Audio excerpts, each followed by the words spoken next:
I don't know what it said. It was Yes. in response to the notice of hearing. Looking at that, the administrative removal of the lien, that information being brought to us, likely right before or at the day of the hearing, not getting that information, reviewing it. That's why we decided to administratively remove that other lien once that additional details were brought to us. And then since then, we have not seen the property in violation. So I think the owner just misspoke. She meant to say September instead of August. Yeah. Because that looks like when all of this went Kind down of was went, September. yeah. I had another question.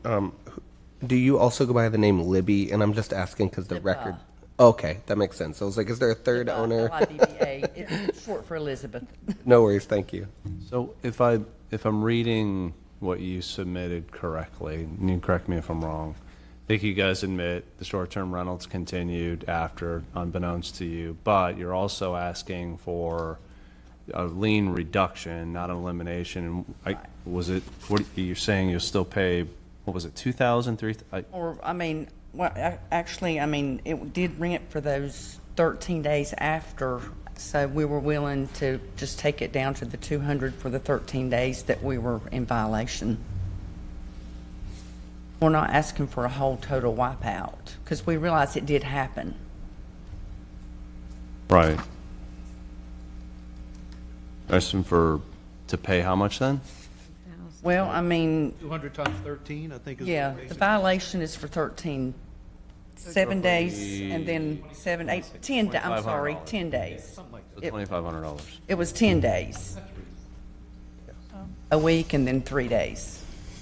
Okay, 10 total days. Yeah, So 10 total nights. let's read it and see I'll what we read are. something. Okay. I move that in this matter, the liens be released in consideration of payment of $2,500 within 60 days. Second. Okay, so 2,500 within 60 days. Any discussion? Let's vote. Asseklis? Yes. Schneider? Yes. Hensler? Yes. Hanshaw? Yes. Wait? Yes. Wilson? Yes.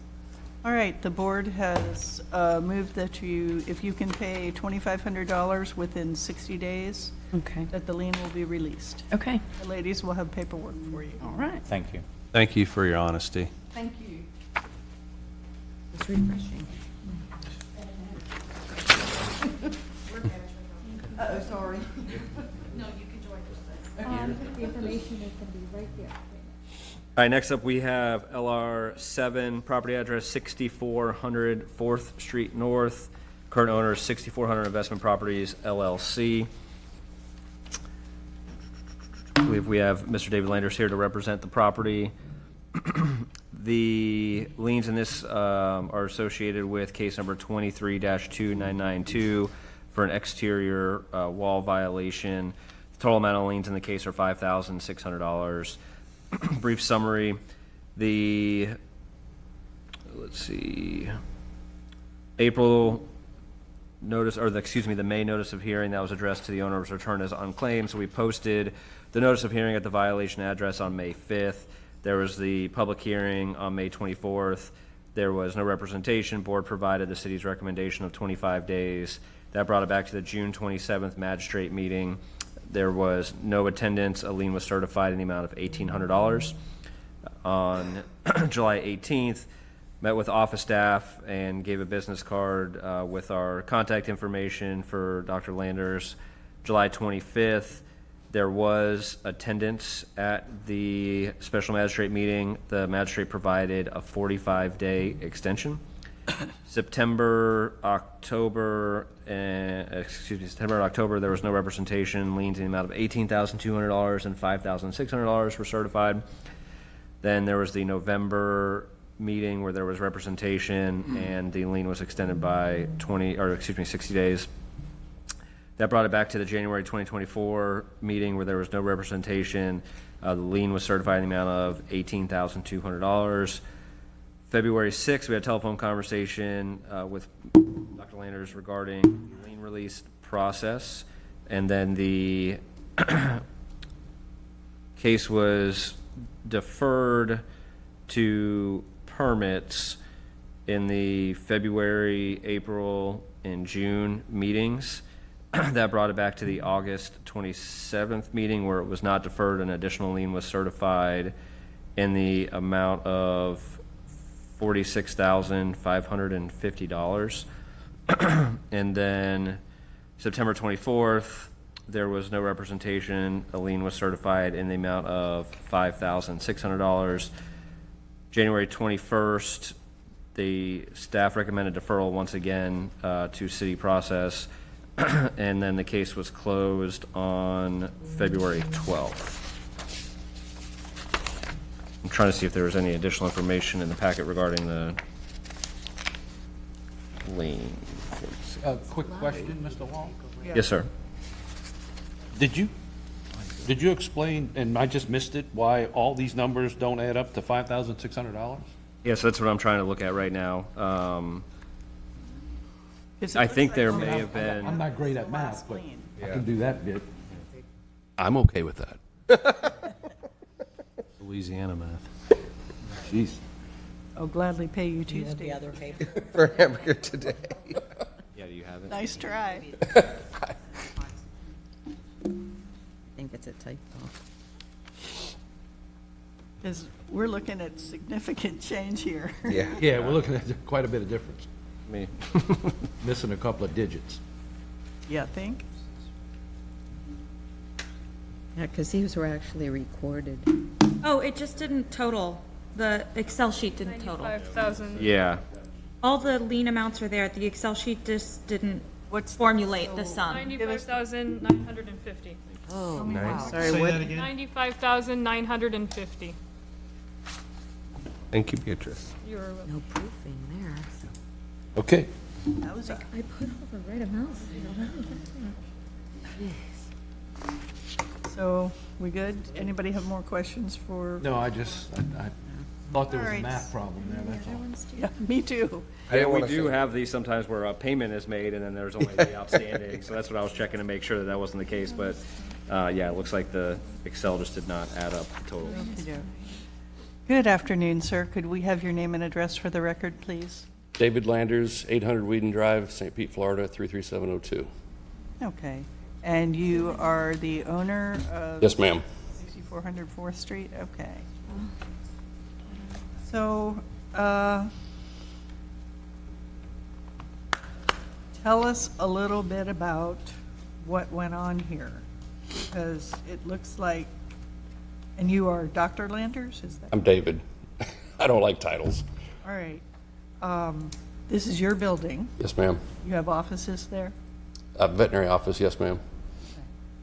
So from reading what you had to say about it in the explanation, it looked like maybe you had a difference of opinion as to what, It started that way, but it's hard to argue with the city when they have their mind made up. well, see, here's my problem. It looks like it took you 2 years to do what you needed to do, which is why the liens are so drastic.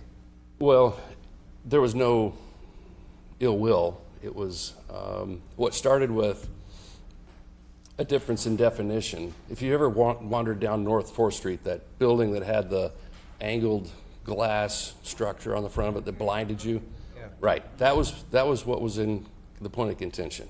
Eric said it's windows. I said not really. I had an architect, Joe Lackey, write a letter to you and say it's an architectural feature. There's a wall behind it, and it has windows that are intact. So regardless, I had to settle with what you said was a window, and I needed to correct it. So the next bottleneck was finding an architect, which Joe was already engaged with the letter. So I used him to draw up plans and come up with a permittable option, which was the bottleneck. It took a while to get the permits. And Eric Hervella and I were talking quite a bit during all this, and he said once you get the thing permitted, and maybe I misunderstood him. I had several conversations to the effect that he said once you get it permitted, you're still going to get fined. Just come to this meeting and ask for forgiveness. Because there was nothing that could have been changed other than coming here every month or 2 months and asking for an extension that was going to change the way the outcome was going to go. So the original problem was that some of the glass was broken? The hurricanes, yeah. I mean, the building was built in 1980, 81. So there's tiny little ledge that these 1,000-pound panes of glass rested on, and when the hurricanes rattled them out, they started to just daisy chain down. Yeah, but this was started in 2023 before the hurricane. No, there was a hurricane then too. There was not just one that hit it and removed the panes of glass. Each pane of glass was $2,000. So I went back and forth on what do I do, and one of the options that somebody came up with was just take them all out. But then that wouldn't have solved the problem, because if I'm missing one, would it be any different if I missed 40? Is that how many there were, 40? Approximately. So what I did with the general contractor was come up with a plan to renovate the whole facade. St. Pete would be happy that it's a newer look, it's not a 1980s look, that nobody would be blinded when they drove by. So the permit came out, and then the general contractor, which is a friend of mine, Chuck Adair at Wallace and Associates, he got too busy, and he was waiting, and I was waiting, and he was waiting, so he couldn't fit me into his schedule. So I abandoned Chuck and went to a different architect and a different GC firm, and the decision, only because I knew this was a weight on my shoulders, was get rid of it with a demo only. So we reduced the original permit down to demo only, and we just removed the entire steel structure, windows and all. Okay. So they're gone, and it's now got GC fencing around it, waiting for the rest of the permit to get approved, which is to really improve the facade. I mean, the last estimate I got was $1.5 million to improve this. So it sucks, but you know, you got to spend money to make money. So what do you think is fair? Ooh, that's like an interview question. Tell us your biggest weakness. Yeah, right. I'm too honest. That's. I mean, knowing that I have a big nut to crack with building and renovating this, I'd hope that you're really, really in a good mood. It's really late. I know. I want to here go all home day? too, right? I've been watching this thinking, how do y'all do this every day? Can I ask a question? You absolutely can, but let him answer mine first. Okay. Oh, I was hoping he would divert. Yours. So what do you think is fair? Not 90, what would you say it was? 5,950. Not that. Not that. Yeah, I mean, look, I'm a veterinarian. I'm not a real doctor. I don't make gobs of money. I'm trying my best to improve the city's street and employ 30-something employees. So hitting me with 95,000 and change would hurt. So What kind of a number would not hurt? Oh, like $20? I'm joking. Reasonably. Reasonably. I mean,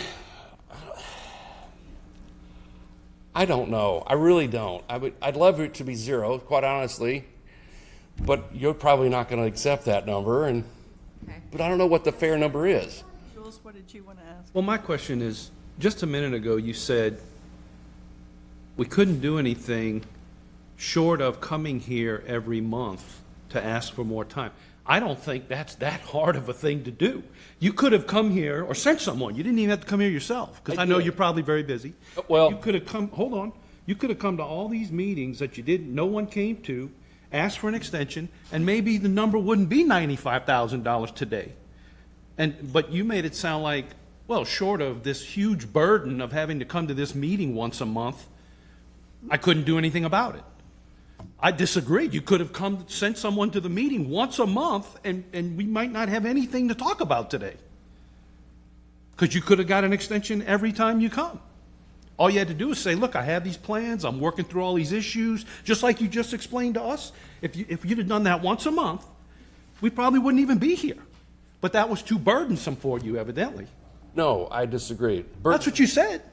No, well, maybe I misspoke. What I was told by Eric was, you don't have to come to these meetings anymore. And so I took that as, come to this meeting, once the permit's closed, the renovations have been done, and the problem was resolved. The other thing is, I've got 4 young graduates that, I mean, they don't do as much as I do. I'm the gray beard in the family there, right? So there were several meetings where I had full intentions of coming, and something popped up. Not too busy to come to you, that's not what I'm saying, but it's challenging when I've got cats to herd, literally sometimes. So I just want to echo something that another fellow board member said earlier. If you were here at all earlier today, you saw very low-income people. We're holding them to account, forcing them to come. I mean, we saw a few people today in scrubs. You know, they took time off work, I'm assuming. We've actually, during my time on the board, we've actually had a City of St. Pete employee have to come before the board. I hear you about things coming up, but that's hard. When the codes investigator says, don't worry about coming. I know. Trust but verify.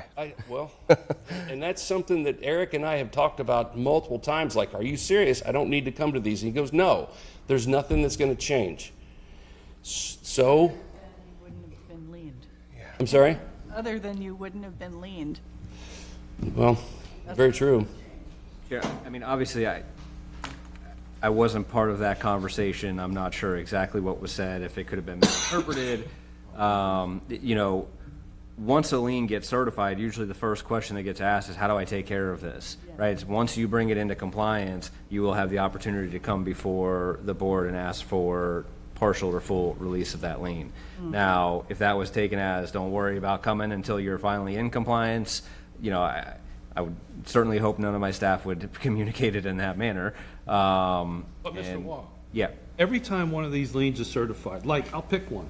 On September 26th of 2023, there was a lien certified for $18,200. Was Mr. Landers notified of that? Yeah, Absolutely. And so, no big deal? Oh, no. Every one of those nearly every one of those came with a conversation with Eric, again, between us, saying, what am I needing to do? And he would rehearse the whole thing again. He would basically say, these meetings are going to be. I guess it's Eric's fault that we're 90. No, I think it was a miscommunication. That's what he's saying.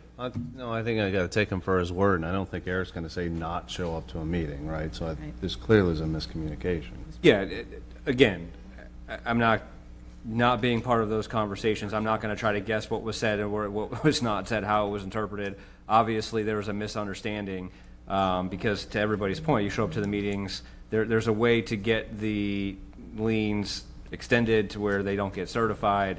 Understandably, that might be inconvenient, but On August the 27th of 2024, there was a lien certified for $46,550.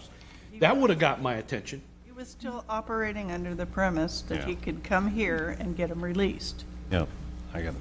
So I mean, let me ask you this. yes, ma'am. That's a fairly large building. Does your practice incorporate all of the building, or do you have other tenants that you're getting rent from? No, it's just my practice. The upstairs is empty, and that's the reason, well, part of the reason I wanted a permit to fix up the upstairs and get somebody in there. You can get tenants. Yes, ma'am. So you don't have any other income coming in other than your practice? That's correct. I can go ahead and try. Are we ready to do it? Yeah. Let her. All right. I move that in this matter, the liens be released in consideration of the payment of $45,000 within 60 days. Second. Wow, that's high. I think that's way too much.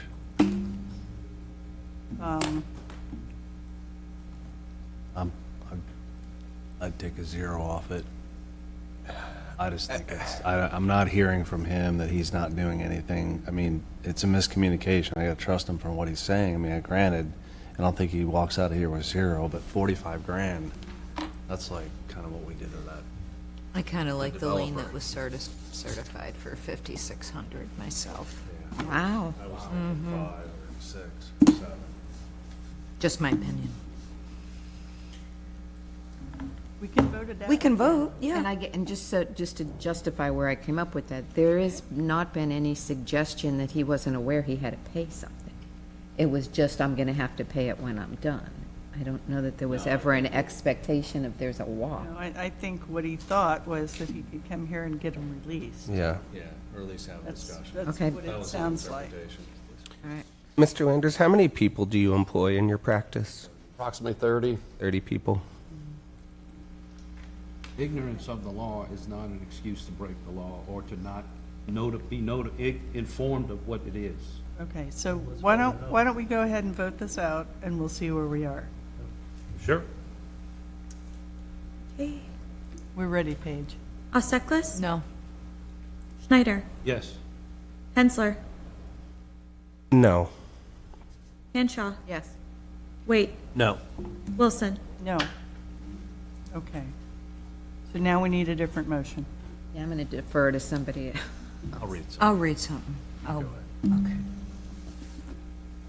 I move in this matter that the liens be released in consideration of payment of $5,600 to be paid within 45 days. Second. Okay, so the new motion is $5,600 within 45 days. Any discussion? Okay, let's vote. Auseklis? Yes. Bruning? Oh, sorry, not Bruning. Schneider? No. Hensler? Yes. Hanshaw? No. Wait. Yes. Wilson? Yes. And my count it passed.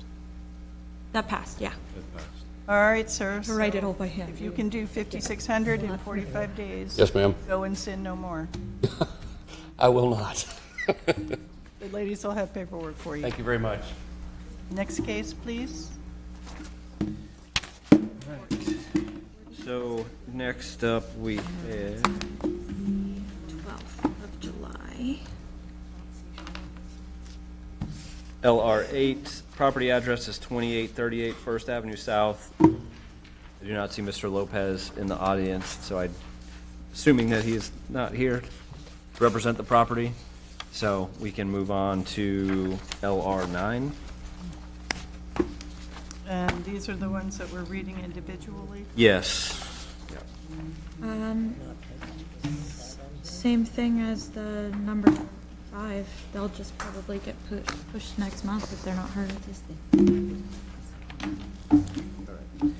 So just wanted, before I read these in, a little bit of information. So there is a active case that is still out there under this owner, but they have a contract to demo the property, and their demo permits have been submitted.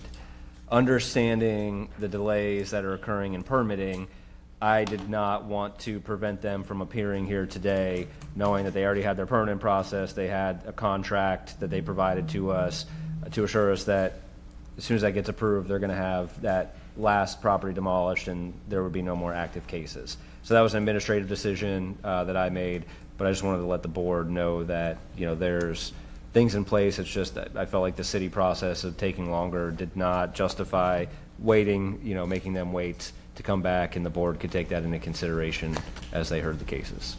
Okay, thank you. All right, so we're going to start with LR9. Property address is 2538 16th Avenue South. Current owners, Community Service Foundation, Inc.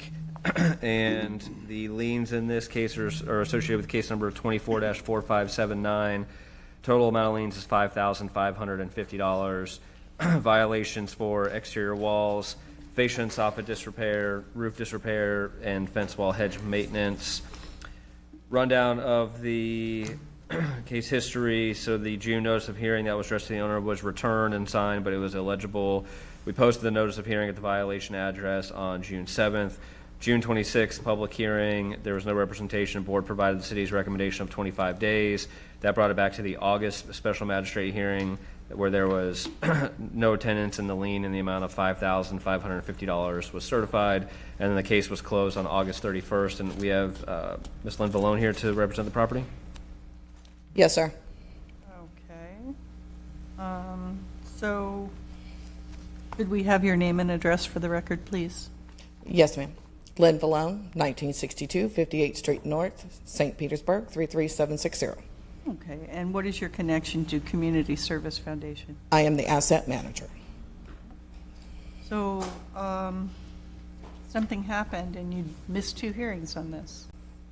Yes, unfortunately, I do see there was a couple of hearings where I did miss those, and that was in the process of us trying to clean up some properties for which we acquired in 2019. I do have, if I could pass on to the board here, a statement of our organization as well as my response to each and every one of these 3 leases, three liens that we're trying to get released. May I pass that to the board? If you would like to see it, you certainly can. We'll just have our, Want to see one of this? our clerks. No? Thank you. I think rather than go through that, because that's going to take us even more. Yeah, I can give you a synopsis of it. Yes. Tell us what Community Service Foundation does briefly, Yes. and then let us know what your plans are for this particular property. Okay. Alrighty. So Community Service Foundation has established in 1957 over in Largo as well as Safety Harbor. In turn, the Spivey organization created the nonprofit organization, and they serviced low-income families and individuals. And they've been doing that for the last 67 years. We continue on their practice providing affordable housing to all low-income families and individuals. So do you rehab homes, or do you demolish and build new ones? Are you hooked up? That is where we're getting to that, correct. Yes, so in September 6th, 9th of 2019, we engaged purchasing 35 properties here in South St. Pete alone. Okay. We spent over $1.1 million in the last 5 years to renovate those homes that were severely neglected, to enhance the life for these families. So you've rehabbed the homes, then what happens? You sell them? No, we retain the existing residents. Or in turn, if the existing residents have moved on, we find another family that is low income. We work with the 50, the 60, the 80, and the 120 AMI. 90% of our profile is between 50 and 80. You rent them? Yes, we rent them out. Mm-hmm. Chair, if I may, there's actually one of these homes across the street from my house, and I know that because the CEO was doing a tour post-hurricane and chatted with them, and the woman that lives there is quite wonderful and very nice, so just that's my limited connection. I am familiar with you. Right. Thank you. I actually know a little about this organization Yeah. as well, but I wanted her to explain what their mission is and what they do, because it's important that we understand that. Are you a nonprofit? Yes, we are a 501(c)(3) I was gonna- since 1957. Then how do you get your money? We in turn regulate, we try to keep the affordable housing in a income level for our residents, in turn keep our expenses low. We have a lot of organizations within the Pinellas County that work closely with us. They either donate material or time to help us renovate these homes. I even have Abe's Restaurant, if y'all familiar. He's one of our largest donors. He helps us in the construction end because he has a construction company. So we do network with anyone in Pinellas County. Cam Roofing donates roofs as needed. Go ahead. You mentioned you had spent, or the organization had spent a million something on. Correct.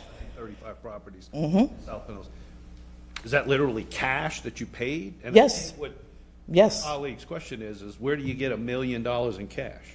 We have a Regions Bank, which is our endowment.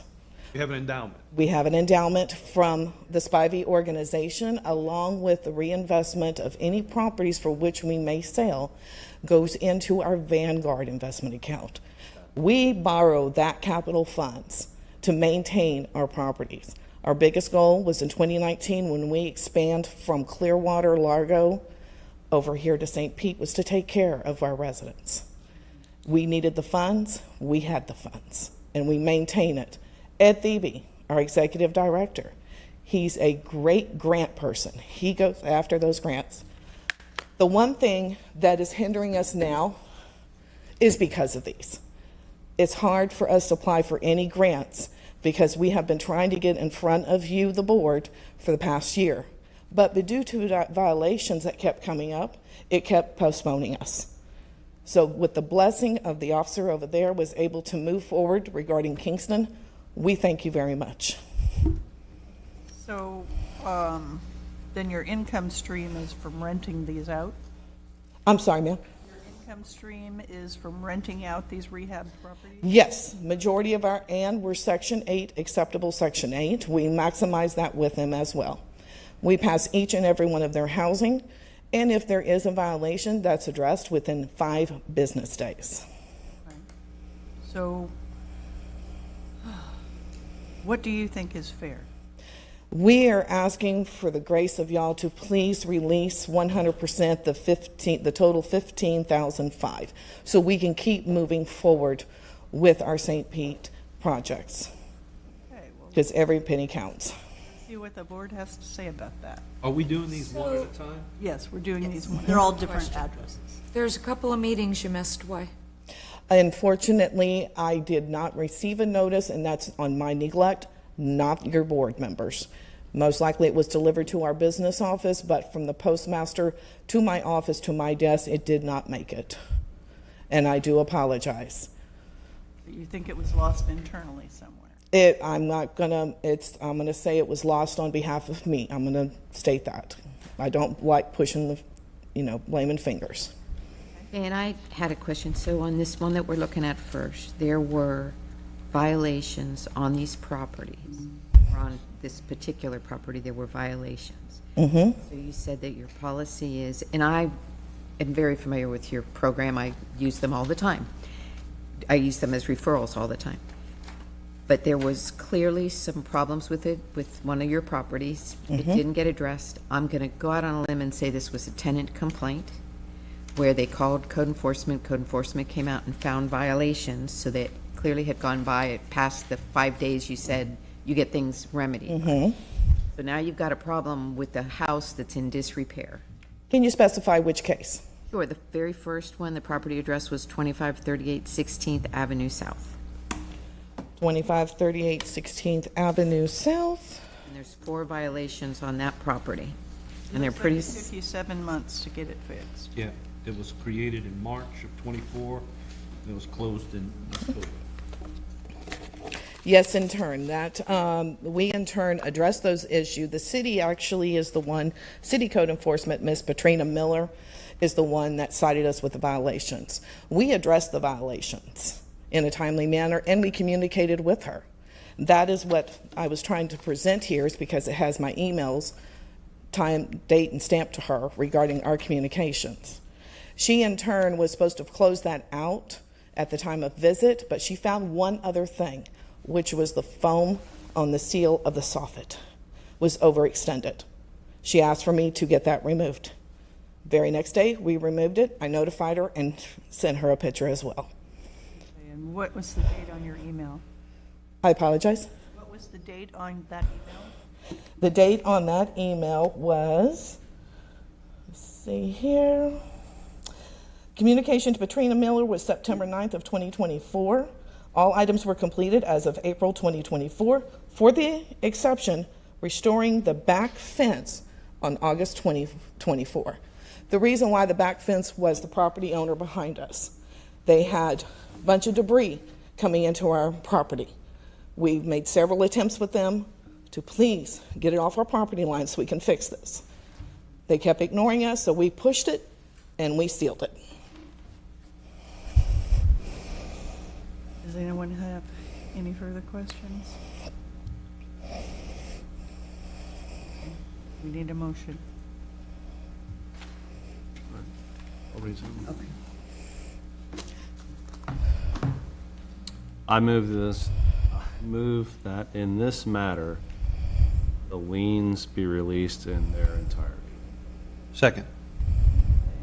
we have a motion and a second to release the liens in their entirety.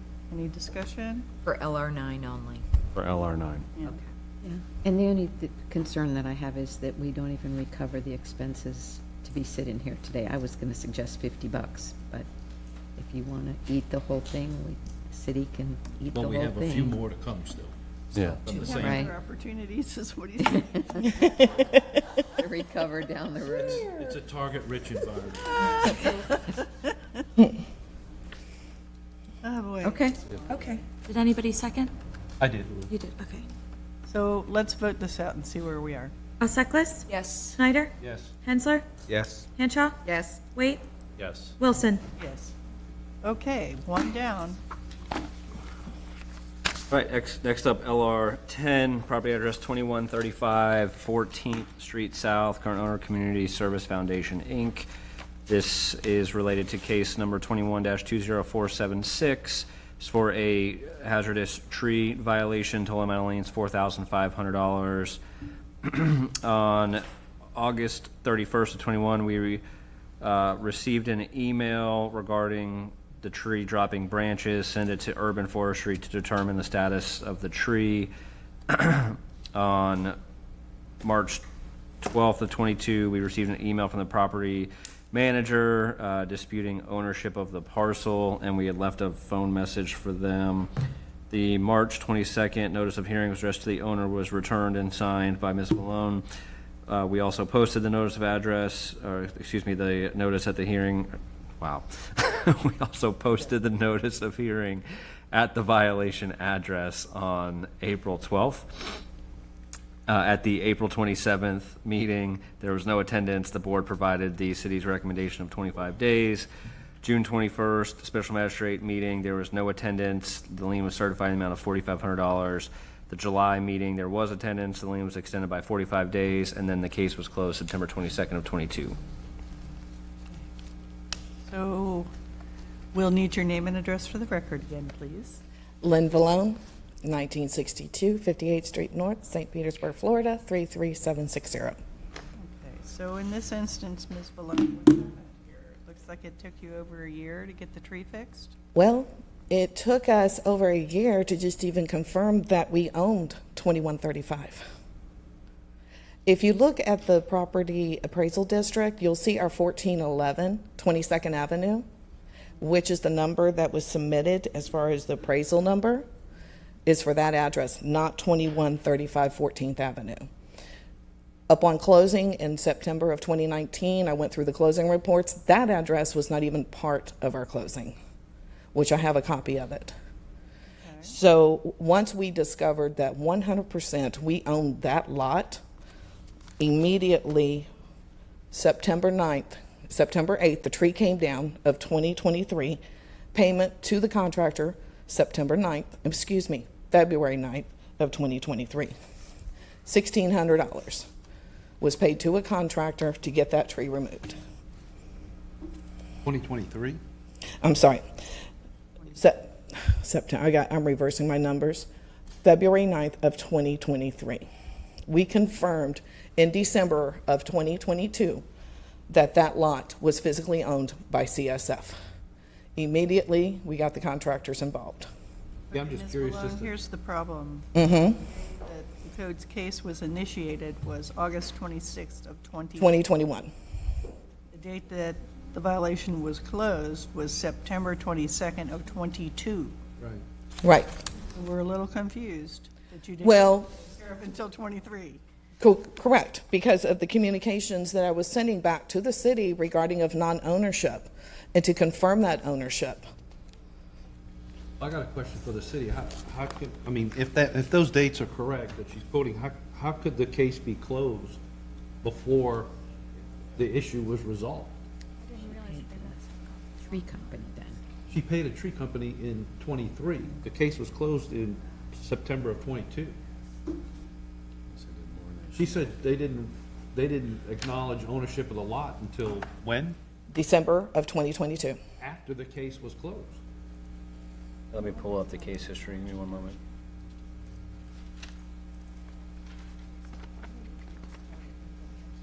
Give us a minute. Of course.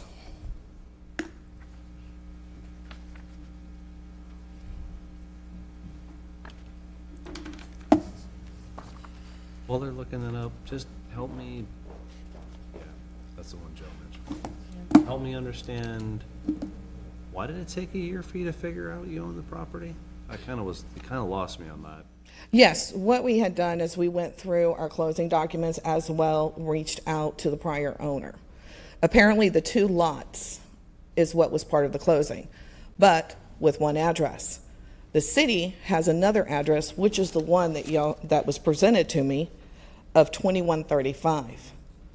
It's not on record anywhere. Wow. And that's the reason why we had to look at the lot sizes, look at the diagrams, and even Pinellas County Appraisal District does not even acknowledge 2135 So it's on all one parcel number under the other. under the 1411 22nd Avenue. And I disputed that in the beginning, and then, of course, started researching more. Once we confirmed we owned it, we dished out that $1,600. And so what else happened here that, again, you missed hearings? Were you not getting notices? What? I am not going to say anything negative on the post office or anything. Most likely, it was an oversight on my behalf of researching.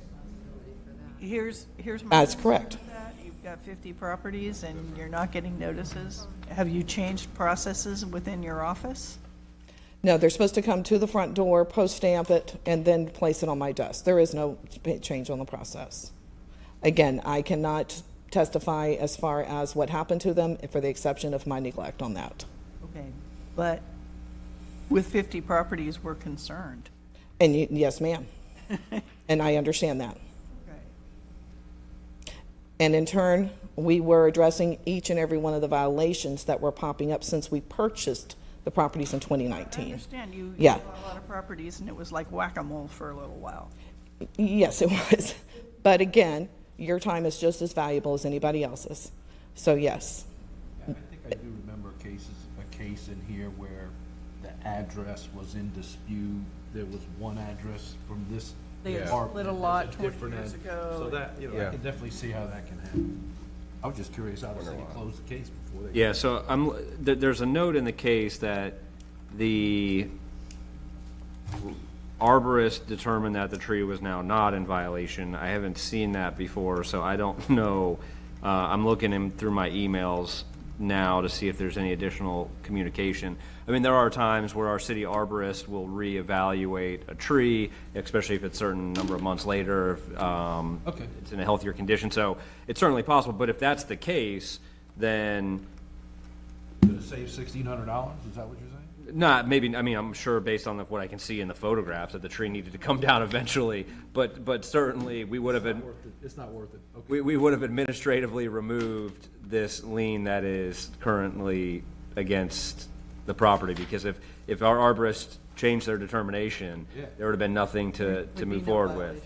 Yeah, I don't see, excuse me, that communication in the case as far as an email or anything from the arborist that makes that determination. So I don't have that specific documentation. And then just from an address standpoint, I mean, this is property appraiser, you type in the parcel number, which the parcel numbers are on the notices that we provide.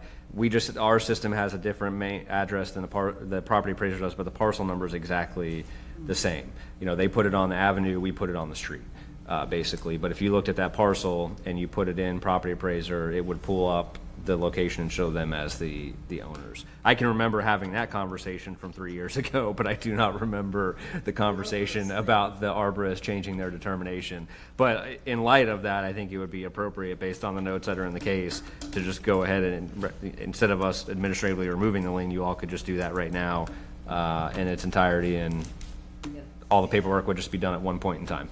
Okay. So somebody want to read something?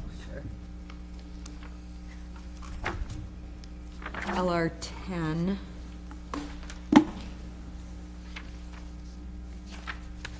I move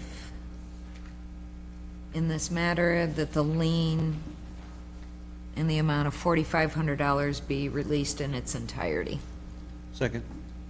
Motion and a second. Any discussion? Let's vote. O'Suckles? Yes. Schneider? Yes. Hensler? Yes. Henshaw? Yes. Wait? Yes. Wilson? Yes. G down. one to go. Thank you.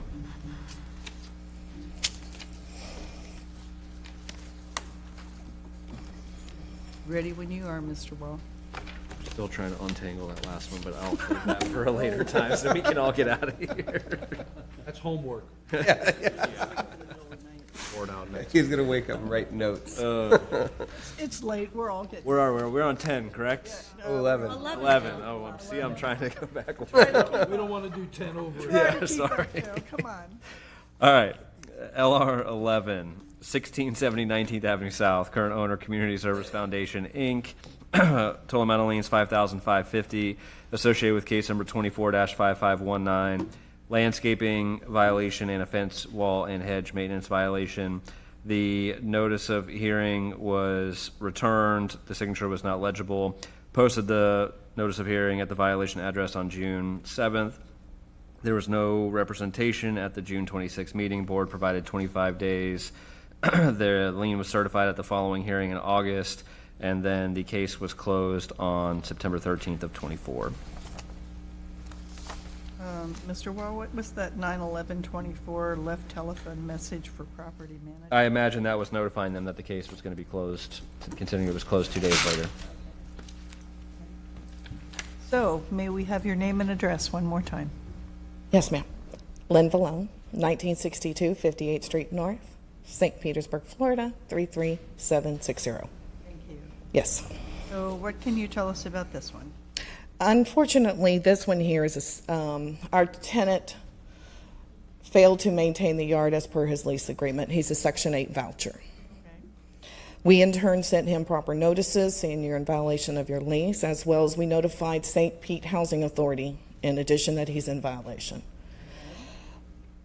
Officer Gordon, Carl Gordon, did show up on site, put a little post on this lawn post stating regarding the violation. We in turn completed the work on August 20th, addressing the fence line as well as cleaning up the yard. Informed Officer Carl Gordon, Code Enforcement, via email on September 5th. I did arrive here on September 24th at 8:30 a.m. The front desk clerk informed me at 8:10 a.m. that the case had been closed and that there was no need to attend. Okay, so the fines that you got, the liens that happened on August 27th. Mm-hmm. So that was before. Yep, it was before all the stuff you just told us. Correct, and the work was completed on August 20th. I know, but I'm sorry? if When did you notify the city that the work was complete? September 5th, That was after the. after the 27th. Mm-hmm. Correct. And because no one attended the hearing, It went to a lien. By the way, on LR9, at that same exact meeting, there was another $5,500 lien. So you had $11,000 worth of liens at that one meeting that you missed. That is correct. And again, I was seeing the notice here to appear on September 24th. So if your tenant doesn't comply within the 5 days to correct the violation, Oh, do you step in? Our tenant has 7 days to correct the issue, to take care of it. Huh? Tenant gets 7 if it's. The tenant gets 7 days to correct the issue. Okay. ladies, And- can you speak into the microphone? I tried to do that. Yes, we do give our tenants, because we understand that they are under strain, and we're hoping that they can get the issue addressed. Technically, 7 days after that, that's when I drive the property again, still see that it's high. I contact our lawn care company and schedule it to be done. You said you do that? Yes, I do. I drive the properties. I take all the photos. So I investigate these. And if they're Section 8, you report them to the housing authority? Yes, ma'am, immediately. Anytime we send any violations out, we report it to the housing authority. What does the housing authority do? All they do, what they do is just send them an email saying if you do not correct the violation, you're in jeopardy of losing your voucher. Cure notice. Yeah, they So get a cure what, notice. What took so long between getting the work done on August 20th and then sending notification on September 5th? Why, it's almost 3 weeks. Yeah, well, the work was completed on August 20th, but me sending an email, what is that, 15 days later, is due to me not sending it on the 21st. And just so the board, That's the only thing I can, the last inspection that we have documented prior to that hearing in August was August 16th. So if the testimony is accurate that they were corrected on the 20th, if we would have driven by there between the 20th and the hearing, it would have, and confirmed that it was closed, it would have been pulled from the hearing, so. Bad time. You're saying it would have been closed then, prior to the 27th magistrate meeting? Yeah, if in fact it would have been in compliance at the time, we confirmed that it would have been in compliance. And you're saying you didn't do that? The last time that we were at the property prior to the hearing was August 16th. So based on the testimony, there's a chance that that was in compliance prior to that hearing. Just the inspection. Just after the 16th? Correct. When you guys drove by? Correct. Got it. In preparation for the meeting, yeah. Understand. But still, I mean, they're getting notices about these meetings, Yeah, and they're not coming. no. It's important that you come to the meetings. As we just saw in the previous case, people Yep. blow us off, Yep. and then they come here and just say, yep, they'll just give us a get-out-of-jail-free card. Yeah. So, I don't think that's what happened here, but I get your point. well, missed 3 meetings. and you are correct. Missed 3 meetings. Here's an outside observation, kind of not related to this. I don't know if you got, it just seems like maybe some process improvements on organization internally might be needed. And this is, maybe you're just taking on too much, but just, you've missed 3 meetings over the last couple years. These are big deals for us, right? A lot of record keeping, a lot of people on Mr. Waugh's team, right, having to maintain and watch what's going on, drive by your property. That's money spent by the city. So maybe there's something to look at internally as you walk away from this, like, how do I organize better? How do we do things a little differently that then allows you to kind of you got a lot of properties, right? And that's why I asked, are you driving by? You're like, yeah, I'm driving by. Then you're coming here. So I'm just concerned, how can you guys really manage all Manage it. My 2 new associates that I hired less than 6 months ago. Good. So just, The board has been able to give us funding for me to get a staff. I think it's great what you guys do, right? So, and they understand the stress level that it takes to maintain these properties. Yeah. So they have funded us, they have done what they can, grants, fundraisers, our golf event every year, trying to get money into the organization. They have granted me these 2 beautiful, lovely ladies. This is now my financial manager over here, and this is my housing manager. Perfect. I'm glad they're here to see this. Yes, and that's the reason why I told them, I said, y'all need to come, because if I can't go to court, you're going. It's always good to spread the pain. Yeah. Okay, so we need to read something. I could take a cut. Okay. I move that in this matter, the lien be released in its entirety. Second. Okay, so we have a motion and a second. Any discussion? Let's vote.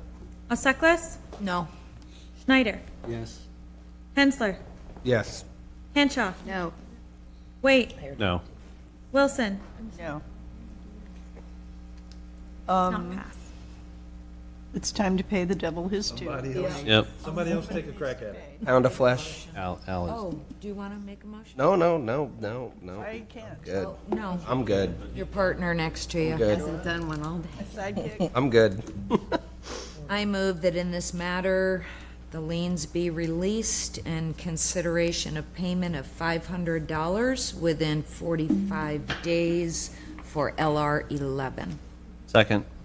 Okay, so we have a proposal for $500 within 45 days. Any discussion? And you all know why I did that. Yeah. Yes, we do. Yeah, absolutely. And we can vote. Sorry, we don't have a line. I have to handwrite it. Oh. Too many. Osaklis, Yes. Schneider, Yes. Hensler, Yes. Henshaw, Yes. Wait, Yes. Wilson. Yes. Okay, now it's time to pay the piper. $500, please, within 45 days. Yes, ma'am. Ladies will have paperwork for you. Very good. I appreciate y'all's time and consideration. Thank you so much. Thank you for all you do.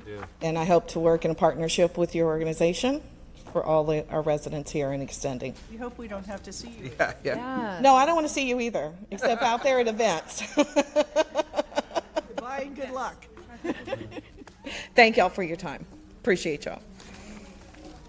And that closes our May 25th, Yes, there's only like two. 2025 code enforcement lien release here. Do you want me to just give you those Don't you white think, copies? Jules, we're getting out early?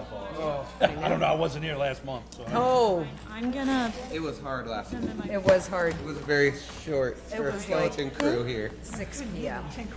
And there was only really like two of us to read, so it was every other one we were just rotating. That's why I didn't want to read today. I was like, We have I read finished all our last hearing. month. I did my time. I did my time. I did my time. I did it. You.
It's a housing development that we can all be proud of. We never want to lose that fundamental focus on inclusion for every part of St. Petersburg.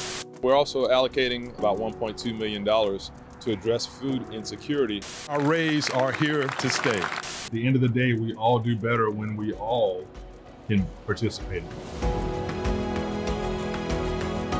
Momentum begins with one single motion forward. Methodically, the intentional motion forward becomes real, tangible, meaningful, because progress matters. We are focused on inclusive progress, and as we see the rapid development in St. Petersburg and Pinellas County, we want to make sure that every citizen has an opportunity to be a part of that. And workforce development means preparing our citizens to take advantage of those opportunities that are coming, whether it's through job training, through soft skill development, or other support, just to make sure that everyone can connect to the jobs that are coming. We are implementing a MWBE program, Minority and Women Business Enterprise Program, that will carve out certain parts of our city business for those minority and women-owned businesses. We're celebrating the opening of the Legacy Senior Apartments here at Jordan Park, 60 senior apartments, as well as the redevelopment of over 200 affordable apartments right next door. In the city of St. Petersburg, we put small businesses first. because when they're competing and thriving, they're the heart of a healthy, vibrant, and diverse community that we all love. Today, we take a significant step towards honoring the promises made to the gas plant community some 40 years ago. This is what progress looks like, and our rays are here to stay. Now we stand upon a solid foundation of progress. We see the possibilities that lie ahead, and without hesitation, we will proceed. I'm very grateful for the opportunity that the city of St. Pete has provided for me, knowing I can rely on the city when I need it, especially since I'm already a city employee. We almost lost everything during COVID. Without the grant money, I think many of us would have closed our doors. Mayor Welch, he always say, we are St. Pete. You're definitely feeling like you are a part of that we when you receive that microfund grant program to help your business. I want to give a huge thanks to the City of St. Petersburg, not only for funding our grants, but for providing educational resources through the St. Pete Greenhouse to help us grow our small businesses. It's nice to live in a city that cares about its people. 1, 2, 3.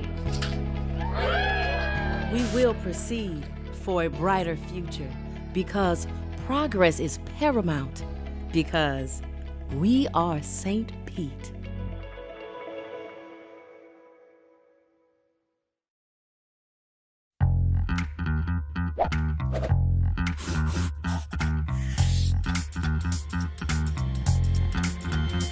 Hey guys, St. Pete Mayor Ken Welch here, continuing our Sunrunner bus tour. I'm here with fellow Bull USF St. Pete student Joey Vars. Thank you for joining us today. Thank you for having me. Tell us what Sunrunner means for a student at USF.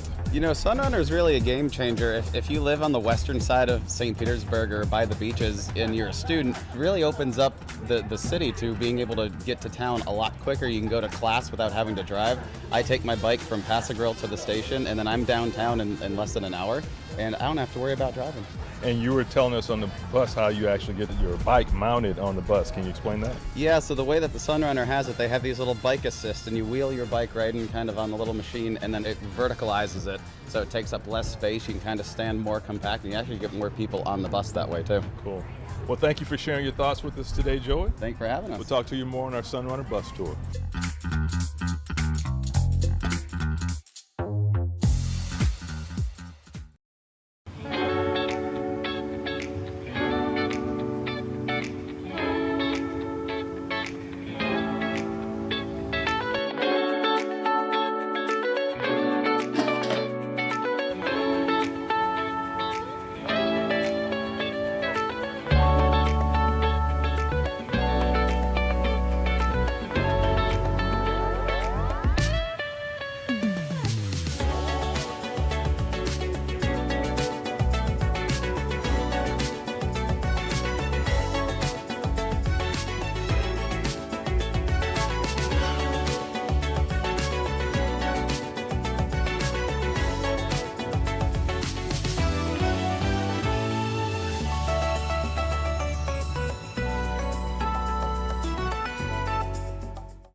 Well, there were separate facilities. It was total discrimination, really. It was just a second classness that I wouldn't want to behold be on anyone, because it wasn't humane. It wasn't human.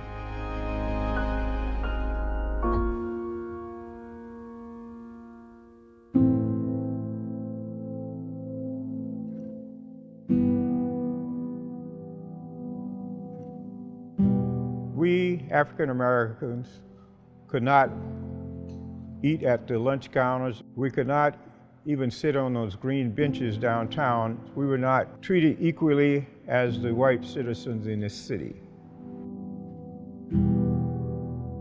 In 1963, I was hired on the St. Petersburg Police Department. And when I went to work at the police station, I determined that the police department wasn't totally integrated. The locker rooms were most definitely segregated. They were put in the corner. Patrol cars that they did have were the old ones, maybe not in very good shape. We African American police officers were always assigned to work in the African American neighborhood only.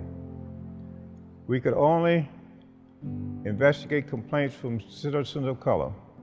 We could only arrest citizens of color.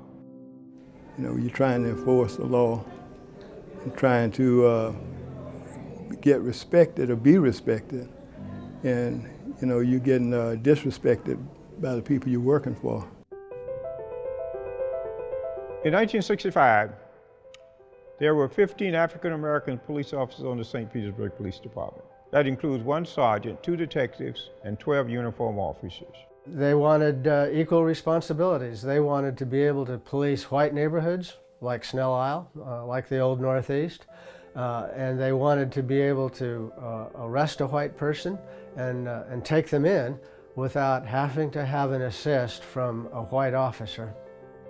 So we 12 uniform officers started having meetings among ourselves at different one of our homes to discuss the racial attitude that was against us as a police department. And at one point, finally, I think it might have been Fred Crawford who said, "The heck with it, let's sue them. If they fire us, they fire us." And that's actually where that nickname came from, you know, the Courageous 12, because every one of those guys put their jobs on the line when they decided to sue the city. On March 31st and April 1st of 1966, we went to federal court in Tampa, and Judge Joseph Lee ruled against us and ruled in favor of the police department in the city. That meant that we had lost the lawsuit. So the NAACP agreed to file the appeal for us at no cost. On August 1st, 1968, the appeals court ruled in our favor, and we had won that lawsuit.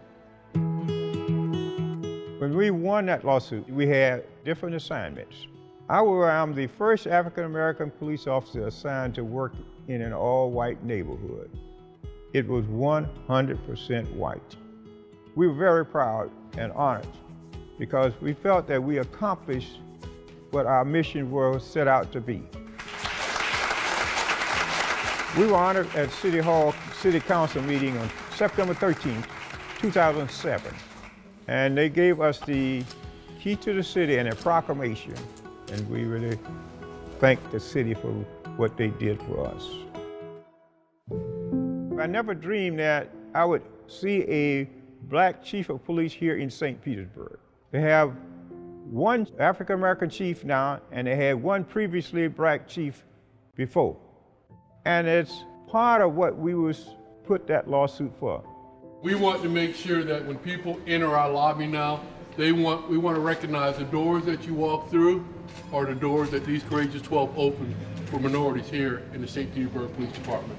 Police department in the city put a plaque in the police station with all our names and our pictures on it, and a narrative let people know what we did to be honored.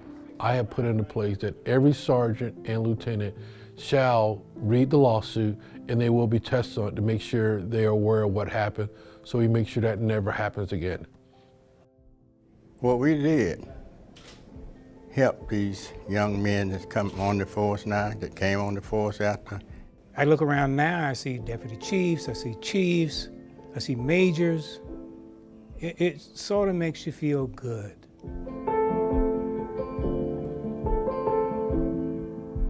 That is the first 4 African American police officers that were hired on the St. Petersburg Police Department in 1949.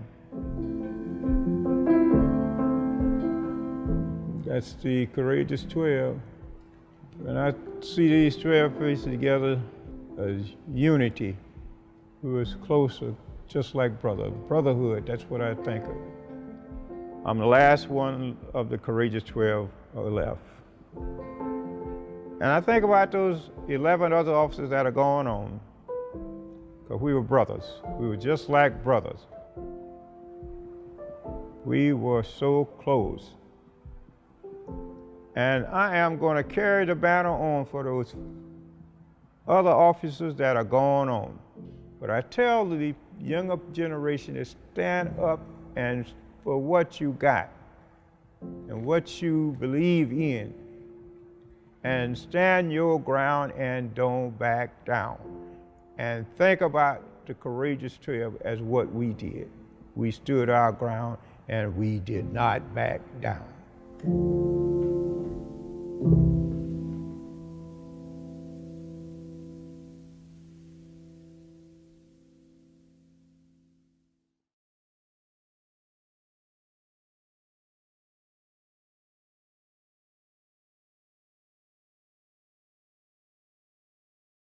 Set, hike, go.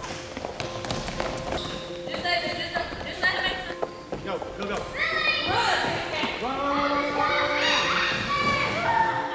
I'm Officer Middlebrooks. I work with the City of St. Petersburg Police Department. I am assigned to the Police Athletic League.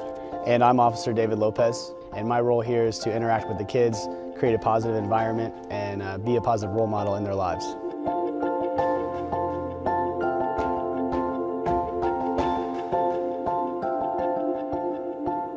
The idea of a police athletic league is very important.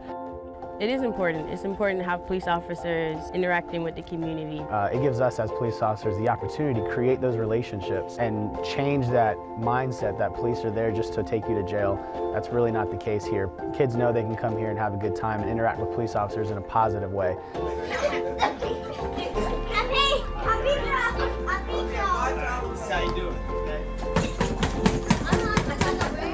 A lot of times they don't have certain resources, so we try and provide those resources for them. We have mentors here, we provide homework help, we provide recreation, we provide snacks. My favorite part personally is probably the mentoring aspect of my job. There was a kid, they were having some problems in school. I started mentoring and having lunch with them and just giving them some positivity. And the teacher told me that they were doing better in class, that they were looking forward to having lunch meetings with me. So that made me feel really good, and it felt like I was definitely making a difference. When these kids come in, it brightens their day to see the consistency of having a positive role model in their lives. Foul on 3. 1, 2, 3. A lot of times when they first start here, they may not take on to us as well, but as time goes on, you can see a relationship develop. There's one kid that started when I first walked into the center. He would hide behind tables. The beginning to the end period, from when he wouldn't even talk to me, he would hide from me, to now all of a sudden he can come up to me and give me a hug. That was a huge, huge difference. I always feel great coming to work. I mean, I know I'm gonna be having a good time with these kids, and we're here for a cause. We're here for the kids, and we want to make sure that we're putting them on a path to success. So being in a position where I can directly impact these kids on a one-on-one basis every day is a pretty good feeling, knowing that, hopefully these kids are changing for the better, and hopefully I have a role in that.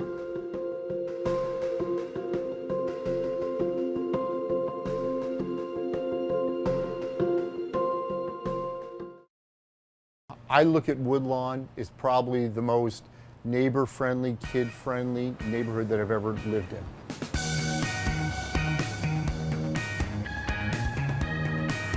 It's a wonderful neighborhood to grow up in. I wish I was a kid growing up in this neighborhood.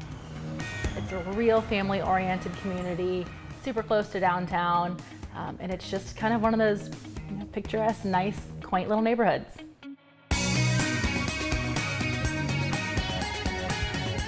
I think what was really cool about the neighborhood is it's different compared to a lot of the other neighborhoods where part of it is on the circle. So as soon as we drove in on the neighborhood looking for a house, I just knew that this neighborhood had kind of some extra character to it. Woodlawn has got a circular style to it, design to it, and you can see from some of these old pictures that there really is a circle or an oval to Woodlawn neighborhood.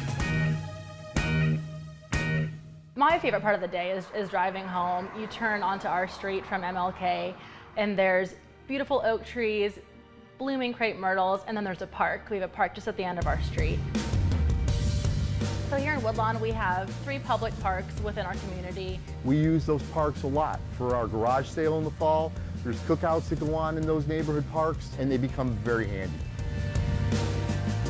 And that's where we have all of the holiday events, all of our neighborhood events, potlucks, things like that. But then on the weekends, you can just kind of go out there and hang out. So I've worked out in the park, take my dog to the park. There's a basketball hoop for the neighborhood kids to hang out. Got it! As the fall and into the winter and into the holiday season, every one of those little pocket parks gets used for certain events. Christmas caroling going on during Christmas. There's an Easter egg hunt through the neighborhood.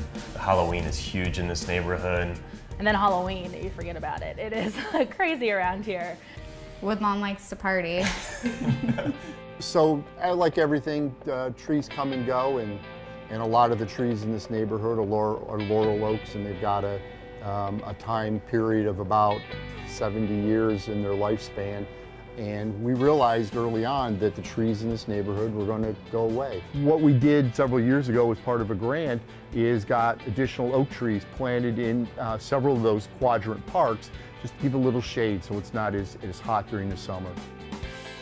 And I would guarantee that 50 years from now, 100 years from now, the folks that are living here in these houses will be looking at those trees, wondering who planted them, and gosh darn it, they got to be getting old. Maybe we need to think about putting some new ones in. There's so many generations of families here, old houses, new houses, young families, families that have been here for 20 years. But amidst all that, it's just a really cool community feel. When we saw this house, as scary as it was, we knew it was the house just based on coming into the neighborhood and feeling so welcomed. And the other interesting thing is about the folks that live in Woodlawn, the majority of them are very passionate about living here. It's just a very outgoing and nice community.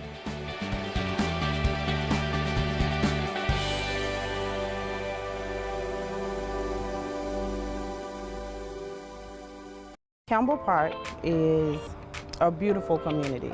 It is rich with culture.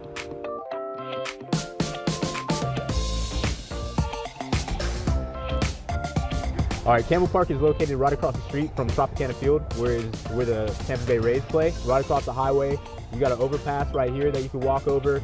It's right down the street from the local skate shop, Anchor. It's in a pretty dope location, honestly. What I think is unique about Campbell Park is you can have a yard, you can have green space, you have this beautiful park across the street, and then you just go a little further and now you're into the density of downtown, which is really exciting to have an actual residential corridor with yards so close to a really booming downtown area.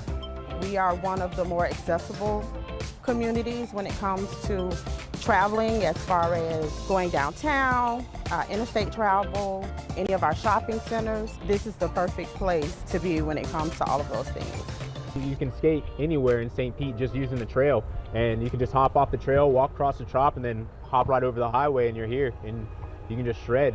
It's a dope park. I love taking my dog for walks into the skate park. I love going there and seeing all the energy of everyone using the skate park. The skate park has brought an environment for diversity, and so our children are able to attend the skate park and have a safe place to skate without being on our roadways.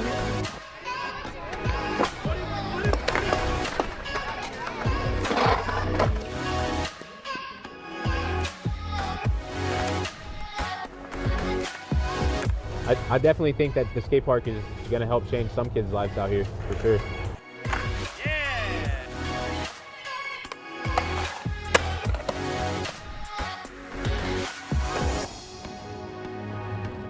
I would live right across the street, so I just come right across the street, come skate, blow off some steam, have some fun. That's what it's all about, having fun. That's what I say skateboarding.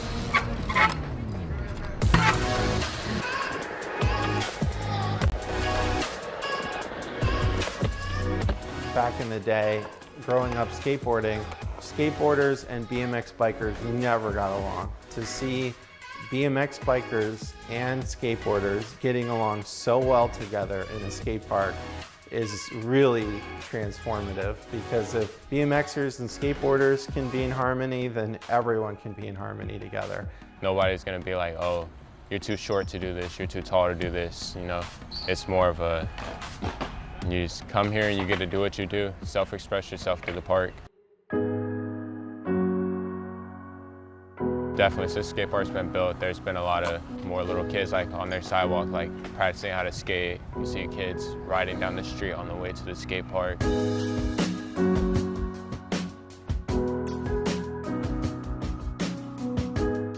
Since I've lived here, like a lot of the areas have been cleaning up, you know, moving towards a more positive direction.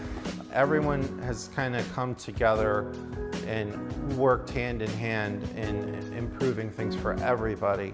Something where you create positive activity throughout the day has such a spillover effect on pushing out crime, which has been amazing. All walks of life can come here. Like skateboarding is one of those things that's just like, it doesn't care what color you are or how much money you have. Like if you have some wheels, a board, and some shoes, like you're part of the crew, you know, like you can shred. Everybody's welcome. The neighborhood has changed over the years. It was beautiful when I was a child, but it's beautiful now that I'm an adult. I'm blessed to have been able to see all of those changes over my 46 years here in the neighborhood.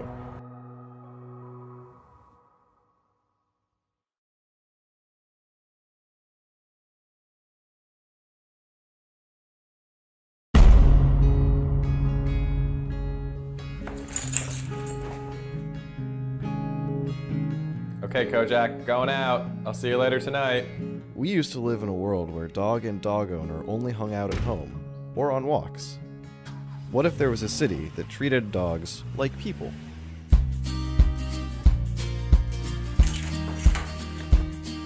Hey, Kojak, you ready to go?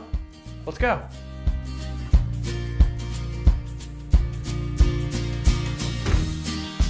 In a city where human's best friend can pretty much go anywhere, where you can sip a hot cup of coffee and get an ear rub, where you can shop for fresh vegetables and a bone, where you can stroll and shop and be called a good boy, where you can have drinks with your two-legged friends and your four-legged friends.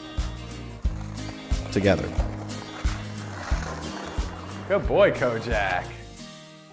From the city that brought you Dog Swim Day and 6 dog parks citywide, comes a movie where we will play, fetch, go to work, meet friends, fall in love, and grow up. We all fall in love with our dogs. Now watch our dogs fall in love with the city.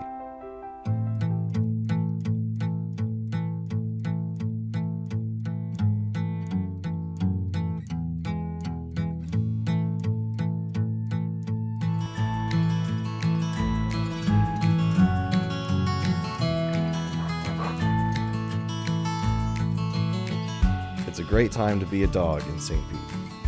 Now playing. All right, Kojak, good boy.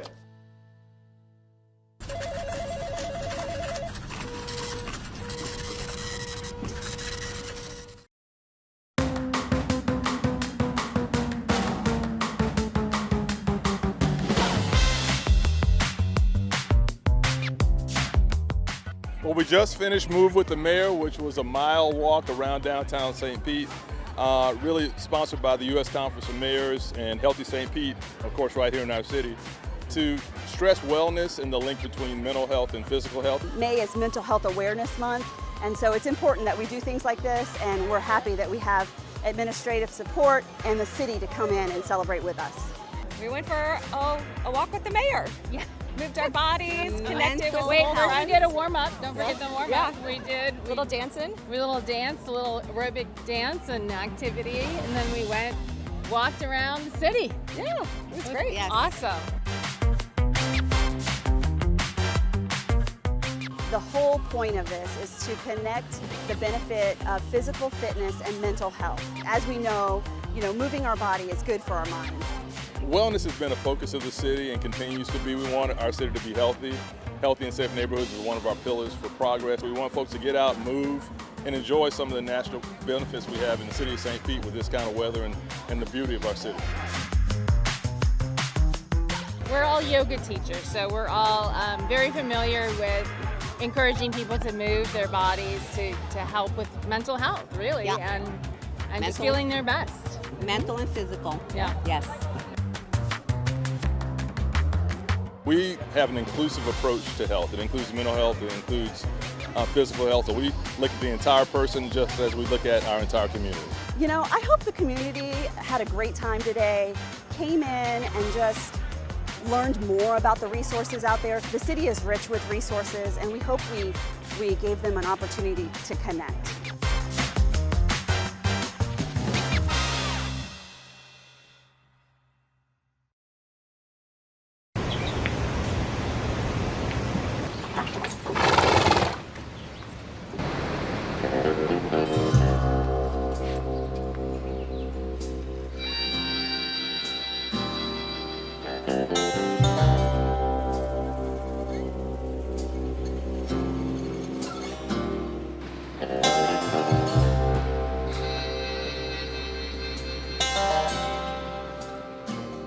My name is Jason Hughes. I'm one of the police officers that rides the police horses. We're part of the Mounted Patrol Unit. So I ride Jacob, and I've been riding Jacob for 10 years now. We drove all the way to Boston to pick up our horses and bring them down, and we've been best buddies ever since. You get to really know the horse, and I spend more time with my horse than I do with my family. It's 40 hours a week, and probably 30 of that spent with my horse.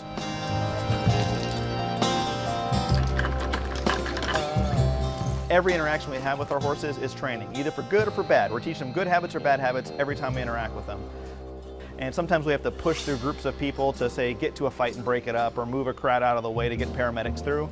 And as part of that, we have a ginormous 6-foot inflatable ball that we have the horses push against. It's kind of against their nature a little bit to push into people and things.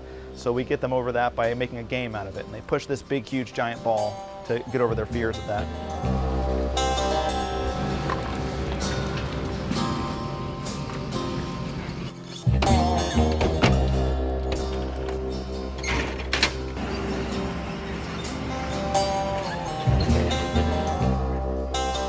We do high visibility patrol because we really stand out and we stand 9 feet tall.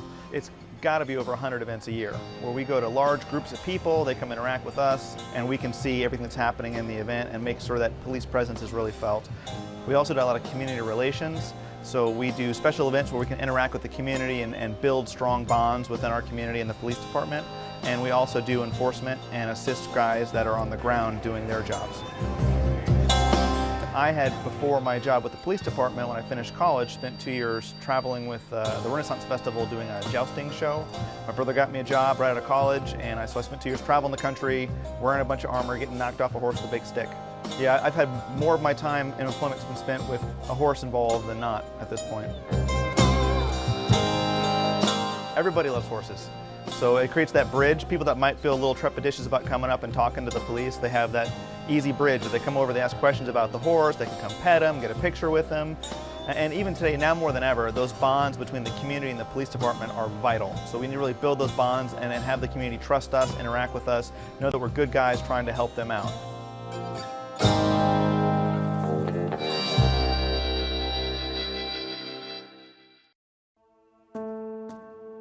My name is Jeremiah Daniels, and I am the first African-American male salutatorian for the Boca Ciega High School.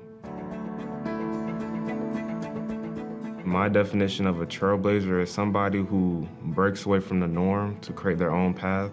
They're not a trend follower, but they set their own trends. And the big thing about it is that not only do they do something new, but what they do is something that allows more people behind them to follow in their steps. Growing up, I would say the trailblazers in my life, I would say Jackie Robinson. When I was growing up, I played baseball, so that was a big part of my life. And knowing the role that Jackie Robinson played, that was obviously a big trailblazer to me. Throughout my 12 years of school, I've had pretty impactful mentors. My Algebra 1 honor teacher, her name was Miss McAlpine. She gave me advice that would be greatly used during my high school career, even when I was back in middle school. And even now, I still keep in touch with her. I would definitely say there probably are some who see me and are inspired. I hope that by me doing just what I do, that I do inspire others. So that way not only they accomplish what I did, but do greater things above what I did. It's a phenomenal opportunity to be able to give the last few words to our graduating class and those in the stands. Please welcome the first African-American male salutatorian in Boca Ciega history, Jeremiah. It was a great experience. A little nerve-wracking being on the stage and seeing everybody, but once I did start talking, it all came out pretty smooth, and I'm just glad for the opportunity. No matter where we go from this point, we must be tenacious. Obstacles are in your life for you to overcome it. It's down to you to overcome it. There's support everywhere, you just gotta know where to look, and they can help you overcome the obstacles so you can do it. It's when you say you can't that you won't. Like Moneybagg Yo said,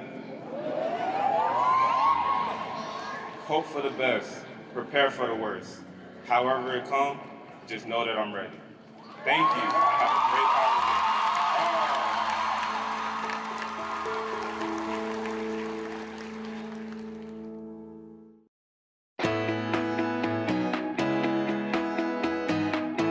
holiday. District 3 spans parts of eastern and northeastern St. Pete. Bordered to the east by Tampa Bay, it's a slice of everything that makes St. Pete special. Vibrant neighborhoods, convenient city amenities, and abundant access to nature. Hi, I'm Mike Harding, your City Council member for District 3. Here in District 3, we have 18 parks, including Shore Acres Mini Park, where I'm standing today. From intimate neighborhood spaces, like this one, to larger destinations like Fossil Park, there's something for everyone. Want to visit Willis S. Johns Rec Center? Got it. Pickleball courts? Absolutely. Skate park? Check. And yes, there's a pool too. We're also home to the newest rec center in the city, Shore Acres Rec Center, with 6 swimming pool lanes, 2 diving boards, and spaces for community gatherings. It's become a central hub for the neighborhood. Looking for golf lessons or just a place to hit a bucket of balls? Visit Mangrove Bay Golf Course, where you'll find a full pro shop and the Cypress Links Par 3 course right next door. But what I love most about District 3 are the neighborhoods. I grew up right here in Shore Acres, spending my grass cutting money at an arcade and pizza joint where LCC's middle school campus now stands. Shore Acres is a tranquil waterfront community. Like its neighbor Snell Isle, it's just 5 minutes from the buzz of downtown, but feels worlds apart. Drive 5 minutes west and you'll wind through the hilly, tree-lined streets of Allendale. Hard to believe you're still in St. Pete. District 3 is also packed with amenities. We've got a boat ramp, 2 fire stations, a library, a water plant, a brush site, and 25 bridges. Sports organizations like Northeast Little League and the St. Pete Raiders Soccer Club are woven into our community. And yes, you'll find me refereeing youth soccer on the weekends. That's what District 3 is all about. Family-friendly neighborhoods, plenty of outdoor space, and top-notch city services. It's where I grew up, and it's where my wife and I raise our daughters today.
Welcome to the City of St. Petersburg City Council meeting. Your elected officials are Mayor Ken Welch, District 1 and Council Chair Copley Gertis, District 2 Brandy Gabbard, District 3 Mike Harding, District 4 and Council Vice Chair Lisette Hanowitz, District 5 Deborah Fig Sanders, District 6 Gina Driscoll, District 7 Corey Givens Jr., and District 8 Richie Floyd. Good afternoon. We will call to order the June 12th, 2025 City Council meeting. If we could do a roll call, please. Driscoll. Here. Here. Floyd. Here. Gertis. Here. Gabbard. Here. Harding. Here. Hanowitz. Here. Fig Sanders. Here. Okay, today we will have our invocation given by our own Councilmember Fig Sanders, followed by a moment of silence to honor Tampa City Council member Gwendolyn Henderson, and then please remain standing for the Pledge of Allegiance. If everybody will please stand. Thank you. Please bow with me. Here we are once again gathered together to humbly ask that today and every day be filled with mercy, understanding, and grace, that we realize our work should be a reflection of justice, equality, and inclusion. We pray that you would guide us as leaders with your divine wisdom.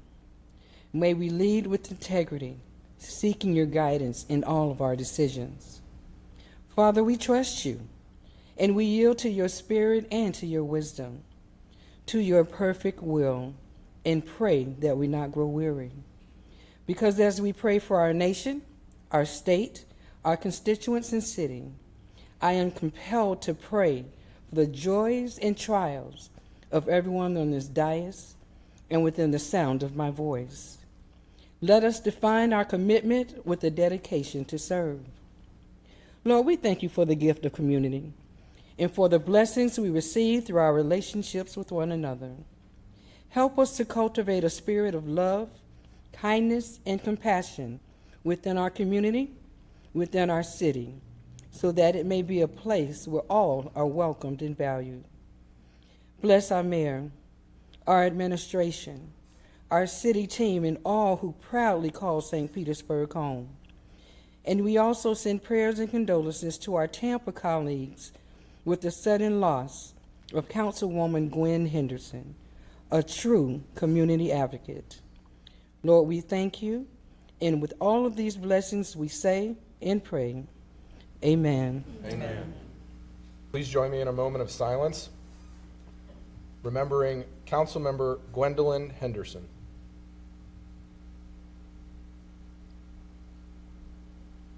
Thank you.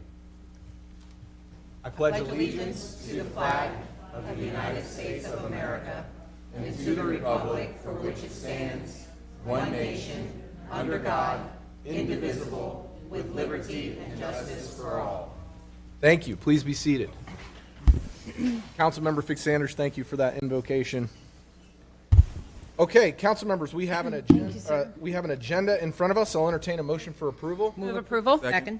Seeing as we have a motion and a second, no other council members wishing to speak, clerk, could you please open the machine for voting? Council members, please enter your votes. Seeing as all present council members have voted, clerk, could you please tally and announce the vote? Mr. Chair, the motion to pass the agenda unanimously. Okay, council members, we have a consent agenda with the addition of CA1. I'll entertain a motion for approval. Move approval. Second. We have a motion and a second. Seeing as no other council members wishing to speak, clerk, could you please open the machine for voting? Council members, please enter your votes. Seeing as all present council members have voted, clerk, could you please tally and announce the vote? Mr. Chair, the motion to pass the consent agenda passes unanimously. Okay, we'll move into open forum. Clerk, could you please read the rules? If you wish to address City Council on subjects other than public hearing or quasi-judicial items listed on the agenda, please sign up with a clerk. Only the individuals wishing to speak may sign the open forum sheet. Only city residents, owners of property, business owners in the city, or their employees may speak. All issues discussed under open forum must be limited to issues related to the City of St. Petersburg government. If you're speaking to an item on the agenda, you may only speak once. during the open forum, or when the item comes up on the agenda. In order to provide an opportunity for all citizens to address council, each individual will be given 3 minutes to speak, and after which the microphone will be muted.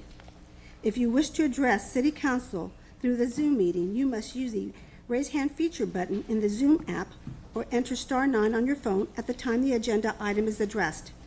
When it is your turn to speak, you will be unmuted and asked to state your name and address.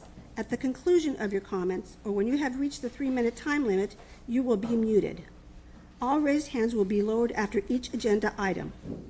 Regardless of the method of participation used, normal rules apply, including the 3-minute time limit on comments, the requirement that any presentation materials must be submitted in advance of the meeting, and the rules of decorum. If live public comments is disrupted by violations of the rules of decorum, the chair is authorized to accept public comments by alternate means, including by email only. And Mr. Chair, we do have some speakers. Okay, let's call 2 at a time, please.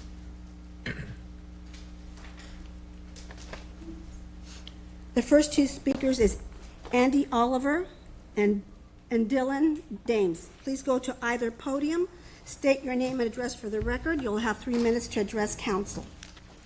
My name is Reverend Andy Oliver. I'm pastor of Allendale United Methodist Church in St. Petersburg. I'm here today because of the vitriol directed at our unhoused neighbors during last week's meeting regarding the proposed Clean and Safe program. Last year at Allendale, we allowed unhoused people to sleep outside our church. Some neighbors immediately accused them without evidence of defecation, theft, and other stereotypes, none of which was true. But that's how deep these assumptions run and how dangerous they are. We know what works: one-on-one, relationship-based street outreach. I want to thank the council members and committee earlier today who lifted up the need for more outreach workers, for housing first strategies, and for mental health resources, not more systems that criminalize poverty or just shuffle people around the city. Almost every week, I reach out to Helen Rhimes, one of our city's hardest working public servants. She builds trust with those who aren't just experiencing homeless, but who've had homelessness thrust upon them because of the policies and systems that we uphold.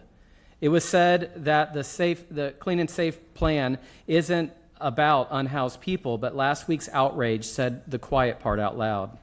I agree with Jason Mathis on one thing: downtown should belong to everyone. But last week when he listed who everyone includes, he left some people out. So let me fix that. Downtown belongs to the veteran sleeping in a doorway who hasn't been able to access his benefits. It belongs to the trans teen who comes to the park to feel safe when home isn't. It belongs to the grandmother living in her car, still showing up for her part-time job. It belongs to the outreach worker offering water and dignity. It belongs to the man pacing and talking to himself because our mental health system has failed him. Downtown belongs to them too. If we say the city is for everyone, then our policies, our dollars, our compassion, our vision must reflect that, not just in speeches, but in how we treat those with the least. Because if downtown doesn't belong to the most vulnerable among us, it doesn't truly belong to any of us. Just before this meeting, a reporter asked me, "So what do we call the homeless person who's angry and causing chaos? The difficult ones?"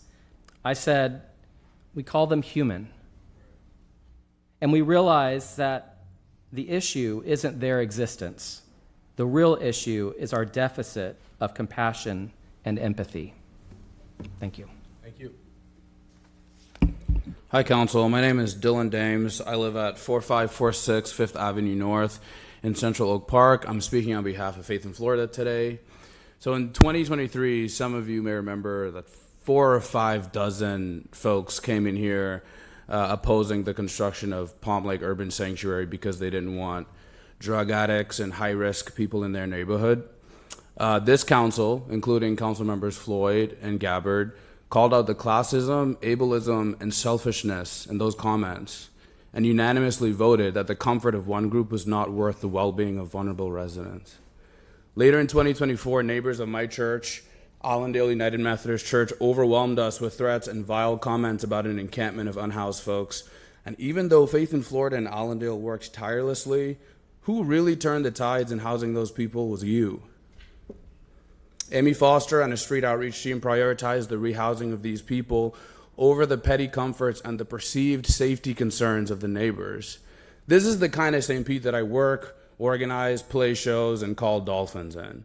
I advocate for the city because I've seen y'all try. This is a city with decentralized cold night shelters and tenants' rights workshops and progressive housing experiments like Innovair. Commenters from the past meeting may think that unhoused people are the problem, but I think y'all are better than that.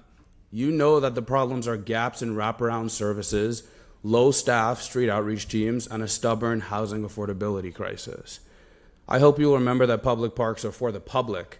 Clean and safe programs represent displacement and wealth transfers to the private sector. It does not actually promise cleanliness or safety. If an unhoused person moves from the street to anywhere else but a house, no progress has been made. I hope you'll make the right choice and lead with justice. Thank you. The next two speakers is Jay James and Chase Harold. Go to either podiums. Please state your name and address for the record. You'll have 3 minutes to address council. Hi, my name is Jay James, and I'm a third-generation native of this here city, 2042 27th Street South, St. Petersburg, Florida, 33712. And I give homage to my ancestors and elders who helped build this city. And, you know, there are several things St. Peter's known for, and one of them is our park system. We have one of the best public park systems of any medium-sized city in this country, particularly our waterfront parks, you know? Cities are spending millions and billions to try to get what we already have. And the park that sparked all of this is Williams Park, named after one of our founders, established 137 years ago. Quite literally the oldest thing in the city. You know, besides, let me not do that. And it was a place for all to gather. All that is except my ancestors and those of other black residents of the city. I am disheartened to hear that the city government is entertaining a plan to take us back to a day when all residents are not welcome in Williams Park. I find it concerning that some are using the tactics and strategies of oppressive governments to fearmonger y'all into doing this. Scapegoating. You know, we talked about someone being harmed. That had nothing to do with the hosteless people that are in Williams Park. Dehumanization. We are all humans. And to talk about people as if they are not is wild.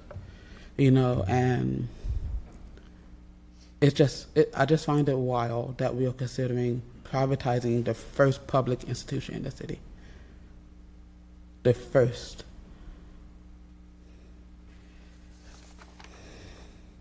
As Dylan said, public parks are for the public.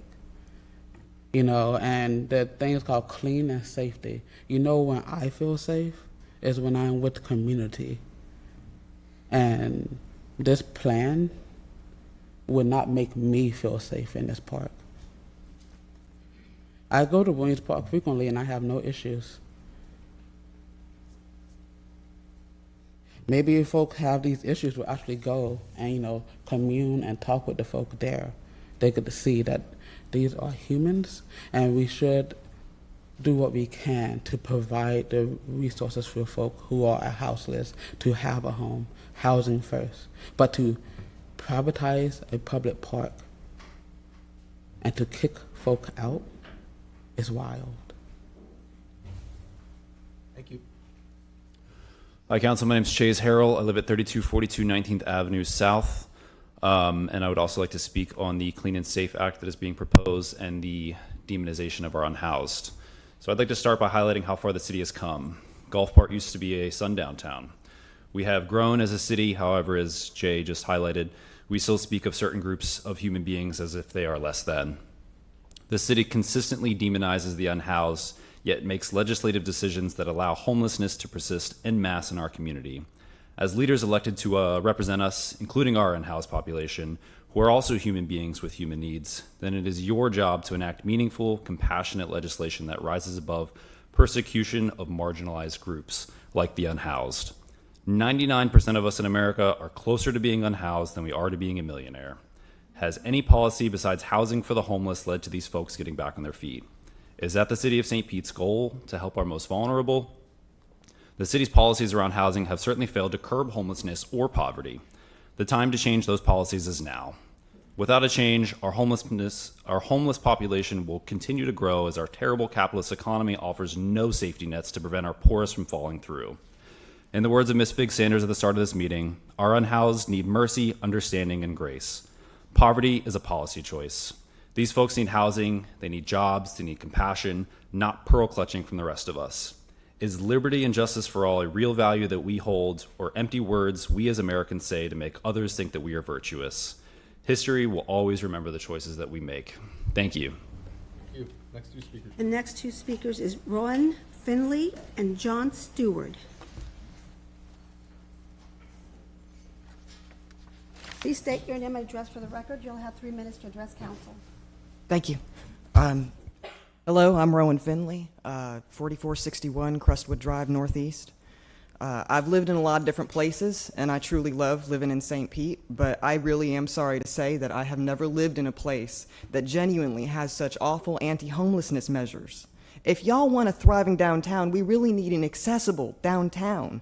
If you want families downtown providing economic prosperity, we need a paradigm shift. Places to sit for the elderly, places to sit for families, and a shift towards accessibility for everyone.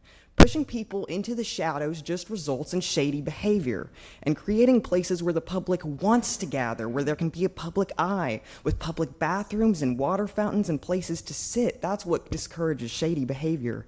If we invest in real community outreach, not increased police presence to act like mall security guards, that's what will result in real safety for everyone. I've seen what it looks like when people and governments push people into the darkness, and I've seen what it looks like when people are allowed to be in public. Why should our government pay to cycle people in and out of jail when we could be spending it on public housing? I find myself deeply upset at the lack of public affordable housing. I find myself upset at the lack of an accessible downtown. And I find myself upset at the idea that St. Pete is a place where I can't enjoy going downtown with my family because my grandmother and spouse need places to sit regularly, and they cannot because of the anti-homelessness measures, because of the way that things are set up. I've met too many people who have become houseless in this recent hurricane, and they're still struggling. We need a paradigm shift that results in us taking care of our unhoused people and will result in prosperity for everyone. Thank you so much for your time. Have a great afternoon.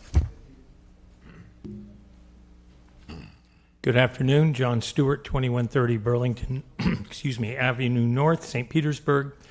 During the comments on the Clean and Safe program at last week's City Council meeting, we learned that homeless people can often be a source of fear and rumor. Several people claimed that a stabbing downtown last month involved a homeless person.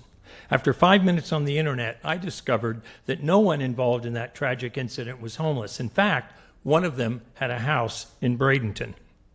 If we're going to help people off the street, we need sound data, not rumors.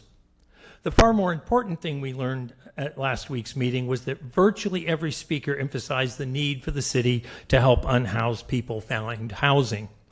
Yesterday, ProPublica published an article about what not to do to get people off the street. Since late spring of 2021, Portland, Oregon spent $200,000 per homeless resident. And during that time, the homeless death rate quadrupled. Why? Because they took money from stable housing and poured it into shelter beds. Councilwoman Driscoll has said that this process of helping homeless people will be a series of steps. And today, the other Blue Man Group, FAST, is offering you a way to take that significant step. Thank you. Coupled with plundering its stable housing money, Portland carried out 19,000 sweeps, a euphemism that means doing to homeless people what Hurricane Milton did to many people in St. Petersburg, destroying their personal space and their possessions. Cities should be in the business of housing, not hurricanes. I'll send a link with this ProPublica article to your email boxes later today, along with some other articles with ideas about successful cities, what they're doing. Because, I mean, we have a lot of talent here in St. Pete, but new ideas are always welcome. One thing those successful cities have in common is networks involving everybody: homeless, police, business owners, social workers, and others. Last week, St. Petersburg College Downtown Center Provost Caron Jean-Baptiste said SPC is committed to being a partner in the solution. What if the city partnered with SPC and its students to assist those in Williams Park just across the street from the college? I taught at Osceola High School in Seminole for 33 years. During that time, I invited students to join in Christmas caroling at homeless shelters, which we called Still No Room in the Inn, because there isn't. One of these students was so inspired by the caroling that today she is the co-coordinator at the Celebrate Outreach weekly Saturday morning breakfast. Last week, we served 95 meals in cooperation with Metropolitan Ministries. A partnership with SPC would change lives now and in the future, and that's just one possibility. I urge you to work toward a... Thank you. The next two speakers is William Kilgore and Vicki Majors. Please go to either podium, state your name and address for the record. You'll have 3 minutes to address council. Hi, my name is Vicki Majors. I live in St. Petersburg, and I'm very concerned about bikes and scooters. Vicki, and I think can you give us a cross street? I live on Beach Drive. Thank you. Okay, so I'm very concerned. I've watched a lot of vehicles, electric vehicles, scooters, skateboards, one wheels. They usually are using one hand on the handlebar, the other hand vaping or looking at their phone. I know there's been more accidents than we're told about because I know people that have told me that. I talk to the police all the time and they say there's nothing they can do because they're permitted on the sidewalk. So I brought my 2 pictures today, not for sidewalk riding, not for sidewalk riding. The companies that make these, who knows what commitment they've made to you to get permission to add 900 more. But what they do is, the concern now is they're dropped and they're not returned to their stalls. So I read that one of the revenue sources may be to fine the people who drop them. Okay, what do you think the chances of that are to really generate revenue? I don't think very much. How you can generate revenue is to license the bikes, license the people that ride the scooters, fine them when they're in violation, and then if they repeat offenders, forbid them to rent. But the place to ride them is the street. We have bike lanes rarely used. I've rarely seen anyone on a bike lane, but I do see them flying at 40 miles an hour through Staub Park, and I'm not exaggerating.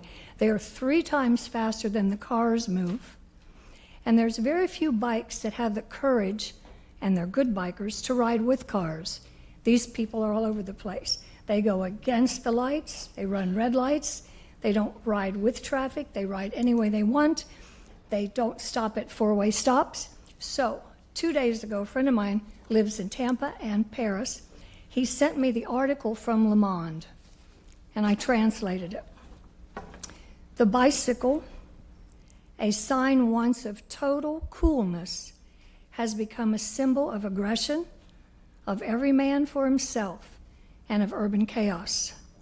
Between pedestrians, acceleration at red lights, duels with cars, one hand on handlebars, the other used for mobile phones or vapes, riding in opposite directions to traffic, and it's an unsafe environment for most.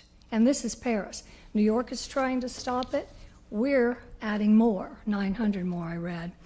I don't think, once I almost saw a waitress killed on beach bringing food out, and they don't care, they just fly. Thank you. Done? Thank Okay, you. thank you. Hi, thank you, Chair. William Kilgore, 2550 28th Avenue North. I'm with the St. Pete Tenants Union. I want to talk about the committee meeting this morning. There's a PS&I committee.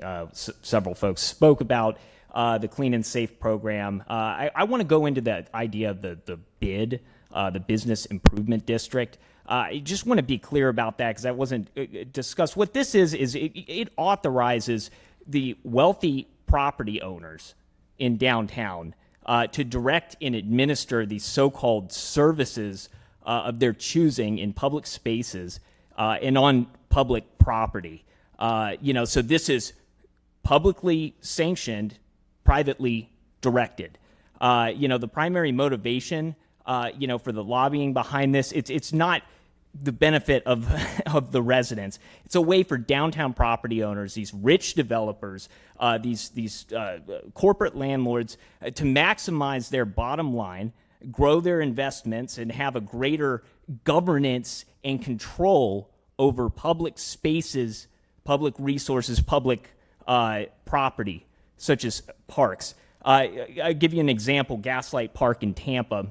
They worked there with the city, that their business improvement district, to remove the benches, similar park to Williams Park. They removed all the benches, and then they lent them part of the park to put this patio furniture with all these different rules that are, you have to be drinking a beverage or have some food from somewhere to utilize that patio furniture. And it was an anti-homeless measure. It was nuanced. It wasn't like we're going to go in and harass people. So we'll remove the benches, things like that. Those kind of decisions that are being made. And a lot of these ones, too, have private security. We don't need private security people walking around policing public spaces like that. I think it's fundamentally anti-democratic. We already have public departments to deal with all that. If we have an issue with park maintenance, let's increase funding for park staffing, the parks department, create good union jobs that we have through the city. Issues with litter or graffiti, we have a sanitation department. Increase funding and staffing for them to take care of that if that's a problem. And most of all, for the homeless services, we don't want policing or bid private security, whoever it is. We need more social workers. And more importantly, we need to fund the services themselves, because the services themselves are inadequate. You can go out and say, hey, sign up on this waiting list. I'm already on the waiting list. There's wait lists, eligibility requirements, limited capacity in all these programs. And that's what needs to be focused on, not giving corporations more control over the public spaces downtown. So I wanted to share that with you. I appreciate you all listening. Thank you so much. The last two speakers, Mr. Chair, is Matt Widener, and I believe it's Zandale. Lauren, please go to the podium. State your name and address for the record. You'll have 3 minutes to address council. Members, my name is Matt Widener at 1201 Eden Isle Drive. I'm here once again to complain and express outrage over what's happening with the water bills. This is about my 6th time being in front of you about this, and I remember looking each one of you in the eyes over many hearings and in the committee of the whole, in which each one of you individually expressed a direct commitment to get to the bottom of what that problem was. At the last council meeting, you guys authorized up to $65,000 to Stantec in a resolution in which Stantec was directed to report back to you about what happened. What happened? Apparently, you're not getting that report, because the response that comes back from administration is that what you approved was not a prospective report to, quote, get to the bottom of the problem, but that was the information that you had in your committee of the whole packet. That is not at all what I understood. When I listened to that committee of the whole, what I heard them telling you, each one of you, was that they were going to get to the bottom of this known billing issue.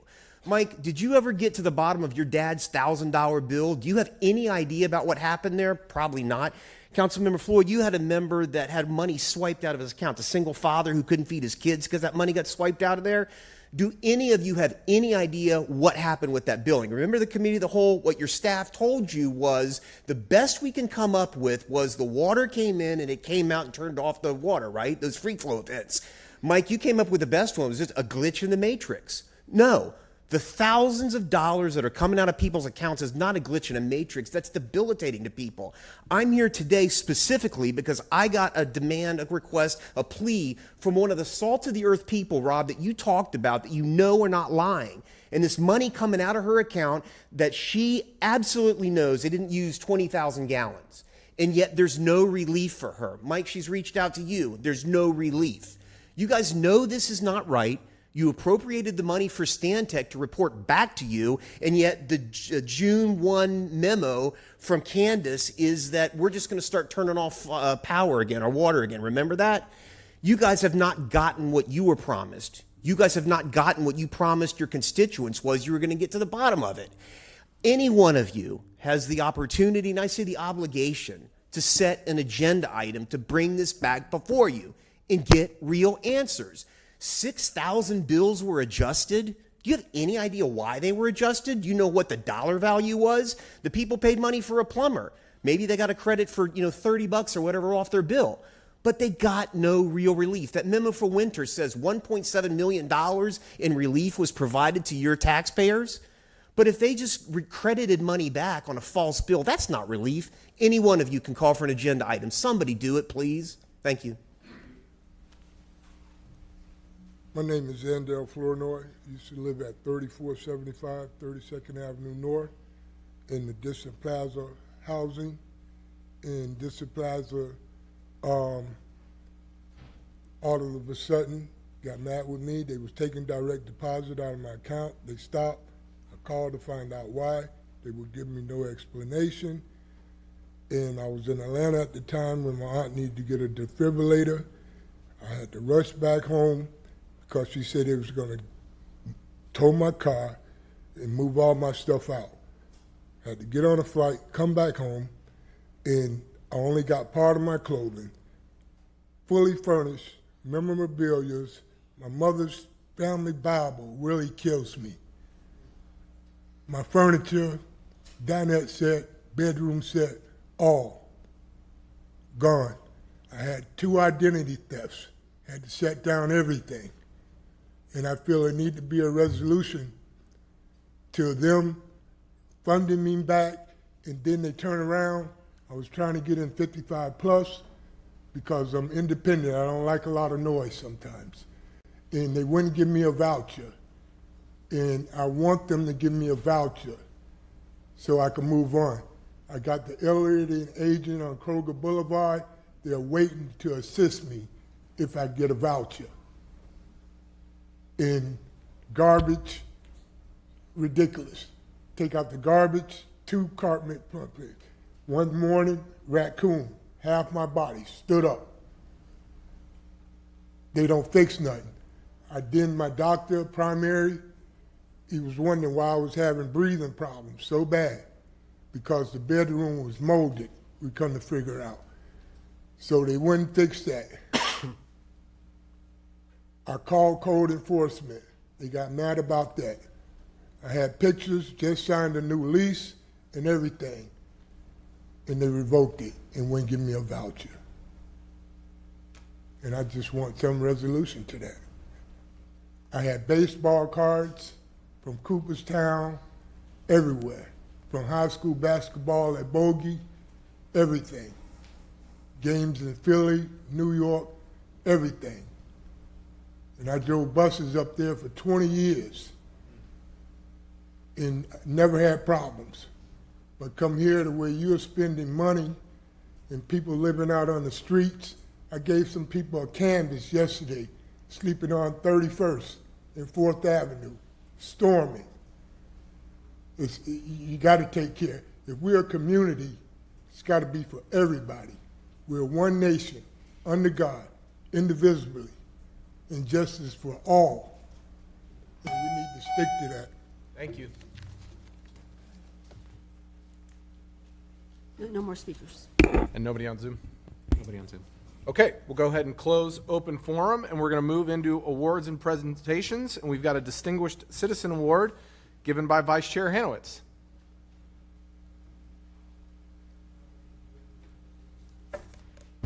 Thank you, Chair. This is one of the best things we do as City Council members is to recognize outstanding citizens in our city.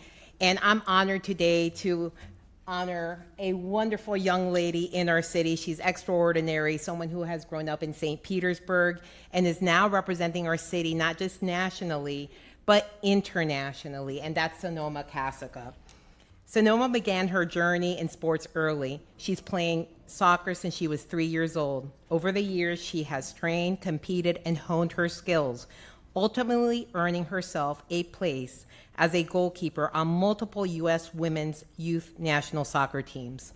She made her international debut with the under-17 women's national team, then helped Team USA bring home a bronze medal at the Pan American Games in Chile. And this March, she was called up again to the under 20 U.S. national team. To put that in perspective, the under 20 women's national team camp roster features just 22 college players and 2 professionals from throughout the United States.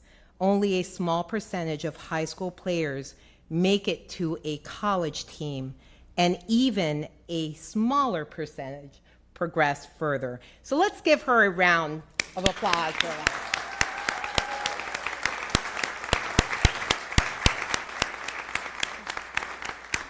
And that is so impressive. But that's just the tip of the iceberg, because throughout the years of training and dominating on the soccer field, Sonoma has been just as focused in her other pursuits. She graduated from Shorecrest with honors, joined multiple national honor societies, and served all 4 years on student council while ranking nationally in not 1, but 2 sports. You see, not only is Sonoma a successful soccer goalie, she is also a 4-time Florida state champion in the javelin, a state record holder, and an All-American who placed 4th in the nation at the 2023 Nike U.S. Outdoor Nationals. Wow.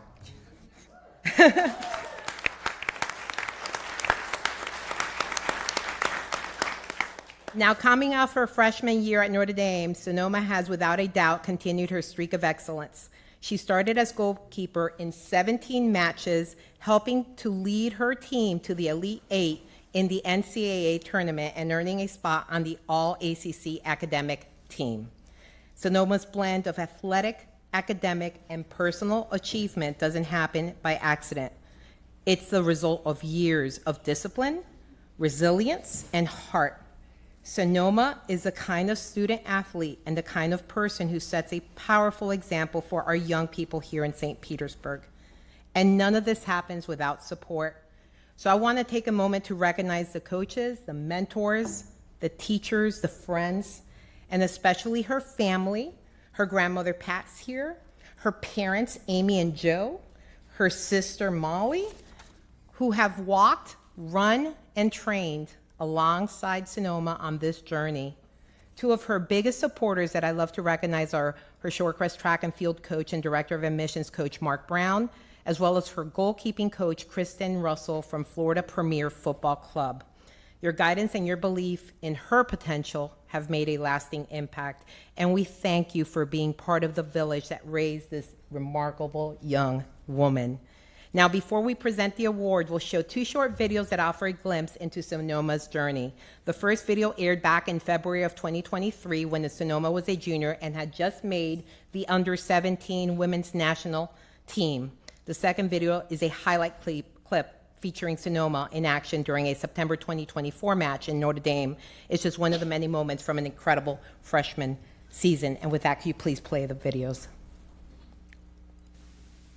Sonoma Cassica is back on Shorecrest Prep's campus after spending 9 days with the USA's under-17 youth soccer team in London. It was a golden opportunity to experience where the game was developed in the 12th century. Something that someone could ever dream of doing, representing your country on an international stage like that, getting to wear, the USA crest and getting to play and just having such a passion for the sport. It's a dream come true, and I can't wait to, look into the future. It's a bright future for this high school junior who was just one of 20 players invited to play for the U.S. soccer team. It's a big step towards her ultimate goal of representing USA in women's soccer. Growing up, I've always, watched Alex Morgan, Alyssa Nair, all my U.S. Women's National Team icons. And I've always thought, I want to make it there one day. I want to be there. I want to inspire young girls like, they've inspired me my entire life. As a 17-year-old junior, Sonoma has a lot of options. She's pretty good in soccer on the U.S. Women's 17 and under team, but she's also pretty good when it comes to track and field. In the javelin, she's won back-to-back state championships in her first 2 seasons. USA wasn't the first invitation for Sonoma. Last summer, her javelin skills as a 2-time state champion got her a call up to the Nike Invitational in Oregon. At first, it was a hobby. Freshman year, when I came out here, I didn't know what to expect, and then winning states, and at the end of my freshman year, it was an amazing honor. It's a very fun sport. It's almost an outlet away from soccer, too. Her goal is to go for the 4-year high school sweep in the javelin. So is there a conflict on which sport she'll play when she heads off to Notre Dame in 2 years. Right now for college, I'm going to just focus on soccer. I love javelin. I love it so much, but soccer, has been such a big part of my life. I've been playing it for 12 or 13 years. I can never let that go. Also to focus on soccer after, hopefully going pro and focusing on that during college. In St. Petersburg, Kevin O'Donnell, Fox 13 Sports. We have one more video.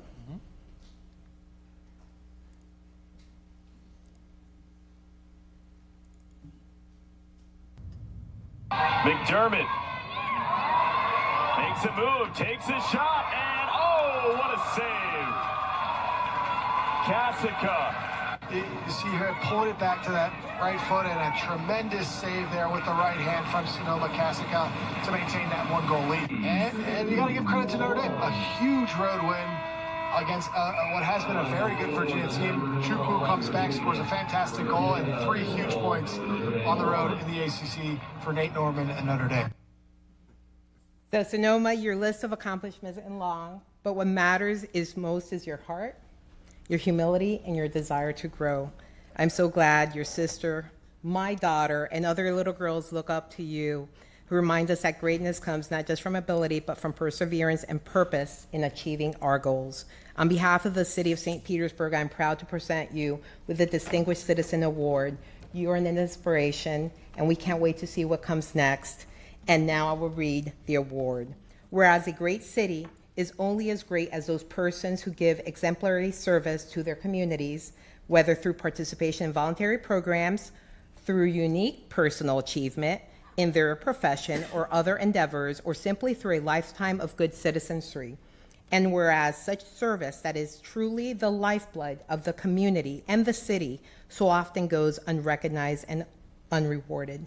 Now, therefore, as a duly elected member of the St. Petersburg City Council, I hereby recognize that in Sonoma Kasica, we have an outstanding citizen, one who is worthy of the esteem of both the community and the great city of St. Petersburg. Congratulations.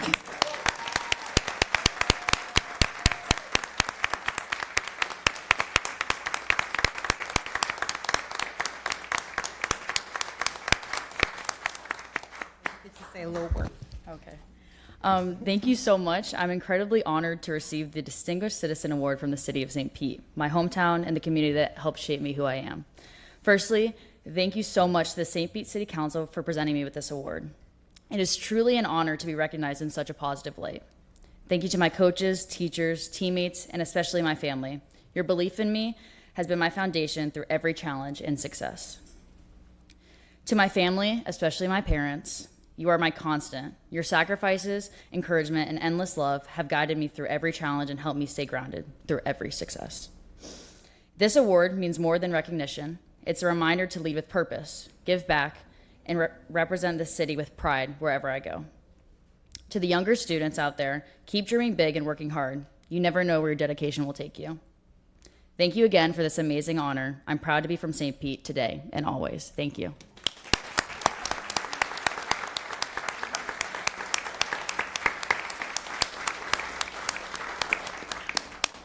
Well, congratulations, Sonoma. Thank you for representing St. Petersburg so well. I very much hope that my daughter is watching right now, so she has something to strive for. To your parents, first of all, awesome name. And for a lot of different reasons. But having a unique name, I love seeing other unique names. Then you add Sonoma to it. I have a son named Cade, after a Napa Valley wine. and so, but just thank you for everything you've done to pour in. I was not the athlete, not even in the same universe, but I just know what it's like to have parents that pour into you to give you that gift of being able to go after your dreams and to be able to go to the next level and to the next level and to the next level. And so a big thank you to your parents and to your teams. But Sonoma, thank you so much for all that you do, all the work that you put in, and know that we're cheering for you. And we want to see you at the next national team and your professional career. And we'll have you back when those things happen. How's that? Yep. All right. Congratulations.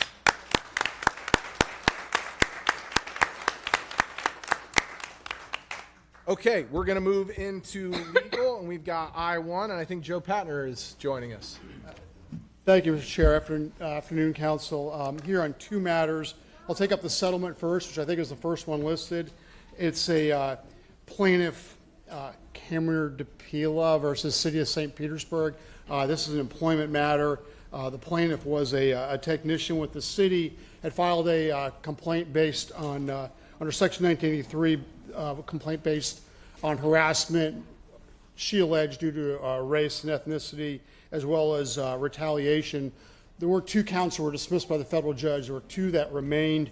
We took on balance trying to judge the defenses as well as the what sort of evidence the plaintiff could bring forward, and we came to a resolution of $75,000, which I think is fair under the circumstances. Like I said, everything's all about balance and risk. I'm not saying the department did anything wrong. I know the directors have denied that they did anything wrong. I have no reason to disbelieve them. However, when we kind of balance, the risk of it, like I said, I personally feel it's a fair settlement.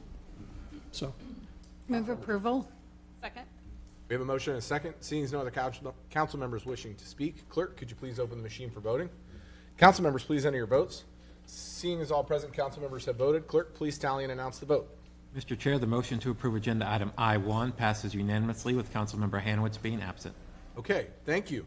All right, and now we'll move on to I-2. Thank you, and thank you for the previous vote, Council.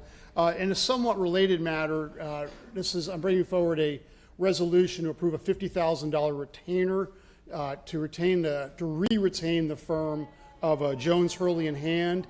They have handled our employment work in the past. They're currently handling our workers' compensation. When they've helped us out on employment in the past, we're just using the same terms as we did a few years back. I'm hopeful, this could be temporary, maybe a little bit longer until we found the right employment person to fit in. But anyway, we think that this will position us nicely, for the near term. Okay. Move approval. Second. We have a motion and a second. Seeing as no other council members wishing to speak, clerk, could you please open the machine for voting? Council members, please enter your votes. Seeing as all present council members have voted, clerk, please tally and announce the vote. Mr. Chair, the motion to approve agenda item I-2 passes unanimously with Councilmember Hanowitz being absent. Thank you, Joe. Thank you, Council. Thank you, Chair. Okay, we're going to move into reports, and we're going to start with F1, Saturday Shops Update, and we are joined by founder and CEO Renee Edwards. Yeah, go ahead. So first of all, thank you, Renee and team that are here. This is an update of what it is that we are trying to do in the city of St. Petersburg. We spoke earlier in regards to those communities, those needs of the city of St. Petersburg that need additional help to get others where they're going.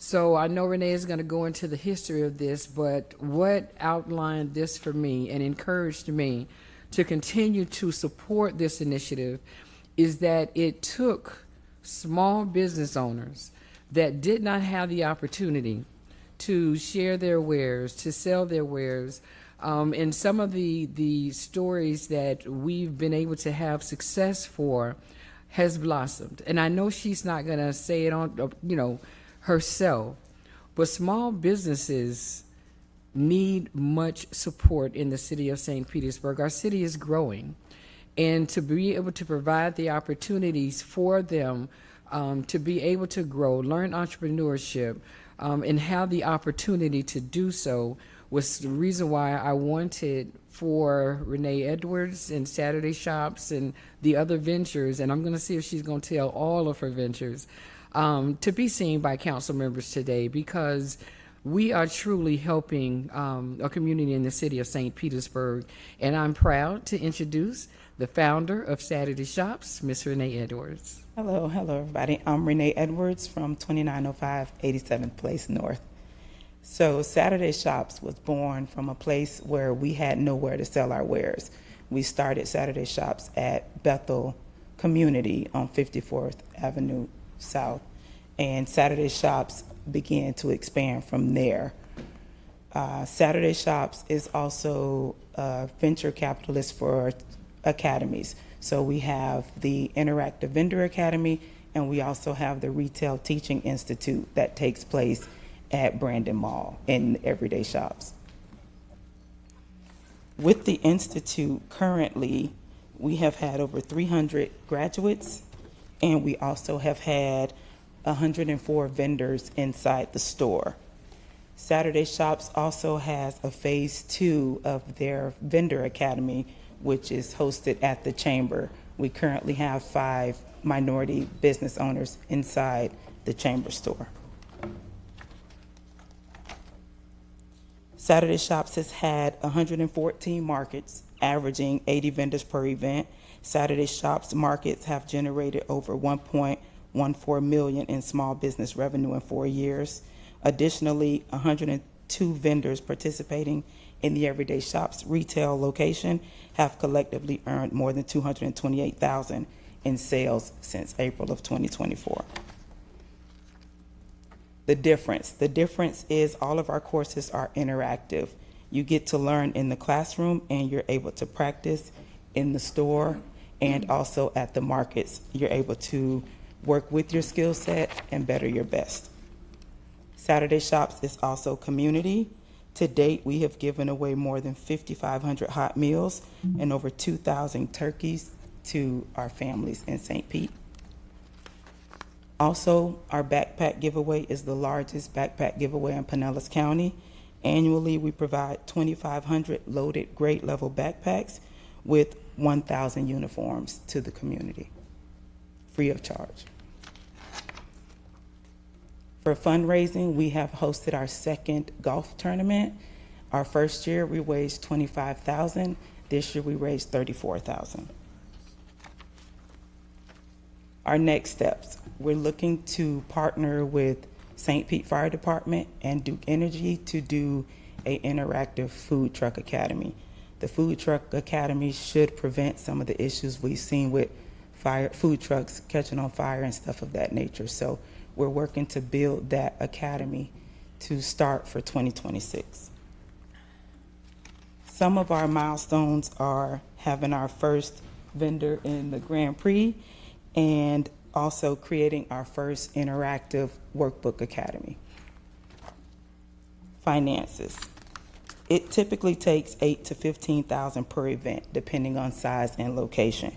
We've seen from 3,000 to 7,000 customers that shop Saturday Shops on any given Saturday.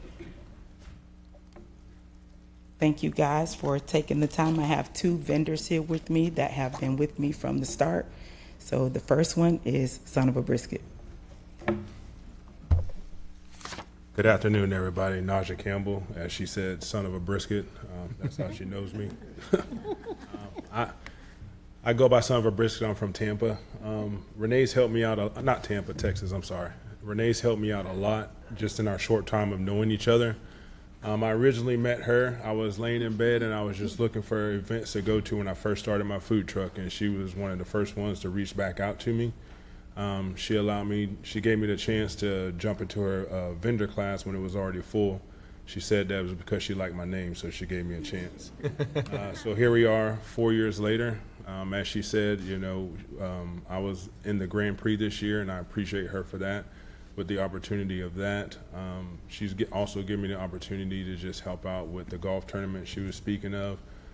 One thing that I told her, I said, I don't want anything for this. If you're helping out the city, I want to be there as well to help out too.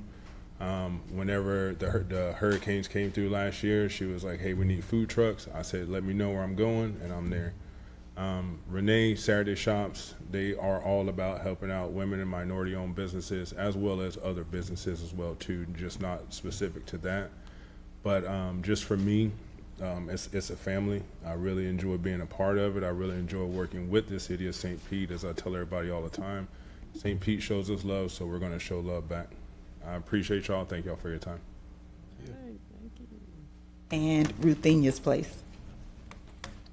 Hello. I'm Ruthenia George, the owner of Ruthenia's Place that I run with actually 3 of my 20-plus grandchildren.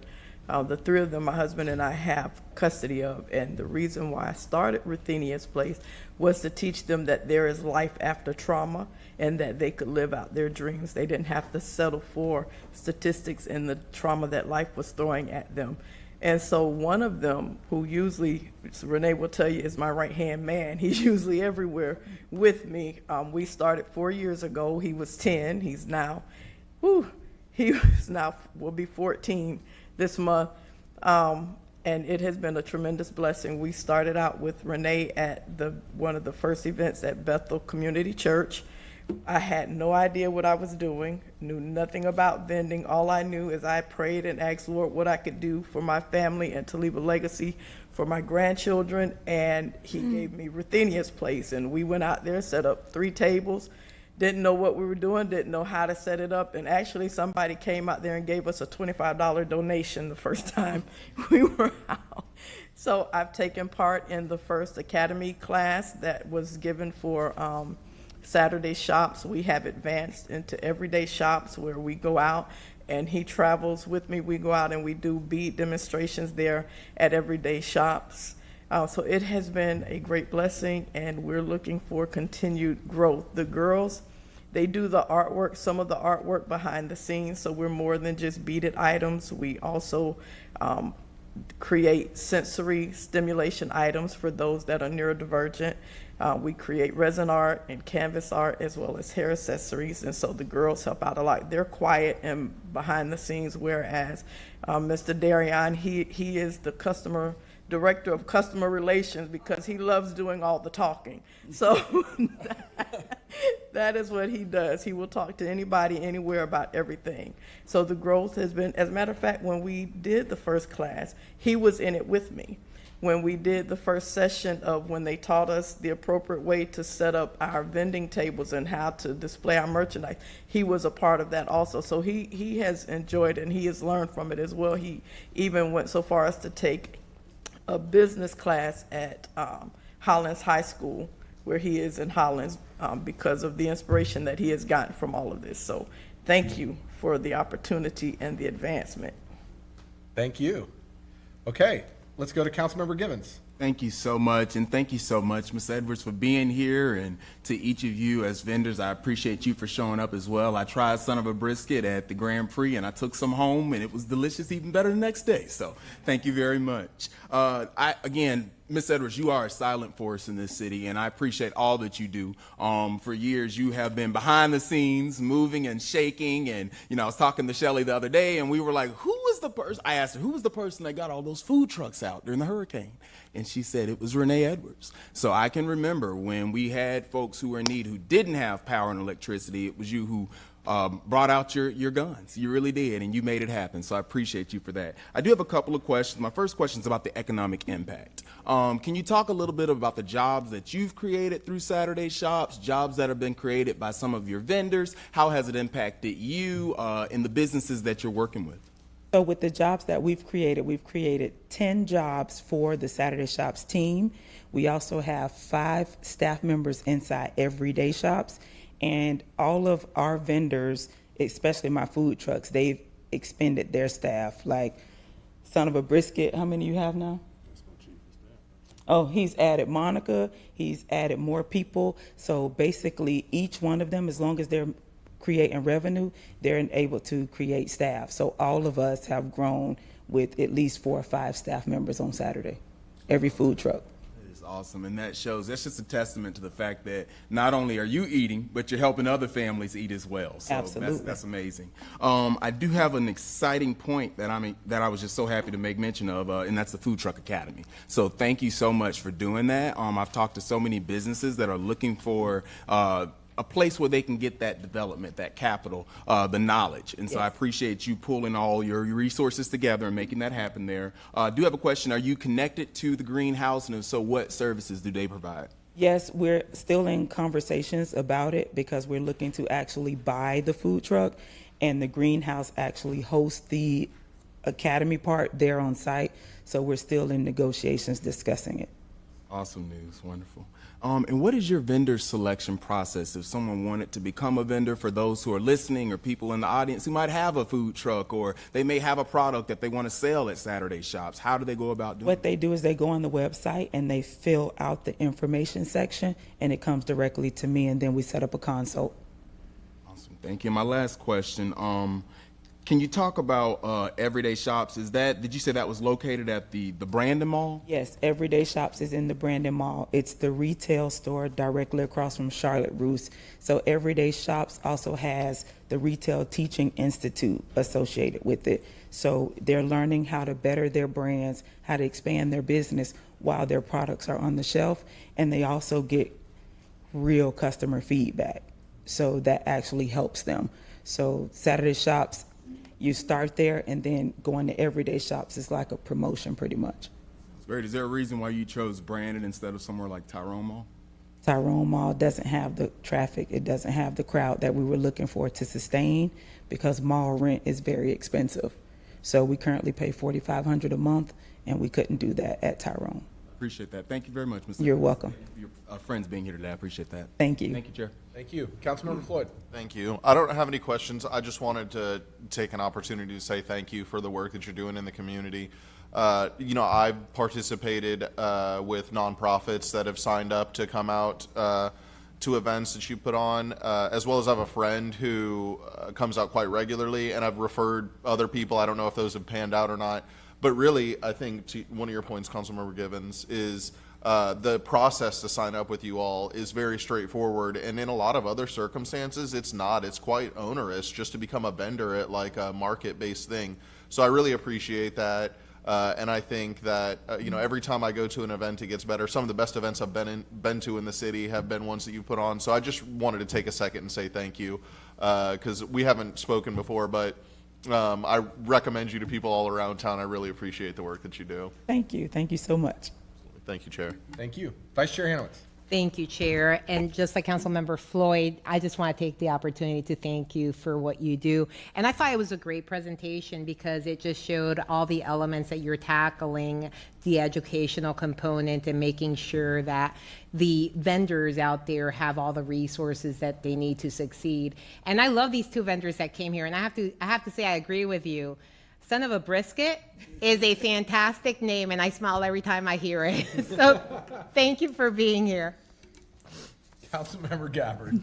Well, I'm just going to pour on and say thank you as well, but specifically thank you, Renee, for the work that you did after the hurricanes and getting the food trucks out, getting food in people's bellies when times were dire. People were working hard. People were trying to save what they could from their properties, and just knowing that we, as council members and my legislative aide, could bring a warm plate from a food truck to a family to help them made all the difference in the world in those moments. So thank you, thank you, thank you. And I hope you all heard that address that she gave for her residents. She is one of mine now. She lives in District 2, and we've got some good plans for what's coming up in Fossil Park later on this year, so stay tuned. Unity doesn't just happen on the west side, just so you know, Council Chair Gertis. We're going to be having some unity on the north side, too. Absolutely. So, yes, so Renee is spreading her love far and wide, and we are here for it. So thank you, thank you, thank you, and thank you for everything that you do, and congratulations. Councilmember Fix Sanders. Okay, well, I still have a whole lot to say because we've been there since day one, and I hope everyone is hearing what is really happening. When you take a no, several no's, and you turn it into a yes, not only for yourself, but for hundreds of other vendors. Renee did not brag enough when it comes down to these ventures. When she started, she doesn't get a lot of funding. We don't give city funding much at all. She's not telling the fact that she went into her own 401k to fund it initially. She's not telling the fact that she has spreaded Saturday Shops from Chicago to Tallahassee, from Atlanta to Miami. Now you're in Lakeland.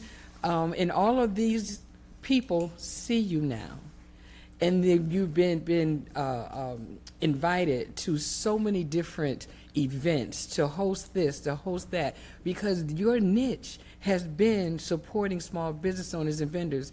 And again, I like to say there was one of your vendors that was homeless.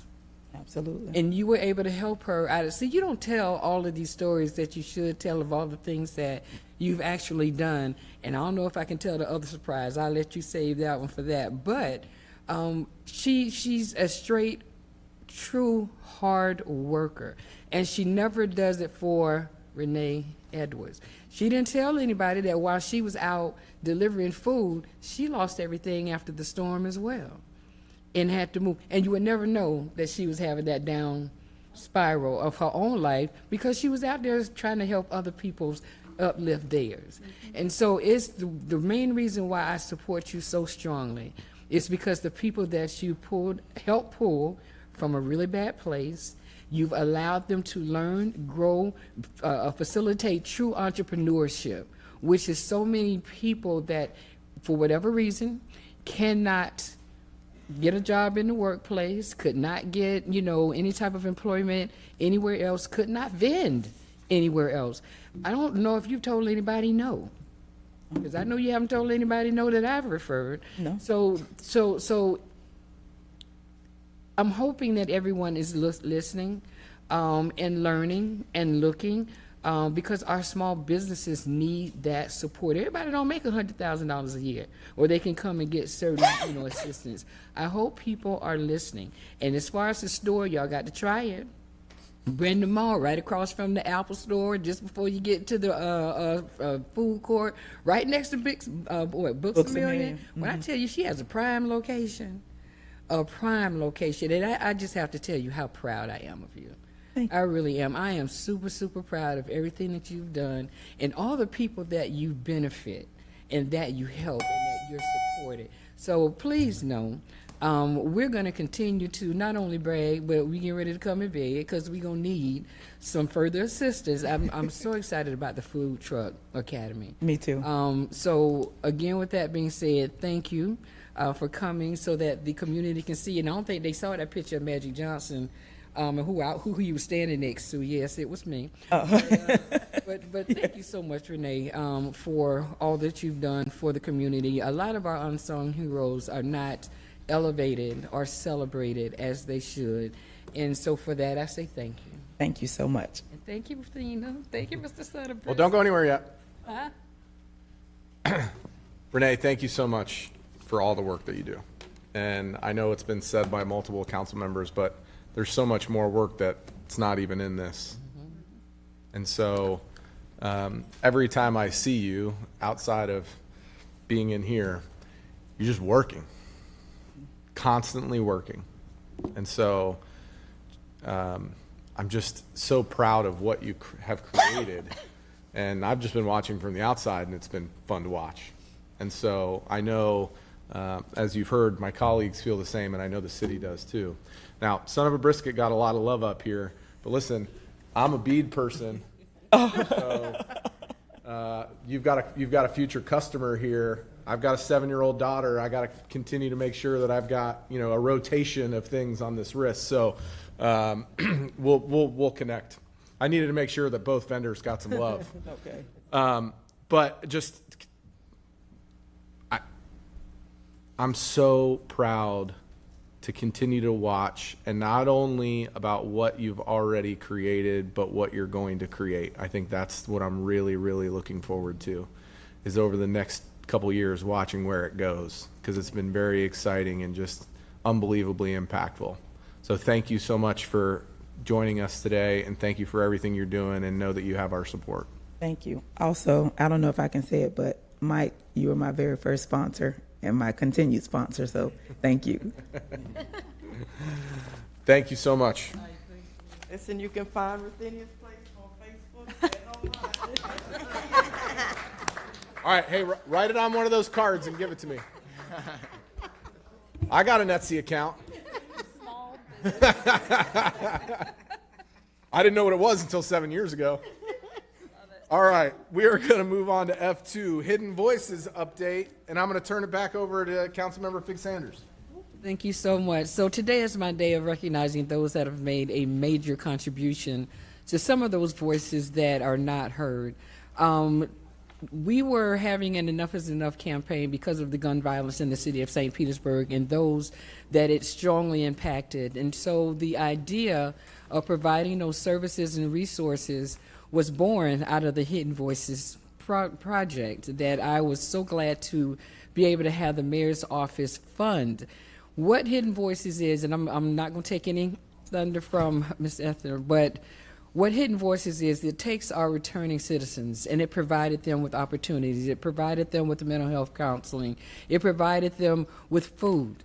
It was strong in the community, and it's going to continue to remain strong. So we're, 4 years in now? We're 4 years in now, and I am so excited to have Esther Sani. Yes. I got it right. Esther Sani here to present this project by request so that we can see other things that are good in St. Pete while we're making something hard and difficult by providing resources, a good opportunity for some of our returning and homeless citizens as well. So with that, I want to introduce Ms. Esther Sani. All right, thank you so much, Councilmember and Chair, Vice Chair, and Council members. Standing here today in a different role, standing here as the Director of Programs and Staff Development for PERC. What Councilmember Fig Sanders did not mention is about 4.5 years ago, there was a prayer circle. And I remember the prayer circle, and it was Councilmember Fig Sanders, and it was at the time Councilmember Lisa Willa Bowman, Pastor Lewis Murphy, and several other community leaders that came together. And the reason they came together is because there was a lot of gun violence taking place in the community. Hidden Voices was born from that. It was born from the gun violence that was taking over our community, but it also was born because there were individuals that was coming out of prison that had absolutely no resources. And the resources and the only organization that stood up as the champion for those individuals as it related to second chances was PERC. And so the conversation started with Councilmember Fig Sanders and Michael Gilazzo, who's here. Raise your hand, Mr. Gilazzo. Greetings, sir. And really came together to say what needs to be done, and not only what needs to be done, but how can we do it. And so I went back to 2021 and pulled a quote from Councilmember Fig Sanders, and that quote simply says, "It's no secret that our city, our communities, and our nation has experienced an upsurge in gun violence. But who has that violence impacted the most? And then have we heard those voices?" And that's how Hidden Voices was born. And so we initially focused on navigating administrative startup hurdles. The program, of course, has since transformed into a comprehensive model of healing, engagement, and empowerment. By 2025, Hidden Voices has reached over 3,000 individuals and families with currently 50 active clients, and actually I think 2 or 3 more were enrolled this week, receiving consistent case management and wraparound services. Under the leadership, and I want to pause here because it says under the leadership of Esther Matthews, only because Ms. Deshawn Mims has transitioned to another powerful program, but I do need to pause and thank Deshawn Mims for all of the work that she did. When she came in and led and took the helm of this program, it was a haphazard piece here, and she, with all of her skills and all of her gifts, built it into what it is. So I do the paperwork, but she has really built Hidden Voices into what it has become. And so thank you, Deshawn. And then it's a collaborative team, right? It's a collaborative team for the program that's expanded its focus to meet what has become very complex and changing needs within our community. And so we talk a little bit here about what it is, what this project is and what it has grown into. And I won't verbatim go through it. I know you guys have it in front of you, so I promise you I'm not gonna word by word read it, but I think it's important to know that it has evolved into a true trauma-informed, community-driven initiative that supports all individuals that walk in the door. When they walk in the door, it's not a turnaround. It's how can we serve you in a way that's very holistic, but also a bridge to ensure that you're connected to the community as a whole, while dealing with all of the stuff that they walk in the door with, systemic trauma, recent release from incarceration, violence, and just really providing meaningful support to them. We have here, and you see where this is where we began. Clearly, we know that during the hurricanes, we experienced a serious intake in needs. That intake and needs led to us shutting down 16th Street, pulling resources from South Florida, pulling resources from North Florida, and coming together and really dropping, I think it was 3 semi-trailers of trucks and just dropping resources. And the individuals that walked in the doors, just from the trauma that they experienced through the hurricanes, shows in the increase in clients that we served. This here is a breakdown where you'll see clients enrolled, actively engaged, unduplicated, administrative, full-time staff, contract staff, and street team support. When we talk about, and listening earlier, and we were talking about the need to clean up our city and clean up our streets and beautify, we have a team that does that. And they're very intentional with what they're doing. I think it's important to know that when we're looking for resources citywide, the resources are here. We just need to tap into those resources. The data is here. I won't go over it verbatim. I know you guys like it sometimes and you don't, but I'm gonna skip past it. I want to talk about a little bit about where we're going. And so as we talk about how this program has evolved, we are and have started the process of doing a trauma support and peer counseling a component of Hidden Voices. We're looking to do groups that will be housed and staffed by PERC, but we're actually opening the doors right now at no charge to individuals that have experienced this. We're also being very intentional with our street outreach and our neighborhood cleanup with a purpose. And so what does that look like? We have other organizations reaching out to our team saying, can you come and support? And so when we say that we're out doing it, they recognize what we're doing it. We're doing it with pride, and they are coming to us seeking the assistance from us. We are being very intentional with our community events. We have a men's empowerment event that's taking place. Many of you have heard about the She Can Brunch, but we have other events that are happening in our in collaboration with other organizations, as well as what we're doing. And then our workforce development and second chance hiring. We are ramping that up and being very intentional with collaborations across the city, ensuring that when individuals walk in the door, we're not just referring them, but we're making sure that they have what they need. And sometimes that need is job placement.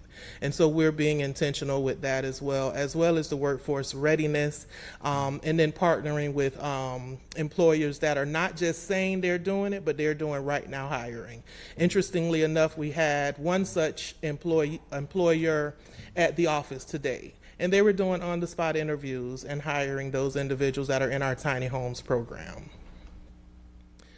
So as always, we want to talk about obstacles and challenges. You know, the obstacles and challenges are what they are. I don't think it's unique to our city, but housing, of course, is a challenge. What we're doing to ensure that the clients or the individuals that walk into the door, we're building and consistently massaging the relationships with the landlords that we have in place. Substance use and career readiness has been a challenge as well. What we're doing is partnering with, our hub, but also expanding the access to the trauma-informed wraparound support services that we are providing, and adding an addiction recovery piece component to that as well. And then our last challenge is fragmented access. Sometimes in our community, it's very fragmented. We'll hear something is happening or some services available, and then we will not send our clients, but we'll call to check on it ourselves, and we'll hear that that's no longer available. So what we're looking to do is just build up a space or even a in-house database where we have ourselves massaged it to ensure that what is being said is offered is in fact that. Opportunities for growth, right? We are excited about the Hub St. Pete office on 16th Street. It is the former office that we were in. It is exciting, one, because the historical nature of it. It's Dr. David T. Welch's accounting office, and so there is so much history. You know, it's often that we hear that Dr. Welch wanted that space to be a hub for the community, and so it's exciting that it has become that and continues to be that. Cross-sector collaboration, we will continue to strengthen our partnerships across the board, housing, mental health, and workforce sectors. The peer-led engagement and counselings, those are ramping up and moving forward, ensuring that we are not only offering that, but partnering with Life from Inside Out with Mr. John Bailey and others. Gun violence trauma support, we are moving that forward, as well as the workforce development and second chance hiring, of course, in collaboration with St. Pete Works, Career Source, and All Administrative Solutions. So I always like to round it up not only with photos but a success story, and this success story is one that I don't know if Deshaun wants to talk about. You want me to do it? Yep, fantastic. Hey everybody. Hello. Okay. All right, so these are some success stories from some of the clients that we've had for Hidden Voices. JJ first came to Hidden Voices. He was definitely feeling very overwhelmed. Talked to me about self-harm, mental health, really feeling very defeated. Not to mention, like, his financial strain would not allow him to pay for the mental health through his insurance. So I was able to connect him with the hub, which allowed him to get no-cost mental health resources, as well as case management support to ensure that his financial needs are being met. Recently as well, I supported a self-employed veteran who also was dealing with some domestic violence issues in his home and decided to go into a shelter. He had 3 small children that were in grade school, as well as were preparing to get his kids for the summer from North Carolina. So we talked, and he's told me that he didn't have housing, was really kind of confused as far as to where he was going to go, not to mention with the DCF custody case that he had. Getting his children during the summer was extremely important. So we talked, and I was able to get him housing. The Bayou Court recently had their release of grand opening for housing. So he was able to get into that housing as low income, and he's able to have his children. Thank you, Deshaun. So I wanted Deshaun to come up and really talk about the clients, because she's the first line. She has been the first line with these interactions. But it also is a lot of partnerships that are almost embedded in this community. When we talk about Bayou Courtyard, Deidre, who is the property manager there, she's a part of the organization that I lead. And so when she knows that housing is coming up, she immediately is reaching out to Deshaun, immediately reaching out to me and saying, who do you have? And I think as we move forward, those are the partnerships that we need to massage. I feel like the property managers need to know us by name and reach out to us directly when openings are available. And that's the bridge that we're building and have been building now for the last 4 years. And so I really rounded it up by saying what began as a platform for marginalized individuals to be heard has evolved into a true trauma-informed, community-driven initiative that supports healing, resilience, and self-determination. I'll skip and just say today Hidden Voices is more than a support program. It's a movement towards equity, restoration, and second chances by combining emotional healing with tangible opportunity where we are helping individuals not just survive but truly thrive. I think it's a feather in our cap that Hub St. Pete, the city administration, and you guys saw the need for the hubs to be stood up. The resources that they are providing to individuals in our community is unsurpassed. And so when we begin to have conversations about the needs and sustainability and continuation, we need to know that those resources, those organizations, those services that are here, we need to ensure that we are working really hard to maintain them because the need is insurmountable. And then pictures, yay! Always good to see pictures. And so some of these pictures is the She Can Brunch this year. We started She Can Brunch the first year with 25 people 3 years ago. And how many attended? 200 attended this event. And again, it's just powering and really pouring into single moms and business owners and youth, and oh my gosh, it's fantastic. And then you see this young lady to the right, that would be me, looking cute, talking to the kids. I know y'all think I'm cute. It's cool. It's cool. And then again, more photos. These photos were during our hurricane recovery. We were out there being very intentional. You'll see a young lady that says, "Enough is enough." Our council member, Fig Sanders, was out there with us. I know Council Member Gabbard was out there with us. Councilmember Gertis was out there before he became council member. Givens was out there, and so many others. I know that Councilmember Driscoll was on the ground level, and I think I saw Councilmember Hanowitz on Facebook doing some stuff, and also Mr. Hardy. You know, it is important when the community sees those that are elected toe to toe, arm to arm, elbow to elbow with them in these circumstances and situations. So it made a difference.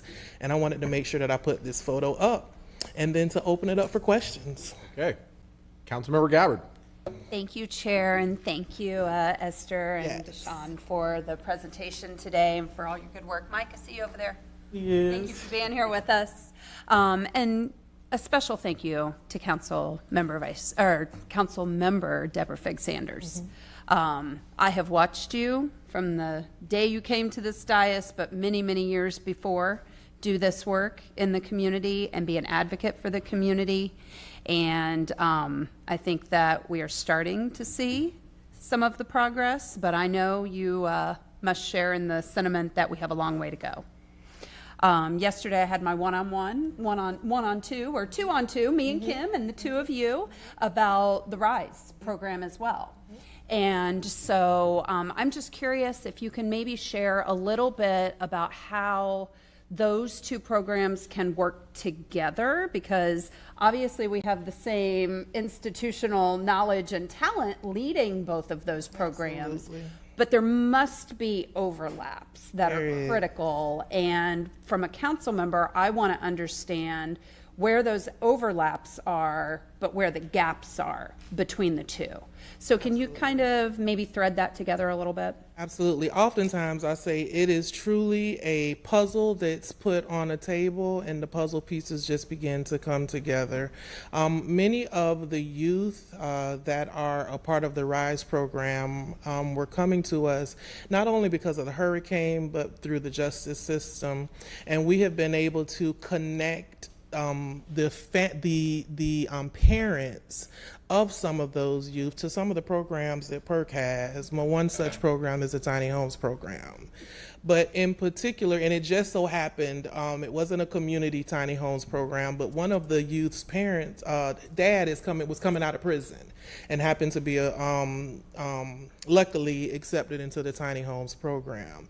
But also in that same vein, a lot of the youth that we've been dealing with are dealing with heavy mental health challenges. And so when we talk about connectivity, we're talking about how PERC has stood as a emblem of mental health services, second chances, and this is a family holistic look. And then with the hub now being in place, being very intentional with those resources right on site, right on 16th Street, to the point where we can walk individuals down there, walk our youth down there, call therapists on a Saturday and say, listen, what can we do to get this youth or this mom or this dad in? Oftentimes the work it begins sometimes 8 to 5, but it doesn't end at 5. And so there are Saturdays where we're navigating the space of PERC clients who are dealing with things, and then their children, and then reaching out to the hub to say, how can we get this family into counseling? So it's almost a pattern of weaving everything together, with everyone also having very individual needs. And I say it almost from the conversation we had yesterday of RISE being on the front end as it pertains to trying to stop gun violence specifically as one issue that you're touching, and PERC on the other side of the back end. Okay, so maybe the violence has occurred, but then how do we restore? Right. And how do we move individuals forward back into our community and make them successful going forward? Right. So it's a two-prong approach on both sides of a complex issue. I think so, for sure. RISE is very, very, very centrally focused on our young people, ages 10 to 17. And PERC is very centrally focused on our adults. But also we know that in the homes of our adults are children. And so you're right when you say that it's two prongs working together. I think the benefit of all of it is that Michael Gelazzo likes me. And so when we have these, do you? Okay, I want to make sure because we're on record. When we have conversations and we talk about, right, how can we really serve the community? It's not just this is a service that I provide. We have holistic conversations. How can we holistically show up in St. Petersburg? And oftentimes it's all of those little gaps and all of those little puzzle pieces that come together as one. Right. And you sure can. Sorry, I just wanted to say it. I almost would say it's more than two prongs. And I think back to when we started this, and Councilmember Fig Sanders, and at that time Councilmember Wheeler Bowman with the Enough is Enough movement, and how could we intersect these things? Because we have Deshaun, we have other members of our staff, because there's a lot of different pieces to this now, who will actually go to Polk Correctional and the work camp to try to meet people pre-release so that we can do that. With the St. Pete Works program, with part of what we're doing, and also our partner Florida Hires, we're working through Tallahassee statewide for people being returned specifically to the South St. Petersburg CRA, and that they wind up going through either the Largo Road Prison or to the Community Release Center. And all of these things, even starting with Cohort of Champions, trying to go on the very front end. And one of the ongoing conversations I've had with the mayor is that this vision that Dr. Welch had of all of these different pieces fitting together. But I think back to the time with Councilmember Fig Sanders on, God, it's not just about returning citizens. How do we help their families with the resources that they need? And to what Esther's point was, the parents need things, but we're also able to offer solutions for the kids. And that's why I've been so excited. I mean, RISE is not a PERC program, it's its own program, but that we can intercede. Those kids are helping to build out the community garden that we have on 16th Street. So fitting all these pieces together has been a journey that I think I look at Councilmember Driscoll and Councilmember Givens and everyone, including yourself, and some of the things that we've done. All these things sort of fit together in a kind of multi-prong approach. But I look and I think of all the work we've done with George and with Rob and the last couple of administrations. We don't always see completely eye to eye, but we figure out fighting together on how to get these things moving forward, and we're excited to do that. But really, thank you all for supporting the vision of this, because all of this comes together that way. Absolutely. If there, and I'm going to say if, but when there are additional needs and gaps that you find within your workflow, and where you're trying to point people to all of the wraparound services, please make sure that you continue to reach out, continue to advocate, and continue to make the ask. We've had a lot of big conversations today about the needs of our community, and I think that there are a lot of lessons that we can learn that we can take into other pieces pieces of our community, but it's going to take all of us to get it done. So And I think continue to it's make the something ask. that Chair Gertis said too when he came and did a tour of the hub. The hub is a concept, a lot of sort of spokes to the wheel where we can reach to other parts of the community and do. It's not so much about one location or two locations as much as how do we serve so many different aspects and needs in our community. I can tell you one of the things that PERC is looking at on the county level is some of these hurricane mitigation funds, and can we create something that we worked on together.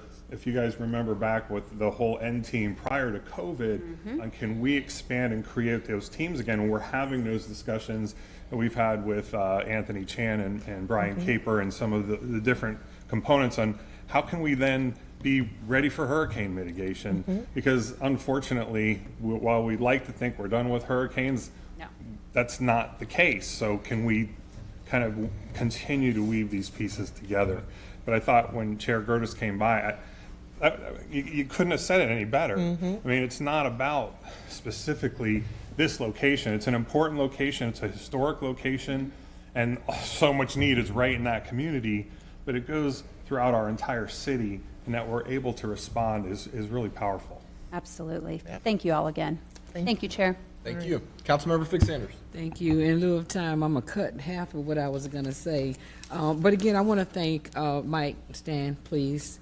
When I reached out to you in regards of starting the Hidden Voices Project, and y'all do know I did the logo, but anyway, to start the Hidden Voices Project, you did not hesitate, because you knew that one of the communities that you serve was one of the largest with the least amount of resources.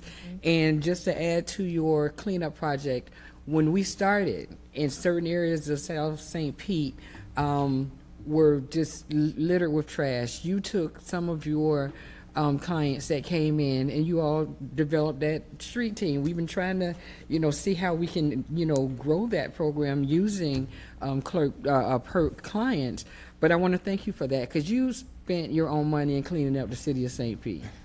You spent your own money, and so I'm going to never forget that, and I'm going to continue to give your accolades. Then I also need everyone to understand that the amount of money that we get is only a drop in the bucket to some of the other private matching dollars that you get to run Hidden Voices.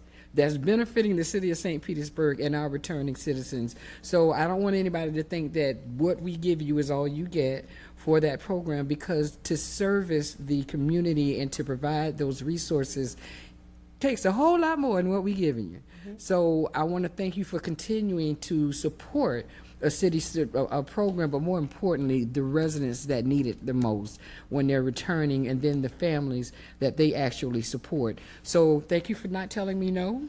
And I think that's pretty much all that I have. But again, we have had a lot of conversation about the communities that need the most attention. And if we're going to find money for other things, we also need to be able to match or not do greater with the resources that we are offering in mental health and homelessness and all of those, that you're not afraid to go into those communities. Everybody talk about it, but they won't go there. Well, you remember when we started this? Yeah. This was happening in front of our businesses. Yes. The 16th Street corridor. Yes. And the response was, hey, we got to figure this out together. You were there too, Councilmember Givens. I mean, we were all there. Yeah. And I think at that point, that was still part of your district too, Councilmember Driscoll. I mean, these are collective actions that will always continue. I love St. Petersburg. It's probably a blessing and a curse sometimes, because we love our community and we want to make our community safer. I was at an event earlier and they talked about the why you do what you do. It's never been hard for me. I want to live in a safer community. I want my daughter, who's now going to be a sophomore at St. Petersburg High School, to live in a safer community. And the work we all do together makes our community safer. I mean, it's just as important as it could be. It is. Well, thank you so much for all that you do and all that you give. And thank you, Ms. Esther, for rescuing the program when I called you and said, can you please? So thank you so much. When Councilmember Fig Sanders called you, you better show up. So, yes, ma'am. She did. Thank you. Councilmember Givens. Thank you so much, Esther, and thank you so much, Mike, for being here today. And thank you, Dee. I see you back there, too. I appreciate all that each of you do. Your labor is not in vain. I appreciate it. This is what it's all about. As council members, I think, most of us ran because we wanted to help We wanted to give back. We wanted to serve, especially the most vulnerable amongst us. And you all are doing that, providing second chances to the people who need it most, our returning citizens. So thank you for that. I was thinking about the RISE program, and again, I know it's not a part of PERC, but we're talking about gun violence, and we've had this conversation, Ms. Esther. You know, I would love to see our young people who you all are working with, and this, I was also looking at your client tracker at some of your high school students. I think a great opportunity for them would be to partner with the St. Pete Police Department, and so I hope you can talk a little bit about your connection and relationship and what those programs look like with SPPD. Are we using those youth to try to reach other youth who might not necessarily be reached, you know, those hard to reach populations? So I'm always mindful and respectful of not deviating from why I'm here. And so RISE is a separate program under a separate cover. I am more than, you know, I'm gonna always take the call and can provide a presentation on it. Short answer, it is because of Chief Holloway and Lisa Willa Bowman that there is a RISE. And so they are in full support fiscally as well as standing up. But I don't want to deviate because I'm here. We can focus on it looks like you have 28 high school youth or adult education. Looking at your Hidden Voices client tracker, how many of those are under 18, the 28? So I would have to pull up, I would have to do a separate pull in our intra database to get who's under 18. But I will say in particular, the Hidden Voices program, if they are a client, if the parent comes to the program as a client, then the youth automatically come to the program as a client. And so when we as case managers have a sit-down conversation with them and do an assessment of the needs, if the youth present with a need, then we serve them as well. So in direct response to your question, I wouldn't necessarily have the data on if they are involved with the police department, but I would anticipate that if they are, then we're engaging and having those conversations and providing mentorship for them. We do have a relationship with Judge Patrice Moore for our girls and Judge Pierce for our young men, and also a direct connection to Aaron Savage, who is at Bayside, where we know oftentimes when our youth experience challenges, they shift them, you know, over there. And so the relationships are in place. So if they are under 18, oh, okay. Well, thank you, Deshaun.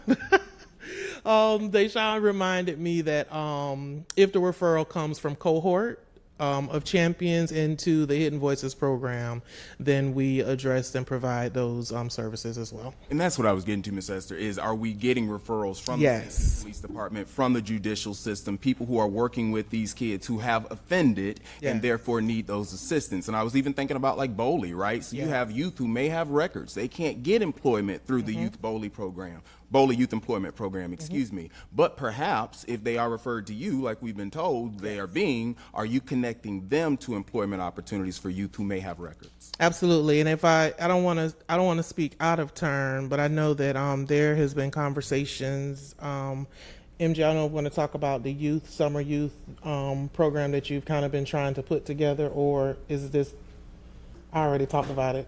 Why do I do that? Okay, so PERC has really been working now over the last 2 summers to put together a summer youth work program similar to, we're actually Hidden Voices, which now is for adults, but to put a caveat in place for the youth. So we're literally providing them with employment, not just through the summer, but on a part-time scale year-round. We did do a pilot with one youth last summer. It went fantastically. He is succeeding and has changed both behaviors and attitude, both at home and in school. And so the need was there, and so yes. And you're right, the need is there. And you think about our youth recidivism rate. You think about offenders. The reason they are committing these crimes is because they want money, right? And so I think if we can connect these young people to jobs, hidden voices, providing opportunities and opening pathways to people who may have had some doors shut in their face, right? I think you all are the best people to do it. And then my last comment that I want to make, you talked a little bit about the street team. I think it was Councilmember Fig Sanders who brought this up, and Mike spent his own money to make the job happen. Thank you, Mike, for getting out there and cleaning up our streets and spending your money to do it. But that shouldn't be the case. Right. I would love to see a position or positions, multiple positions created for these returning citizens who are looking to put their wits, their knowledge, their education to use. And I think a great position for them would be a community navigator or a community coach. That's the term they like to use these days. Maybe a position through the St. Pete Police Department or the city of St. Pete. But I think we should put our money where our mouth is and actually employ these people who are helping to clean up our streets and to get out there literally cleaning up our streets by combating crime. There are a lot of folks who won't go out there to the street corners or to the trap houses and talk to these people who we need to be reaching, but they will. And so I would love to see something like that if it's not already in the works. We have been doing that almost from day one, and some of those people have transitioned into full-time employment with us. And to be honest, they're kind of, I do a lot of events for Second Chance Month, and I'll do some speaking things both nationally, statewide, and locally. And I'll always bring someone like Jaquise Monroe with us because Boss, as everyone in the community knows him, has so much more credibility in terms of where he was to what he's become. Those stories are just so wildly powerful. And I even think what some of the things that we did with youthful offenders through Cohort of Champions and getting them into programs where we had a guy talk about how he got his younger brother this guy had been in and out of prison, jail 21 times in 24 years, that it linked his younger brother. So we've been doing that with those street teams. That's what they're made up of, and we've been talking actually recently about how we can expand that in partnership with the city. So excited to hear. I want to just add in that we had a gentleman who actually started with our street team and actually transitioned into full-time employment with Foundation for Healthy St. Pete. Yeah. And actually. And so they're actually his skill set was audiovisual, and so he's now working with they are working with the audiovisual team with the Foundation for St. Pete. So it's real. It is awesome. It's happening. Awesome. And again, you know, as Councilmember Gabbard said, we are here to meet the needs. So if there is a need for more, let us know, because I think that is one of those positions that is in a huge gap that they could help fill. It's a position that could be beneficial to not just South St. Pete, but the entire community as a whole. So thank you. We did bring that up with economic and workforce development recently with Anthony Chan and with George before he segued over into his newer position. But going up with, let's look back at that, because we had put this in place right before COVID in terms of just let's do a contractual pilot so we can meet the needs of the end team. And can we turn that into almost like a job placement position? And then we're letting them get hands-on on a job training. And I've actually recruited Kedrian Kunkel, who's our new CEO for Career Source Tampa Bay. I had to think of what our name is now because we're both on the board, to not only with the Summer Pays program, but let's look at how we can leverage those resources on OJT, PWE, and get these people employed in full-time, meaningful work. Those are one of the coolest things of the Tiny House program, is in each of the last 3 classes, we have 3 guys who are still technically pre-release, who are making over $50,000 a year pre-release on their work release component of it because of the stack certifications they're getting. And that's the kind of stuff that, this is why we're doing this, right? We want to make our community safer. We're working towards how can we revisit that to help the end team and be prepared. Like I said, with the hurricane mitigation, I think I'm going to be back here later to talk about the other program, the whole plan, and my brain went just numb there for a second. But these are the kinds of things that we can expand upon, and we're working towards it. Thank you. Thank you for making our community safer and stronger. I appreciate it. If I could just end with one thing, because I know y'all getting ready to wrap us up. I want to say that thank you, Council Member Gibbons, for saying that some years ago the city did a ban-the-box. in the city looked to be very intentional with hiring individuals who had backgrounds who were trying to start over. And so I would love to see the city revisit that, but be very intentional when individuals present with those challenges, especially if they just may be in work release, but they have the skill set to do a job. We did have a gentleman who had the skill set to do the job. He had a slew of certifications, and he wasn't chosen. But what was very interesting is that he made it through 3 interviews. So there was something about him that stood out. And so I would love to see the opportunity to maybe be very intentional when we look to hire. And what was neat about that process is that we actually convinced the Florida Department of Corrections to change their policy statewide, because one of the issues was that the city of St. Petersburg has a requirement that you have to be back within 24 hours if there's a hurricane, if there's an emergency. We actually got the Department of Corrections to give us a waiver, and we have another guy that we're going to be recommending who's got more certifications than the first guy. And these are people that we can put into career pathways to give back to our city. Yeah. And they've got the right certifications. And I know, Rob, you and I have talked about this a few times, but we actually got the state to change policy on this one guy, and that when going forward, we're going to be able to have more of these guys who, look, they've paid their debt, they've gotten certifications, they can be an asset to our city. Let's do this collaboratively, and we're real excited about that. And that's Hidden Voices, y'all. Thank you. Thank you. I appreciate it. Thank you, Chair. Well, thank you for all the work that you're doing. I really enjoyed my visit, and there'll be many more to come. And just know I'm just so proud of the work that's being done over there. And thanks for giving me credit on the quote, Michael. But you know, it's I continue to see the work being done throughout the city, not just at the hub, but that is the hub of the work. So. Listen, the last 3 years, we've had some vicious chairs, from Gabbard to Sanders to Gertis, and looking like Hanowitz next. Come on, let's do some stuff, y'all. I've got nothing else. All right, on that, we're going to move to F3, a resolution designating the Planning and Development Services Department as the administrative authority to receive, review, and process plats and replats. And we've got Derek Kilborn joining us. Good afternoon, Derek Kilborn, Director for the city's Planning Department. And today we are presenting to you a very brief item that extends from recent legislative action. During the 2025 legislative session, Senate Bill 784 was passed by the Florida legislature and is currently pending the governor's signature. That is effective July 1. And so anticipating that that bill will be signed, the city attorney's office put together a resolution for your consideration so that we can be ready to go if and when that is signed. I want to thank Christina Busius for doing the heavy work on this. I'm presenting to you because of my position, but she really put the time in to make sure that, one, we were following this bill, and two, ready for action now. So what does it do? Very specifically, it says that if a proposed plat or replat complies with the technical requirements in the Florida statute, then the plat and replat submittal must be administratively approved by a designated authority without further action by a municipality's governing body.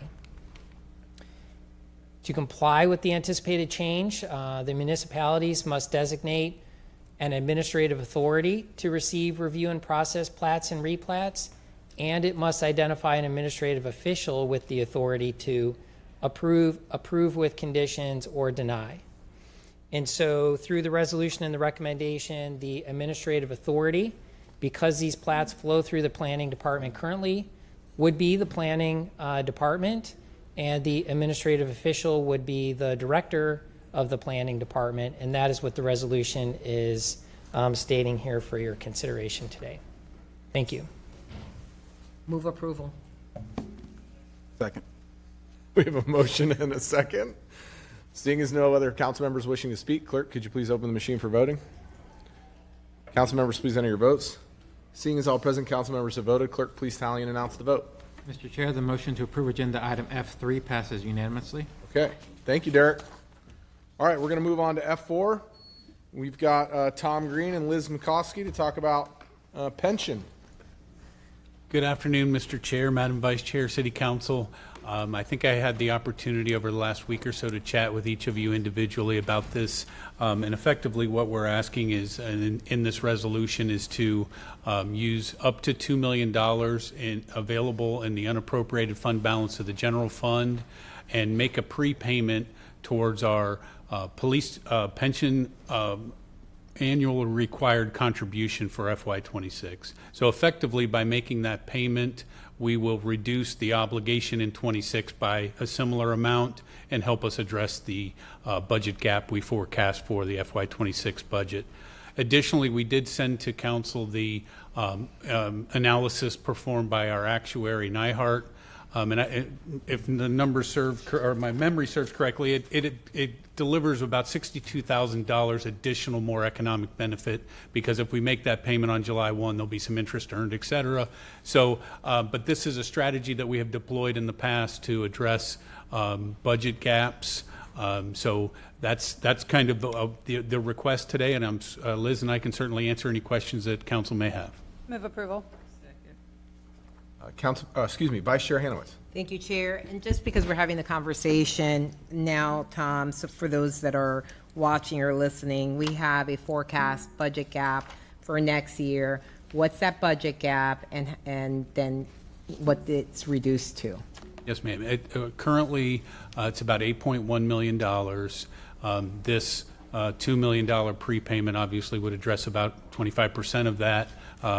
Administrator Gertis, Mayor Welch, and team, we're all working on presenting a balanced budget to you on July 15th, and we will have that balanced. But this will be an integral part of that plan. Okay. So, and we are required to have a balanced budget, just for those Yes, that are ma'am. watching. Okay, thank you so much. Just quickly, Tom, I want to thank you and the team and administration, obviously continuing to find unique ways to make sure that we get to the balanced budget.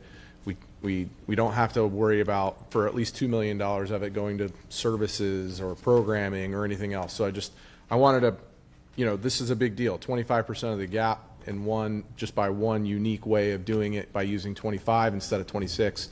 I just want to thank you for continuing to find unique ways for us to get there. Okay, we have a motion and a second. Seeing as no other council members wishing to speak, clerk, could you please open the machine for voting? Council members, please enter your votes. Seeing as all present council members have voted, clerk, could you please tally and announce the vote? Mr. Chair, the motion to approve agenda item F4 passes unanimously. Okay, thank you. All right, now we're going to get on to what is a record-breaking new business section for the year. And so we're going to start with G. I had to get a laugh in there somewhere. We're going to start with G1. Councilmember Gabbard.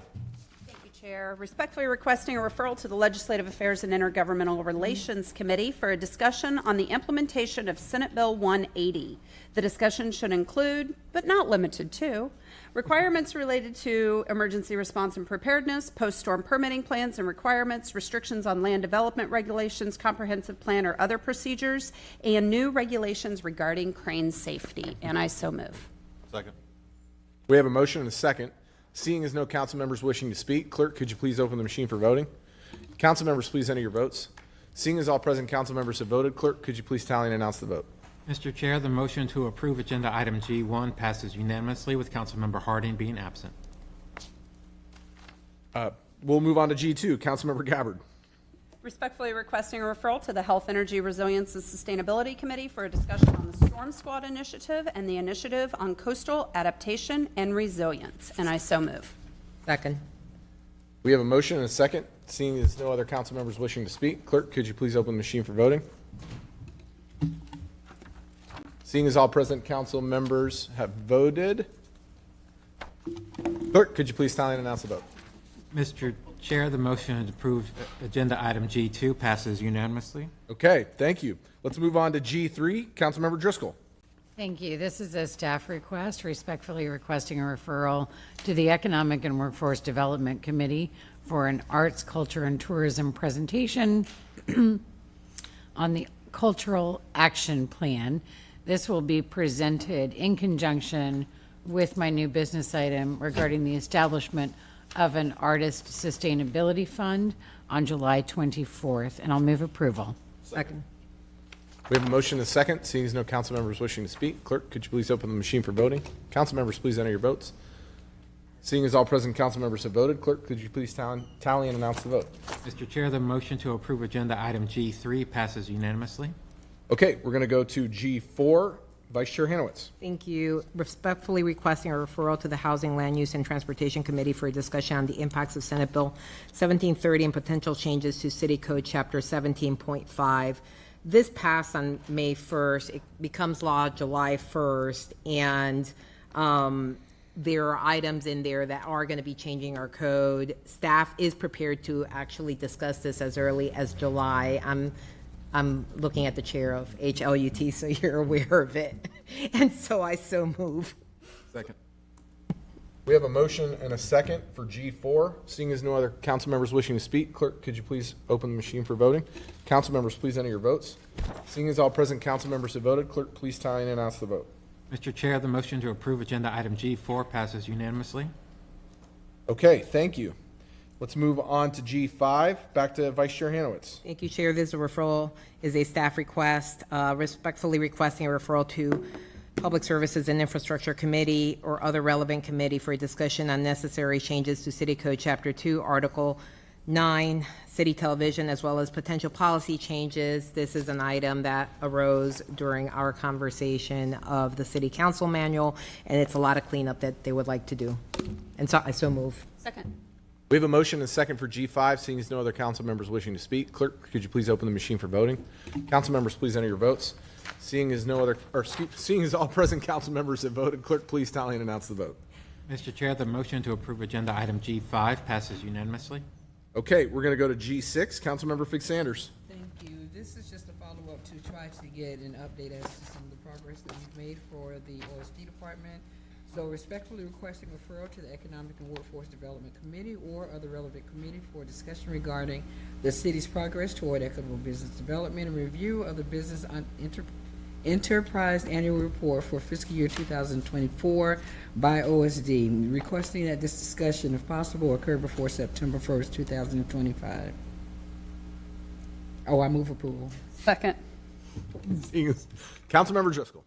Thank you. This is, I just wanted to get some clarification on this because when you talk about the Office of Supplier Diversity, that's usually something that goes through BF&T.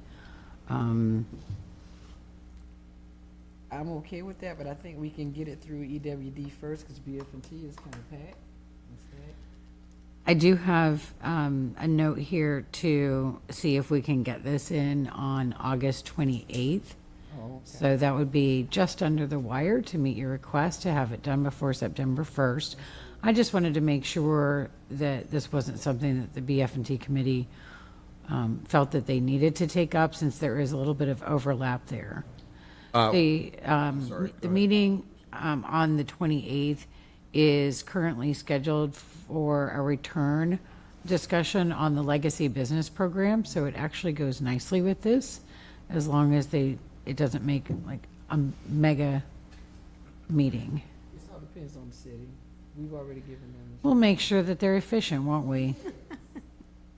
Councilmember Driscoll, thank you for bringing it up. When I saw OSD, I definitely thought BF&T, but I figured because of the timeline, that's why it was asked on EWD.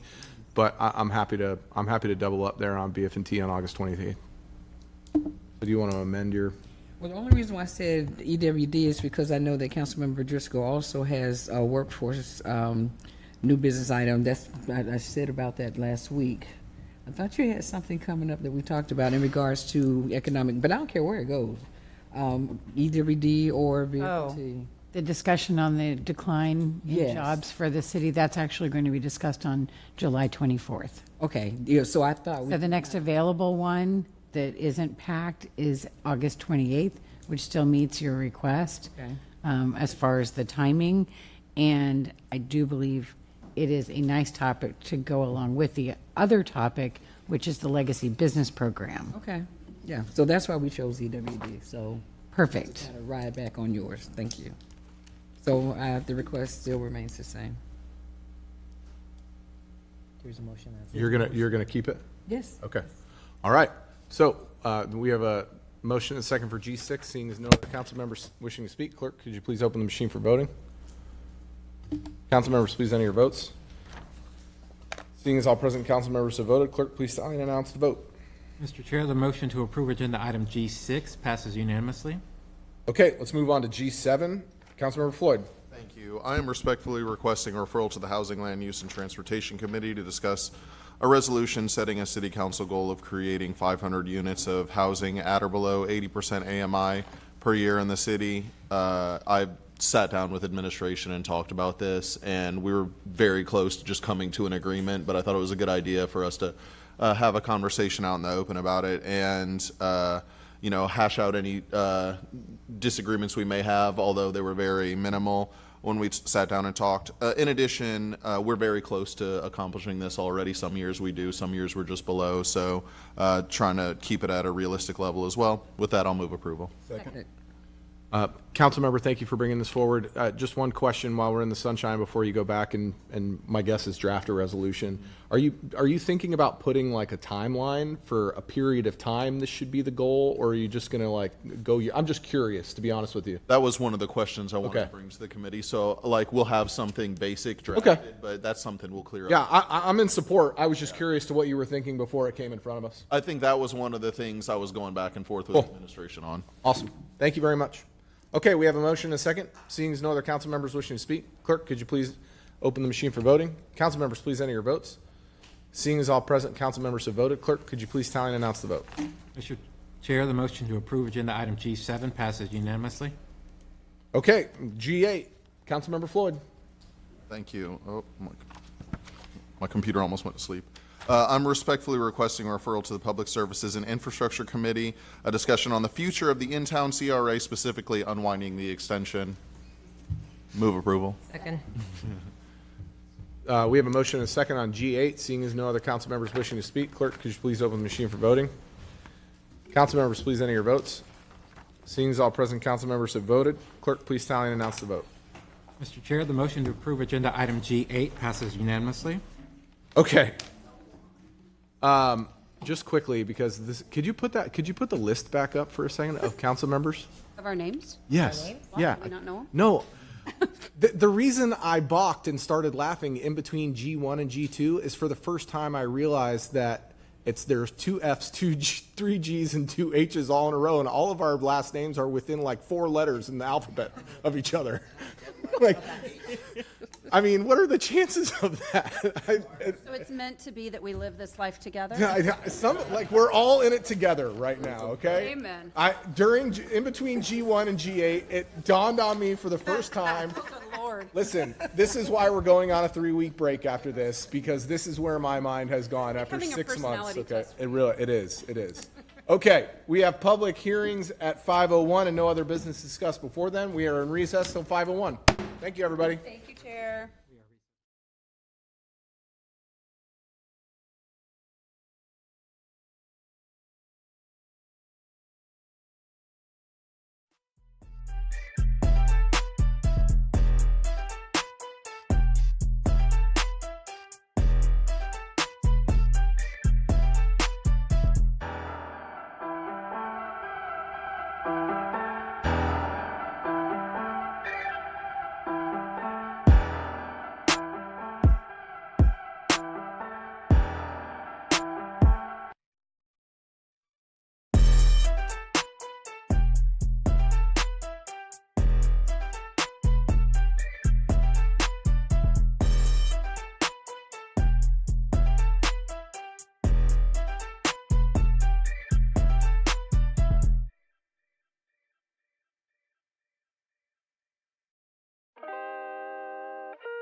getting his back. Please turn that mic off.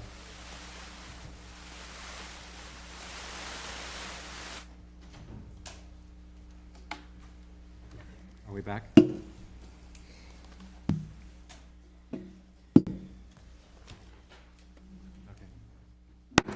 Okay, we'll call back to order June 12th, 2025 City Council meeting, and we're going to move into our public hearing items.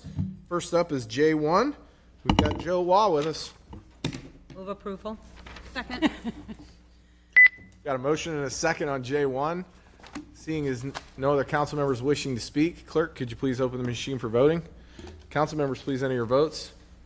Seeing as all present council members have voted, clerk, please tally and announce the vote. Mr. Chair, the motion to approve adoption of J1 passes unanimously. Okay, thanks, Joe. All right, we're going to move into J2, Sunrise St. Pete. Good afternoon, council members, or I guess good evening at this point. Yeah, good evening. Good evening. I'm just here to introduce some of the team members who have been hard at work on the Sunrise St. Pete plan. I really can't say enough how much of a team effort for more than 25 city employees this has been, but the effort has been led up by Miss Aubrey Phillips. Jess Rydell has been very involved, Claude Tankersley, the Housing and Community Development team, as well as Angela Miller and quite a few others. So we are here tonight for you to review the action plan, and we also hope to have some public hearing. So with that, I'll turn it over to Aubrey Phillips.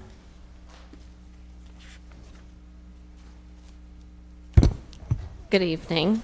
Evening. So while I'm relatively new to the city, I've spent about 20 years working in local government here in the Tampa Bay area, and disaster work has always been part of the job. But for me, this is really personal. I grew up going through Hurricane Andrew and living in a trailer in our driveway for a year. So I've been through recovery, and I know where our residents are at, and so being part of this work on how we recover is really important. So we wanted to walk you through the proposed action plan, answer any questions that City Council may have, and open it up for public hearing. As we go through the presentation, we will be covering the CDBG DR, the Community Development Block Grant Disaster Recovery. We'll talk about what it's all about, an overview of what to expect from the action plan, including its purpose and the requirements we have to meet per HUD. And then we'll review the outreach and engagement efforts we've undertaken to ensure that community input has been at the center of this process. After that, our partners from Horn will walk us through the unmet needs analysis that they conducted, which identified the biggest gaps in recovery that still need to be addressed. And they'll also present the programs that we're proposing to address those needs and support long-term recovery. And then we'll turn it over for public comment.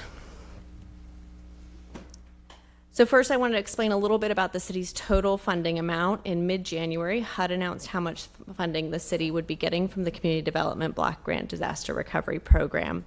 HUD decides these amounts based on how much help is still needed after the disaster using federal data. And they then add an extra 15% for mitigation, which means taking those steps that we do to lower damage from future disasters. So together, these two allocations add up to a total of $159.8 million that we have for our disaster recovery work here in the city. So what is CDBG-DR? It stands for Community Development Block Grant Disaster Recovery. This is money that Congress approves to help communities recover after disaster. HUD, which is a federal government agency, grants or allocates this money to communities that have been hit by disasters. The amount each community gets depends on how much help they still need to recover. And that money is used to rebuild damaged homes, businesses, and public places, and especially focuses on helping low-income families and people who need it most. Before we go into how the funding can be used, we want to walk through a few key rules that HUD has for this funding. Since this money comes from the federal government, there are specific requirements we have to follow to make sure it's used correctly and fairly. So here are the basics. Most of the money has to go to help people with low to moderate incomes. That means those that at least 70% of the funding must go to individuals and families who make less than 80% of the area median income, and we'll have more on that in just a moment. Further, these projects the projects we fund must be connected to Hurricanes Idalia and Helene. For St. Petersburg, only Hurricanes Idalia and Helene were officially designated by HUD for these grant funds. And then one exception to this tieback is the mitigation set aside. So those projects don't have to be tied to a specific storm, but they still have to follow the other HUD rules. And of course, we have to follow all federal guidelines and laws in the use of these funds. So to sum it up, we're working within these strict guidelines to make sure that the money is spent fairly, legally, and in a way that helps people hurt by Idalia and Helene. So now that we've gone over the basic rules, just want to orient everyone a little bit to what we mean when we say low to moderate income, or LMI. You'll see that term come up a few times as we talk about the individual programs. So this table shows income limits based on family size and how those numbers compare to the area's median income, or AMI for short. For example, as you can see, a family of 4, which is earning up to 80% of the area median income, would make about $76,400 a year, and that family would qualify as low to moderate income under this program. To meet that federal rule that at least 70% of the funding go to LMI households, many of the programs that you'll see presented today either focus on or give priority to people earning at that 80% mark or below. That said, some programs can help families earning up to 120% of area median income. It really just depends on the individual program and how it fits within HUD's guidelines. So understanding these income limits really helps us make sure that the funding is going to those people who need it most. And then as far as the components of the action plan, this is a HUD-required document before we can receive access to these funds and start helping people in our community who were impacted by these storms. The main goal of the action plan is to show HUD and the public what programs the city plans to offer with these funds, and the plan is required before we can spend any money, with a few exceptions for planning, and we'll talk about that when we get there.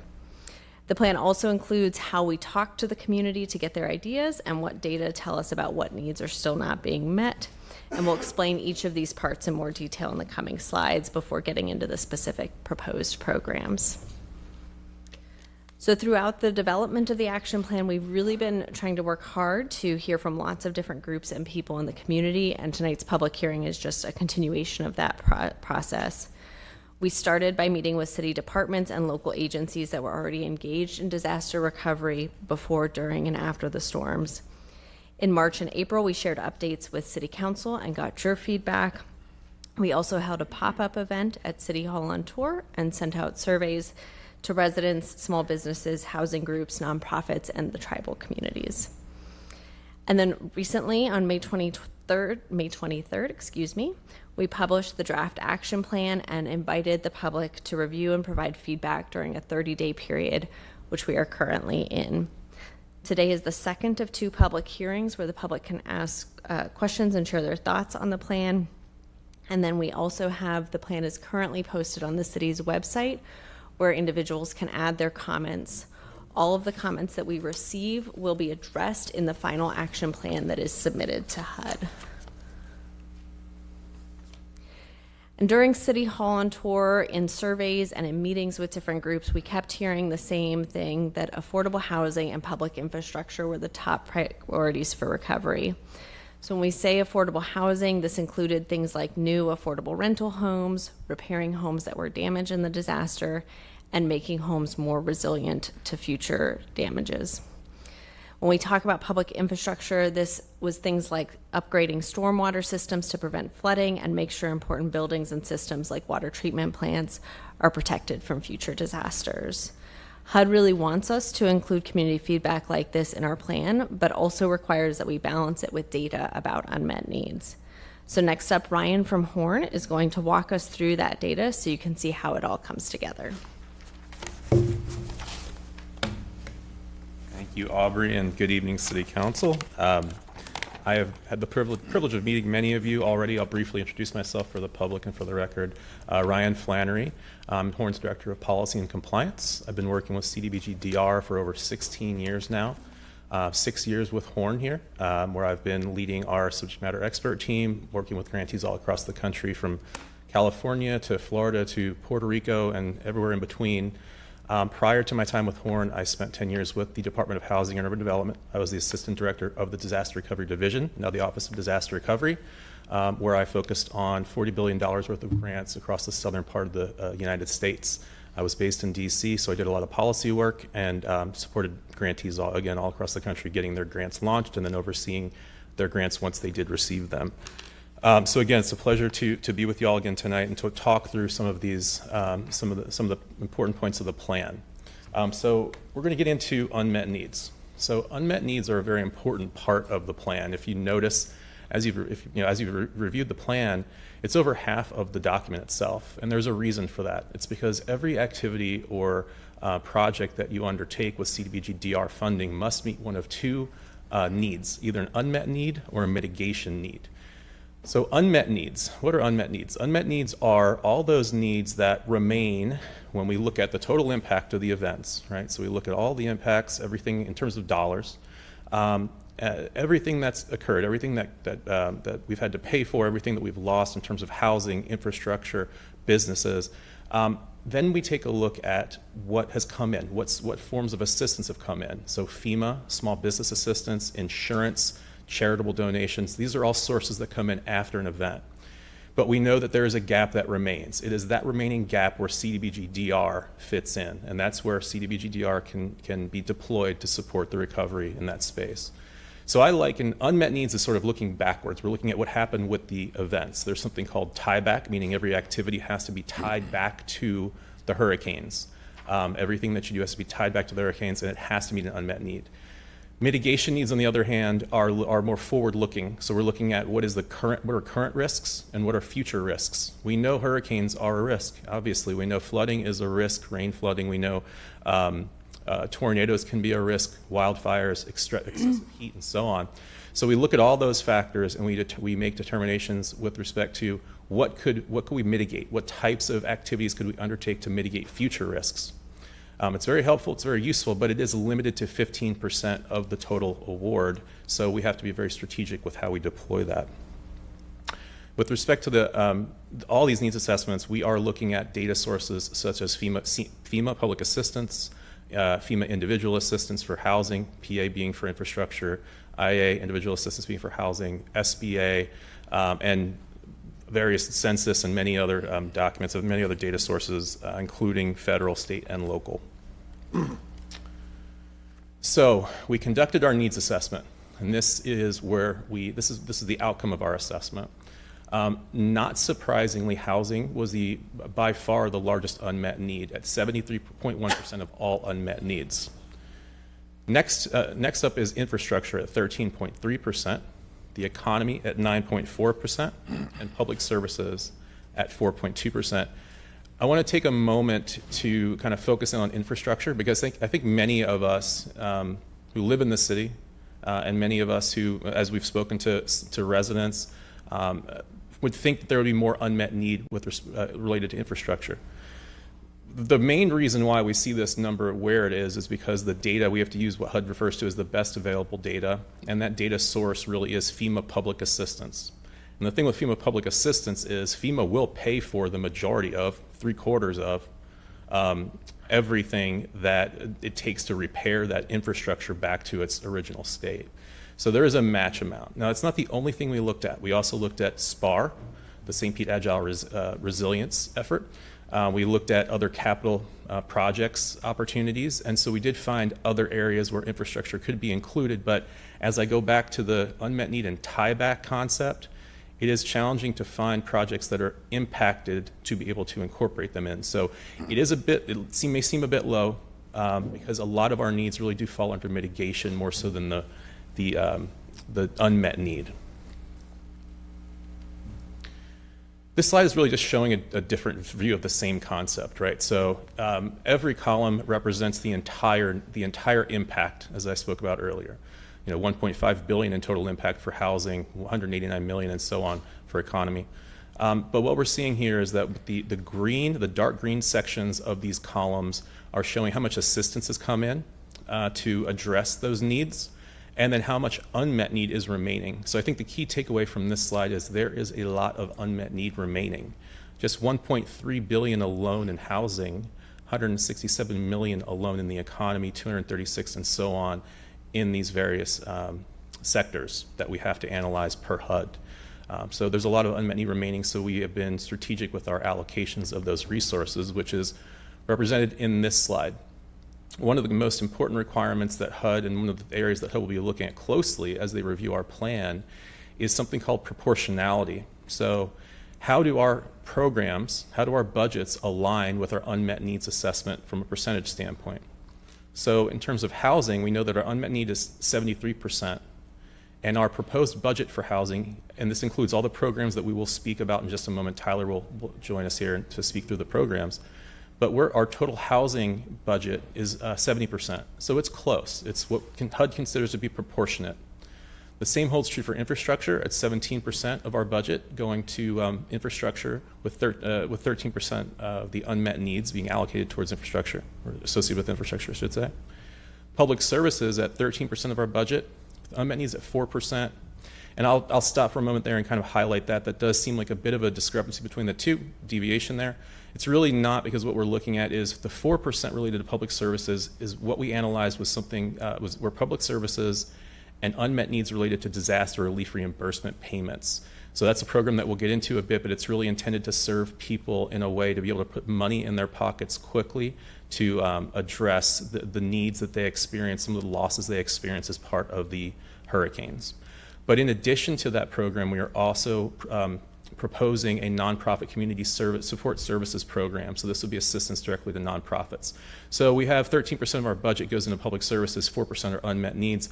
Much of the nonprofit unmet need actually falls under the economic development or economy section of our unmet needs assessment in the plan. So it is met, but it's just something that sort of stands out, so I wanted to highlight that. Okay, and with that, I'm going to hand it over to Tyler Bridges, who is a program manager with HUD, and he is going to walk us through the programs. With Horn, sorry. Horn. I used to work for HUD. Tyler Bridges, Senior Program Manager at Horn. I've been with Horn for the last 5 years. Prior to that, I also worked at HUD, Office of Disaster Recovery, for 5 years in Washington, D.C. And prior to that, I was working as a consultant for cities and counties such as yourself, primarily in California. So we're going to talk about the programs. First up is the Residential Recovery, Rehabilitation, Reconstruction, and Elevation Program, which offers homeowners of single-family homes up to $100,000 to repair their storm-damaged property, or for non-federal match to participate in the Elevate Florida program, for example, or if necessary, up to $375,000 for reconstruction or replacement of their home. The program primarily targets households with incomes of up to 80% of the area median income, with urgent needs considered for households up to 120% of area median income. And with the budget of $35 million, the city anticipates assisting approximately 98 households under this program. Next up, just like the prior program, this program, the Residential Recovery and Elevation Reimbursement Program, offers reimbursement to homeowners of single-family homes up to $50,000 for eligible repairs that the homeowner has already completed and are not covered under other programs. Eligible repairs must have been completed before the date of application or January 21st, 2027, whichever is earlier. Like the prior program, the program primarily targets households with incomes up to 80% of the area median income, with urgent needs considered for households up to 120% of the area median income. And with a budget of $12 million, the city anticipates assisting approximately 288 households under the program. Next, the Disaster Relief Reimbursement Program offers homeowners and renters up to $15,000 to reimburse expenses such as rent, mortgage, and utilities that were already incurred for up to a 6 consecutive month period. The program is limited to households with incomes up to 80% of area median income, that's a HUD rule, and applicants must be able to demonstrate a hardship due to the disasters such as job loss, displacement, or loss of income, for example. With a budget of $14 million, the city anticipates assisting approximately 784 households under the program. All right, next, the Home Buyer Assistance Program offers city residents with a household income up to 120% of the area median income that are first-time home buyers, and they are able to receive up to $80,000 for a down payment or 0% interest rate and or closing costs to purchase a home within city limits. The program aims to provide new affordable home ownership opportunities while simultaneously freeing up affordable rental housing units. With a budget of $5 million, the city anticipates assisting approximately 70 households under the program. The Voluntary Buyout and Acquisition Program offers residential or commercial property owners up to $400,000 to purchase their storm damaged property for the purpose of reducing future risk and mitigating harm to the community. Eligible properties will be based on the location, disaster impact, and role in reducing future risk and mitigating harm, and must be transferred to the city ownership for demolition and clearing. Relocation assistance will also be available, and with a budget of $5 million, the city anticipates assisting approximately 14 households under the program.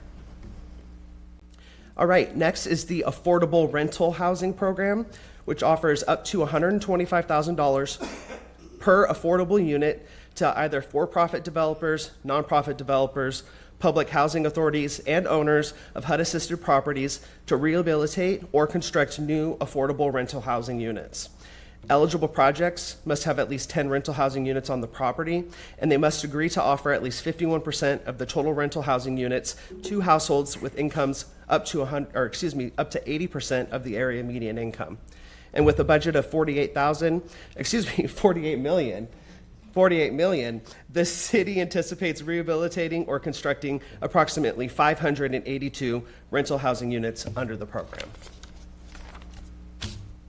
All right, next up is the Nonprofit Community Support Services Program, which offers nonprofit organizations serving residents of the city of St. Petersburg up to $1.25 million for wraparound recovery services with a focus on mental health and trauma recovery counseling, housing navigation and emergency shelter support, and other tangible services for impacted LMI households, low and moderate income households. The city has budgeted $6 million to provide the assistance to nonprofits to either repair storm damaged property and or for operational support for things like rent, payroll, etc. The Public Infrastructure Mitigation Program is designed to address unmet or mitigation needs, which include storm-related service disruptions and reduced performance, indirect operational impacts, for example, debris or power loss, and opportunities for design improvement and resilience. And with a budget of $25 million, the city anticipates funding projects that will have the greatest impact on mitigating the effects for future disasters. And the final program that we're discussing today, the Post-Disaster Improvement and Planning Program, will allow the city to be better prepared for future disaster impacts by funding the following two plans.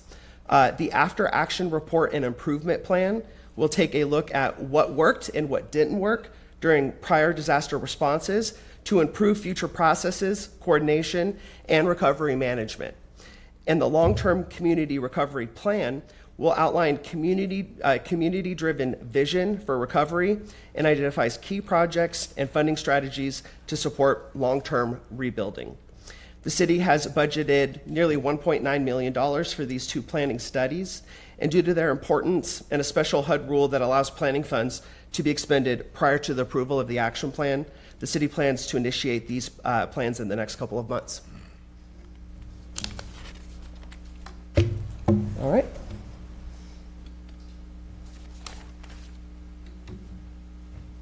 So that concludes our presentation for today.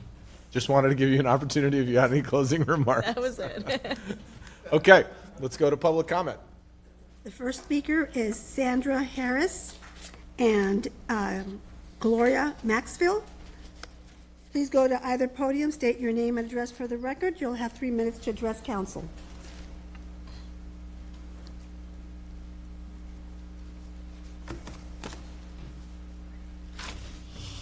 Good afternoon, everyone.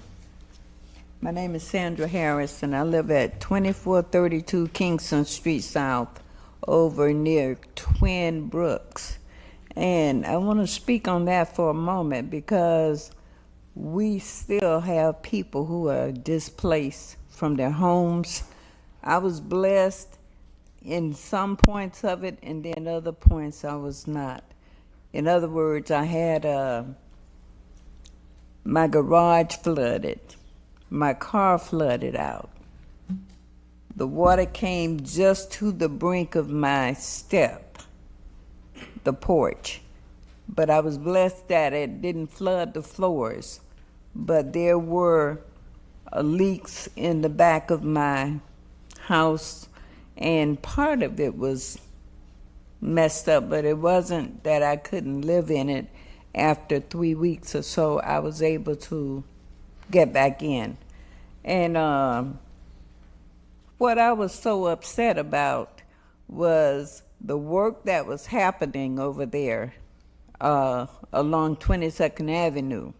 And I understand that they had to do something about it because a hurricane was coming. They had to stop working. I understand that. But what I did not understand was why that little canal or lake or whatever you want to call it that's behind that golf course, it wasn't able to contain what was left from the creek, canal, or whatever you want to call our ditches that come from behind the restaurant over on 34th and then come along behind there. Well, that little lake was supposed to be the backup. But on a regular day with the sun shining bright, the creeks are already full. So when we got the hurricane, we didn't have a choice. We got water coming from 26th Avenue and then through people's yard on 38th. It just came from this way and came from that way. So we didn't have a choice. My neighbors are still displaced, like I said, but we had trees on top of houses and stuff. We need a way because most of us are retired or disabled. We need some help with the trees that are falling on the houses. We're unable to hire arborists and such. And, we just need to know what kind of help we're going to be able to get where it falls. And I understand, I read all that stuff, but thank you. Thank you. You got my gist. My name is Gloria Francine Maxwell. You can lower that if you want. There's a little switch on the right-hand side, kind of down near your waist. Yep. Oh. Make that a little easier for you. So, for short people. Right. Okay, my name is Gloria Maxwell, and I live at 3602 Emerson. I'm just getting ready to get back on my property, but my contractor has gotten the permit, and we're going to start doing repairs. I have a double whammy because I've had fire damage plus the hurricanes, losing animals and property and things like that. And I've been in my home a long time, so the city is my home now. And one of the questions that I'm thinking, listening to this, did a Zoom meeting up in Clearwater because I've lived around the city after disaster. How did they come up with some of these numbers like 98 households or 288 or 784?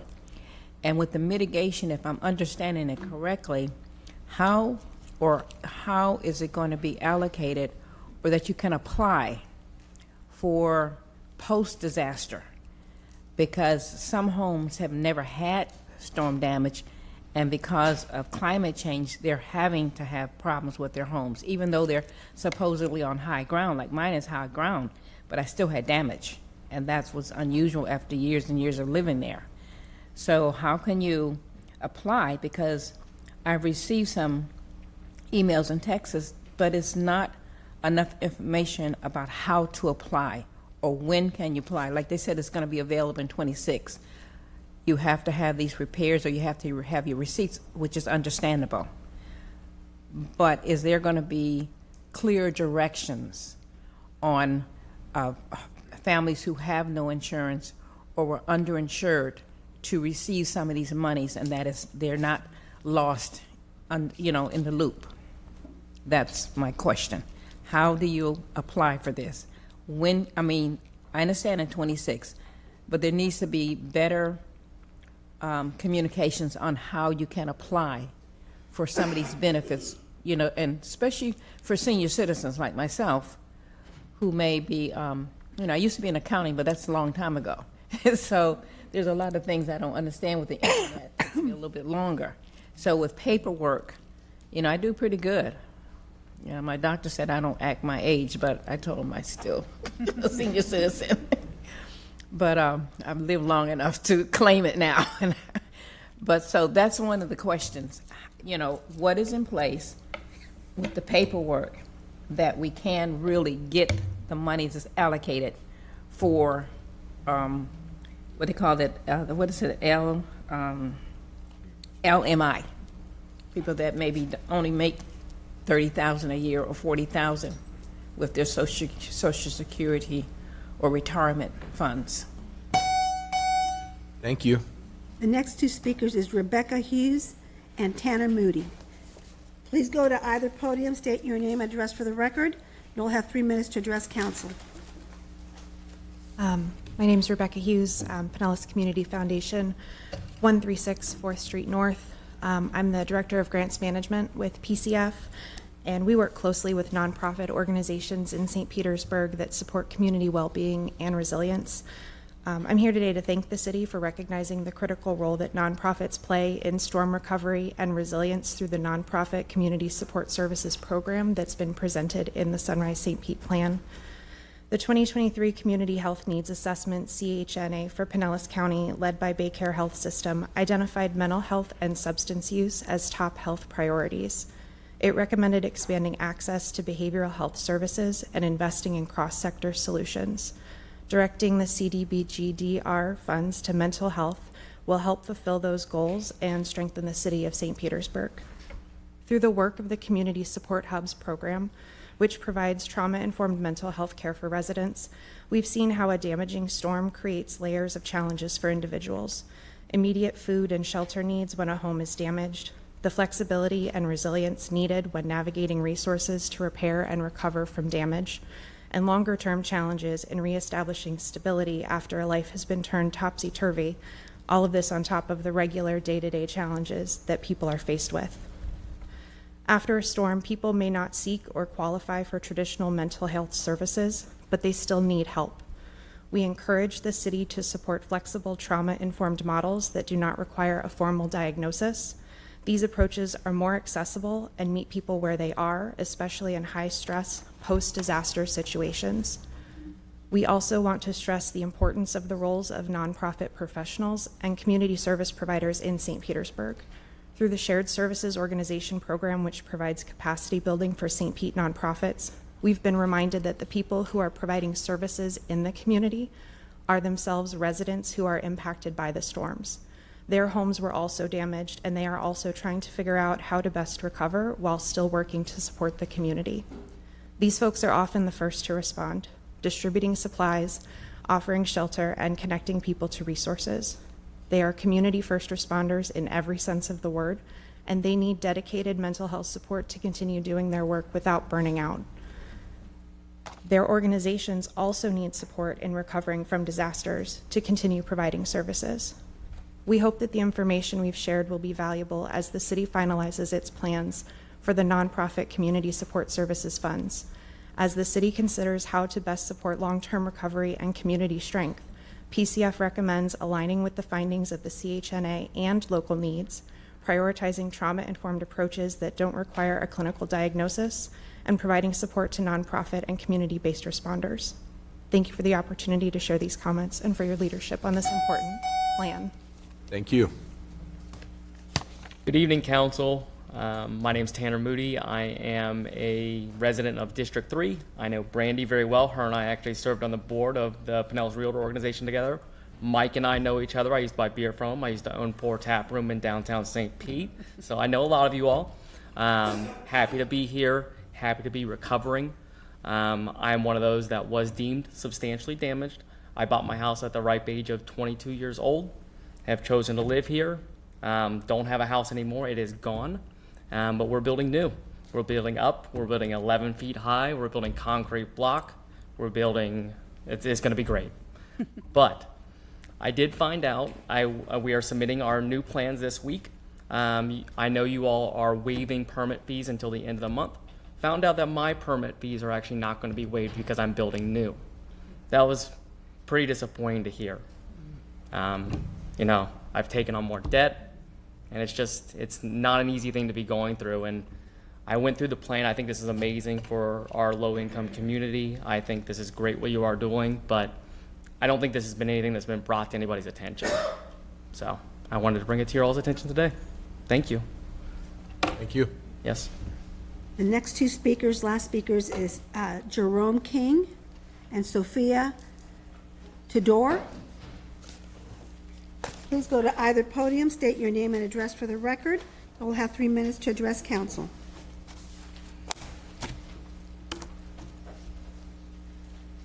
You can come over here, sir. It's all right.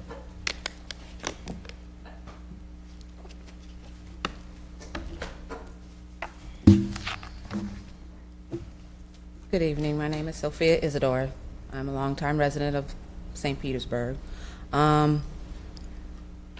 Me coming today, hearing the programs that you have for low income and medium income families in St. Petersburg is great.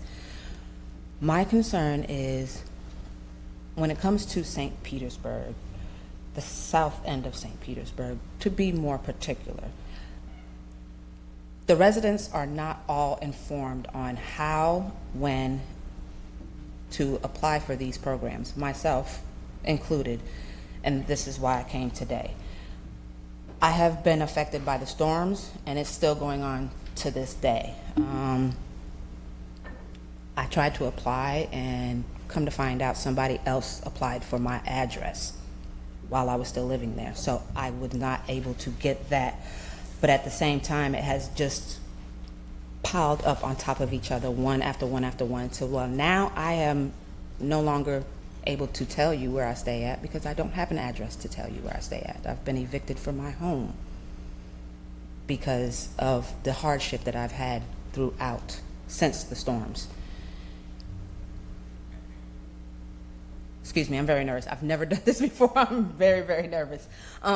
But I just want to bring it to the attention that South St. Pete would love to be involved in this program, and I just want to bring it to light on how we all can be involved in it. I found out about things at the last minute, and now I can't get any help. So it's just, okay, we need to bring this to light so that everybody is aware of it, everybody can qualify for it, everybody has the means to apply for these programs. Thank you for your time. Thank you. Hello, my name is Jerome King. I'm an organizer in Pinellas County, and I've done extensive canvassing in St. Pete for some of you guys and the mayor, etc. Long story short is we noticed that a lot of people in the south side of St. Pete were either not effectively getting the information about these awarded funds, nor were they aware of the existing programs that the city had set up to folks that had been affected with some type of immediate relief. Through my canvassing and collecting surveys, I found out that a lot of people had been denied from FEMA, and other folks had been given vouchers that would allow them to seek some type of residence somewhere else. Long story short, FEMA cannot continue to renew those vouchers, and folks are going from being displaced to becoming homeless. And so we're on the horizon of finding a resolve for the action plan, and hopefully you guys will get approved. But in the meanwhile, people are being essentially becoming homeless every day, and it's extremely difficult and frustrating to balance that. So there is some acts that there be some type of consideration for communities that have been directly impacted, and that as a result, they're either homeless, they're living in their car, they're living with a family member, but the point is that they were displaced. There was funding here at the city, and not to place the blame, but we need a more effective way to get the information out to the entire community. I noticed through reading the action plan that there was focus on some areas, but I think it's important that we focus on all the areas that was impacted within the city and that we allocate funds based on how they were affected and to make sure that those folks are not left out. The medium is extremely high in comparison to the level of disimportation and what incomes are throughout St. Petersburg. So there may be a need for some type of inclusion that allows certain communities to have some type of special program that will make sure that they're not left out. And then thirdly, there's a lot of houses in St. Pete that still have trees in the property that's private, that's down. There needs to be something to help those folks get that situated.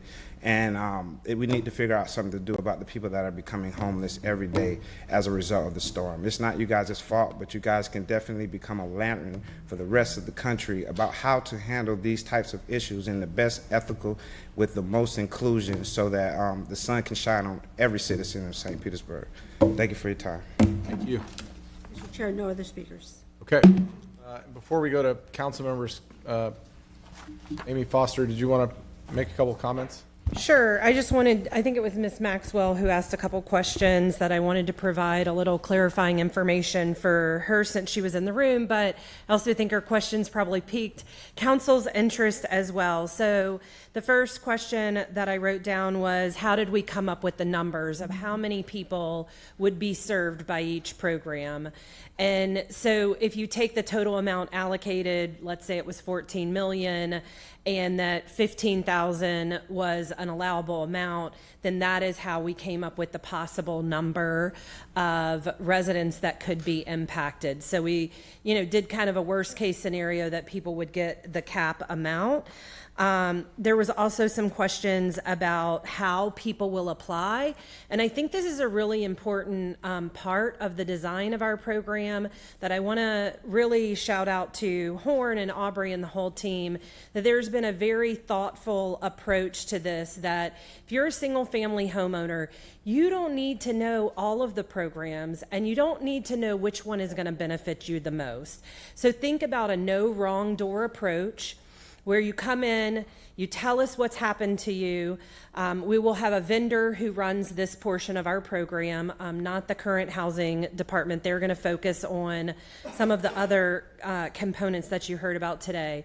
But this vendor will then case manage and hold people's hand all along the way. And so they'll determine, is the reimbursement program the best approach for you? Is the disaster relief payment the best approach for you based on the paperwork and the things that you have? Do you need your home rehabbed? Maybe you rehabbed your home right after the storm, but you didn't do it right because you were rushing to get back into it. And we need to start over and do an entire reconstruction of the home. So they will assess all of those things and hold the homeowner's hand all along the way. I also wanted to mention, because we do recognize how important outreach is, and that we have tons of programs as a city, but it's really hard for people to learn about all the things that we have. We've had conversations about outreach teams that will be a part of the program, and we're not talking about out-of-town outreach teams that come in. We're talking about subcontracting with local groups who already know our community, who know how to really reach them at the door, talking to our faith leaders and others. And so I just wanted to make sure that you were aware that those thoughts go into the program design process and kind of the next steps of this action plan, but we've already started having conversations.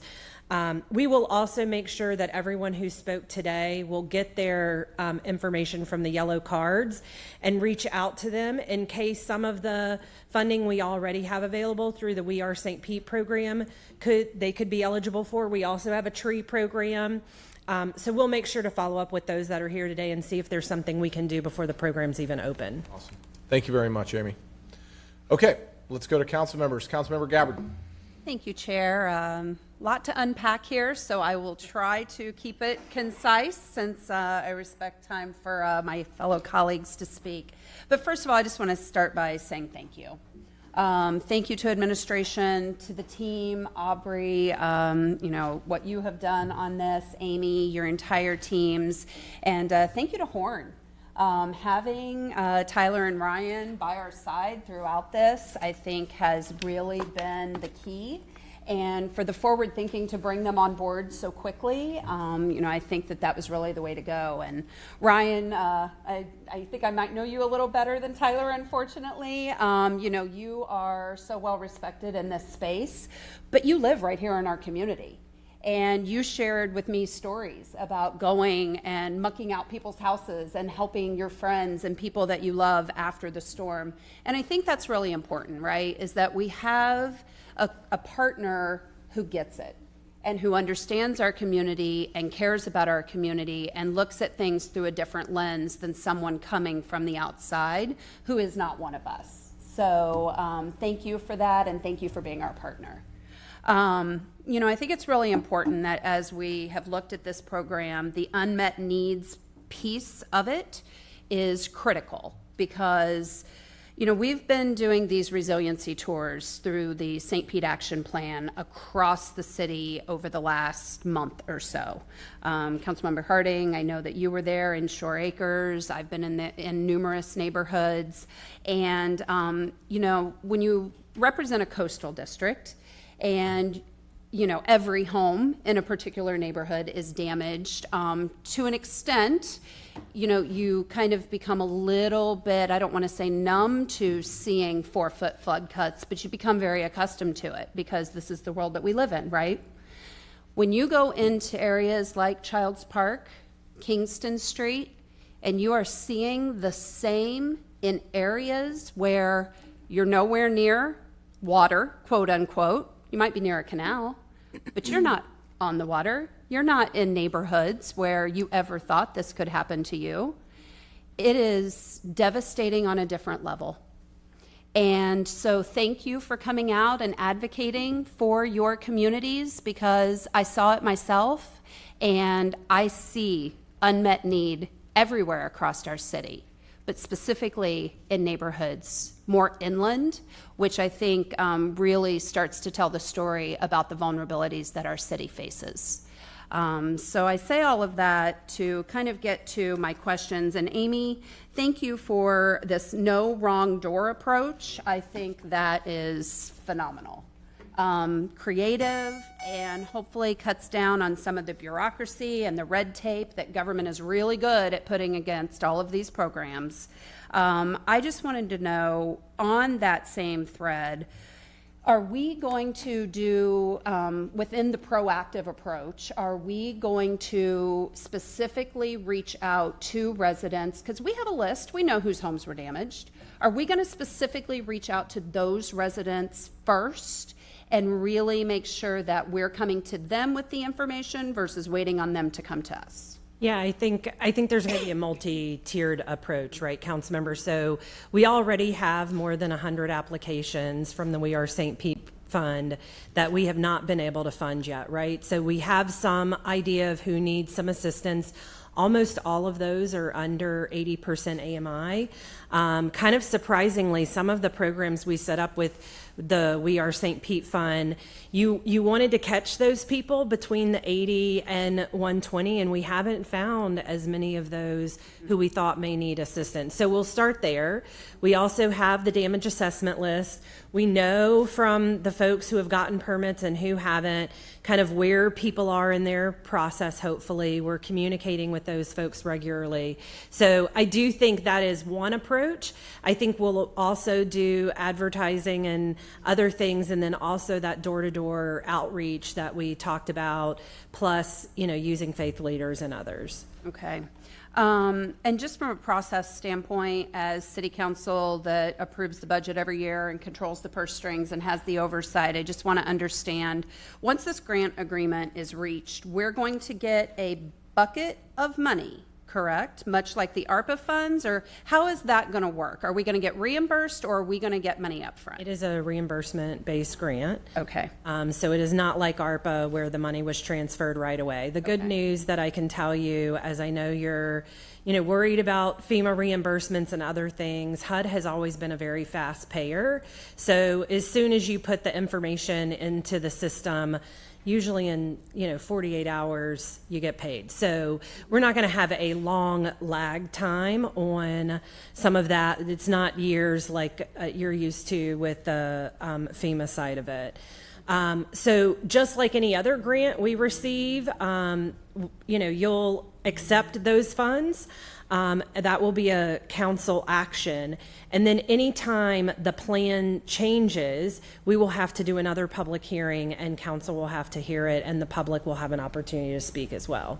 Okay, so we're looking at a program that's $158 million. Rob, where are we going to get that money to front for this programming? I know Mr. Green and his team are working on how we're going to process those payments. He may be listening. He may come out. So, Okay. But let us get back to you on that. Okay, all right, yeah, I just want to kind of understand the intricacies behind the actual funding. The allocation for mitigation set aside, this 20.8 million, is that built within the budget that we have been presented, or is that separate? Because I'm very interested in that particular set aside of money. Because when you say mitigation to me, I'm thinking we're elevating homes, we're getting people up out of harm's way. How are we specifically designating that 20 million? So that is worked into all of the programs, and essentially those funds don't have to be tied back to an individual storm. We are making sure that they will most likely show up in the infrastructure program. However, where residential properties need mitigation, we can also use those funds to mitigate those properties. So it's baked into the overall budget. So that's why you don't see it as a standalone kind of line item. But you just said it's baked into the infrastructure piece. So we have to tell HUD where we expect that the mitigation is going to happen. We're anticipating that all of our infrastructure projects are going to be mitigation. So we're confident we're going to hit that minimum amount of the mitigation set aside, but we can also spend more than that on mitigation if there's a need in the residential programs. Well, there's a need in the residential programs. Absolutely. I mean, we have been talking And that'll be based on so long about funding resources to help people mitigate. When I see this and when I talk to residents about this specifically, the expectation is that this $20 million is not for us to fix our infrastructure. It is to help people mitigate their structures because it is HUD funding that is directly related to disaster. Yes, so as those residential homeowners come in through that no front door and their properties are assessed and we see that there were damages and we identify, there's opportunities for mitigation here, that can hit that mitigation line item. Okay, so I'm going to hope that, when do we have to use this by? We have 6 years. 6 years. From the date of our grant agreement. So I'll be watching that $20 million even when I'm not sitting here anymore. And there will be public reporting on the city's website per HUD's requirements, so everyone can watch along with you. All right. So, yeah. Oh, hi, Mr. Green. Where are we going to find $158 million to front this money? Well, thankfully, we're not going to be spending $159 million all at once. So the programs will be set up to spend out over a period of 6 years. So it will be a cash flow management, a little bit of a challenge, but as Administrator Foster indicated, once we get the grant agreement, and the folks from Horn can correct me if I'm wrong, but basically it's set up as a line of credit. And so when we incur the expense, we will submit that to HUD for reimbursement. So the float would be, 3 days. And what will be the reporting back to City Council? Like, will we do like a quarterly update to BF&T? How is City Council going to be kept apprised of where we're at? That's a very good question, and we certainly could add that to a quarterly report to, BF&T if that's the will of the body. Sure. Yes, that would be my request, but I'd love to hear. I mean, I think probably the easiest thing to do would be to add it to the quarterly report we already do for the budget. Just that seems the simplest. Yeah. Like right now, and Administrator Foster reminded, we do ARPA report in there. In there. We have BP report BP funds, in there. the whole So, nine. yeah, Yeah, we could- I would just add it as a line item to that. Perfect. All right, thank you. So moving on to my last couple of questions. So Tanner, thank you for coming this evening and elevating a issue that I have been asking about behind the scenes.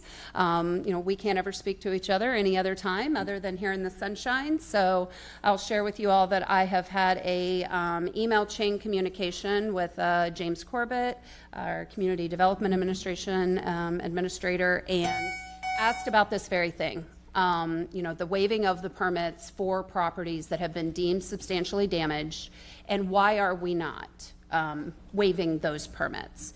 The answers that I got, in short, are because of the permitting fee structure, because of the staff resource demand, and because of the equity and timing considerations. That's the short answer, and I have an entire email chain that I could share. So my question being is, we have here on the Residential Recovery Elevation Program reimbursement for rehabilitation that we're trying to hit 288 properties. Is this a place where we believe that potentially we could reimburse people for their permits for new construction due to being substantially damaged?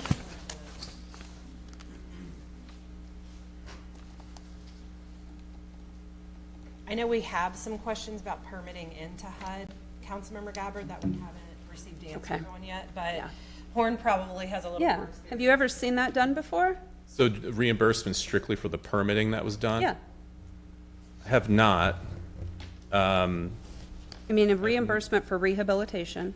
Right. It's an eligible soft cost related to reconstruction or rehabilitation of your home. I have not seen it. I can't say that is not eligible. Okay. But that's something that we'd have to look into a little bit further. Okay. Haven't seen it. That's usually tied to some repair work that has been done. So hard construction costs. Well, I don't really know what, any more repair means than having to completely tear down your home and rebuild Understood. it, right? Yes, understood. Yeah, we can certainly look into that. Okay, thank you. I appreciate that. I'd like that to be considered. And then on the disaster relief reimbursement piece, the 784, is this something, and it talks about homeowners and renters, is this something that could be targeted to individuals who have been stuck in what I call like the cash drain, which is they were paying a mortgage, but they're not in that property anymore. They still have to pay that mortgage to keep that property, but now they're paying rent as well. And that has become a huge degradation of the wealth that people have compiled through homeownership in our community, and that is going to come to a head at a certain point in time. People cannot sustain that forever. So is that something that this program could help with for people who have had to do that? Absolutely, and that's part of the program design considerations and what we've thought about as we've built out the plan. So reimbursing for costs related to if you have two housing payments. We talked about a hardship. I believe in its policy has to be set, but it would stand to reason that having two housing payments would be considered a hardship that was a result of the storms, and therefore there could be, and it's up to 6 months, so it is limited, but it's still a significant amount of money that could go into somebody's pocket. So I think there's an opportunity there. Okay, I'd like to see us explore that more. On the voluntary buyout, so this is a pretty limited pool of money. Estimated number of households is only 14. So are we looking, and I don't know who would even answer this, but are we looking at places where maybe we could purchase contiguous properties where it makes sense, and I don't know, give it back to the park system or use it as part of our stormwater management property? I'm just thinking, if we do 14 all along the city, does that really get the same effectiveness as it would if we look for a specific targeted location where maybe there are properties contiguous, or a couple? Yes, absolutely. So, I think that is the goal.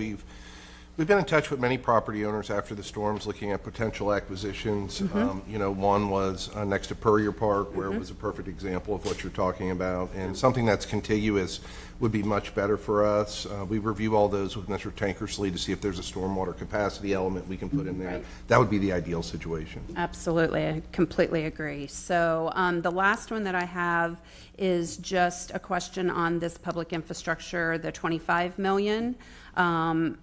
How are we going to choose? I mean, we've got so many projects. We've talked about it this morning, right? In our stormwater master plan, for instance. I just had my one-on-one yesterday talking about a $25 million project just in my district. I'm sure every single district has a similar project. How are we going to pick where we're going to do the most good with this money? Hello, Claude. Forgive me, in the transition, I think I may have missed some of your question. Would you? I was just asking, this $25 million that's specific for infrastructure, we just talked yesterday about, coincidentally, a $25 million project in my district. I'm sure every district has one of those when you go through the stormwater master plan. So how are we going to pick? So we're going to be looking at sources of funding. So as we spoke earlier today in the BF&T meeting, we're looking at a lot of different sources of funding to try to maximize how we use them all together. Obviously, we'll have to make sure that we meet the AMI requirements under this program, and then just go through to see which one of our projects will allow us to do the biggest bang for the buck, to get the best benefit from the work. Well, I'd be interested to see if some of the conversation we had with the residents on Kingston Street a couple of weeks ago, that particular need and the ask there around that canal, I think that may be perfect. It may align with some of the AMI requirements. And so just putting that out there, because that's fresh in my mind from when we were kind of toe-to-toe with the residents that day. And I think that, that's really where you're going to get the most good out of those dollars. I was thinking the same thing. Thank you very much. All right, perfect. Thank you, Chair. Thank you. Councilmember Givens. Thank you very much, Chair, and thank you all for all your hard work and diligence on this, and thank you to everyone who showed up to make your voices heard. I see you and I hear you, and I appreciate you for showing up. You did not have to do that this evening at this hour, so I certainly appreciate you. I want to talk for a moment, I don't know if this will be you, Administrator Foster or Aubrey, but about restrictions and what's not eligible. So I do have a list of things, and I'll kind of go down that list, and we can maybe do it one by one. I'll be cognizant of our time. My first question, the first thing I want to make mention of is I heard you say that this is specifically for those who are impacted by Idalia and Helene, but my question is Milton. What about Milton, those who are impacted by that? So we have to be able to show in our documentation that there was a storm-related impact. As we all know, having experienced these storms, they were 10 days apart. We are not going to be really trying to distinguish, was it storm A or storm B, because that we would end up in an endless cycle of red tape if we try to do that. So as long as we can document that storm-related damage, that's going to be our primary criteria. That's good news, and I hope you all remember that. Thank you very much. And I want to talk again about things that aren't eligible. So reimbursements. It's been 9 months. A lot of people have already paid for a lot of things like roof replacements and repairs, windows. How far back are we going? So somebody got this work done in January of 2024. Are they eligible for a reimbursement? So the reimbursement can go back to the date of the event. Okay. Just wanted to be clear about that. Thank you. And then we're talking about reimbursement, so I want to be clear that equity is important here. Not everybody can afford to eat the costs up front, right? And especially in my district, there's a lot of people on fixed income. I think about a lot of seniors who live downtown. And I want to be clear that if we're going to ask people to pay for something, we should consider their situation. A lot of these folks have, Councilmember Gabbard said it herself, have been going into debt because of this storm. So things like tree removal, to say, hey, it costs almost $1,000 to, take a tree down. I got one leaning in my yard now that I got to pay for, actually, too. So in order to pay for that, you have to have the funds to do it. Is it possible for the city to contract that work out and you all pay? And so that resident does not have to eat that cost. I'm just curious of what the restrictions are. So there was a lot packed into that, so I'm going to unpack a few components here. One, the program model that we're envisioning, not only are we looking at a no wrong front door, but we're also looking at it to where there is case management for homeowners through the process. So we know that residents are not necessarily experts in hurricane disaster recovery or construction management. And so the idea is the vendor that we hired to run that program is working alongside the homeowner, and that vendor is hiring those subcontractors who are doing the actual repairs and reimbursement, or repairs and rehabilitation on the home, so that the homeowner's not having to navigate that. On the examples of trees particularly, this is where it's going to be important and why we're working so closely across all of the different administrations. There are restrictions that HUD has on what these funds can be used for. And so in some of our early conversations, we do have some questions about whether HUD considers trees down in a yard as part of the property. And so that'll have to be a case-by-case assessment of whether that would be eligible for HUD reimbursement. And then to your point about, taking into account individual situations, we have, and it's reflected in the draft action plan, prioritization criteria based on income and individual situation, because we do recognize everybody's coming to these programs from a different place. And I appreciate that. That was going to actually be my next question, is how are we prioritizing these requests as they come in? Because, you're going to have maybe a high concentration in one zip code, a high concentration at some AMI percentage, and I just want to make sure that we are considering the fact that equity is important. Yes, and we have in the draft action plan prioritization criteria laid out for each program. We do welcome, as part of this process, public comment from folks. So if there are other criteria that we should be considering, folks can absolutely share that feedback with us for consideration.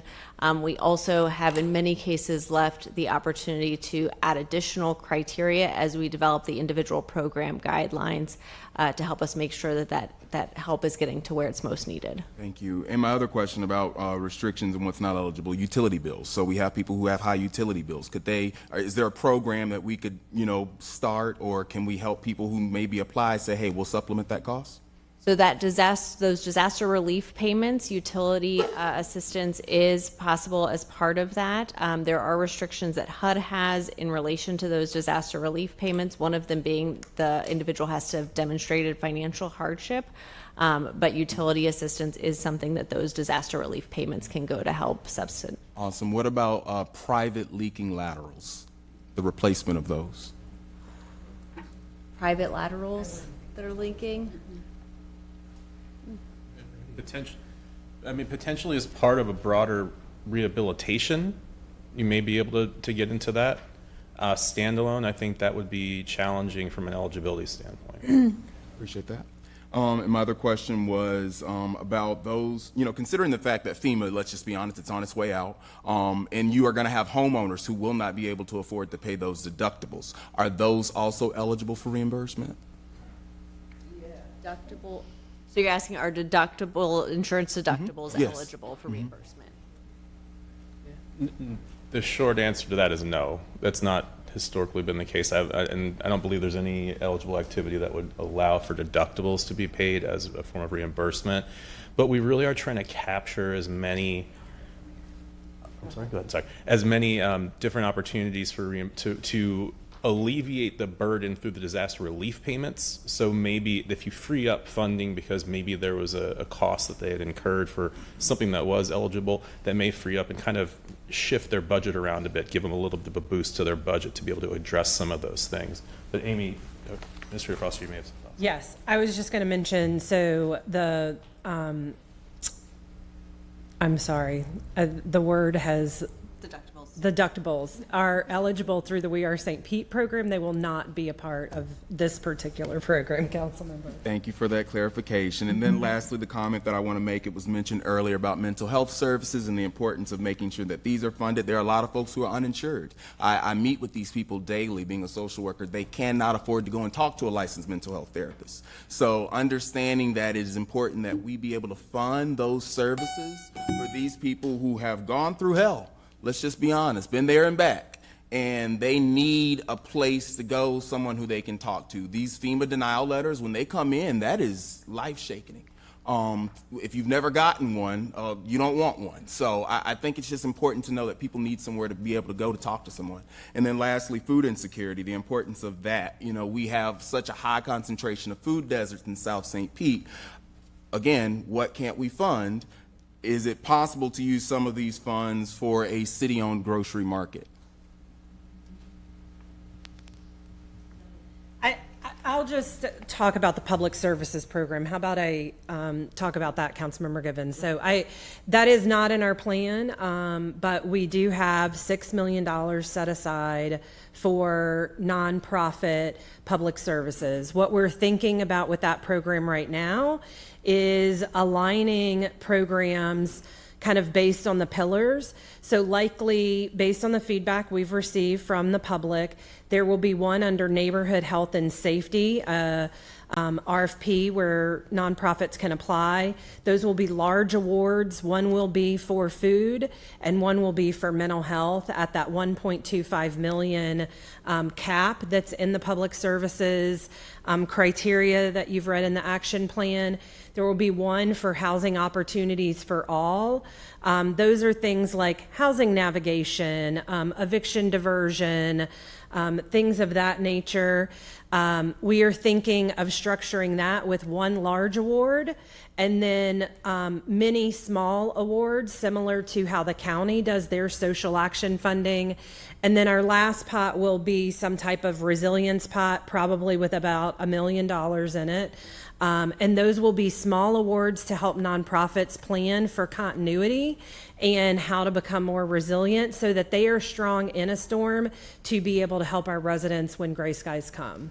Appreciate that. And then my last comment, it was mentioned earlier about those people who are going to need that technical assistance with applying. Also, the effort of getting the information out there, outreach and engagement.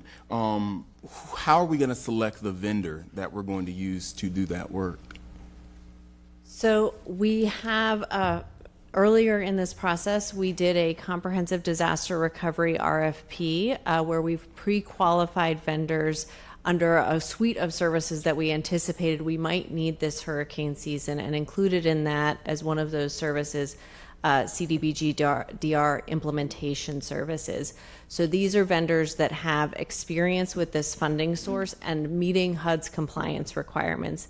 Our intent is that as part of the scope of work when we issue task orders for those vendors, is that we would include a requirement that they're subcontracting with local entities who have those direct connections to neighborhoods to do that direct outreach. That's very important, making sure that there is that local connection. So thank you for clarifying that, Aubrey. And thank you, Chair. Thank you. Councilmember Driscoll. Thank you, and thanks to everyone for all the work that you've done on this. I will start by thanking Councilmember Gabbard for her efforts in the reasonable request to waive permit fees for those who are rebuilding due to substantial damage. I have not had these conversations, but my first thought is it's a no-brainer, and it takes me back to the time that I first brought up to the administration, why are people getting $1,000 water bills? And I was given this excuse and that reason, and then I brought it up here. And look what we uncovered, and look at the good that was done since then. So I'm feeling a little bit of deja vu here, and sometimes it takes us working together and in the public space to make change that really matters to people. And so I would like to be marked down as a supporter of waiving those fees, because it's the least we can do right now, especially when you hear a story like we did tonight. And the other option could be, well, it should be one, but the question that came up on, could this be included as an eligible request?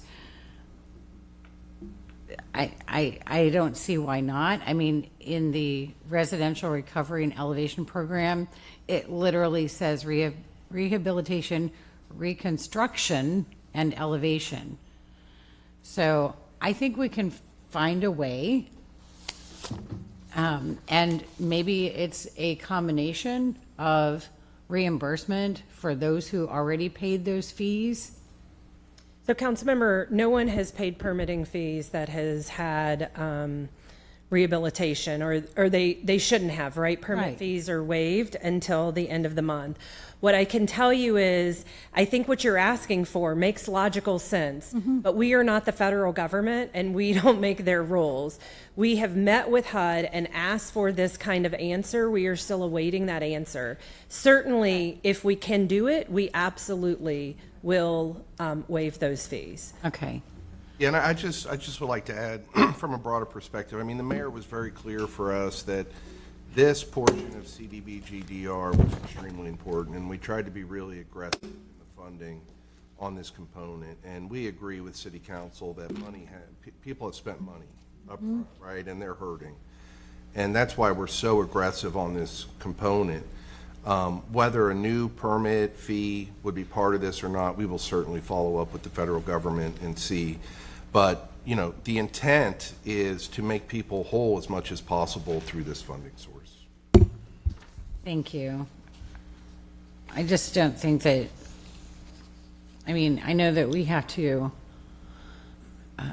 we need money in order to operate the city. But just like with what happened with the water bills and the late fees, there are times when you have to really take a more human approach to things. My next question was regarding the affordable rental housing program.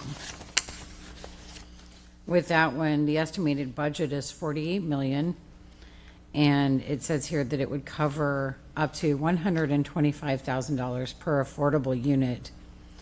And Administrator Foster, you had said, and it states in the or one of you said, I forget who said it. It's been a long day. The estimated number would be 582, but you know, quick math shows that 48 million at 125 per unit was 384, and that's a pretty big difference. So I know this says up to, but that almost guarantees that we're going to end up spending 125,000 per affordable unit. So I'm looking for what's really very realistic here, and I don't know that that gap is really acceptable. Well, I think, Councilmember, as you know, the subsidy that we typically provide is nowhere near $125,000 per unit, right? I think the last time we did an average for you, as you were debating the historic gas plant, it was much closer to 50, actually much under that. So in this instance, we went higher, knowing that there might be some resiliency needs, also knowing that if people have to comply with Davis-Bacon Act and other federal requirements, it increases the cost of building. But so I think, you know, we included an average there, but, you know, I think the important thing to remember is the way we approach our affordable housing program is that people can't just ask for some pie in the sky number, right? They have to prove to us that there is an actual gap, and we only fund the gap. So they can't come to us and say they need $125,000 per unit when they haven't also tapped other sources.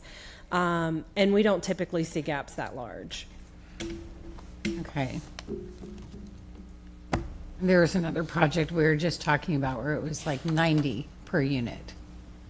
So when I see up to 125, I can expect that the offers that we will get would be to build affordable housing if we will put in 125.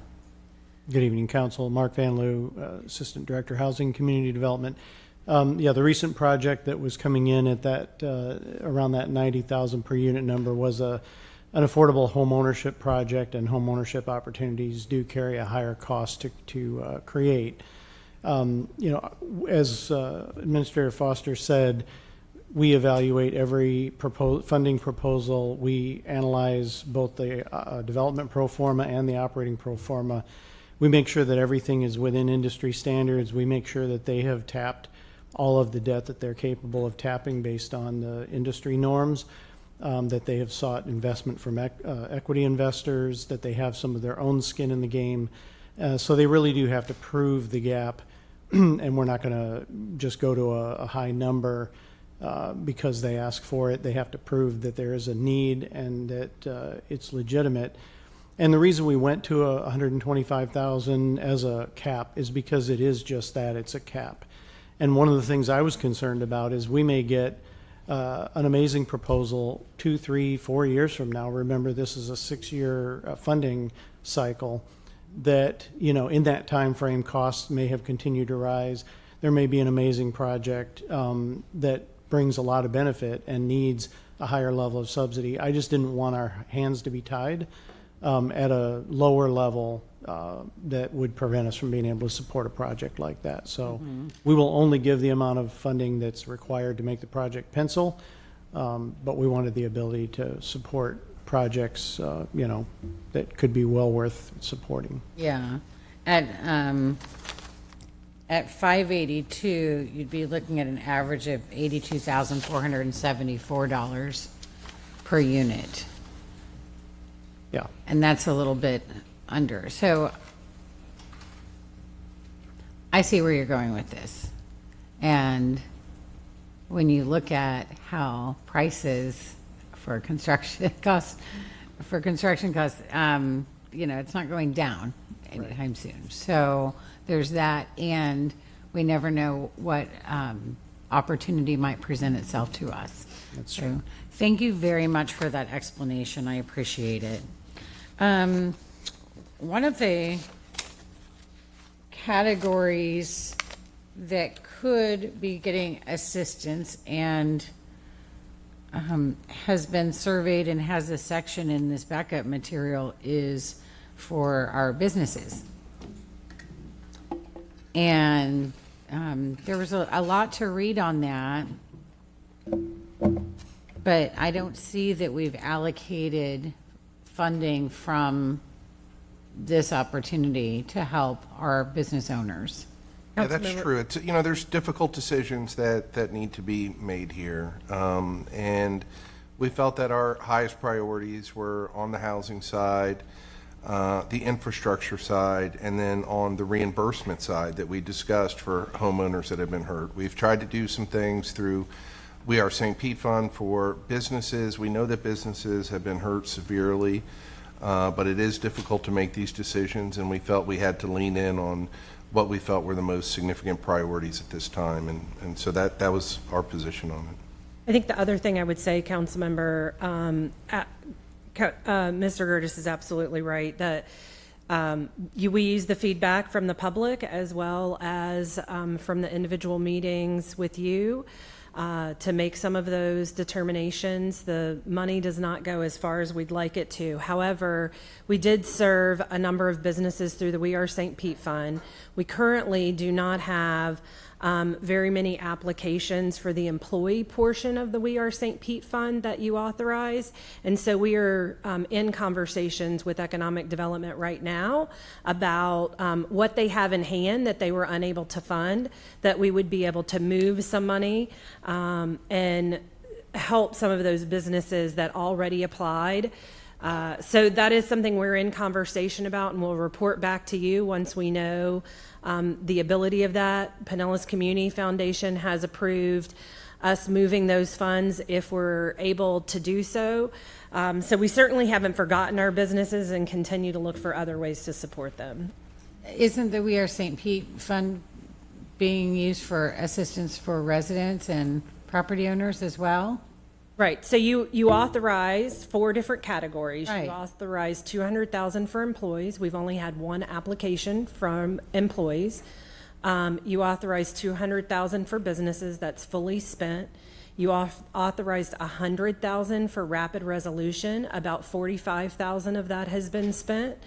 And then you authorized $400,000 in housing, and about $100,000 of that's been spent right now. So we're looking at the 200,000 that was authorized for employees, whether some of that can be moved to the business line item to support businesses that applied, but we didn't have enough funds for in that category. You know what does that close the gap then? We don't know. That's what I said a few minutes ago, that we have asked economic development for what that gap is. We're awaiting that information. We just asked that question today when we received our accounting for each of those 4 categories this week. Okay. If I could, council member, just to be clear for the record, employees that live within the city limits are helped under the housing portion. We are helping a number of those. This was the bucket that was set up for employees who were damaged but lived outside the city limits, where we only have 1 application. So I just don't want there to be any confusion. Yeah. Got it. Thank you.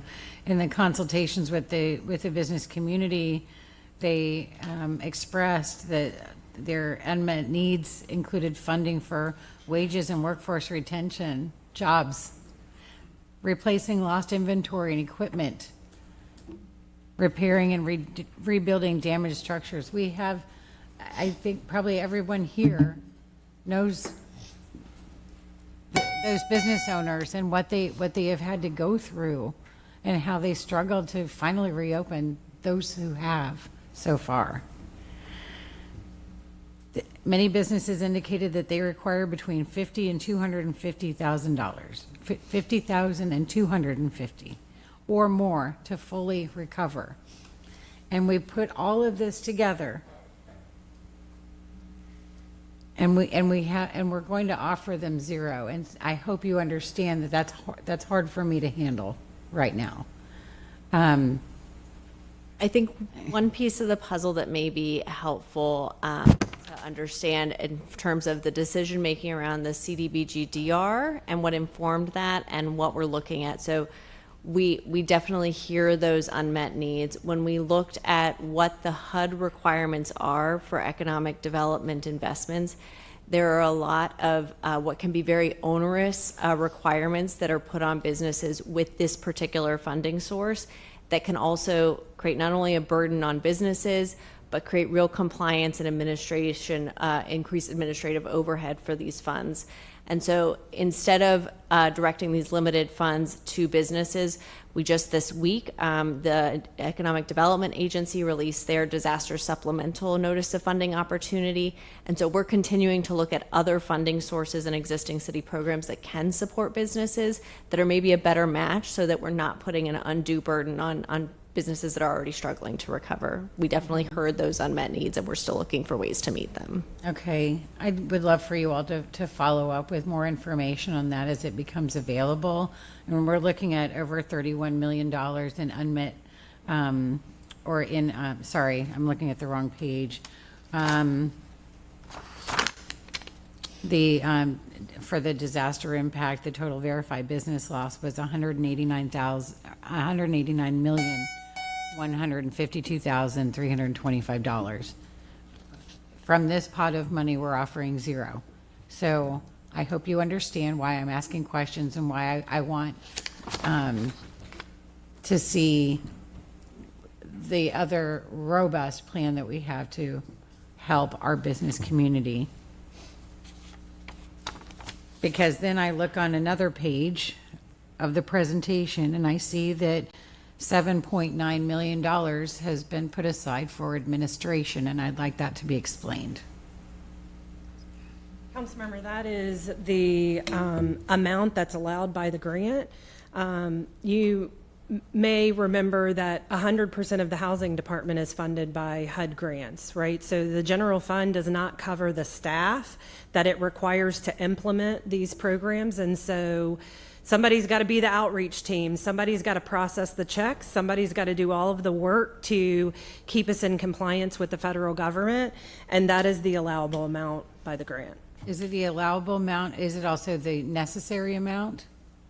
We are working through those programs right now. Again, we can always go back to HUD and make adjustments, but the first step is the action plan. After that, you do staffing capacity analysis, you write your program guidelines, all of those things. We're not all the way through with those pieces yet. We Okay. will certainly stay in touch with council on this issue. I mean, we are expecting some, significant operational costs here. It's not just the frontline staff, it's back-of-house staff, it's accounting, it's finance. It is going to be pretty significant. I do understand your concern, and I think it's a very legitimate question, and it's something we have to monitor, and we can continue the discussion with you, but we are expecting some significant admin costs. Okay. And then for the post-disaster improvement and planning, it's almost 1.9 million. And there was a note regarding that said that could include planning, post-disaster improvement and planning that has already been done. So I'd like to know how much has been spent on that so far already. So we are currently underway on an after-action report and improvement plan. I don't have that figure right in front of me, but it was right around 72,000 for that after-action report that's covering all of 2024 hurricane season, and that's the only work that's happening prior to us receiving the grant. Okay. All right, that's all I have for now. Thank you, Chair. Thank you. Vice Chair Hanowitz. Thank you. Well, first of all, thank you all for a heavy lift. It's a huge document. Bureaucracies require that. It costs money to actually spend money, which is obvious. I mean, we have $160 million that we're going to get, and it still costs us a ton of money to spend. And here's the sad part. The sad part is there's a possibility FEMA might not exist after this. That's the sad part. The sad part is we got this money this year. It's what, June 12th? Hurricane season started June 1st. So, come next year, we may have storms or whatever, and we may not be seeing any money. We received from FEMA, the state of Florida, probably $2.1 billion because of Debbie, Milton, and Helene. And we weren't the only state that suffered storms. North Carolina, California with their fires. And it's sad because no matter what the natural disaster, the impact is the same, right? You have people trying to rebuild their homes and their lives at the end of the day. I've lived in Florida my whole life. I went through Hurricane Andrew just like Aubrey. Here we go again with storms. I know another one will come in my lifetime. That's the risk. And so when I see these programs, what I do want to see, I'm just going to focus on one thing, is I want to make sure when we are spending money on things like voluntary buyouts and acquisitions, and Councilmember Gabbard hit on this, we are making sure that that is very targeted, strategic. There's a great article on NPR talking about recovery failure, why we struggle to rebuild from storms, talking specifically about all these cities that did buyouts, and it was one house here, one house here, one house here, and then you can't do anything. And so that's the only thing I'm going to say. I know you all know this, and I have faith that we're going to do something right, but the voluntary buyout and acquisition program, by the way, it's only 14 households. And so when we talk about spending money in our stormwater master plan in our system, if we can get properties outside of the flooding, that would be great. And this is one way to do it where we don't have to put money into that and we're saving money in other ways because it's fungible.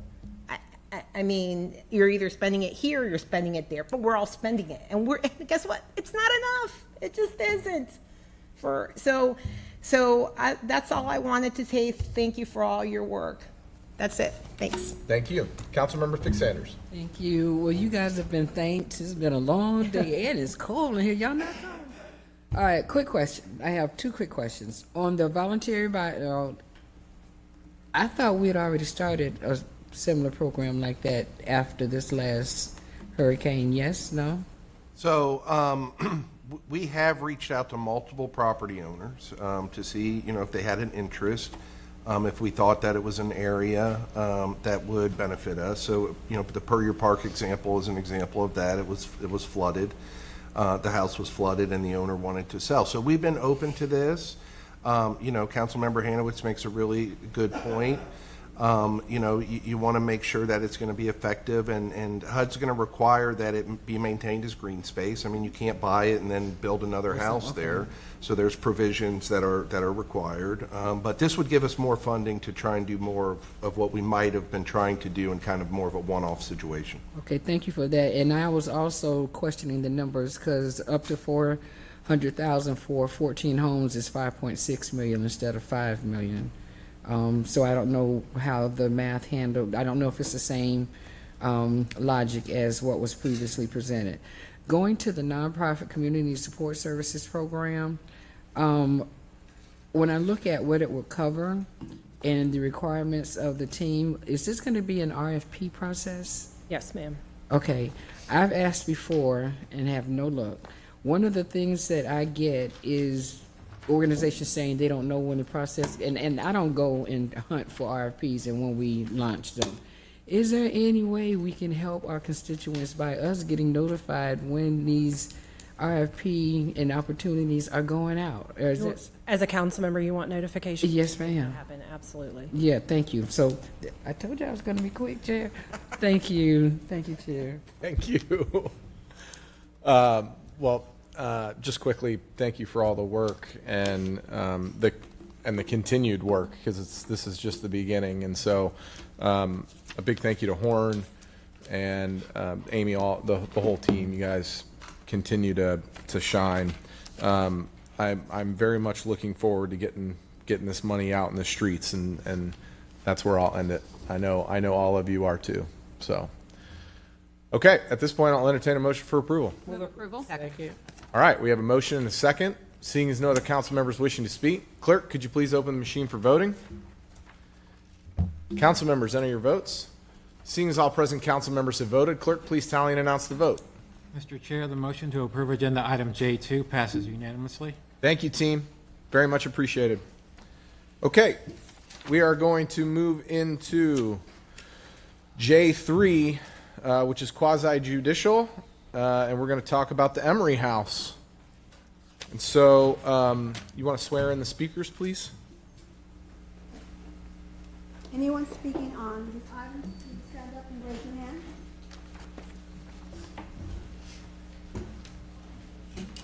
Do you swear or affirm that the evidence you're about to give is the truth, the whole truth, and nothing but the truth? I do.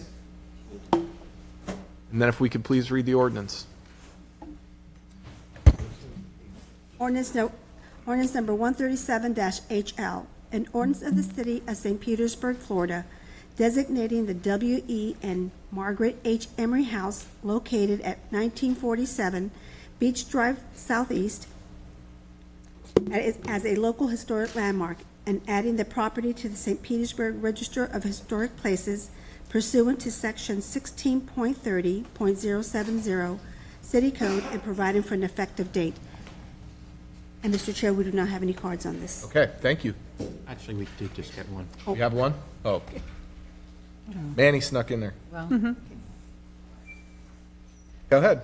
all right. Good evening, Chair and Council members. Cindy Kohanek, Historic Preservationist with the City of St. Pete. This project is for the review of a local landmark designation for the William E. and Margaret H. Emery House located at 1947 Beach Drive Southeast. The landmark designation application was owner-initiated with support from Preserve the Burg and recommended for approval by the Community Planning and Preservation Commission at their May 13th meeting. 1947 Beach Drive Southeast is located in the Old Southeast neighborhood and is part of the Old Southeast local Hex Block Sidewalk District as well as an Artist Enclave District. The house was built for William and Margaret Emery in the Rouseland section of Old Southeast. The Emerys were originally from Massachusetts, where William worked in textile manufacturing.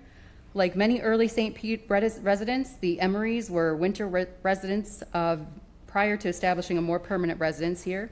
They continued spending significant time outside of the state during the summer months after the house was built. After William Emery passed away in 1937, Margaret continued to live at the house until her passing in 1963. The building permit for the house and the garage were issued in August 1922. At the time of construction, the house was addressed as 1747 Beach Drive South. This was prior to the citywide street renaming in 1928, when 18th Avenue just south of the house was renamed to 20th Avenue. This 1923 Sanborn map depicts the house and surrounding area prior to the street renaming and shows that this section of the neighborhood was only partially built out at that time. The Emery House is a single-story masonry bungalow. The main structure forms an H plan and is constructed atop a raised grade behind a retaining wall. The house is constructed in a mix of styles including Mediterranean Revival, Prairie, and Craftsman or Arts and Crafts, all styles which were popular at that time. Also on site is a single-story masonry garage on the west side of the property. Details on the bungalow are representative of an architect-designed house. Some of the highlights include tapered hexagonal columns framing an original door on the 20th Avenue side, gloss-finished terracotta roof tiles with lion's head hip starters, exposed beams supporting wide eave overhangs, elaborate vertical vents in the gable ends, and brick planter boxes. There's a mix of windows on the house, and some of those window configurations are somewhat unusual. The garage has a simpler design, but some of the details from the main house were carried over to that structure. Alterations over the years have been minimal, especially to the main house, the most significant being the enclosure of the porch on the Beach Drive side, as well as the addition to the garage. The house was designed by Henry H. DuPont and built by Franklin J. Mason. Henry DuPont came to St. Pete in 1914 after working as an architect in Indianapolis. Prior to his arrival in St. Pete, DuPont collaborated with Carl Prinzler on the first panic exit bar device, which allowed someone to easily exit a locked door from the inside. DuPont's local designs include structures like the Don Cesar and the Pennsylvania hotels. Franklin Mason came to St. Pete in 1920, where his contracting business grew quickly. Mason's company worked on many buildings in the area, some of the more notable being the Princess Martha, which was originally the Mason Hotel, and the Pennsylvania Hotel, as well as the St. Pete Central High School. Evaluation criteria yields that the Emery House meets 4 of the criteria for eligibility, including cultural heritage, association with an architect and builder contributing to the development of the city, the quality of architecture, and its representation of an architectural style or multiple styles. The areas of significance for the Emery House are listed here. The subject property is an example of how substantial portions of the residential areas in St. Pete and throughout Florida developed, which is as homes for winter residents. The buildings are architect designed, with the main structure being a mix of architectural styles. The property is also associated with architect Henry DuPont, who was not only locally significant for his residential and commercial designs, but beyond that due to his collaboration on the panic exit bar device, which is still in use today. In addition to significance, a resource must demonstrate at least one factor of historic integrity to be considered for listing. This property meets all 7. And the staff report includes a list of character-defining features, some of which were highlighted here, as well as in the previous slides. And while this did not make it into the list of character-defining features for the building, the Beach Drive side of the Emery House offers an excellent view of Lansing Park and the Tampa Bay beyond that. That concludes staff presentation. The owner and applicant are here. Thank you for your time. Okay, thank you. Applicant, do you have a presentation?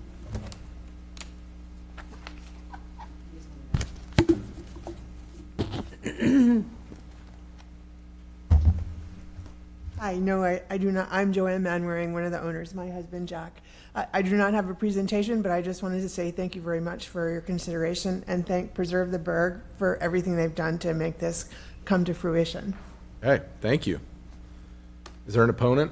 Is there a registered opponent? Okay. All right, so now we'll do public comment.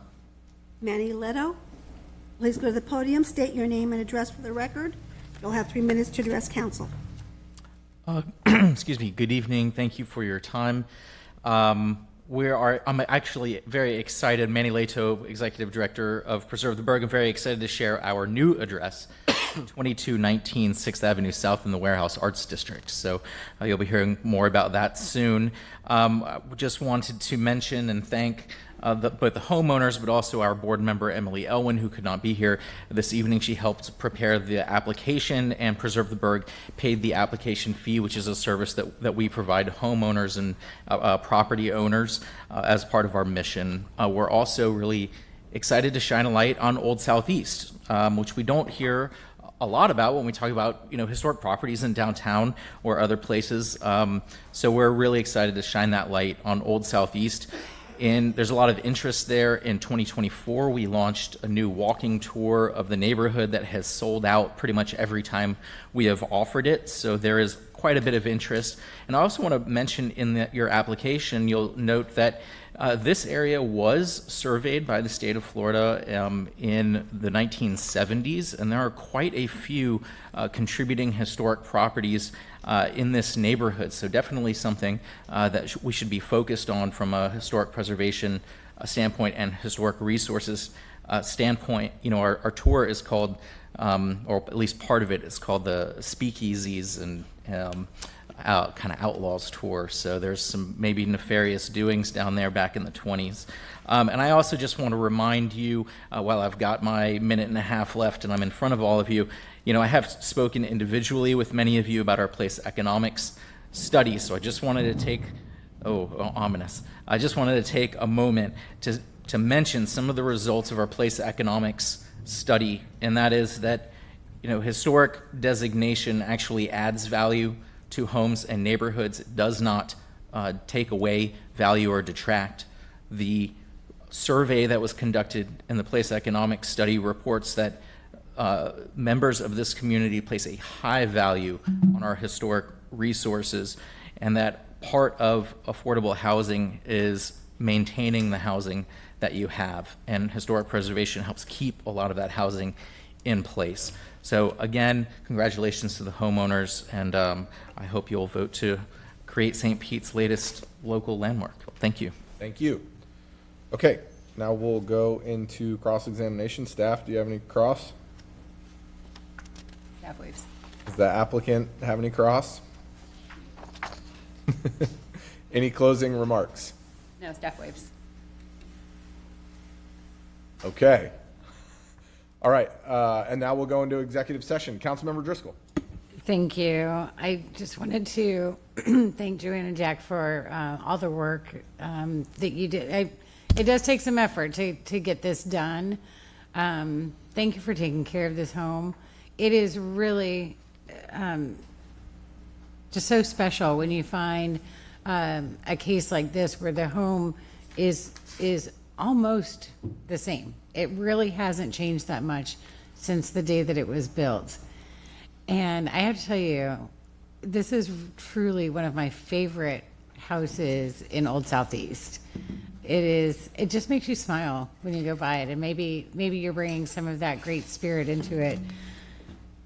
I love reading the stories. That's always one of my favorite parts of a historic designation, is learning more about what's behind the homes that we see and admire. And Manny, I think you're right. This is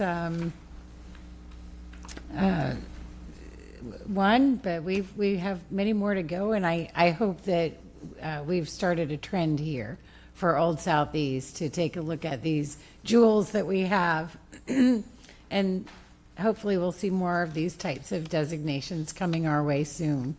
So here's to starting a new trend. All right, with that, I'll move approval. Second. Okay, just quickly, it's a beautiful home in a beautiful neighborhood, so excited to vote on this. All right, we've got a motion and a second. Seeing as no other council members wishing to speak, clerk, could you please open the machine for voting? Council members, please enter your votes. Seeing as all present council members have voted, clerk, could you please tally and announce the vote? Mr. Chair, the motion to approve agenda item J3 passes unanimously. Okay, thank you. All right, we are going to move into J4, where we're going to talk about private initiated application on 3 sites, amending the future land use map, amending the official zoning map, and approving a development agreement. And this is also quasi-judicial. And council members, at the end of this, we can take A, B, and C all at once. And so if you'd swear in the speakers, please. Anyone speaking on this item, please stand and raise your hand. You're ready. Do you swear or affirm that the evidence you're about to give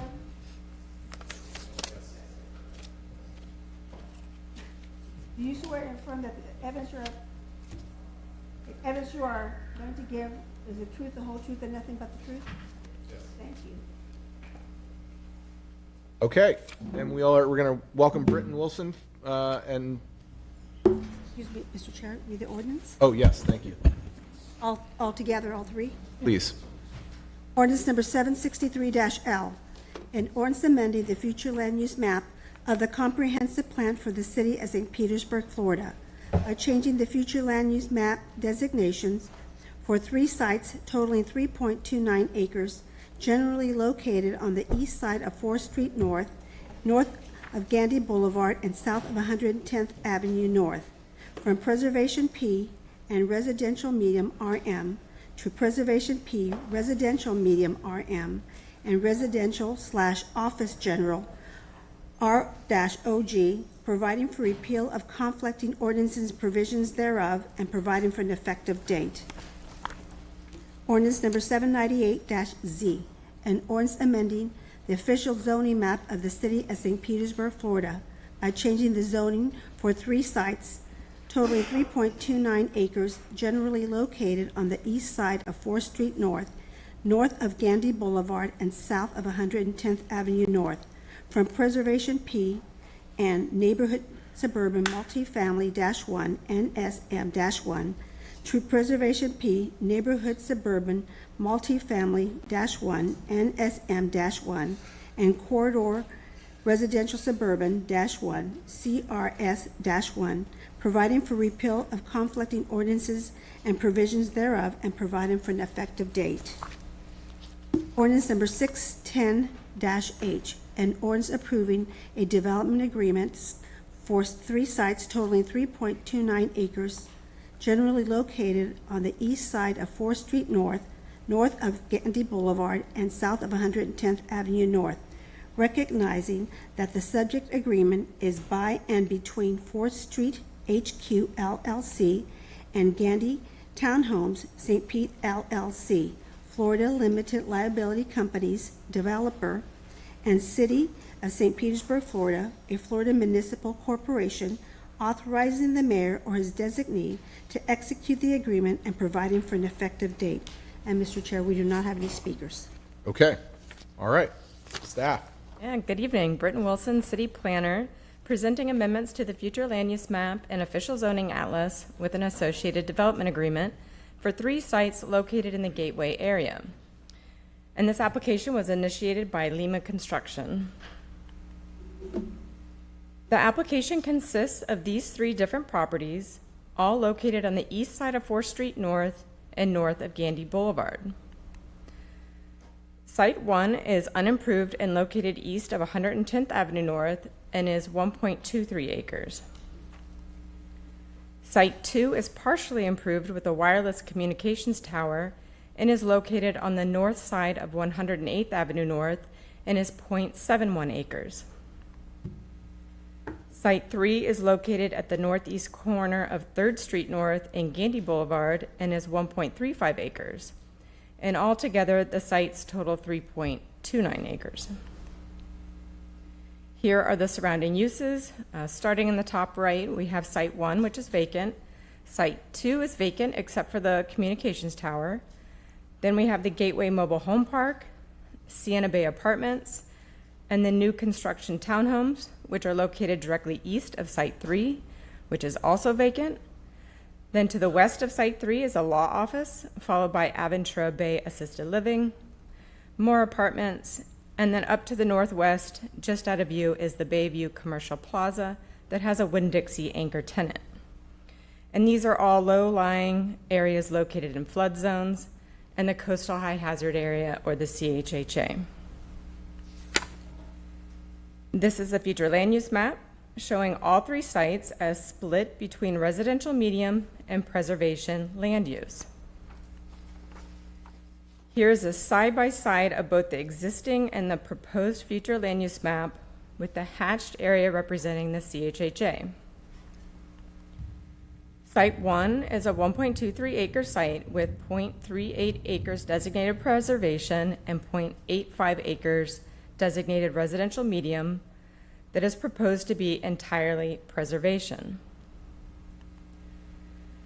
Site 2 is a 0.71 acre site where 0.51 acres are designated preservation and 0.2 acres are residential medium that is proposed to be entirely residential office general. Site 3 is a 1.35 acre site where 0.3 acres are currently designated preservation and 0.62 acres are residential medium that is proposed to be mostly residential medium with a thin 0.13 acre strip of preservation on the east side that is not noticeable underneath the dashed line. This is the zoning map, again showing all three sites with split zoning of preservation and neighborhood suburban multifamily, or NSM 1. And here's a side-by-side of both the existing and the proposed zoning, where Site 1 is proposed to be entirely as maintained preservation. Site 2 is to be entirely corridor residential suburban, or CRS1, to allow for office space. And Site 3 is proposed for neighborhood suburban multifamily to develop 20 townhomes with a strip of preservation on the eastern border. So this slide addresses the change in development potential that would result from the map amendments and the development agreement.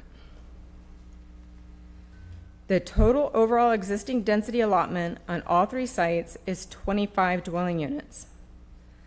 The total overall existing intensity allotment is 3,500 square feet, which is derived from the preservation designation, to as much as almost 40,000 square feet derived from the residential medium designation. So it's a sliding scale. If they do not build to the maximum allowed density, the remaining density can be converted to intensity and would be available for development. So the proposed changes would allow up to 29 dwelling units, and again, a range of intensity up to 45,000 square feet would be permitted. However, the development agreement restricts the overall density to 20 units and intensity to 10,000 square feet, which is less than the existing entitlements. And the detailed math is itemized in the staff report. Also noted in the staff report, the proposed amendments are consistent with many policies of the comprehensive plan, and to highlight a few, the proposal furthers these policies and objectives as it is decreasing the overall allowed number of dwelling units, thereby directing population concentrations away from the coastal high hazard areas, and the proposed amendments are consistent with the surrounding area that is predominantly multifamily and located on a major roadway. This slide lists the terms of the 15-year development agreement.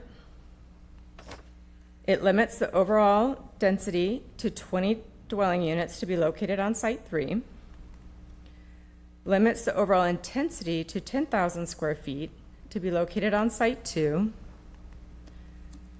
requires Site 1 and an eastern portion of Site 3 to be maintained as preservation land, requires regular maintenance and reporting of these areas, provides a financial guarantee necessary for maintaining the preservation areas, and lastly, it requires restoration of the preservation area on Site 1 to commence prior to releasing building permits for Sites 2 and 3.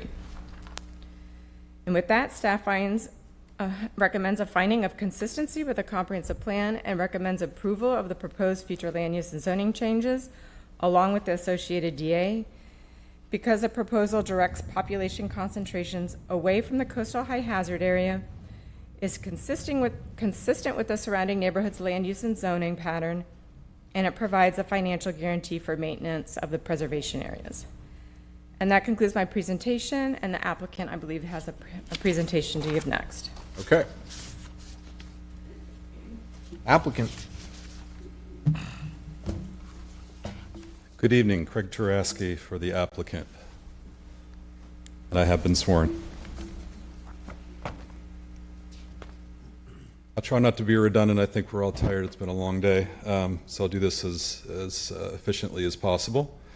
As Britton explained, we have 3 sites spread across 4th Street North corridor, west or east of 4th Street North, north of Gandy. As part of the process, and we've been working on this for a couple of years, we had to go to DRC to get a variance to the mitigation requirements in your code for the change in the preservation districts. We received two variances, one on the overall mitigation and one on the wetland mitigation. So the wetland areas within the preservation areas. I think it's important to point out that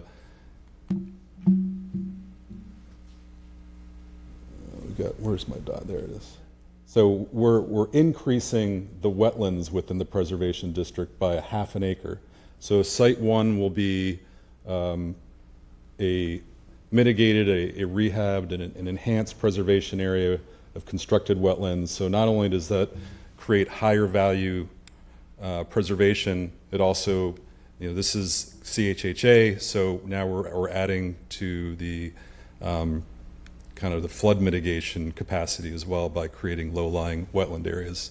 And the whole point of this exercise was it's an infill project, 3 sites, non-contiguous. These are little specks of preservation area that are remnants of mapping, and some of it corresponds with some wetlands, some others doesn't. It's all been unmanaged, and the applicant is a new owner, so it's been unmanaged over years. It's mostly invasive species. There's dumping. There's homeless encampments on these sites. So we're going to create a net benefit by reallocating the preservation to the northernmost site 1, we're calling it, so over 1 acre, constructed wetlands. So you're going to have one large contiguous preservation area instead of these smaller non-contiguous. The smaller areas are not as high value. They have the fringe areas are impacted by development and activity around it. The flora and fauna are impacted by that surrounding activity. So we're creating a net benefit by pushing that larger area to the north on Site 1. You've already seen these zoning maps. There's also some history on Site 2. That's the middle lot that we're proposing office and some storage area for the applicant's headquarters. So he's reinvesting on the site. In 2009, that site received a special exception in site plan and some variances to build a cell tower and an office. The office was never constructed on the site, but it was approved. Originally, back in 2009, there was 0.71 acres of preservation on that site. The process back then was slightly different. They went to DRC to get a variance for the wetland mitigation. As a special condition of that approval, the owner was required to replat that lot and create a 0.17 acre preservation on the west side of that parcel. And if you've ever been up to that parcel, that west side is dominated by a drainage ditch. The owner at that time followed through with the replat. There's a picture of the replat with the highlighted 0.17 preservation area. But as part of that, I highlighted at the bottom, there were no zoning or future land use amendments that corresponded with that approval. So you now had kind of a disconnect between a preservation established by a development order and the preservation districts reflected on the city's maps. So part of this exercise is also to clean up that illogical zoning and land use boundaries. As part of this application, this is to facilitate the redevelopment of Site 2 with an office on the west side of the parcel, parking, and some storage on the northeast side, and this is the existing cell tower to remain. This is a picture of the current conditions. You can see that the site's been mostly disturbed through the center of the site where the existing preservation zoning and future land use is currently designated. So that area is already disturbed, and it's mostly invasive Brazilian peppers and whatnot. Some trash.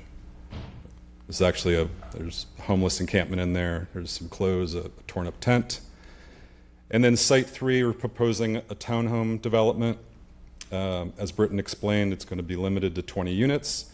As part of that, here's the site plan. The highlighted green is the preservation area that we're going to reestablish. And there is a platted alley. It's unimproved. And as you could see by this aerial, construction is actually further along. The site to the east is another townhome development. That development did not utilize the alley. The applicant's proposal for his townhome development also doesn't use that alley, so maybe there's an opportunity for the city to establish a formal preservation in that alley. There's preservation on the adjacent site to the east. This is unimproved, and then we're going to reestablish this preservation area. So there is even though on the site it's relatively small, it is contiguous with some green space and some other potential preservation areas. So, and it'll create a natural buffer between the two developments. We are including the development agreement with this application, and that is to create a net decrease of development potential, both on the residential and non-residential side, to create on top of the code requirement to maintain the preservation area. Now we're going to have additional requirements for inspections and reporting that are built into the development agreement. Some funds that will be sitting in escrow that could be drawn upon the city should the applicant or the owner fail to maintain.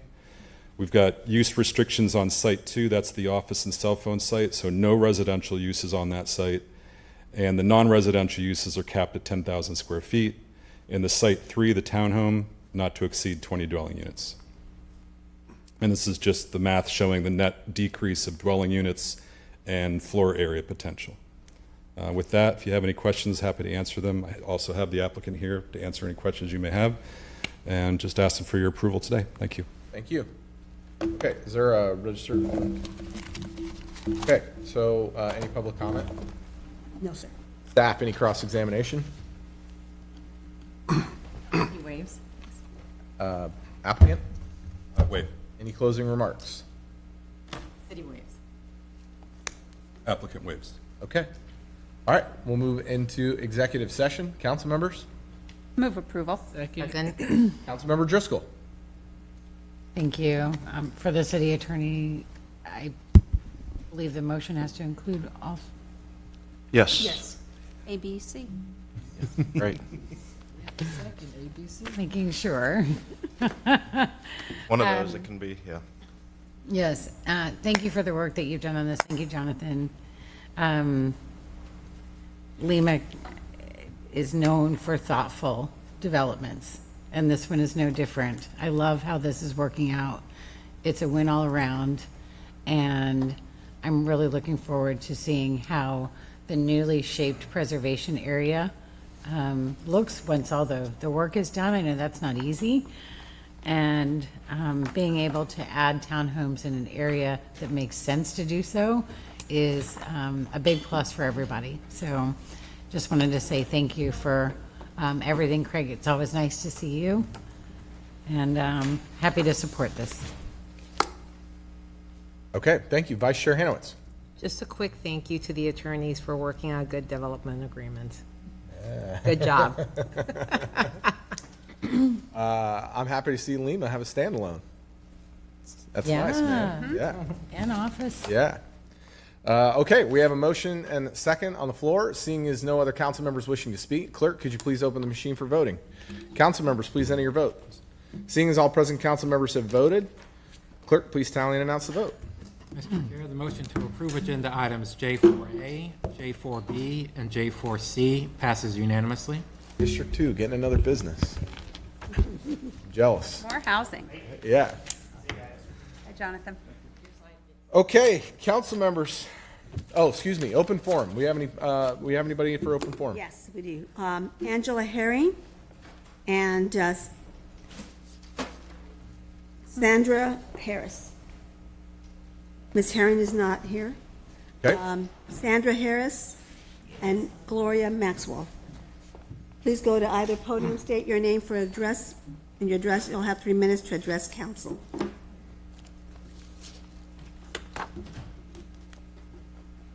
The 3 minutes still apply? Yes, ma'am. Yes, ma'am. Okay, I'm Sandra Harris. As I stated earlier, I live at 2432 Kingston Street South, St. Petersburg, 33711. And I've been in this same house since November the 5th, 1979. I raised my children there, and I finished out my career there at the former GTE/Frontier, whatever it is now. And then I also worked at Bowley Centers with Councilmember Deborah Fig Sanders. And I believe I worked with her mom when I was at GTE. But anyway, I also know Councilman Gibbons. And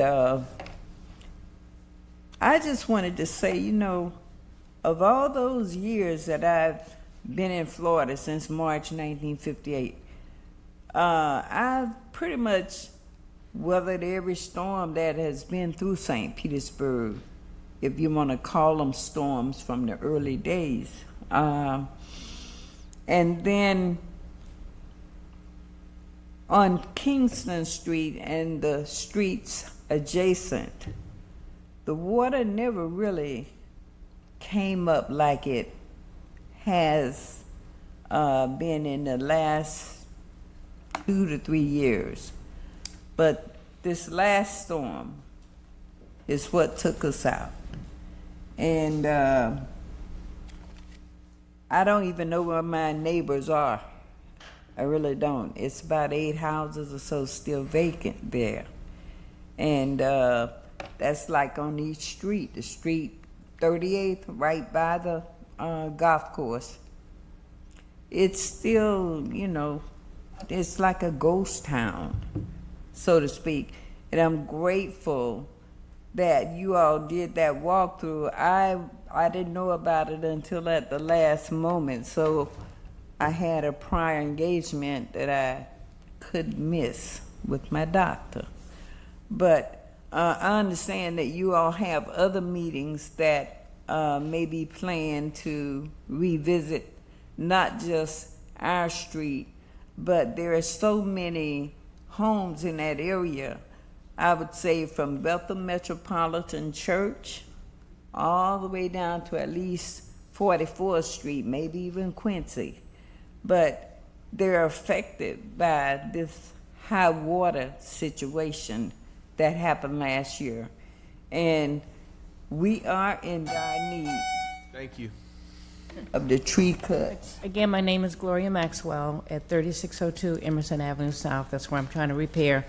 I've been in my home. It's been paid for years. It's one thing my dad said, pay off your house, you know, pay your light and water, somebody will feed you. So I used to volunteer at food banks, so I know about that, and fed people and cooked and everything. So tutored and all kind of stuff with the city of St. Petersburg. So that's why it's been important for me to rebuild my home.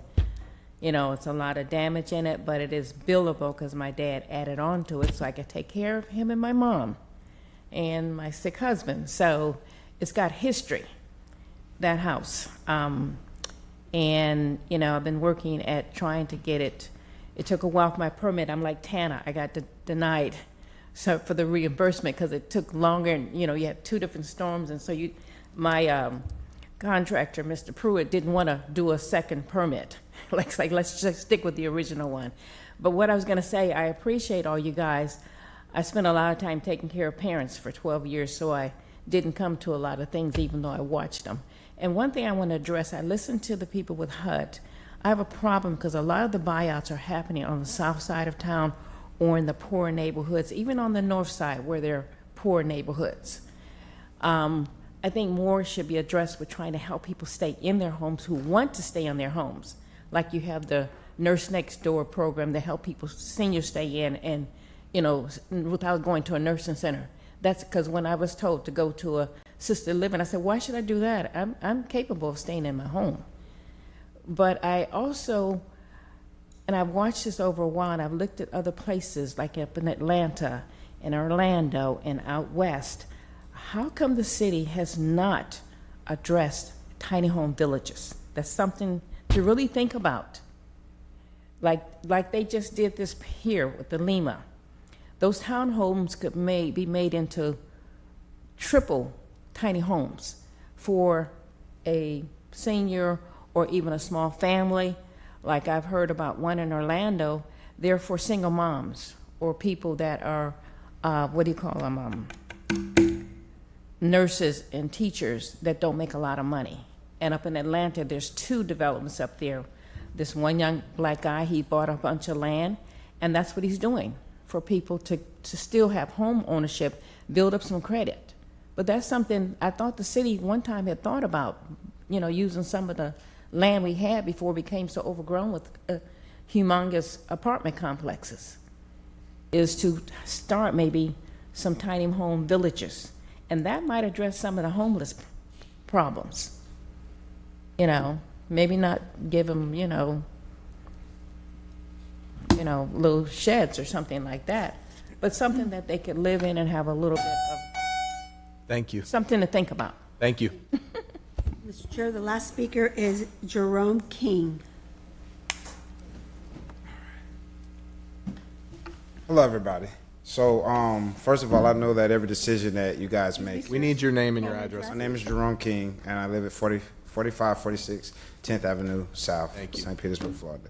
So I know every decision that you guys make isn't easy, and you need a certain number of people to actually agree to things. However, some decisions have already been made, so the idea would be to reinforce those decisions moving forward.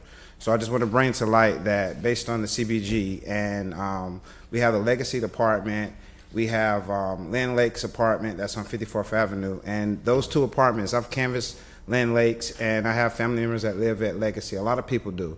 Long story short is that power went out. Those folks were affected dramatically. A lot of those people get $23 a month for SNAP benefits, and the point is that for them, when they lost their food, it was a compounded issue for them.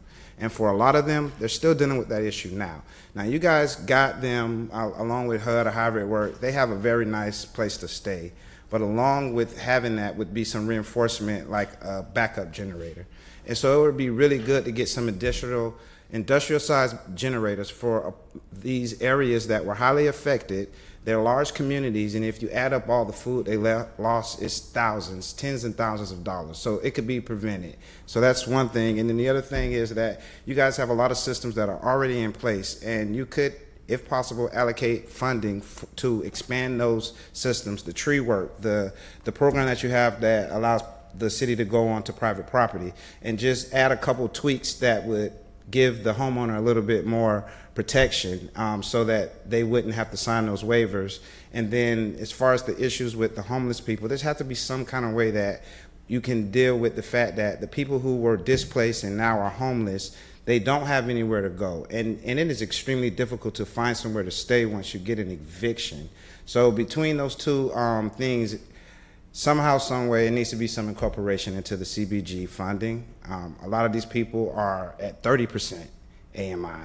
Okay, they're not at 60%. So the point is that by extending these money to the point that you have a lot of people that would not be able to take advantage of these programs will, but it also decreases the availability of these programs. So just think about it and figure out a way to allocate the funds appropriately. Thank you. Thank you.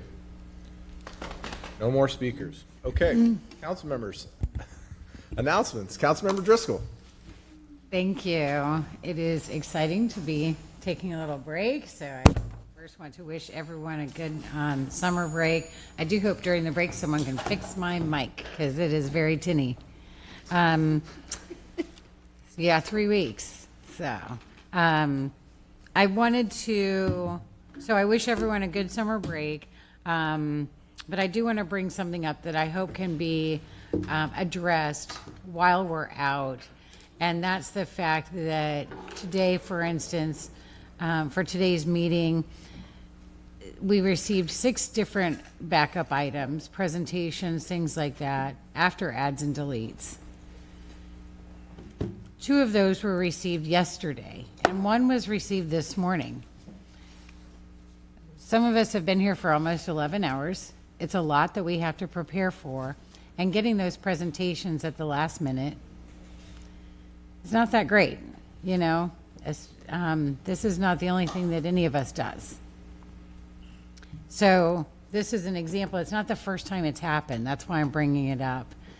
So receiving that many items after adds and deletes goes out, because that's like your second chance. That's your mulligan right there, and that should be it.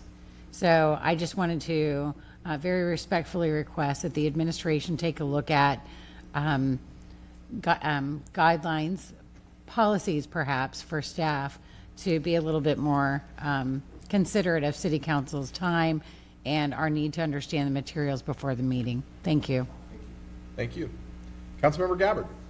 Thank you, Chair. So I just wanted to let everyone know on Saturday, this Saturday, June 14th at 9:30 in Riviera Bay Park, we are going to be having a tree planting ceremony. If any of you ever knew former Riviera Bay Civic Association President Dave Hoover, they called him King Dave.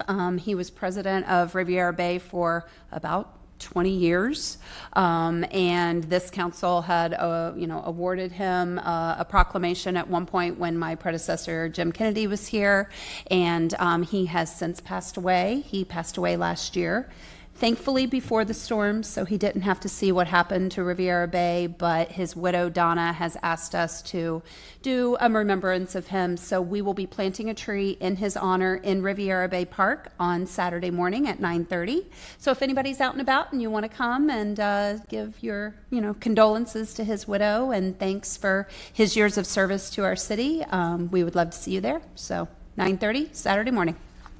Thank you. Thank you, Chair. Councilmember Gibbons. Thank you very much, Chair. Well, I'd like to wish everyone a happy and safe summer break. I know we all probably have plans, and so whatever those plans are, I hope everyone enjoys themselves. I'd also like to wish all the fathers and father figures a happy Father's Day. We'll be observing that this weekend, so to my daddy, if you're listening, happy Father's Day. I'd also like to make mention that on Friday at 5:30 tomorrow at the Southside City Hall, Enoch Davis Center, we will be celebrating men. So I invite all of the men, if you're a father or if you're just an uncle, come on out. We're going to be celebrating you. So that's going to be at 5:30 tomorrow at Enoch Davis Center. We welcome you to come. And then at 10 a.m. on Saturday, we will be having the Keyshawn's Corner Youth Mental Health Awareness and Suicide Prevention Resource Fair over in District 5 at Lake Vista. So we invite you to come out. Thank you very much, Chair. Thank you. Councilmember Fig Sanders. Thank you. Okay, I like that. Southside City Hall. All right. First of all, I want to agree with everyone that, I want you to have a safe break. I wouldn't say summer break, but a safe break. But more importantly, I want to thank you all for allowing me to pray today. I want to ensure the fact that our hearts are lightened, and as we are on this break, that we continue to do that thing that's called self-check, to make sure that we are touching all of the points that we need to have some rest and relaxation, and especially in regards to resting our minds and our hearts and spending time with our families. So with that being said, because I can only imagine what our Tampa colleagues are going through, know that I love you and there's nothing you can do about it. But continue to take care of yourself and get some rest these 3 weeks. So I'm going to leave it at that. Thank you so much, Chair. Thank you. So just quickly, I would echo Councilmember Gibbons. I want to say a happy Father's Day to everybody in the room and listening. I hope Sunday treats you well and you get some nice relaxation and a little bit of recognition. Not too much, though. It'll go to our heads. I also want to wish everybody a happy 4th of July. We'll be back the week after, and so just want to say happy 4th of July, happy birthday, America, and please be safe during that weekend. Be safe the whole break, but especially then, because I'm sure our city will be packed, and so will the beaches, and it's a great weekend, and just everybody please be safe. Lastly, thank you for singing happy birthday last week. I very much appreciate it. And thanks for the grace of not being here in the afternoon. So I appreciate, just know I appreciate you all very much, not just because of singing happy birthday, but as we go into this break, I am appreciative of all of you for more than I'll be able to explain on this dais. And to staff, I hope you enjoy the break from us. So, okay, last but not least, we do have a birthday. It's Patty, our Assistant City Clerk's birthday, June 19th. So we're going to sing happy birthday to Patty. Happy birthday to you. Happy birthday to you. Happy birthday, dear Patty. Happy birthday to you. Happy birthday, Patty. Everyone, please have a great break. Thank you for your all. We're adjourned. Well, thank you. We are adjourned, Brittany. Is it today? Yeah, we.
The Pinellas Trail is probably the best way I've found to get all over the county without worrying about traffic or my pace. It's just a way to get around and have fun.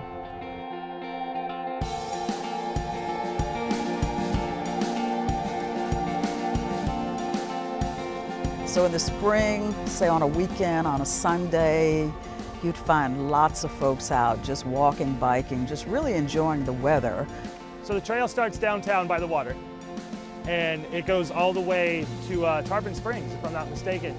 And I like it because it kind of cuts back behind the neighborhoods. There's murals, there's tree coverage, and it just kind of winds through the most beautiful parts of the city. It's an awesome engineering feat, and it dissects the middle of an urban city, and at the same time, you feel like you're off to yourself. You're a little bit secluded, ample places for you to run, ride, and even collect your thoughts. It's pretty quiet and peaceful. Quiet in the sense that there's typically during the day a lot of users on the trail, so you're never by yourself, but everybody's kind of in their own world, so it's not a lot of noise. We were looking for a place that would be a hub for a healthy and active community, and one of the big things we wanted here was to have a place where people could run and walk right near our location. Pinellas Trail, which is right behind our facility, turned out to be the perfect location. We do lots of events here at the store. We do probably about 100 free community group runs from here where we're using the trail. Have a great walk, have a great run, guys. The running community in St. Pete is so supportive and so encouraging of all of the runners, no matter your pace. Everybody's just encouraging you along the way. And so when I went to my first group run, I invited my mom to come and do an evening walk with me, and that became part of our weekly routine, particularly in the spring. We do 2 runs a week, Monday and Thursdays, where we're running on the trail. So that's 100 times every year right there that we're out running on the trail with a group of people. I retired from Pinellas County in urban planning, and so I was involved in the initial planning for the Pinellas Trail. We saw it as a means of providing a facility that could be used not just for recreation, but health-related benefits as we deal with obesity and other issues. So our planning was from the perspective of an alternative to on-road facilities. So a lot of times here in the store, we encourage people, just go out there and see what happens. Don't have any set expectation for how far you're gonna go, how fast you're gonna go. Just get on the trail and have fun. The scenery is probably why I started using the trail as much as I did. The murals, number one, are my absolute favorite thing, and they're constantly changing. Not far from here is called Stonehenge Park. They have some beautiful murals painted on the bridges. Stonehenge Park is like one of those really cool wonders of art, and it's just right here. Nobody knows about it.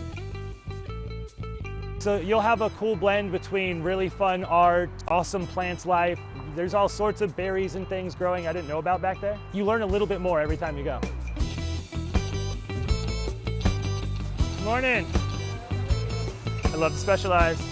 When I was working still, we did surveys along the trail, and on any given weekday, we found about 1/3 of the users were using it as a commute alternative. If you've never tried the Pinellas Trail, I urge you to do so. You can walk it, you can run it, you can rent a bike at just about every few miles. You'll find a bike shop that's got bikes for rent. And we've had people come in and verbalize like their thanks, but also like you just see them out there and they just look radiant. They look awesome and healthy, happy, and you can tell that they're glad they're doing what they're doing. We're just appreciative that we had a part in their success. Trails give me the opportunity to really get out there and feel safe. There's bike lanes in some places, but to have a fully dedicated place, that helps a lot. It's more than just a long stretch of pavement, it's a community. The trail is a wonder that brings everybody together.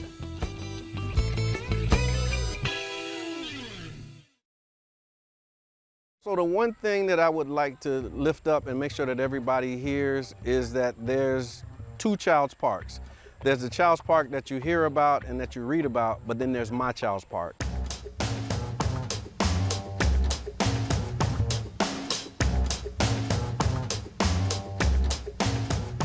The parameters of Child's Park include 34th Street South to 49th Street, and then 18th Avenue to 5th Avenue South. And that's the Child's Park neighborhood, but the greater Child's Park area actually covers about 3 neighborhoods. It goes to about 1st Avenue to around 30th Avenue South.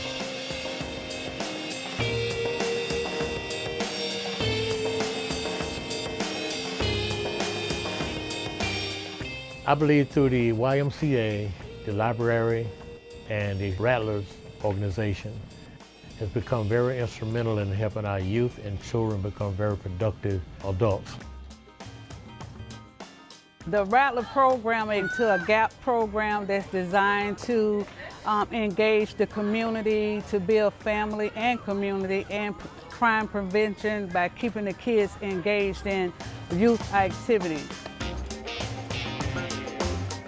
I think the emphasis for developing youth in Child's Park arises from some statistics that we received, is that Child's Park had the highest concentration of youth in the city of St. Petersburg. What we promote is family and community. So what we're trying to instill in them with the program is that we are one big family. Because a lot of the initiatives and things are always focused, they're heavy focused on programming, or some type of, regimen or awareness piece or a pledge or something else. And we felt that it was important to just allow them to have a space to just come and have fun. We're solely manned by volunteers, and we let them know that too. So we want them to come back and be volunteers, so the torch is just passed on, so we all learning from one another. They're not just focused on the athletic aspect of it, but they also focus on youth development. So they have a tutoring program that they do. And with the YMCA, you have the Rattlers and you have the other programs that's offered. When kids get out of school, they have a place to go. They have the library there. The STREAM Club stands for Science, Technology, Reading, Engineering, Arts, and Math. We meet every Friday afternoon at the Child's Park Library. It's kind of an extra opportunity for them to get some exposure to topics they might not know about or might have heard in school and didn't quite stick. We just give them opportunities to have different kinds of experiences and hands-on experiences at that. The youth have a place to go and children have a place to come daily. Matter of fact, that's a great thing to help kids get off the street, have a place to go, a safe haven you might call it. One of my brothers, when we first organized this, he said, we're helping to create their back in the day. And I think that's important because, all of us have our back in the day, and I remember back in the day when we used to do that. So our responsibility as the adults now is to help create the back end of the experience for them. And what's happening today is Friday Night Done Right, an event that we created to create a safe space for children to come on Friday nights so they can be free to be kids. Sometimes you just want to remember when you went to the pool and they let you in for free, you know, and that was it. And that's why I think it's important to help create those type of memories as well. The Childs Park neighborhood, if anyone would ask about it, I would state that it was often misunderstood. So I'll encourage people to come and see for themselves. There's more to Child Park that I've seen more positive in Child Park than I have seen negative. And my Child's Park encompasses everything that we described today, and I hope that you will gravitate towards that and balance that once you hear the other stories and the other narratives that come out about the neighborhood.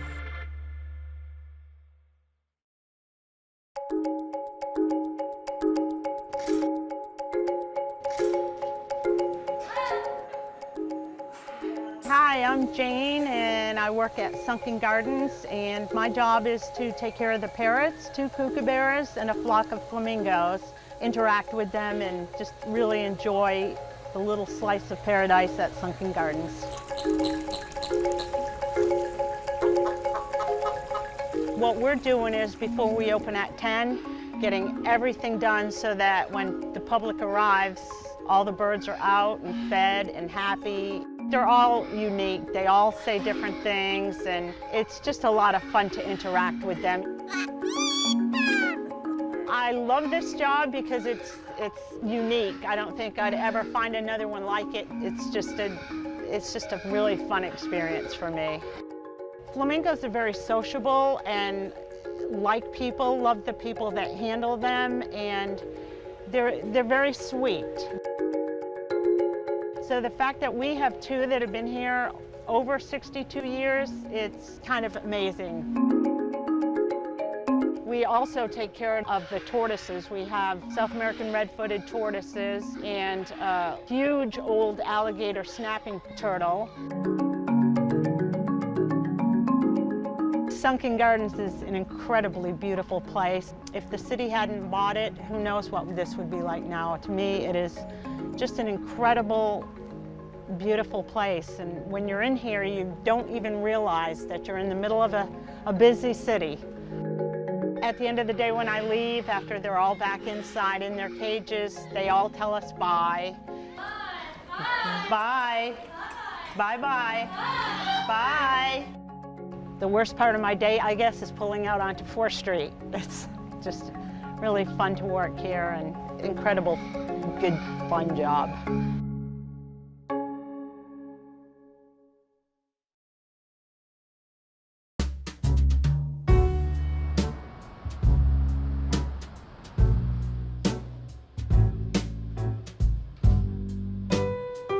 Food has always been a passion of mine. My passion from food comes from my grandfather.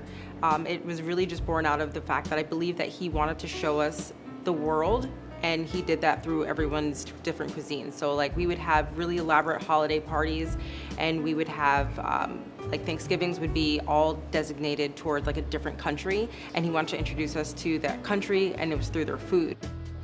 So one of the things, we had a Japanese spread. I was not vegan at that point, but just the art of the cuisine, I was able to like eat with my eyes, and it just made me fall in love with sushi. When I went vegan, I realized I couldn't have sushi anymore. So it kind of started with a cookbook, and I did a pop-up, and then we were sold out, and then I kind of just went from there. I just did pop-ups, markets, and festivals, and I started delivering sushi to people's houses, and it kind of just caught on.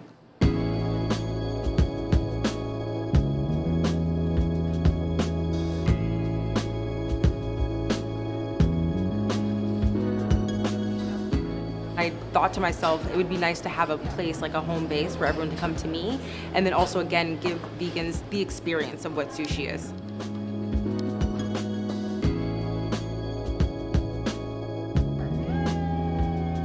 Being in St. Pete, I feel like everything is happening on Central. I feel like Central is where a lot of businesses want to be. On a normal day, we would we'd go through 4 pots of rice, and that was like a great day. And now coming to the new space, like we're going through like 8, 9, 10 pots of rice in one night, which is like, for us, is crazy.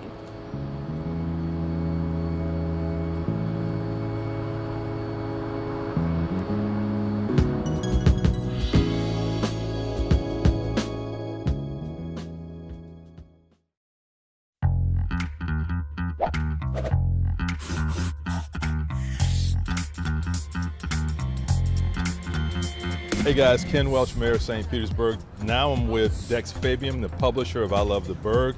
Thank you for being here with us on our Sunrunner tour. Tell us how this changes life in St. Petersburg. Coming from New York, it's one of the things I miss was mass transit. And I think having something like the Sunrunner now actually happening in St. Pete after so long, it's a game changer. Riding it today got us from point A to point B so much faster.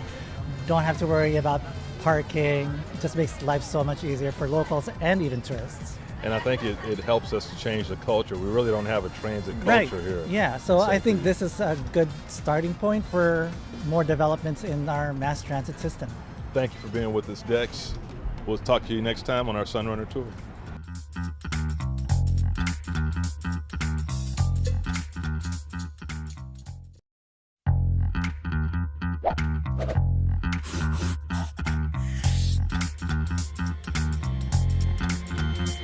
Hey guys, Ken Welch here again on our Sunrunner tour. Today I'm with Catherine Woods, who was the artist that did so much of the work that you'll see at the stops. Thank you for joining us, Catherine. Oh, my pleasure. Tell us a little bit about what the art means. Absolutely. Since St. Pete is such a mural city, if you took all the glasses out of all the shelters and put them together, it kind of looks like a mural, a continuous mural. If you take the glasses and where they are at all the 16 stops, they all relate to the neighborhood. It's like the welcoming front porch to the community and the neighborhood that it's in. What's the message you want to convey to folks who might be from out of town that see that? I just want them to feel the joy of St. Petersburg. The colors are joyful, the way the sun comes through it's a very happy thing, and I just want them to feel that. And what drew you to this project in the first place? How'd you become Oh my gosh, involved? how could you say no to that big canvas? There's 2 glasses per station, and each one is 5 foot by 7 foot, 16 stations, so that's a lot of glass, and that's a lot of chance to get a message across and do a lot of beautiful color. Well, thank you. It's beautiful art. My pleasure. And it tells the story of St. Petersburg. It does. Thank you, Catherine. My pleasure.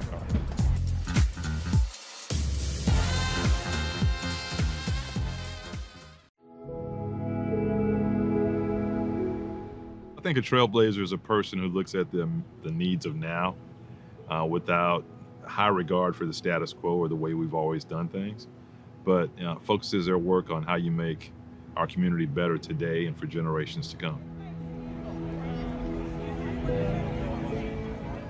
None of us stand on our own, and so in order for me to be elected mayor, there were so many folks in generations before me that had to fight even for the right to vote, or even for the right to be a full-fledged police officer like Leon Jackson. I just looked at myself as the next in a line of folks who are working to move our community forward. Without the Leon Jacksons of the world, I certainly wouldn't be in this position. And without guys like Bob Stewart, former city council member and county commissioner, who's one of my mentors, who served with both me and my father, you know, without those folks also pushing, we wouldn't be where we are today. You know, I attended the last segregated class at Melrose as a kindergarten student, that I'm able to go back to that and talk to those students as the 54th mayor of our city. That's a lot for one lifetime. As I go around the classroom, I do this for Great American Teach-In, and ask the kids, what do you want to be when you grow up? And the last time I went, there were 3 kids that said, you know, I want to be mayor, and one young lady who said she wanted to be president. That's what it's all about. It's just making sure kids understand you really can achieve. Progress doesn't happen without someone who challenges the status quo, the powers that be, and speaks up for folks who are largely silenced. There is such a thing as a silent majority, folks who are too busy putting food on the table, taking care of their kids or their parents, to be involved in the political arena. And so the folks that do that represent a lot of folks who can't be engaged. Find someone, reach out to someone that you admire who's made it, and reach out to them, email, Facebook. I guarantee a lot of folks will actually respond to that. I certainly will if someone's interested in elective office.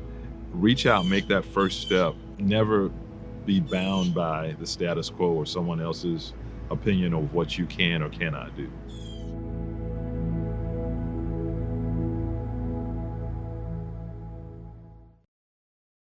Hurricane Helene, which is strengthening. They've passed out more than 33,000 sandbags to people. Hurricane Helene's powerful and deadly storm surge. We've been seeing flooding. This is the worst I've ever seen. Hurricane Milton has just exploded in strength The overnight. second major storm to slam Florida in just 2 weeks. In the Gulf of Mexico in nearly 2 decades. In St. Petersburg, where the stadium's rooftop has literally... Fire officials say this crane has collapsed. The back-to-back storms turned this neighborhood inside out. Residents have been scrambling to find housing for weeks.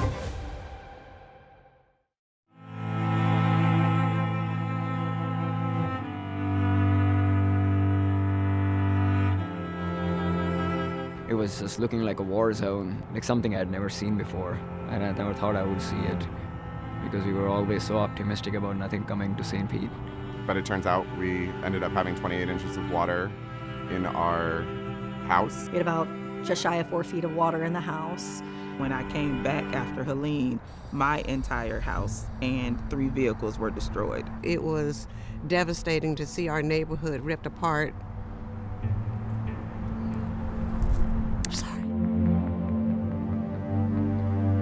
It really began to set in that this has happened and that many of our residents were going to experience something that they had never experienced before. It was almost unbelievable that we would be faced with these kinds of disasters one after the other. Trailer parks for people living in tents next to their homes. Now we got this other storm coming dead at us. I was really scared for those people. It's hard to wrap my mind around the fact that we've just spent 5 days in the community trying to help people that lost everything, and here comes another storm. I've lived in St. Pete my entire life. I've never seen people come together with such energy. It was within our capabilities and therefore our responsibility to step in and help. I had the resources, and I felt like if you have the ability, you have the responsibility to do whatever you can. I'm not going to worry about myself, but I'm going to try to make sure 5,000 families have a hot meal tonight. It hit home, and we immediately jumped into action. I just put a post out saying, if anybody's hungry and can make it over to Maryland Avenue, I'm grilling hot dogs and hamburgers. We have some water and so forth. People probably, their food has gone bad, and can we get some people together to place some food trucks around strategically to distribute food to people at no charge. Stores are closed, they can't eat, so we were making hot, ready to eat food. Just to see so many hometown heroes out cleaning up neighborhoods, but really I learned that St. Pete is so resilient and we have a wonderful community. The supplies came pouring in from all of our friends and our coworkers, and it started out in our garage and it grew into a 1,600 square foot house full of toiletries, baby clothes, food. I think it really brought home, especially for me, that what really matters is that you have your family, your loved ones, your neighbors, and if you have an opportunity to help someone, that you take advantage of it. It really settled me in a space of not only are we one community, but as our mayor always says, we're one St. Pete.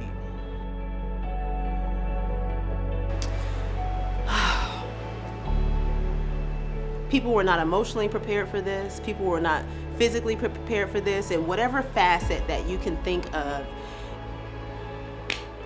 we all needed support. Support, especially the Relief Market and Grill, headed by Matt Thorne. They were our lifeline. Tragedies, I think it's so important for the community to help each other. Just the community pulling together and doing as much as they can for us neighbors. It's not about money, it's not about profit, it's about making sure that I repay the benefits that the community has sort of paid to me in the past. We were helping each other out, and it was actually a very positive experience in a pretty negative situation. Whether it's a hug, a meal, it goes a long way during those crucial and critical times. We were so appreciated. Your efforts are appreciated, and they do make a difference in the community. So I really just want to say thank you. Thank you for this community. Thank you for taking the time. It means more than you even know.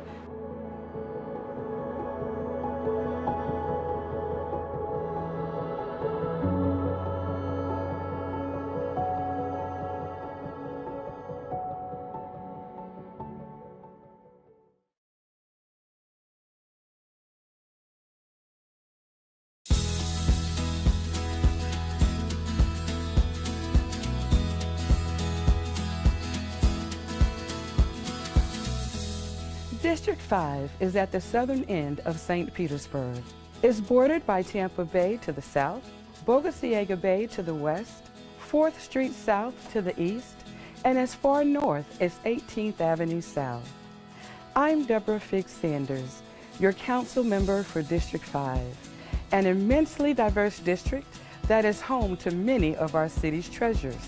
To get in touch with nature, you can visit Maximo Park or Boyd Hill Nature Preserve to enjoy waterfront access, nature trails, all with family-friendly activities. Then there is Lake Vista's popular walking trail, playgrounds, and a dog park that encourages you to participate in a city initiative known as Healthy St. Pete. Also, education and academic excellence is important for our city. And in District 5, you will find 3 of Pinellas County Schools' finest in Bay Point Elementary, Bay Point Middle, and Lakewood High School. Not to mention the mighty Tritons of Eckerd College, a liberal arts waterfront campus which sits on the Gulf Peninsula of Florida's west coast. District 5 is a diverse makeup of cultures, communities, and socioeconomics that can be seen throughout our neighborhoods. Lake McGorry Shores offers a sense of community, or the pink streets in the Pinellas Point neighborhood that are a unique feature not seen anywhere else in the city. Our growing economy, friendly residents, and beautiful coastline showcases our best about living in St. Petersburg.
Everybody wants to know what the future holds for 620. And I'd have to say, first and foremost, my job and my duty is to make sure that we continue to reflect the entire community. I think that what I am introducing to the world is how I see art and the stories in which I want to celebrate in the community. And so what we do will probably remain the same. How we do it is the thing that shifts a little bit, right? And the stories that we choose to tell. I want when people leave here, they're like, wow, that was a great story. Or continue to, what's going on at the studio? Because, it's Friday night and I want to do something. Let me go check it out. I really want that to be the thing. The studio becomes the place. I think the validation is, the answer is yes. Yes, we can. Yes, we will. And yes, we did. The future is bright. Why not? I'm elucidated that you have accepted this assignment. I'm excited about the assignment. I don't take it for granted. I don't think it's gonna be super easy, but I know it's going to be challenging in the way I like to be challenged. Yes, and if it wasn't, you wouldn't have taken it. I wouldn't have taken it. So, I think it's one of those things, and this is what fortune looks like, or good fortune smells like and tastes like. You're coming in, and you meet right at that point where it's this makes complete sense.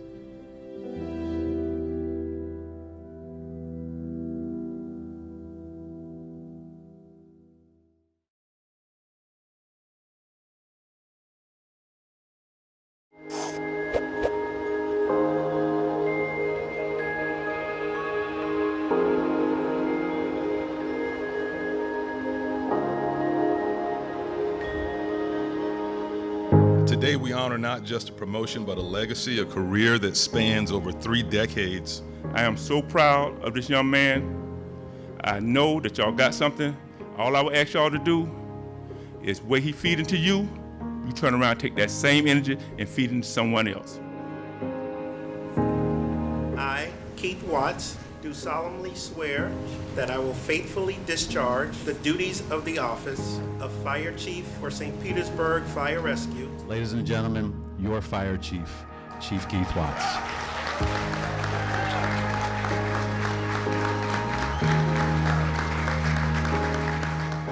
As the first Black Fire Chief for the city of St. Petersburg, I recognize the weight of this responsibility, and I know that I did not get here alone. I stand on the shoulders of giants, and it is their sacrifices and resilience that has paved the way for me to stand before you today, and I thank them.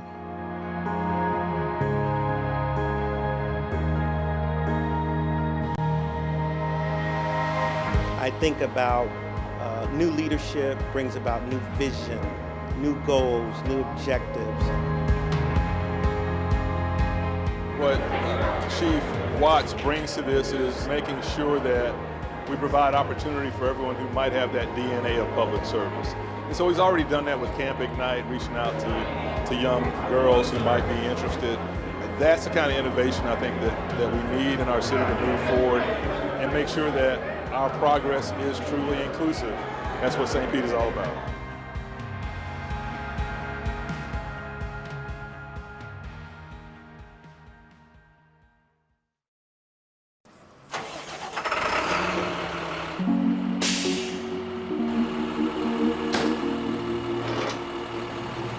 My name's Jason Farina. I'm an electrician 2, Parks and Rec. I run the bucket truck, the big bucket. So I basically take care of anything that's over 15 feet in the air. Sports lighting, tennis courts, basketball courts, the decorative lighting, stuff like that.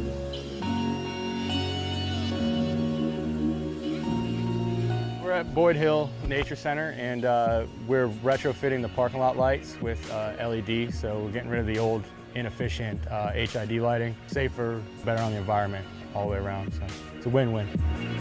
I get a lot of one-on-one time with citizens when I'm out and about. You know, I like when they come up and ask me questions. I never have a problem talking with people. Anybody ever comes up and asks me questions, I'm more than helpful. Like the new LED lights and stuff, I get a lot of positive feedback from that. People feel safer and it makes for a nicer environment. You know, we have a lot of osprey nests and wildlife like that. Down at Lake Vista, I got to see the osprey from being eggs to being hatchlings. I watched the mom and dad teach them how to fly. It was pretty cool. Once you get up over 30 feet or so, it's like everything is quiet. Get to focus on me and my work without having to worry about what's going on down below. It's like a whole different world, you know?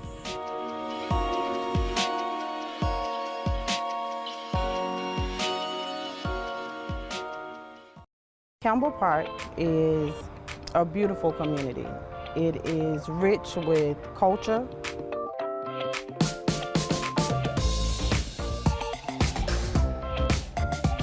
All right, Campbell Park is located right across the street from Tropicana Field, where the Tampa Bay Rays play. Right across the highway, you got an overpass right here that you can walk over.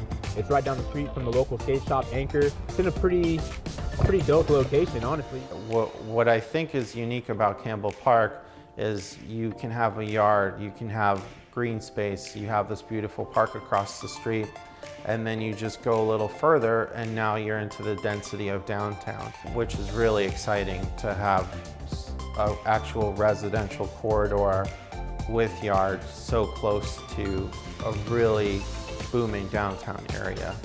We are one of the more accessible communities when it comes to traveling, as far as going downtown, interstate travel, any of our shopping centers. This is the perfect place to be when it comes to all of those things. You can skate anywhere in St. Pete just using the trail, and you can just hop off the trail, walk across the Trop, and then hop right over the highway and you're here, and you can just shred. It's a dope park.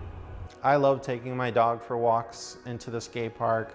I love going there and seeing all the energy of everyone using the skate park. The skate park has brought an environment for diversity, and so our children are able to attend the skate park and have a safe place to skate without being on our roadways.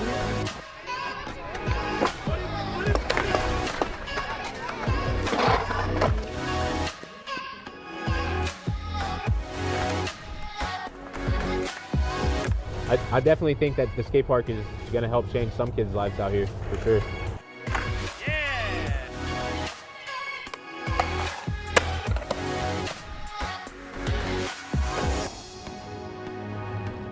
I live right across the street, so I just come right across the street, like come skate, you know, blow off some steam, have some fun. That's what it's all about, like having fun. That's what I say skateboarding.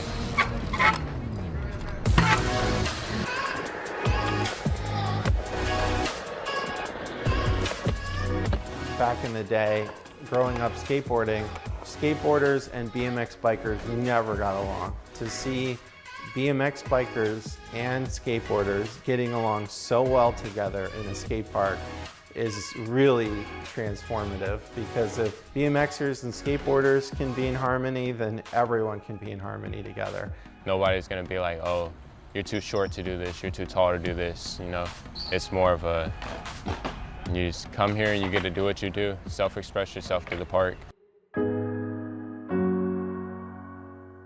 Definitely, since the skate park's been built, there's been a lot of more little kids like on their sidewalk, like practicing how to skate. You see kids riding down the street on the way to the skate park.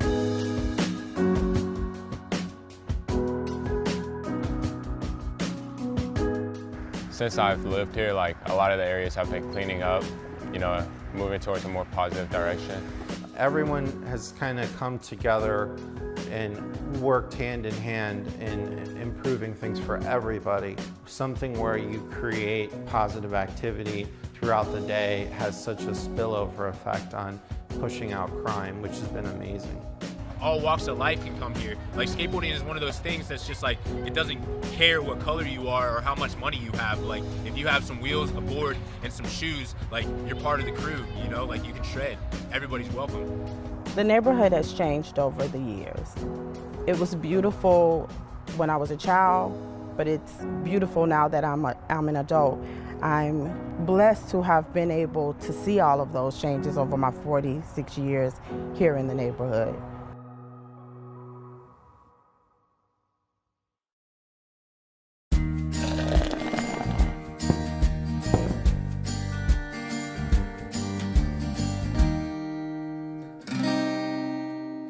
A lot of these baseball fans that go to the Rays games, and we see these, unbelievable great players come through St. Petersburg and play, but it's not the first time. And a lot of people don't realize that all these legends that they hear about, these Hall of Famers, would just walk the streets of downtown St. Petersburg. Absolutely. I think the first baseball team came here for spring training in about 1914. 1914 was a huge year. It was a huge year for us. When you think about it. So it was the St. Louis Browns, and they played here for a couple of years, but they presaged those Roaring 20s, and part of the Roaring 20s was the coming of the New York Yankees. And they had all the big names. They had Babe Ruths, they had Lou Gehrig. They played here and they partied here at the Gangplank, probably. I'm sure. Babe Ruth and Lou Gehrig stayed at the Florenton Hotel, which is still downtown. And the Yankees played here until I think it was 1961.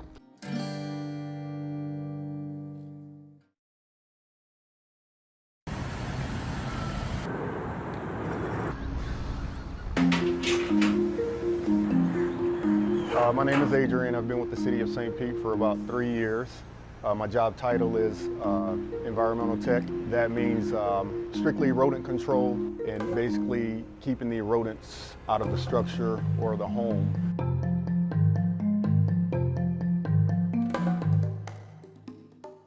Basically, the service that we provide is a free service to the residents. Kind of go through an interview process with the customer, what they've been dealing with, how long, how often. Good morning. Good morning. The City of St. Pete. Nice to meet you. Nice to meet you. All right. And then from there, an exterior inspection takes place. And then from there, it's pretty much education, which is key. The more the customer knows, the better we're going to be able to assist. But the flap's sealed right now, so that's excellent. The most common problems are going to be entry points. When we get those cold snaps, rodents are just like us. They want to be inside, they want to be warm. So the first place they're going to look for is set up inside the home. So we want to go ahead and get those places sealed off, which is pretty much the most important part of pest control. Sanitation definitely is key.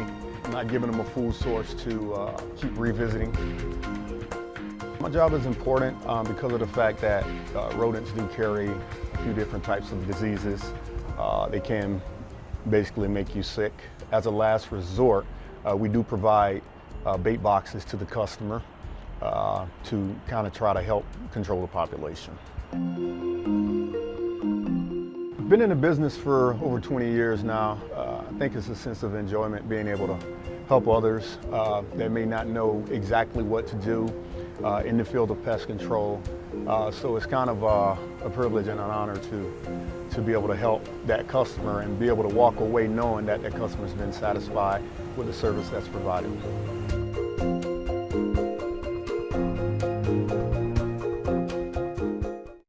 St. Pete has been my home since 2000, and it made me feel welcome from the moment I got here. I saw celebrations, I saw art, and I saw an openness to having the LGBTQ community celebrated. I feel welcomed, I feel accepted, I feel that I can be who I am fully, 100%. There's really something here for everyone to feel welcomed, to feel involved in their community, and to feel supported. The LGBTQ plus community here in St. Pete is a close-knit group of people. We all work together. We all are here for the same common goal, to feel supported, to feel included, and that makes me feel welcome here in St. Pete.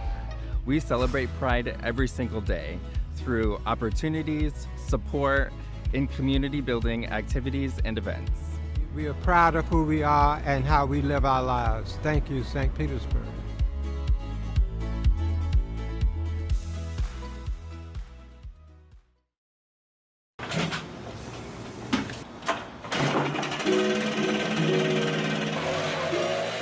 My name is Dominic Colangelo.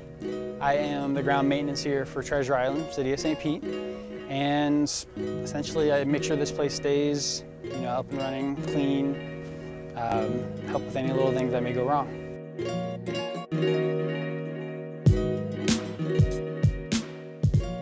When I come to work, the first thing I do is I blow the sand, leaves off the deck, kind of clean it up over there.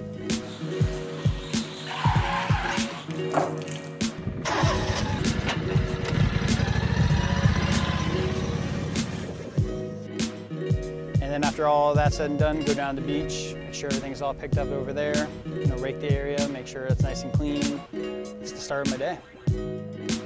I really do enjoy my job. I get to hang out at the beach all day, meet some interesting people. It's cool. I've had a couple of people come up and they didn't realize this was owned by the city of St. Pete, so we kind of give them the story about it.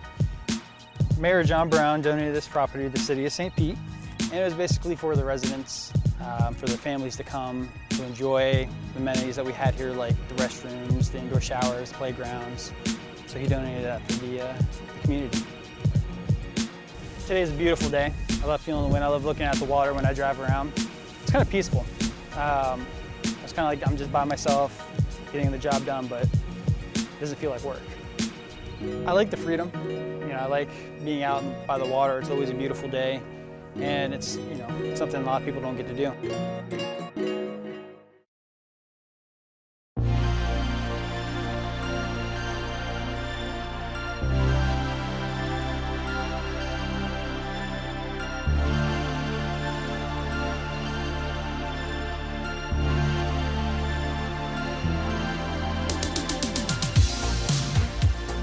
My name is Lisa Fleming. My business is Dress Up Studio. It's actually a boutique, one of the newest boutiques in downtown St. Pete, on the corner of First Avenue North and 6th Street.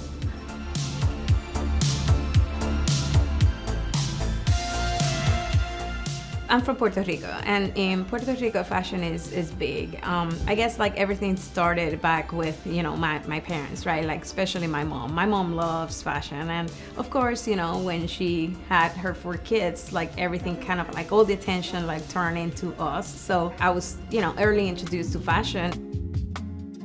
I had a passion for it, so I really wanted to have a space where I could find pieces, for any occasion. I was in an environment that was highly dominated by male, and I wanted to obviously, keep it professional, but still be true to myself. And, fashion was that, way to really, be able to have fun. St. Pete is very special in the sense that it truly supports small businesses. And I really feel like when you go out there and you have the opportunity to really engage with other business owners, they're extremely helpful as well. And I think that's incredibly valuable. There's something in here for every single person. They just need to come in and play with us.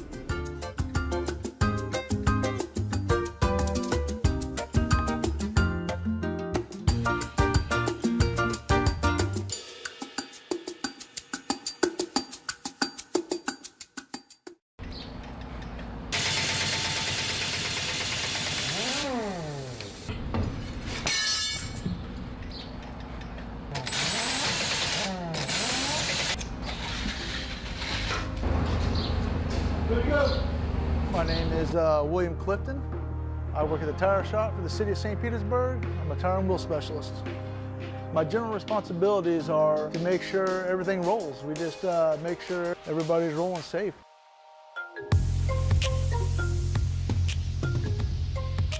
We deal with garbage trucks, fire department, wheelbarrows, forklifts. We pretty much deal with anything that has a tire. Some days it's 10, 20, and some days we're just non-stop. I know there's over 100 sanitation trucks. I think there's roughly 300 police vehicles, upwards of 1,000 or better. We have the big loaders. I think that's probably the heaviest, the biggest tire. Smallest, I've worked on probably forklift tires, the rear tires on a forklift, or wheelbarrow tires. I love the work. The work is fun. I mean, I like working with my hands. I feel like the tire shop is an integral part in the city because without us, nothing rolls. No fire truck, no police department, no water department, no tractors, no backhoes. All that comes to us. Well, right before Hurricane Irma came here last year, we were the last group of people out of the compound, and we were the first people in the compound back to work. We got somebody that needs tires right away. You can have all the running vehicles you want, but without tires, they're going nowhere.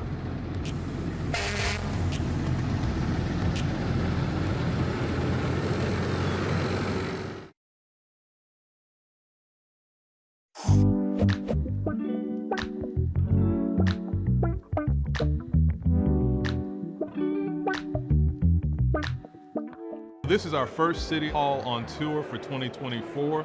We're here at Pinellas Technical College, and it's an opportunity for the community to talk to any of our departments, from sanitation to codes to law enforcement, police, or fire, about our community, about their recommendations, their concerns, and get feedback on the spot.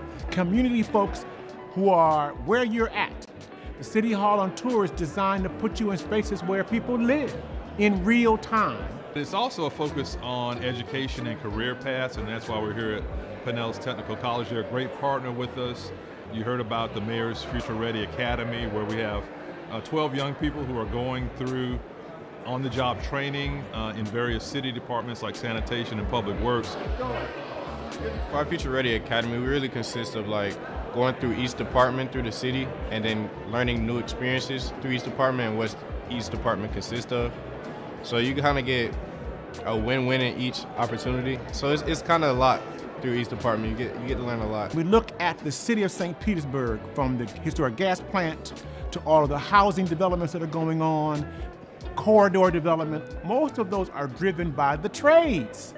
Plumbers, electricians, craftsmen of all kinds.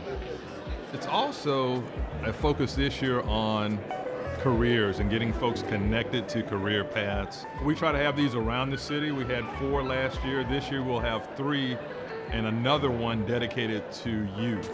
That's how we all move forward together.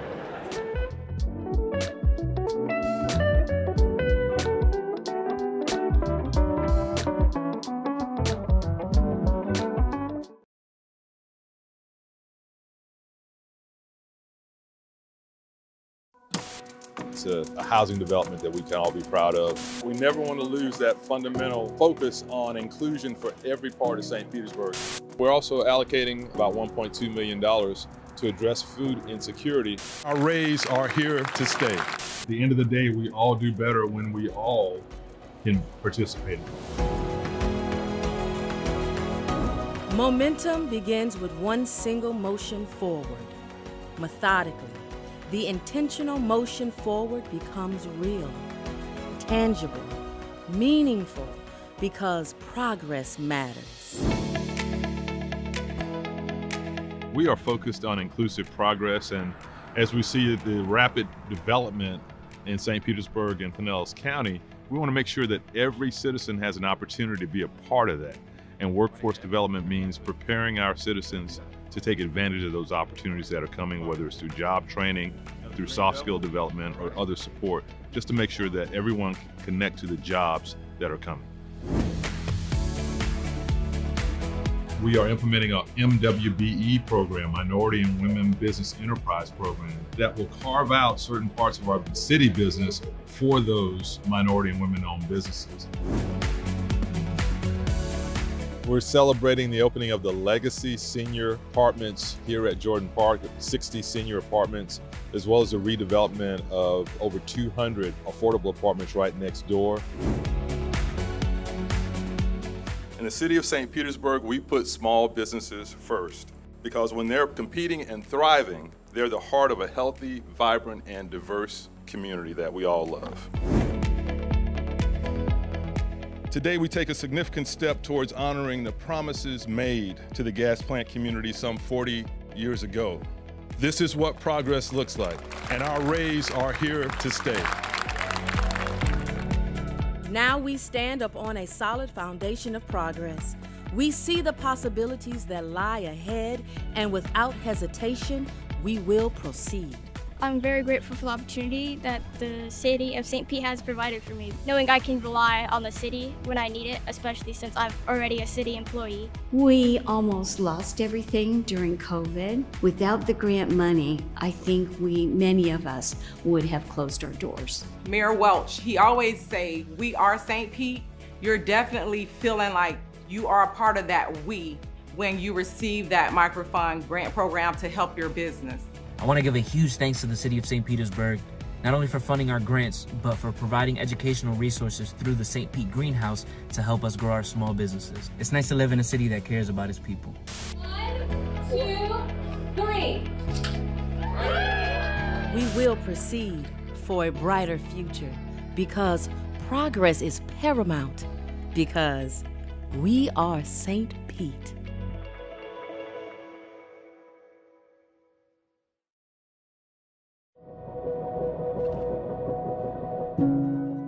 I'm Dr. Tanja Williams. I am the first African American and female president of St. Petersburg College in St. Petersburg, Florida. My definition of a trailblazer is a person who has a fire burning in the bottom of their belly that they just have to get out. A person who's willing to practice courage over comfort, who's willing to step out and do something that no one has done because they feel passionate about it and they feel that they have something that they could add to it to help make things better than they are now. Being one of the very few St. Petersburg natives born and raised in St. Pete, getting a job at St. Petersburg College alone was a big deal for us. Growing up, I did not get to see African American college presidents. As a matter of fact, I don't believe I had an African American faculty member when I was going to college. So to be president was not something that I thought was in my reach. It wasn't a part of my vision. But when it came to fruition, I realized that it was such a huge honor and a huge opportunity to help others understand that it's not where you start, it's where you finish. So being the president of SPC is an honor, it is a privilege, it's also a lot of hard work. One of the biggest moments of a college president is the investiture. I remember fighting tears because it's a part of my journey that my mom, who helped get me there, was not able to join me. She had passed away. She said, Tanja, you're gonna do some cool things in life. I'm not gonna be here to see it, but I know you will. And she said, don't sell your soul to get it, and don't sell your soul to keep it. And I remember standing on that stage saying to her, we did it, and I did not sell my soul. I've had a lot of people in my life who stood in the gap for me to help me do what I didn't think I could even do myself. People like Helen Collier at George's Pools. They were one of the first African-American millionaires in St. Petersburg who owned a swimming pool company. They pushed me hard to go to college, and they helped me stay in college. For those of you who are thinking, wow, I've failed 3 times, get up the 4th time. Many of us have failed. Many of us have made mistakes, but you dust yourself off and you keep going. It's all about the possibilities. Don't leave them on the table. Get up, dust yourself off, and keep trying.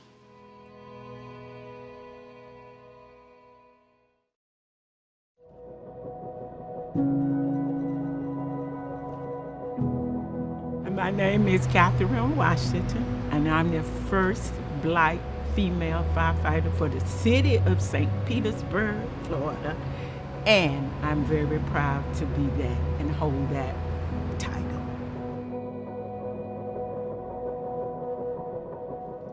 A trailblazer is a person, and they go out and they do something that is mostly done by one gender. And they pierce that and they make something out of it that redistributed what people think of each other.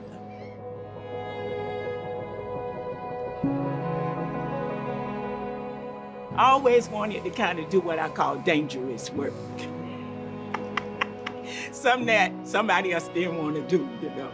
So when my sister said, hey, they hiring, so I said, I want to go for the fire department. And I went. In this world, for me to be a firefighter, it was the most unique thing that I could ever think to be. Me being in the Army Reserve gave me a step up to think I could do way more things. I could lift the weights, I could come out of the building out of a window just like the man did, and that gave me the chance to do it. We used to have the Martin Luther King parade. One time, I didn't want to be in the parade, I wanted to see the parade. Well, I had these 3 African-American older females that I knew knock on my door and say to me, you do not miss another parade as long as you're on this department, because we have young girls out here who need to see you and know that they can aspire to be what you are. So don't be standing over here in the crowd with us. You be out there walking with them fellas. If I could say something to kids who think they can't aspire to be this because they have problems and they think those problems hold them down, don't let what you think you hold you back. Aspire to be what you want to be in spite of that. And then you can see yourself being somebody else.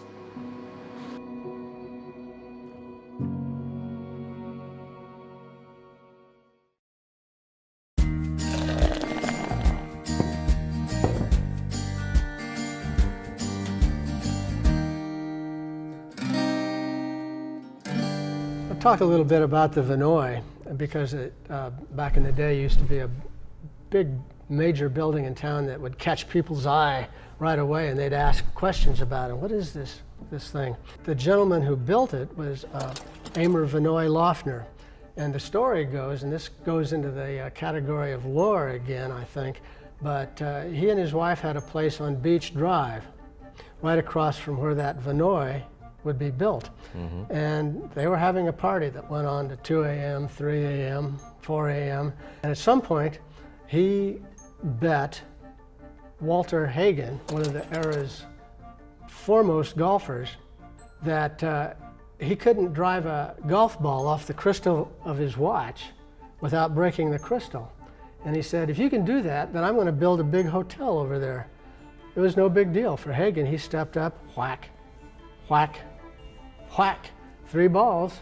This was in about 1923, and Lofner was a man of his word. He built that hotel. It took him about 11 months, and I believe it opened on New Year's Eve of 1925. Rui, does that sound right? It did.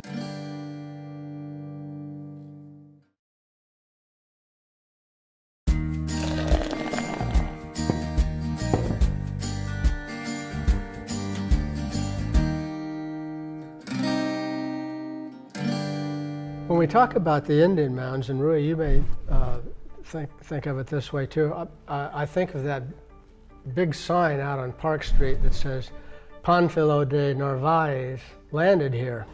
Everyone assumes that they landed somewhere on the Pinellas Peninsula, when you can't really say exactly where.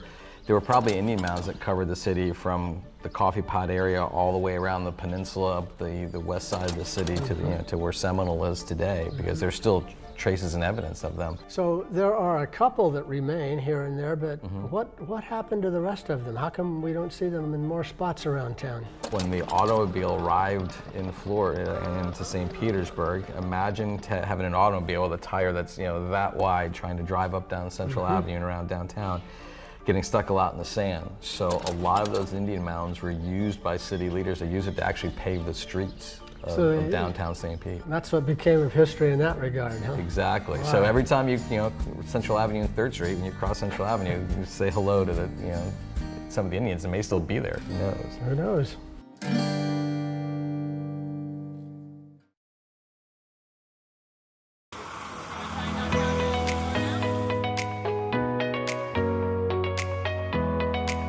Camp Ignite is a 1 to 3 day program geared to help girls build their self-confidence, and for St. Petersburg Fire Rescue to show them what we have to offer. It's going to be action-packed. They're going to get their hands dirty. They're going to be a little tired at the end of it. But when it's all said and done, they're going to hold their head a little higher. They're going to leave a little more confidence to go out there and get after whatever it is that's their calling. They'll get CPR certified by me. So I have the joy in teaching them that. It's a lifetime skill.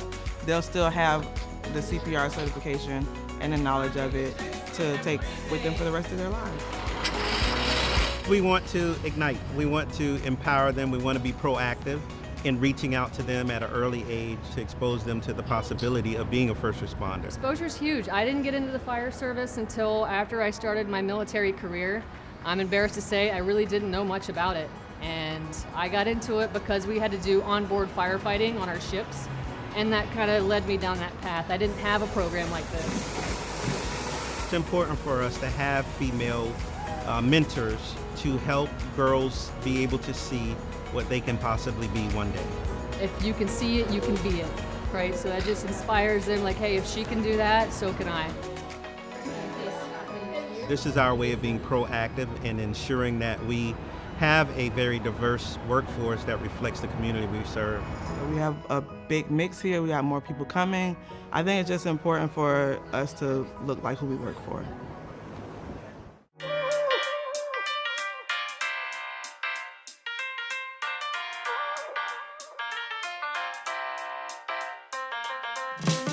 We're being firefighters today. We basically train to be a firefighter. We're learning how to do things that the firefighters do. I really like the hose because I learned how to put out a powerful water supply out of a fire hydrant. The coolest thing I've done out here is putting out fire. The coolest thing I've done is probably walk down a tower. It's like having a ton of adrenaline go through your whole body, and then it's like you're scared, but like you know you're safe. I think it's a cool idea, and I like how they put this together for girls to learn about firefighters and show that you can be anything you want. I feel like it's great for me because I want to become a firefighter when I grow up, and becoming a firefighter, you get to help people, and usually when you call in, it's usually the worst day of their life, so you're there to make that better. I think they're pretty cool. I think I would want to be a firefighter. It seems fun. I never really thought about doing it before, but doing this actually kind of changed my mind a little bit. Together we ignite. Together we ignite. Together we ignite. Together we ignite. Together we ignite. Together we ignite. Together we ignite. Woo!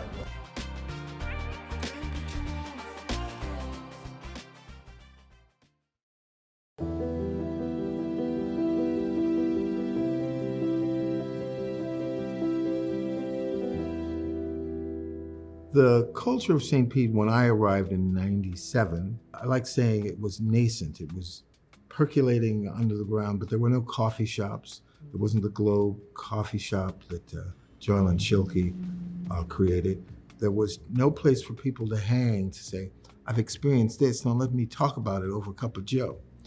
And, but it was nascent, and I also think there were a lot of creative people in St. Petersburg who were kind of doing their own thing, and we just, some say a catalyst, but I think it's kind of a centrifuge where this goes in, this goes in, this goes in, this goes in, this goes in, and then you go, and so I think we primarily just put a mirror up to the community and say, where y'all at? And that's how we came to be. I know we initially talked about it as being a theater, but that was the least of what we were going to do insofar as we knew that we wanted a place for the community to come together without hurt, harm, or danger, and, you know, speak on or about or for all sorts of things. And we had to find out what those things were. So Well, I can say that when I got here in '08, because a lot of people don't know, that my first performance in St. Pete was here. This was the place to be. Everybody was talking about the studio. They wanted to work at the studio. They wanted to be at the studio. The community is the reason why it succeeds, and we get to feed the community. So it's a cycle, right? It's synergetic. It's and everybody needs to feel like they have a home.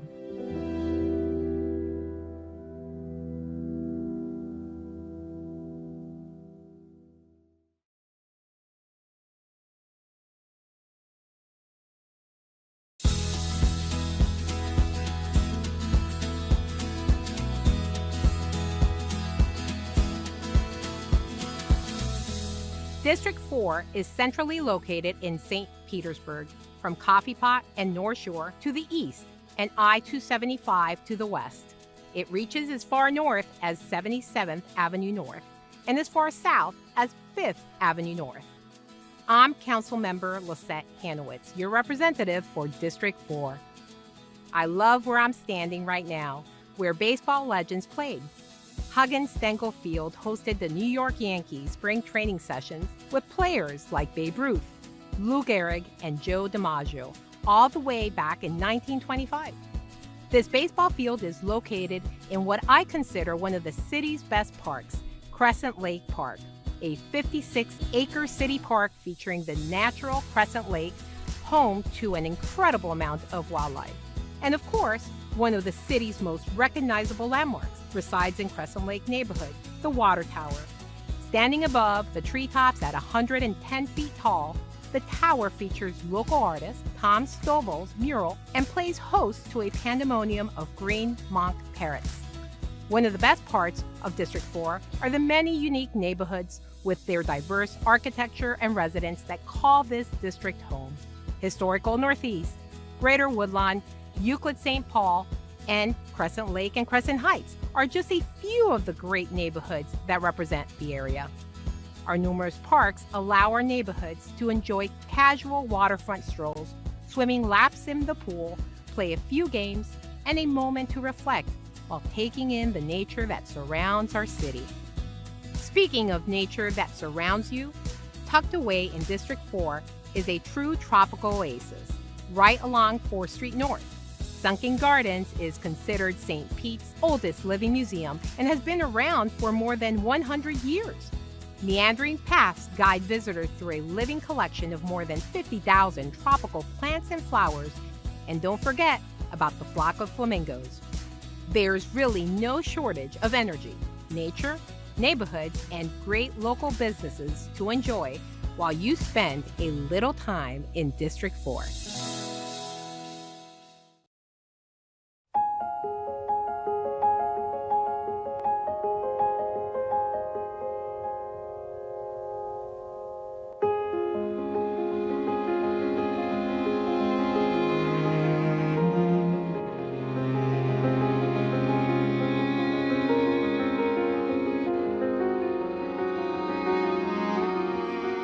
Well, there were separate facilities.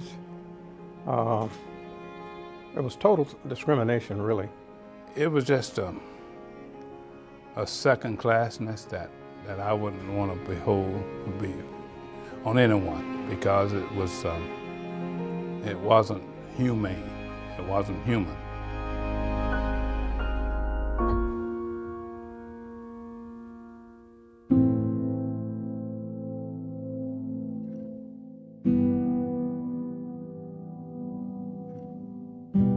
We African Americans could not eat at the lunch counters. We could not even sit on those green benches downtown. We were not treated equally as the white citizens in this city. In 1963, I was hired on the St. Petersburg Police Department. And when I went to work at the police station, I determined that the police department wasn't totally integrated. The locker rooms were most definitely segregated. They were put in the corner. Patrol cars that they did have were the old ones, but maybe not in very good shape. We African-American police officers were always assigned to work in the African-American neighborhood only. We could only investigate complaints from citizens of color. We could only arrest citizens of color. You know, you're trying to enforce the law and trying to get respected or be respected. And, you know, you're getting disrespected by the people you're working for. In 1965, there were 15 African-American police officers on the St. Petersburg Police Department. That includes 1 sergeant, 2 detectives, and 12 uniform officers. They wanted equal responsibilities. They wanted to be able to police white neighborhoods like Snell Isle, like the Old Northeast, and they wanted to be able to arrest a white person and take them in without having to have an assist from a white officer. So we 12 uniform officers started having meetings among ourselves at different one of our homes to discuss the racial attitude that was against us as a police department. And at one point, finally, I think it might have been Fred Crawford who said, "The heck with it, let's sue them. If they fire us, they fire us." And that's actually where that nickname came from, you know, the Courageous 12, because every one of those guys put their jobs on the line when they decided to sue the city. On March 31st and April 1st of 1966, we went to federal court in Tampa, and Judge Joseph Lee ruled against us and ruled in favor of the police department in the city. That meant that we had lost the lawsuit. So the NAACP agreed to file the appeal for us at no cost. On August 1st, 1968, the appeals court ruled in our favor, and we had won that lawsuit. When we won that lawsuit, we had different assignments. I'm the first African-American police officer assigned to work in an all-white neighborhood. It was 100% white. We were very proud and honored because we felt that we accomplished what our mission was set out to be. We were honored at City Hall City Council meeting on September 13, 2007. And they gave us the key to the city and a proclamation. And we really thank the city for what they did for us. I never dreamed that I would see a black chief of police here in St. Petersburg. They have 1 African-American chief now, and they had 1 previously black chief before. And it's part of what we was put that lawsuit for. We want to make sure that when people enter our lobby now, we want to recognize the doors that you walk through are the doors that these Courageous 12 open for minorities here in the St. Petersburg Police Department. Police department in the city put a plaque in the police station with all our names and our pictures on it, and a narrative let people know what we did to be honored. I have put into place that every sergeant and lieutenant shall read the lawsuit, and they will be tested on it to make sure they are aware of what happened, so we make sure that never happens again. What we did help these young men that come on the force now, that came on the force after. I look around now, I see deputy chiefs, I see majors. It sort of makes you feel good.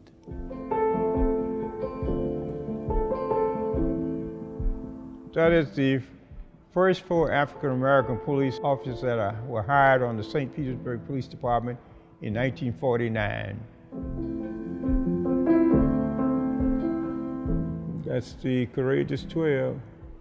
When I see these 12 faces together as unity, we was closer, just like brotherhood, that's what I think of.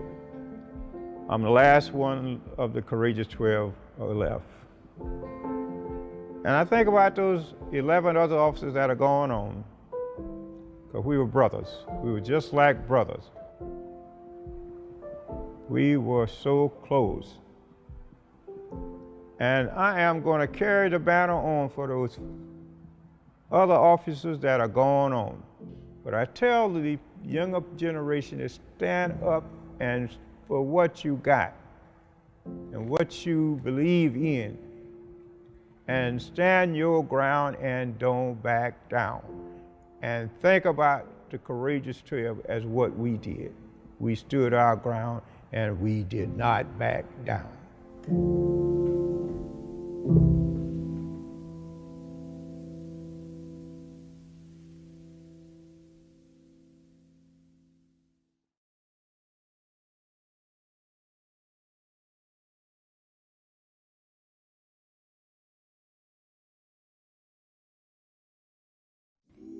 The American Rescue Plan Act provides relief funds to governments negatively affected by COVID-19.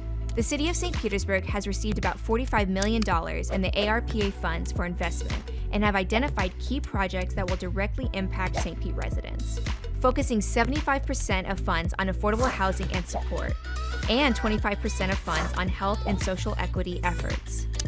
These projects also fall within Mayor Ken Welch's 5 pillars of progress: housing opportunities for all, neighborhood health and safety, equitable development, arts and business opportunities, education and youth opportunities, environment, infrastructure, and resilience.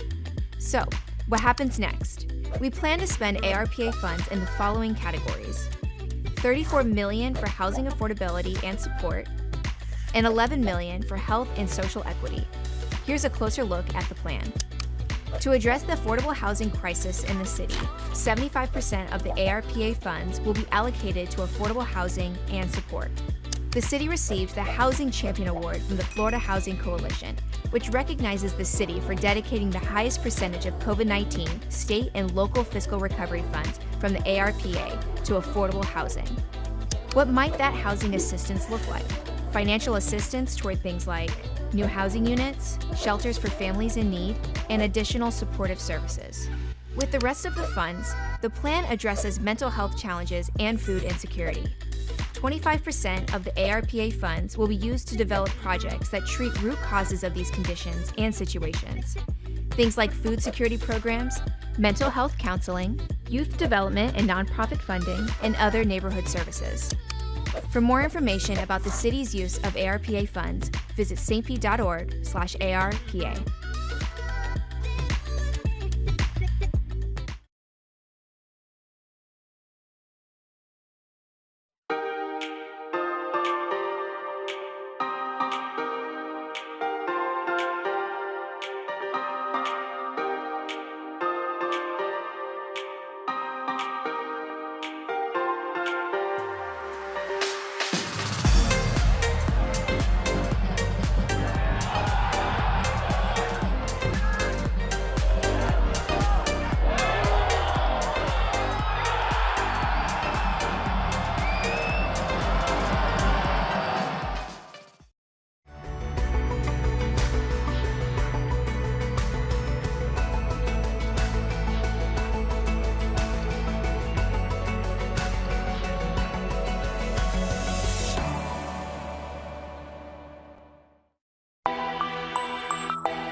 You know, the other day I was down close to the ballpark and I stopped at a fountain to get a drink, and a woman came up to me and said, "You know, that's really the fountain of youth. You're going to turn younger." Do you have any idea what she was talking about? Do you feel younger?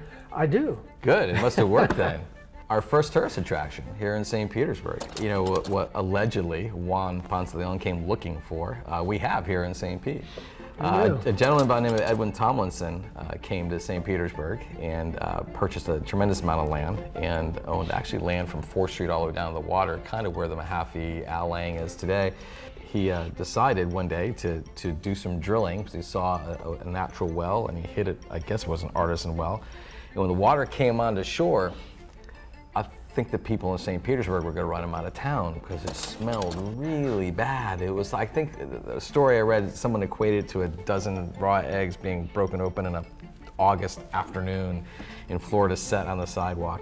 I don't know who was brave enough, but someone drank it. They tasted the water and they actually felt pretty good and it made them feel good. And before you know it, word got out. St. Pete had this reputation of being the healthiest city in the, in the nation. People were coming and filling their water jugs and drinking the water, and everybody was feeling great. And then someone finally had to test the water, and they did, and had an unbelievable amount of lithium in it. Oh my gosh! So what does lithium do? That would calm you down. Happy right? water, right? So of course it was, the fountain of youth. Everybody was drinking, and they were happy, and they were great. So finally it got shut down and capped, and regular potable water came through. Why are we drinking beer? We should have. We should have the water from the fountain of youth. It made everybody younger again.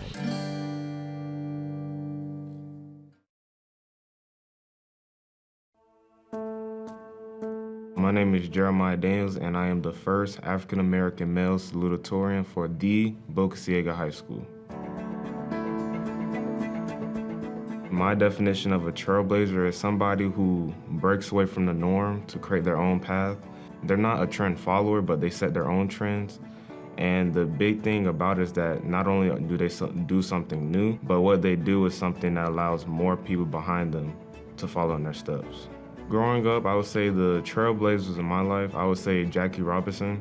When I was growing up, I played baseball, so that was a big part of my life. And knowing the role that Jackie Robinson played, that was obviously a big trailblazer to me. Throughout my 12 years of school, I've had pretty impactful mentors. My Algebra 1 honor teacher, her name was Miss McAlpine. She gave me advice that would be greatly used during my high school career, even when I was back in middle school. And even now, I still keep in touch with her. I would definitely say there probably are some who see me and are inspired.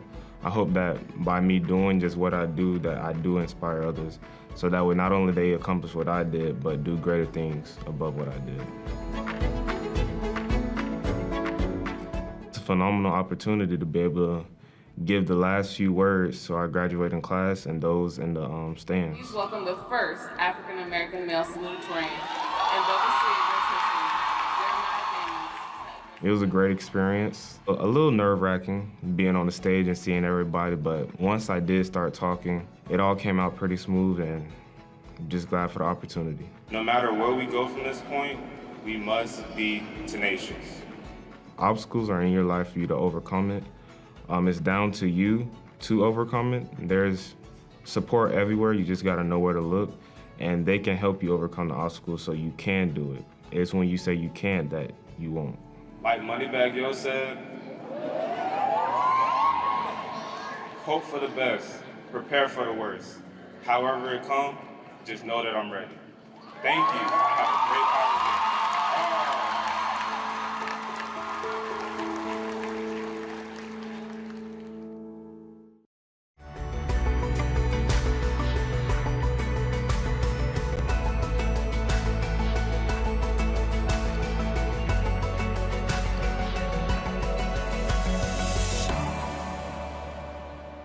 St. Pete has been my home since 2000, and it made me feel welcome from the moment I got here. I saw celebrations, I saw art, and I saw an openness to having the LGBTQ community celebrated.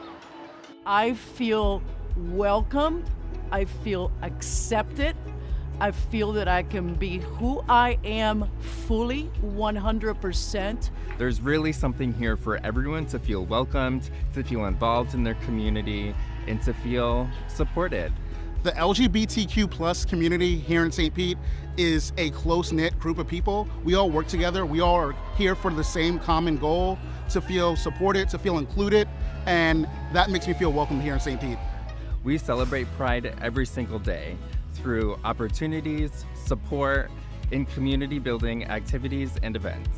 We are proud of who we are and how we live our lives. Thank you, St. Petersburg.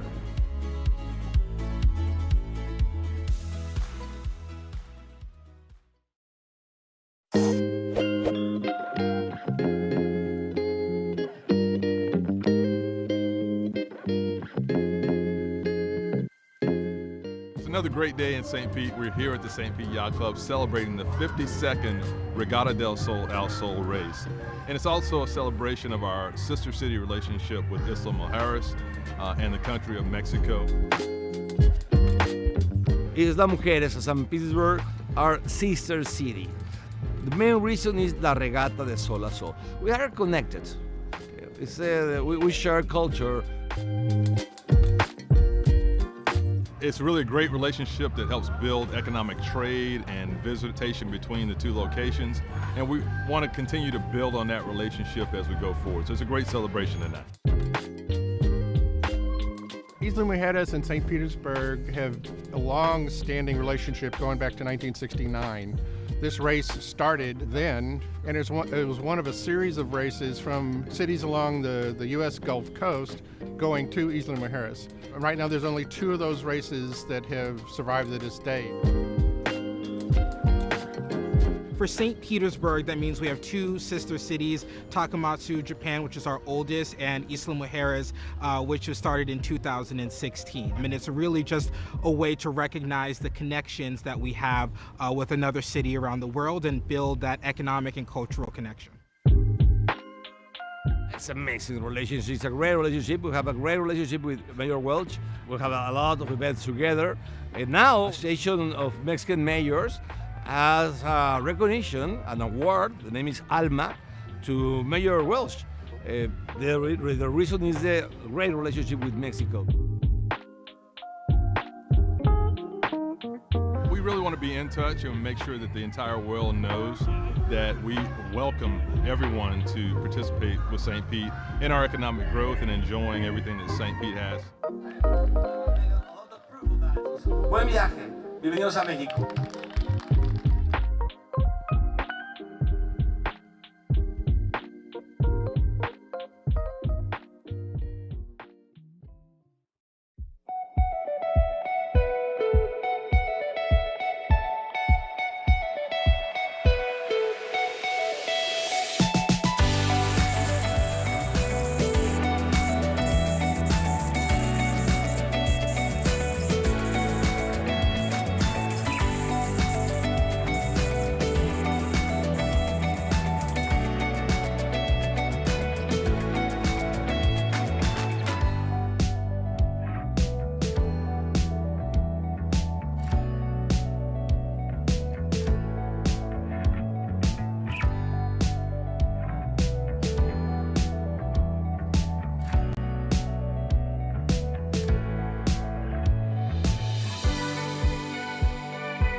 When I decided to transition and retire, and you had told me if I ever retire, you would like to throw your hat in the ring. And I said, there is no ring. And then I turned it over to the Board of Trustees, but I did give them this 411. Erica is an intelligent, credentialed person, working artist, but she's an artist. And I think that's important. And whatever degree of difference that is, how an artist approaches the thing, that's what I wanted. And you went through the process, and that's what the board agreed on. The future is always bright, but under your tutelage, it's going to be delicious. I thank you for that. No, because, my generation, the baby boomers, we don't tend to get off the stage. You got to get the hook. Oh, there's always one other thing we can do. And I'm looking forward to that, seeing what's next.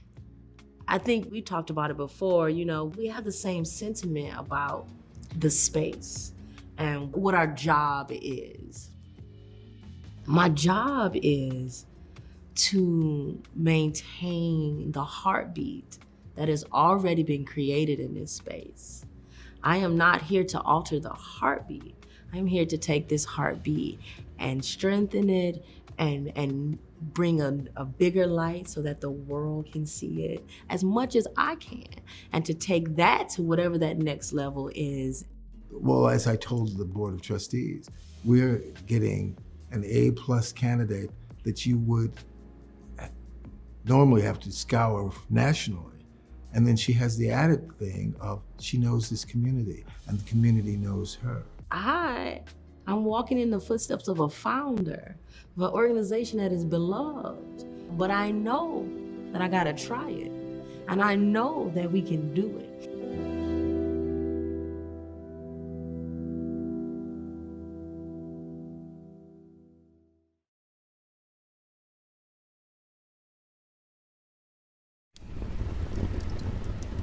It was the best of times, it was the worst of times. It was the age of wisdom, it was the age of foolishness. Oh, hi, I didn't see you there.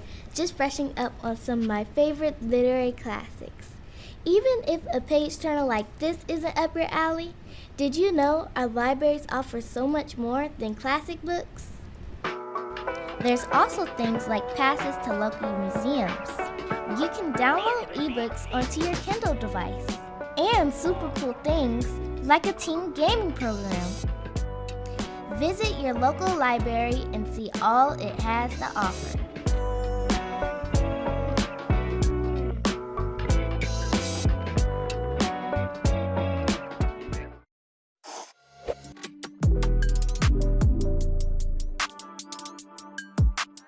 Good morning. It is my pleasure to be here this morning. My name is Copley Gertis, and I have the pleasure of being the chair of the City Council this year in 2025. And just thank you so much for joining us for the beginning and the flag raising of Pride Month. Quickly, before a couple of comments, I want to introduce some of my colleagues. We've got City Council members here behind me, Vice Chair Lisette Hanowitz, Councilmember Brandy Gabbard, Councilmember Richie Floyd, and Councilmember Deborah Figg Sanders. Thank you. See, that's why I looked. And certainly last but not least, Councilmember Gina Driscoll. I would have gotten in a lot of trouble for not introducing the council member in which we are in her district. We also have some other elected officials, Congresswoman Kathy Castor, Representative Lindsey Cross, and Representative Michelle Rayner. I just want to thank our representatives, both from the federal and the state level, for joining us. That just shows you the partnership that we have, not only across the state of Florida, but across the country. And then obviously, welcome to our mayor, Mayor Kenneth T. Welch. So just quickly, because they put the pressure on me to go first, this was a hard one to prepare for, I'll be honest with you, and not because it's a hard subject, because there was a lot I wanted to say. And in today's political climate, as I'm sure you'll hear from our representatives, you can often be rebuked for the differences that we have, but not here in St. Petersburg. In St. Petersburg, we celebrate what we have in common and our differences.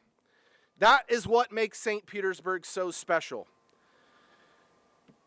You know, I was blessed to be raised in a family where I was taught, both softly and hard, that you start with respect and you lean in with love. And as I was thinking about this month's Pride Parade, I have a core memory in 2006. My dad was running for State House, and he said, Copley, I'm going to be in the Pride Parade. At the time, I was driving, I think, a 1999 Gold Ford Ranger. And he goes, I want to put speakers in the back of your truck, and I want to play music, and I want to go through the Pride Parade. I said, let's do it. Let's go. Come on. He goes, what should we play? I said, we're playing the musical Rent, and we're going to blast it, and we're going to sing it, and we're going to keep going. And so as I was thinking about that core memory, I thought about some of the lyrics in that musical.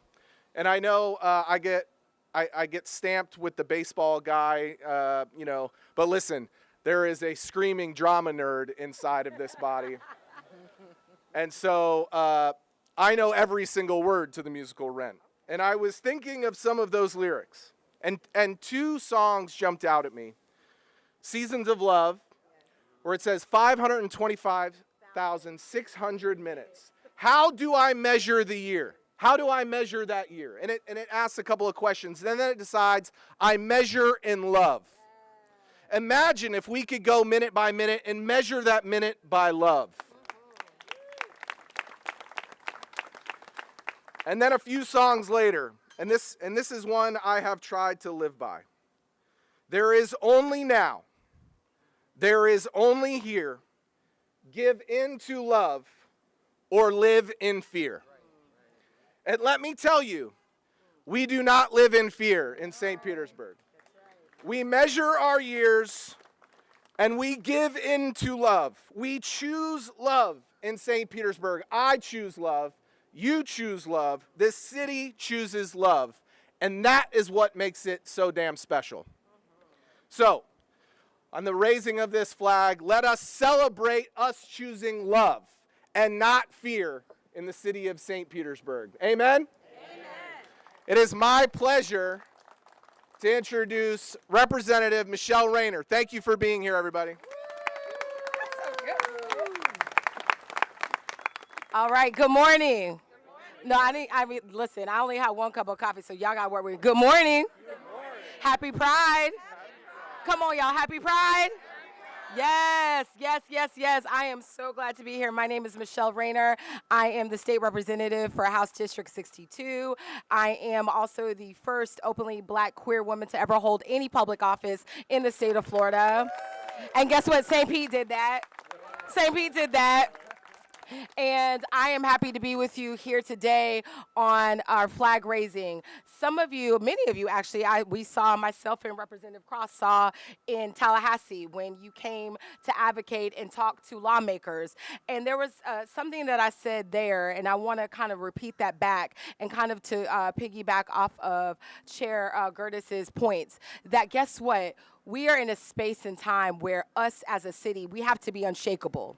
Because we see folks that occupy somebody's mansion in Tallahassee that want to attack cities like ours, that want to attack cities of progress, that want to attack cities of inclusivity, that want to attack cities of making sure that people feel loved. And I know the theme for St. Pete Pride is rooted in. This year, they want to attack folks who are rooted in, and not just people who identify as LGBTQ, but people who are accomplices. Many people who are standing here who are elected officials and folks who are saying, listen, I just wanted to come out and show support. You have folks where we are advocating that want to attack that, but guess what? We have to be unshakable in this moment. It is incumbent upon us, even as we're raising this flag. Everyone's like, oh, it's a cool event. You know, we're just raising a flag. But you have to understand, when we decide as a city that we are going to come together and nobody gets to tell us who we are going to be. When we raise that flag, it is saying, this is who we are. We are unshakable. This is our line in the sand. I don't care what laws you think you're going to pass. I don't care how you think you're going to discriminate people. But our city, St. Petersburg, Florida, in this moment, we are saying all are welcome here. So it's not just a flag raising to say happy Pride, but it's a sign. It is a note. It is a warning shot to folks who would say that people are not welcome in the state of Florida. Well, guess what? You may not be welcome in some cities, but in St. Petersburg, Florida, baby, you are welcome to be who you are, to love who you love, to be who you want to be. Because guess what? As our mayor has always said, we are St. Pete. And it is my, listen, I almost forgot. It is my pleasure and my honor, honey. Baby, you know, we got some folks that represent us in Congress that I don't really know who they are, but baby, we got a firecracker. We got somebody that fights for us on the daily, and that has shown up not only for our community here in St. Pete, but has shown up for the LGBTQ community, and really also does it wearing really cool clothes too.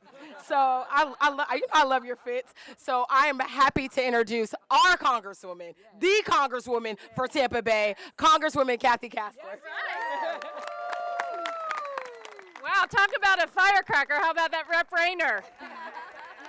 Imagine what it's like for Rep. Rayner and Rep. Cross to head up to Tallahassee these days and stand up for what's right and to stand up for equal rights.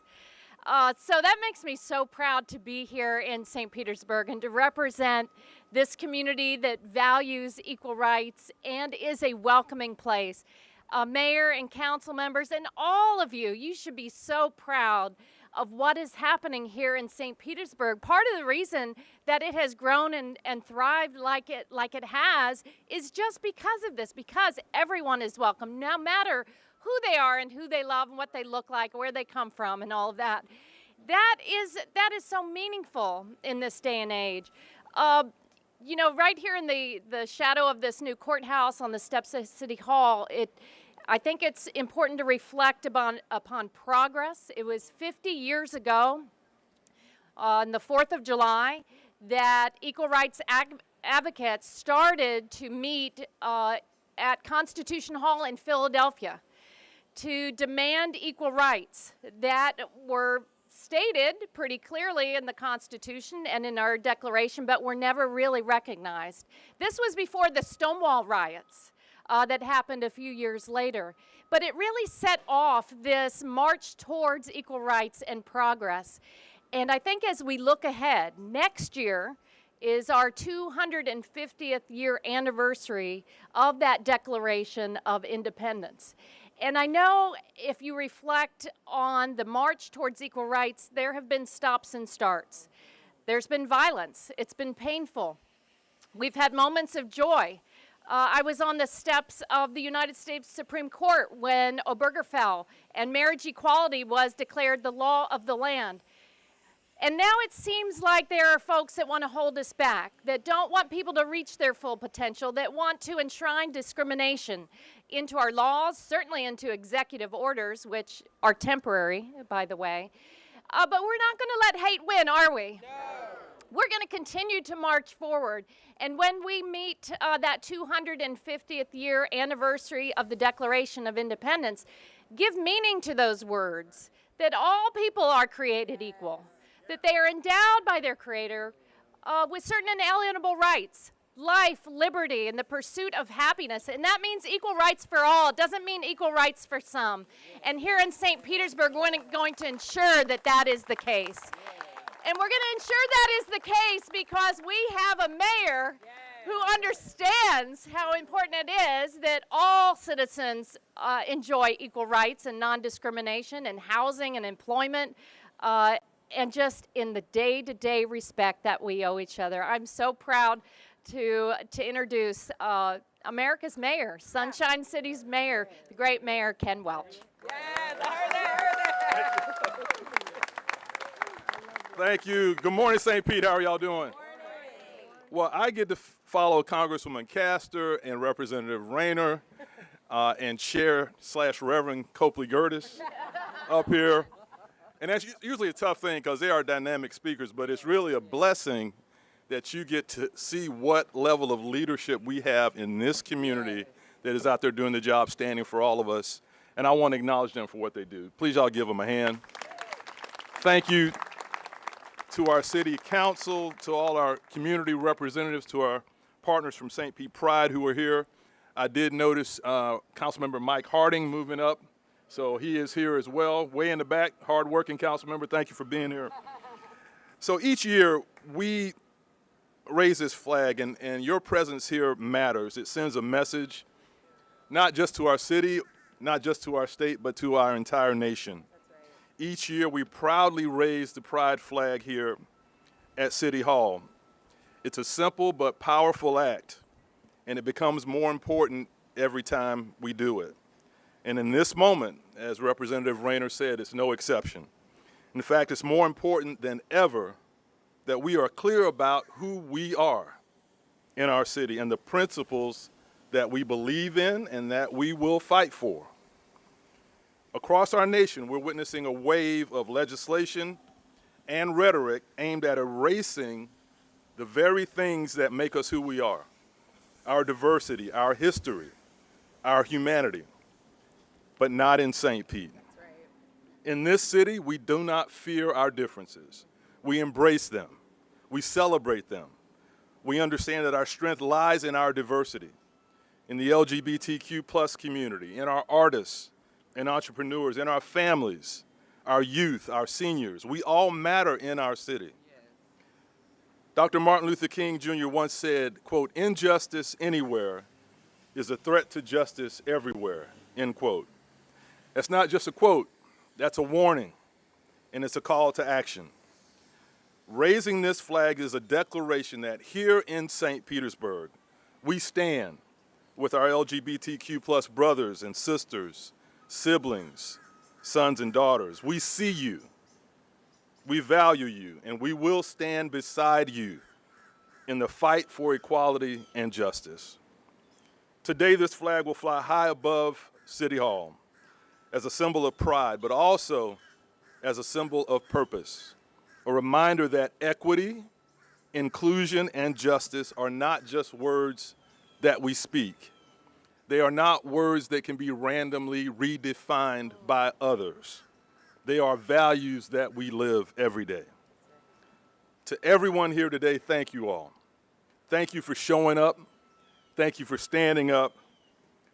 And thank you for helping us build a city where everyone belongs. Because we are St. Pete. All of us. And now it's my honor to officially recognize what this flag represents by reading the proclamation. Whereas the city of St. Petersburg has a diverse lesbian, gay, bisexual, transgender, queer, and questioning community, and is committed to supporting intentional equity for all people throughout our city. And whereas many of the residents, students, city employees, and business owners within the city of St. Petersburg who contribute to the enrichment of our city are a part of the lesbian, gay, bisexual, transgender, queer, and questioning community. And whereas it is our vision that St. Petersburg will be a diverse, vibrant city guided by principled progress and intentional inclusivity, where innovation, partnerships, and ingenuity create opportunities for all. And whereas this year we celebrate the 23rd anniversary of St. Pete Pride, Florida's largest pride parade and festival, and recognize the substantial economic impact that an event of this size has had on St. Petersburg and the surrounding areas. And whereas we partner with our neighboring cities and cities across the United States to recognize and celebrate June as LGBTQ Pride Month. Now, therefore, I, Kenneth T. Welch, Mayor of the City of St. Petersburg, Florida, do hereby proclaim the month of June 2025 as LGBTQ Pride Month in St. Petersburg, and invite everyone to reflect on the ways we can live together with a commitment to mutual respect and understanding, and further recognize Pride Month by flying the rainbow flag at City Hall during the month of June. Happy Pride, St. Pete. And now join me in welcoming to the podium St. Pete Pride Board President, Dr. Byron Green Collish. Byron. Welcome. Thank you. Hi, friends. As Mayor said, my name is Dr. Byron Green Collish, Dr. BGC if you catch me on social media. Before I jump into my speech, I want to say a massive thank you to the mayor and to our council people, because over my time as board president, it has been incredibly difficult, both in Tallahassee and making sure that we create amazing spaces. We have fought legislation and had multiple conversations to make sure that we can show up in the ways that make sense for us and that can truly celebrate St. Pete Pride in the way that it has been done over the last 22 seasons. And never at any point in time during those fights did I have to worry about coming home to an inhospitable local government. So I thank you again, Mayor Welch, to all of our council people for really stepping up and standing in the void for us.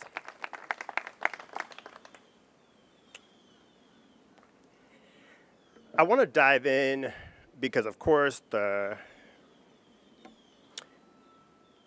as we prepare to enter our 23rd season here at St. Pete Pride, I'm filled with gratitude. This year, we welcomed our new executive director, Bior Guigny. Make some noise for Bior.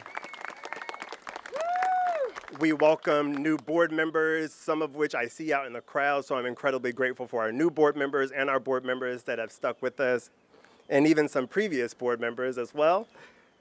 We also welcomed a brand new royal court on Sunday, and I think I see Oscar Di Maio and Seduction Dickerson, so please make some noise for them. Representing St. Pete Pride this year, reigning over our entire 2025 year. But I would be remiss to not acknowledge the history that got us to this moment. If y'all mind, I'll do a quick history lesson. I'll make it quick. We often talk about Stonewall, but I want to take you back to 1955 in Baltimore, where one of the first recorded instances of protest around queer rights started. And if I did my math correctly, from 1955 up into Stonewall, there were over 55 instances of protest fighting for queer rights. Amongst those 26, they continued to pop up across the country. They weren't located in any one space, and they weren't able to get the traction that we needed to really fuel this movement forward. But on June 28th, 1969, at the Stonewall Inn in New York City, 2 black and brown trans women said, "Enough is enough." And I want to underscore the importance of those 2 women starting the fight that has become the Pride movement as we know it. But there was something different about Stonewall. For those of you that don't know, that riot lasted for 6 days. Continual action and engagement, but it was not able to be sustained for the length of time were it not for the coalitions that they built along the way. The history that they had amassed up until that point, the 26 different protests and movements that happened up until that point that really fueled the anger and the resistance needed to continue to fight for 6 days straight. There are movements that happened after the Stonewall riot, directly after the Gay Liberation Front, a radical movement launched public demonstrations and protests and stand in the moments. And political officials, they engaged with them. Similar groups followed, including the Gay Activist Alliance, Radical Lesbians, and STAR. But 1 year later, 1970, the 1-year anniversary of the Stonewall riots, the New York City community members marched together, amongst them many of the coalitions that helped make that 6-day riot what it was. They called it the Christopher Street Liberation Day. It was not Pride. It was a day of liberation. The beauty in that was the amazing amount of coalitions that were built. There were organizations that took off from that moment that held on to that same idea that we are stronger together. Human Rights Campaign in 1980, who partnered with racial justice, immigrant rights, and disability rights organizations highlighting intersectionality in their advocacy. National LGBTQ Task Force pioneered early LGBTQ faith and community partnerships, creating religious communities and fostering progressive religious advocacy for the LGBTQ rights. This idea of collective liberation, that your freedom is inherently connected to my freedom, is what is going to drive us into the future and what drove us to this point that we are currently in. Our national history doesn't look too different from our local history. 23 years ago, local business owners, leaders, and activists built our version of that very first Christopher Street movement. That took root in the city. It covered our city in love. It built a coalition of organizations, leaders, and citizens that saw the power in the movement and joined and strengthened our roots. Today, I am proud to continue in that tradition, partnering with organizations like Trans Network, Tampa Bay Black Lesbians, partnering with faith leaders like J.C. Pritchett and Pastor Andy, and businesses like Cocktail and The Wet Spot. With these ever-deepening roots, we've grown to be the largest Pride celebration in the state and amongst one of the largest in the country. So give it up for that. But more importantly, I want you to give it up for you, because we could not and do not want to do this movement without you. It is you who made this organization as large as we have gotten. It is you that has sustained us for the last 22 years and into our 23rd season. So I thank you again to the mayor, to city council, and most importantly, you, our community. It is this community that has kept us rooted through hard times, through setbacks, and a few storms. But I am grateful for the roots that have sustained us. This community is rooted in resilience, It is rooted in tradition. It is rooted in love. But above all, we are rooted in St. Pete. Thank you. Thank you, Byron. We are ready to raise the flag. Y'all ready? Let's do it.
District 3 spans parts of eastern and northeastern St. Pete. Bordered to the east by Tampa Bay, it's a slice of everything that makes St. Pete special. Vibrant neighborhoods, convenient city amenities, and abundant access to nature. Hi, I'm Mike Harding, your City Council member for District 3. Here in District 3, we have 18 parks, including Shore Acres Mini Park where I'm standing today.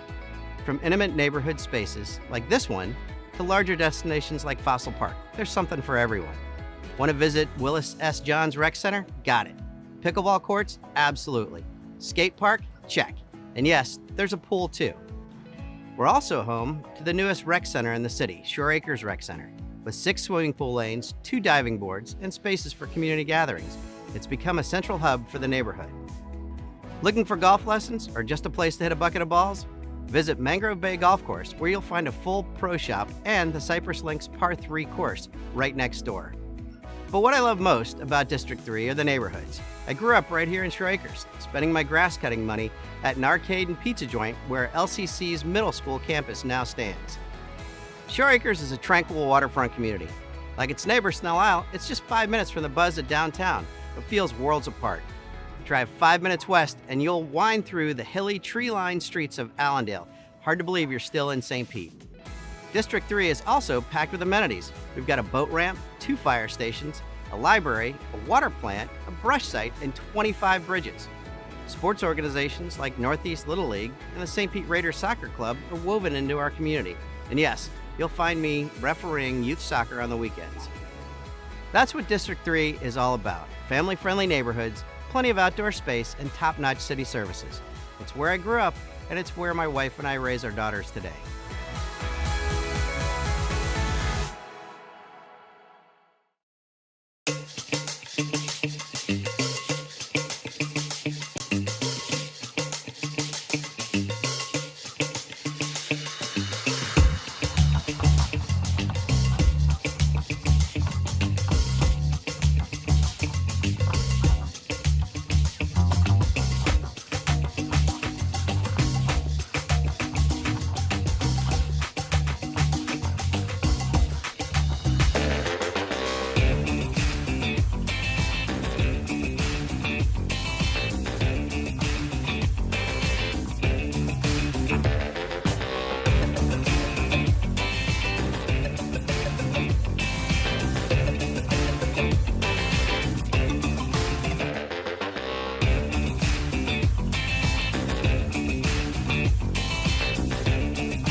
The new Minority and Women Business Enterprise Program, referred to as the MWBE program, aims to promote business and economic development for minority-owned business enterprises and women-owned business enterprises in the St. Pete area.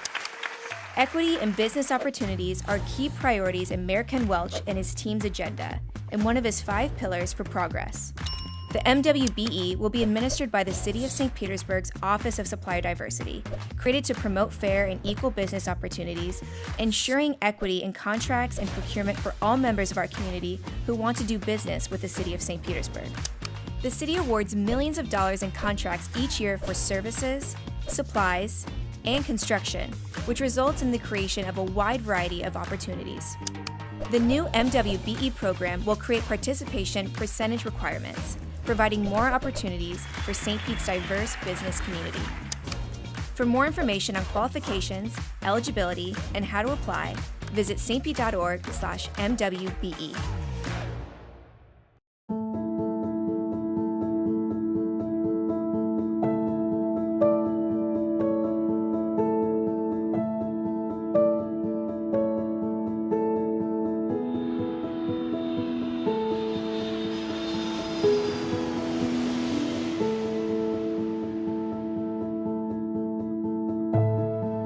It's very important for people to have diverse cultural experiences so that they can better understand and empathize with people around the world. Sometimes you can take away things from those other cultures and add it into your own life, and it's very inspirational. I learned so much about the culture of Japan, what it means to be in another country, what it means to have a host family in another country. It's truly a very unique and amazing experience. It offers an immersion opportunity that's really once in a lifetime. You can't find it anywhere else. I definitely learned so much more about their culture. I learned how everyday life is lived. You learn to love the people that you're staying with. You learn to love where you're surrounded. One of the events was going to the Yashima Temple. It's a temple up on a mountain in Takamatsu, and it's otherworldly. It's absolutely beautiful.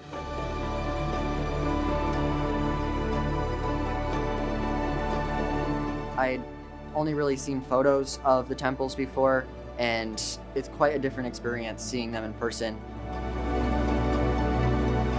I just remember it was so beautiful, and the more temples and things like that you visit, the more you appreciate the culture and appreciate the historical significance of Japan.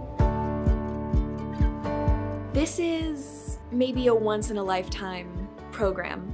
Even though Japan is on the other side of the world, I have another host family out there. I have another family out there. It's really a great opportunity to exercise that interest in culture and learn more about Japanese culture specifically.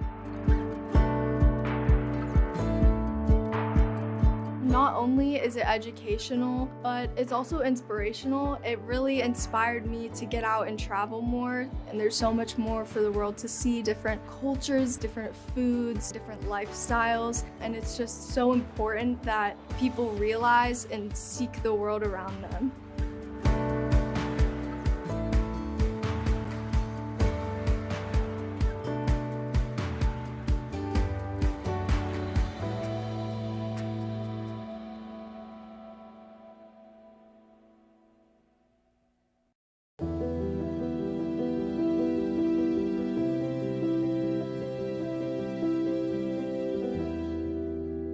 I think a lot of people don't realize how long we've been together and how long I have been working within the studio. Like, just because they don't see me all the time doesn't mean that I haven't been integral to the studio and that you haven't been integral to my life. Like, you've been my mentor here since 2008, and I love this space. And this is my home. And as a filmmaker, because I am a filmmaker, we always have this thing called our passion project. Like, this is the film that I have to make before I die. I'll spend all my money to make it. Like, it's one of those types of things. And I sat back one day and I started thinking, do I have that project as a filmmaker? And that project for me was the studio. I knew I wanted it with all my being and fiber and love to lead this organization, to pour back into this organization that poured into me. You want to actually give back without even saying, I'm giving back. It's just, Oprah calls it a full circle moment. And I just knew, and the Board of Trustees knew, that you would be a good steward of this assignment. But also, you are still going to be a guiding light for me. You're still going to be a mentor. It's just a natural progression, and that you were around all these years to take over. The nuance of this place is simply, well, I've distilled it to the answer is always yes. Always yes. Because that affirms we're gonna do this.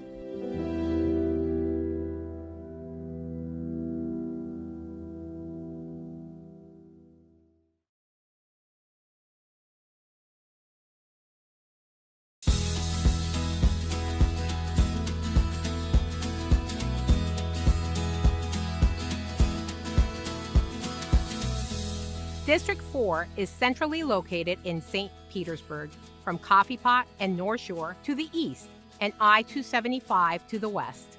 It reaches as far north as 77th Avenue North and as far south as 5th Avenue North. I'm Councilmember Lisette Hanowitz, your representative for District 4. I love where I'm standing right now, where baseball legends played. Huggins Stengel Field hosted the New York Yankees spring training sessions with players like Babe Ruth, Lou Gehrig, and Joe DiMaggio, all the way back in 1925. This baseball field is located in what I consider one of the city's best parks, Crescent Lake Park, a 56-acre city park featuring the natural Crescent Lake, home to an incredible amount of wildlife. And of course, one of the city's most recognizable landmarks resides in Crescent Lake neighborhood, the Water Tower. Standing above the treetops at 110 feet tall, the tower features local artist Tom Stovall's mural and plays host to a pandemonium of green monk parrots. One of the best parts of District 4 are the many unique neighborhoods with their diverse architecture and residents that call this district home. Historical Northeast, Greater Woodlawn, Euclid St. Paul, and Crescent Lake and Crescent Heights are just a few of the great neighborhoods that represent the area. Our numerous parks allow our neighborhoods to enjoy casual waterfront strolls, swimming laps in the pool, play a few games, and a moment to reflect while taking in the nature that surrounds our city. Speaking of nature that surrounds you, tucked away in District 4 is a true tropical oasis, right along 4th Street North. Sunken Gardens is considered St. Pete's oldest living museum and has been around for more than 100 years. Meandering paths guide visitors through a living collection of more than 50,000 tropical plants and flowers. And don't forget about the flock of flamingos. There's really no shortage of energy, nature, neighborhoods, and great local businesses to enjoy while you spend a little time in District 4.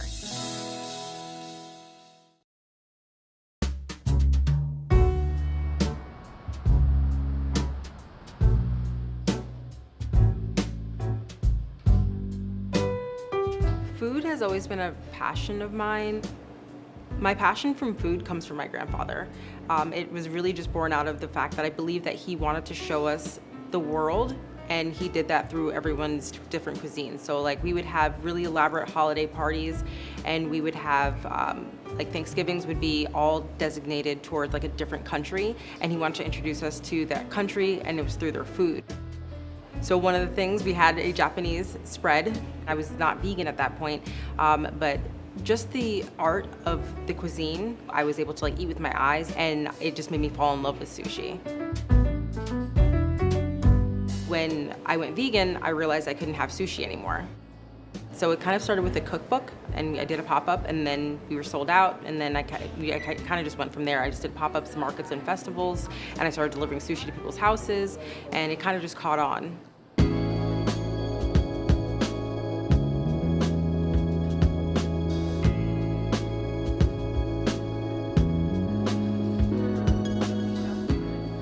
thought to myself, it would be nice to have a place like a home base for everyone to come to me, and then also again give vegans the experience of what sushi is.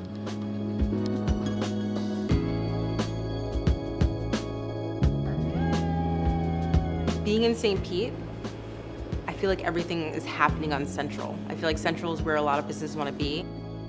On a normal day, we would go through 4 pots of rice, and that was like a great day. And now coming to the new space, like we're going through like 8, 9, 10 pots of rice in one night, which is like, for us, is crazy.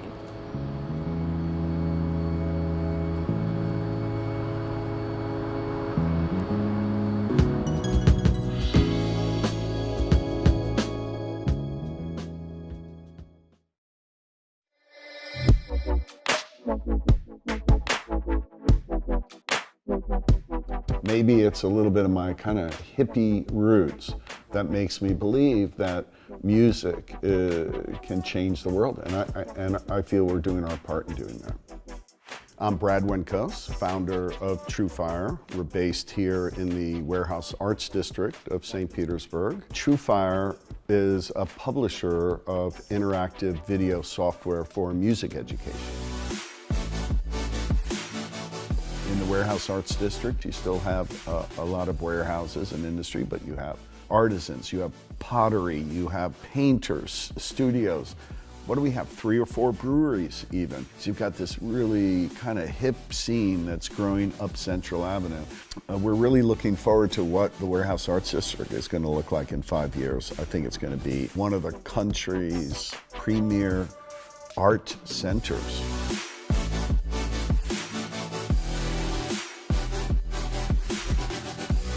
When we present a course, you're either streaming that course or you're downloading the course. And it's not just the video that's a part of the lesson, it's sheet music, interactive tablature, backing tracks, charts. So there's a lot of digital assets that comprise a True Fire video lesson.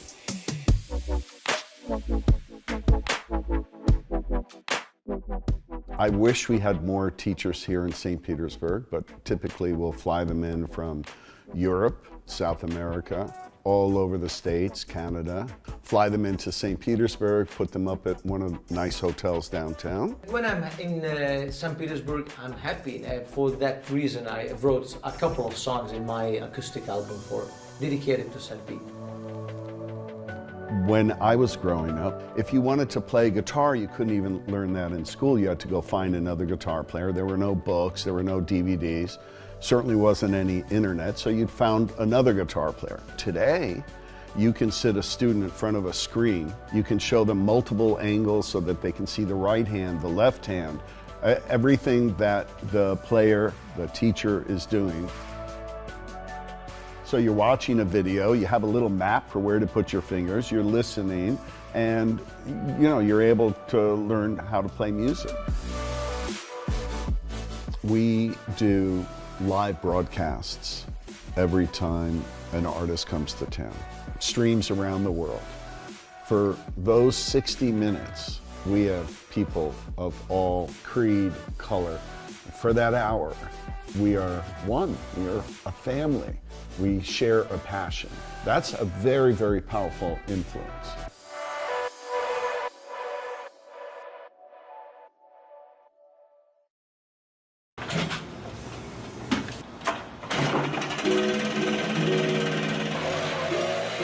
My name is Dominic Colangelo. I am the ground maintenance here for Treasure Island, City of St. Pete. And essentially I make sure this place stays up and running, clean, help with any little things that may go wrong.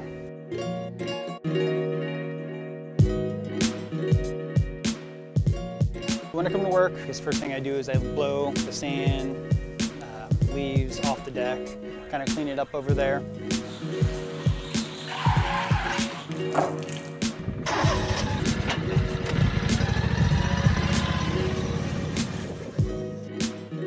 And then after all that's said and done, go down to the beach, make sure everything's all picked up over there, rake the area, make sure it's nice and clean. It's the start of my day.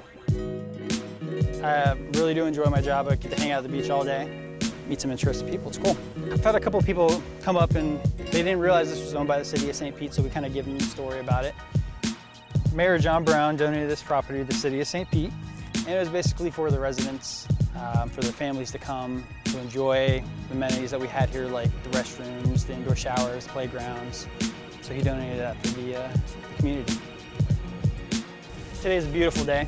I love feeling the wind. I love looking at the water when I drive around. It's kind of peaceful. It's kind of like I'm just by myself, getting the job done, but it doesn't feel like work. I like the freedom.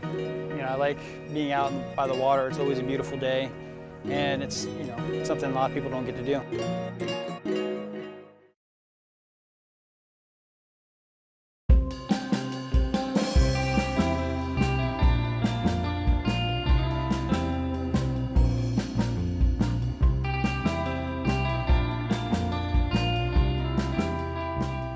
Hi, I'm Aurelis, and I'm the owner of the Happy Snapper food truck, and we've been in business for a little over 3 months. My name is Raphael. I am a full-time charter captain here out of O'Neill's Marina in St. Petersburg, Florida.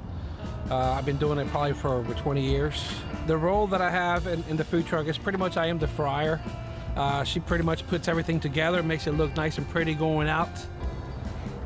I do everything else. I've always cooked. I mean, I've been cooking meals for my family since I was 12, and I'm not talking about like boxed macaroni and cheese. I mean, like full meals. And it's just something I've always liked to do. And my son actually played club soccer for Strictly. We went out of town and we decided to cook for the entire team and all the parents. And ever since then, after multiple teams showed up and ate, everyone was asking us when we were cooking again, and 7 years later, here we are. When I cook, I put my heart into it, so you're getting food that is happy and inviting and it's fresh. With a little Spanish twist to it, because we do have a couple of things on the menu that is definitely from being from Puerto Rico, we're gonna have some plantains in there, and we're gonna have some rice. Our main thing is fresh fish with a Spanish twist to it. Apparently we're putting out food that there's not many other trucks doing, and we're getting customers asking, when we're going to be back, where we're going to be set up. We're having breweries that are in St. Pete asking for us to come back to their location because their customers are asking about us. And I feel like St. Pete is a very good place for people that, they love supporting the local community, local businesses, and it's just a great place for anyone to thrive.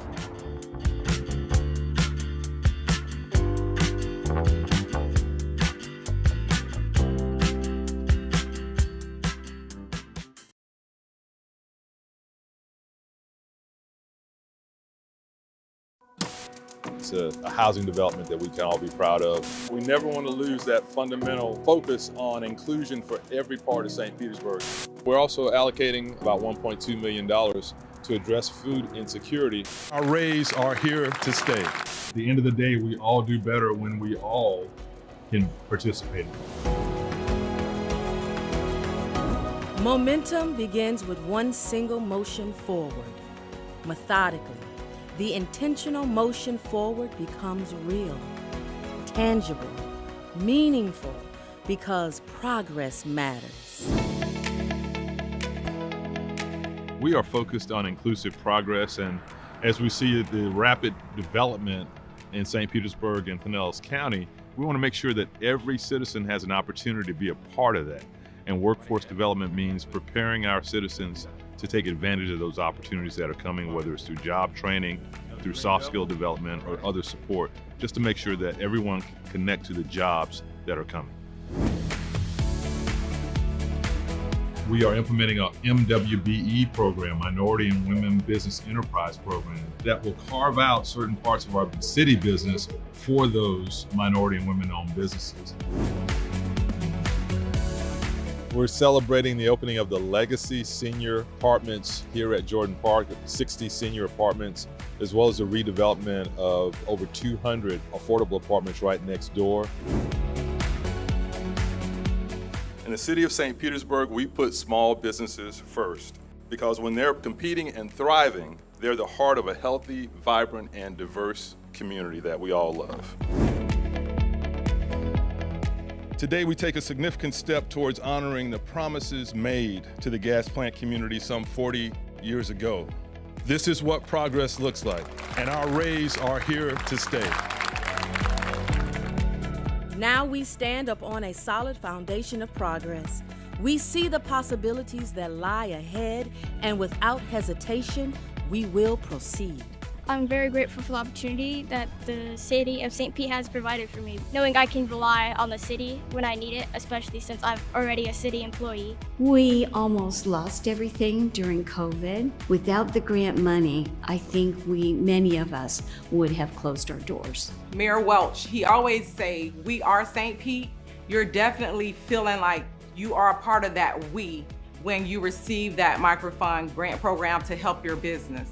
I want to give a huge thanks to the City of St. Petersburg, not only for funding our grants, but for providing educational resources through the St. Pete Greenhouse to help us grow our small businesses. It's nice to live in a city that cares about its people. 1, 2, 3. We will proceed for a brighter future because progress is paramount, because we are St. Pete.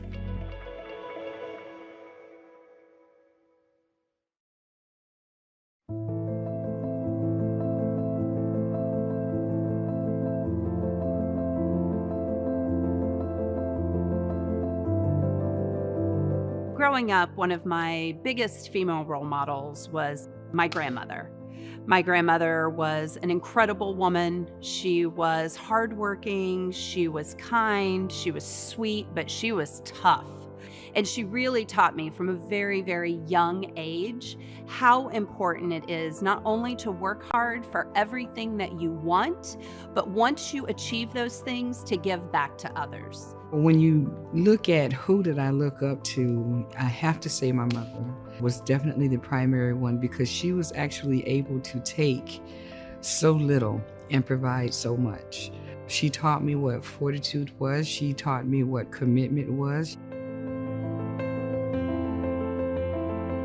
Even in this day and age, it can be really tough for women who are, aspiring to achieve their career goals or their own personal goals for their life. For those of us who are at this level, who have, accomplished some of our goals in life, we have kind of a responsibility to reach our hand out to that next young woman, grab her hand and pull her along.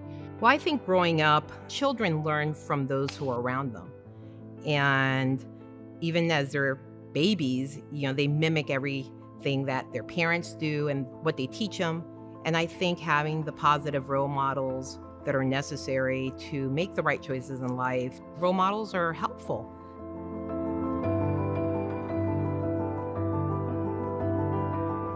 Well, really, I think the sky's the limit when it comes to female leadership in our city. I think there is a day when we will have a woman in the mayor's office. The future of female leadership in St. Petersburg is awesome. It looks bright. I am so encouraged. We take a lot of our lived experiences and we apply logical applications to making decisions. I'm inspired and encouraged by the number of young women who are rolling up their sleeves, getting involved in their communities, and really stepping up to be true leaders. There was a time where it was, when is there going to be the first female on city council? Then we got to, there's a supermajority of women on city council. And I think that question in terms of whether or not women can be a part of our city and whatever leadership position isn't a question anymore. Women do lead. Women have such an important role in our culture. And the future of the women in St. Pete has never felt brighter. Mentor a young lady or find a mentor for yourself. Be sure to honor the women in your life this month and every month.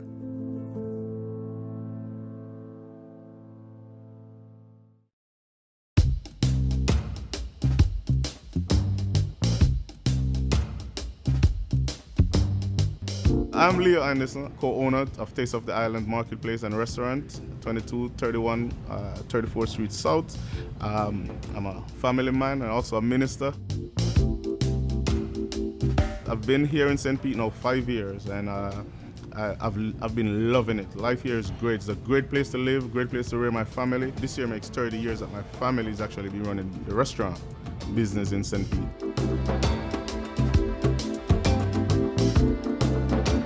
Started into it with my uncle, who's my partner in the business, who had the restaurant already, so I kind of bought into the restaurant. The idea of the grocery store was always there. It's just that we fast-tracked it because this was empty and it was right beside. So, came in and started doing, the reconnaissance and what it would take to get the market off the ground.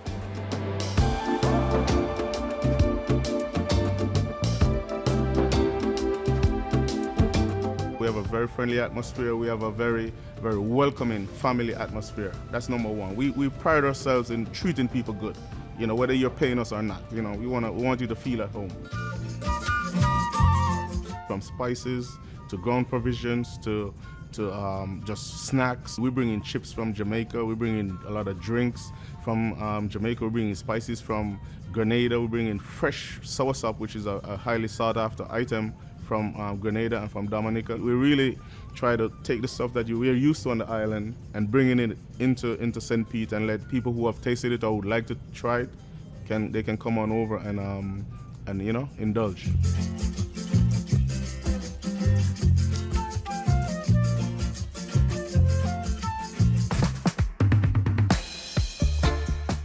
From customer to the generals in charge of running the city and so on, we have felt the presence and we feel welcome. As I say, it's a love affair. We are here to stay, really, in St. Pete. 30 years already and we're just getting started because as you can see, what the family is trying to do is pass it from one generation to the next. And hopefully, God tarry, I'll be able to pass it to the next generation.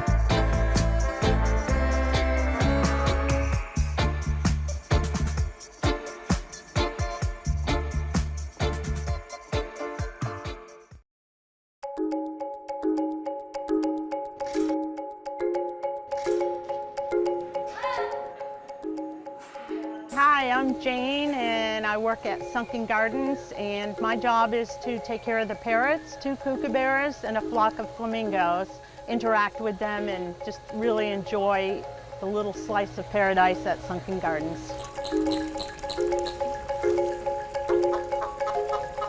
What we're doing is, before we open at 10, getting everything done so that when the public arrives, all the birds are out and fed and happy. They're all unique. They all say different things, and it's just a lot of fun to interact with them.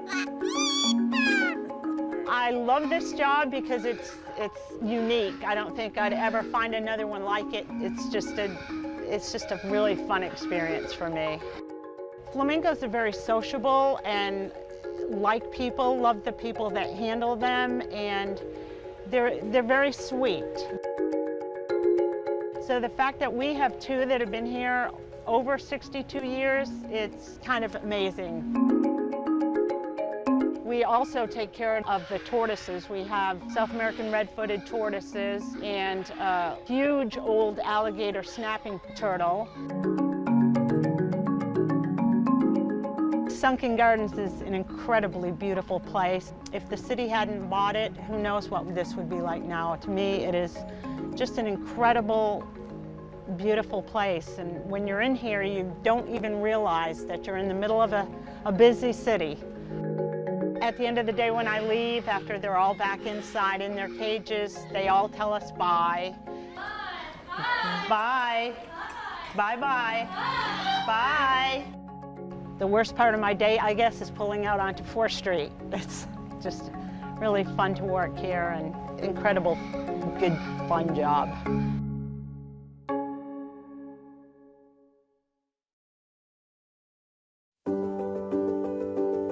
Welcome to St. Petersburg, a city where everyone is celebrated.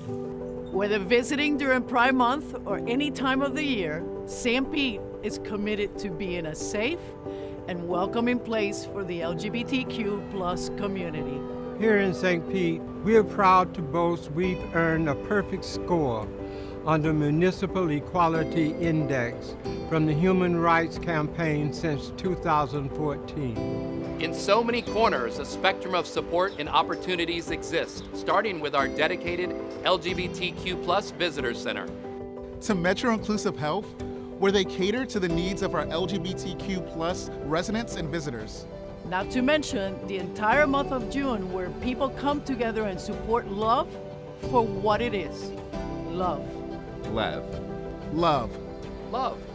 From parades to parties, from support to celebration, St. Pete is a city where we want everyone to feel safe and be themselves. Join us in St. Petersburg, where equality is more than a word, it's a way of life. Because together, we are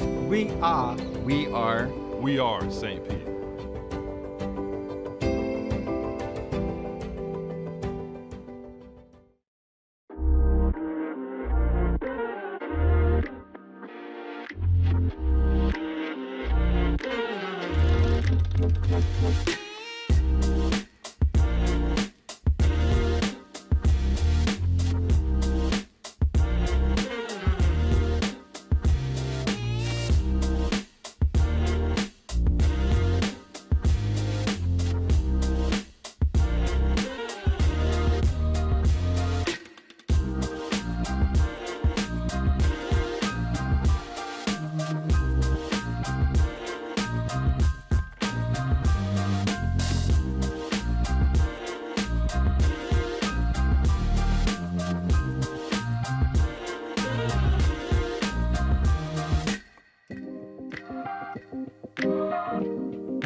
Campbell Park is a beautiful community. It is rich with culture.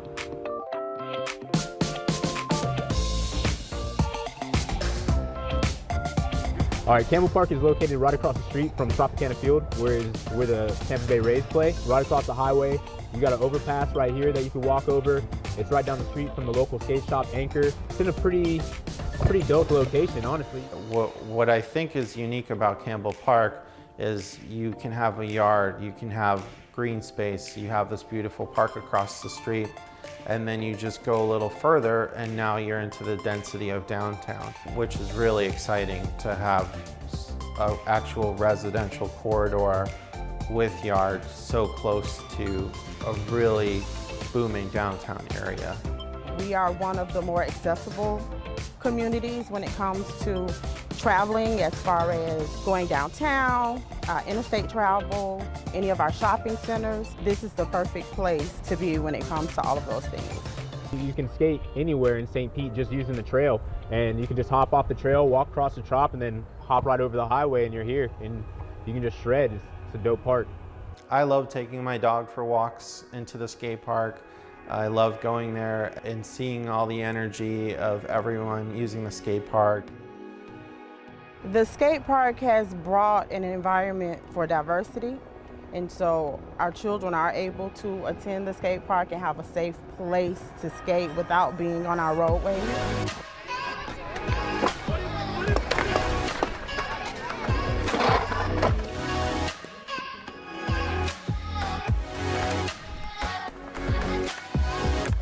I definitely think that the skate park is going to help change some kids' lives out here, for sure.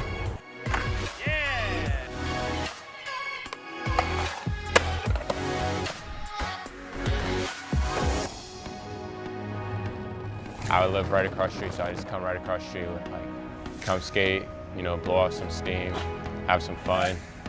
That's what it's all about, having fun. That's what I say skateboarding.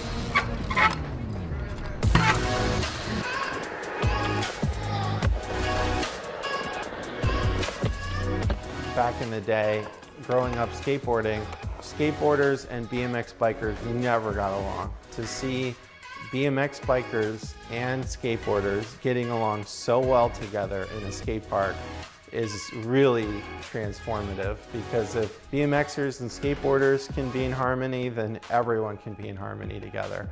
Nobody's gonna be like, oh, you're too short to do this, you're too tall to do this, It's more of a, you just come here and you get to do what you do, self-express yourself through the park. Definitely, since the skate park's been built, there's been a lot of more little kids on their sidewalk, practicing how to skate. You see kids riding down the street on the way to the skate park.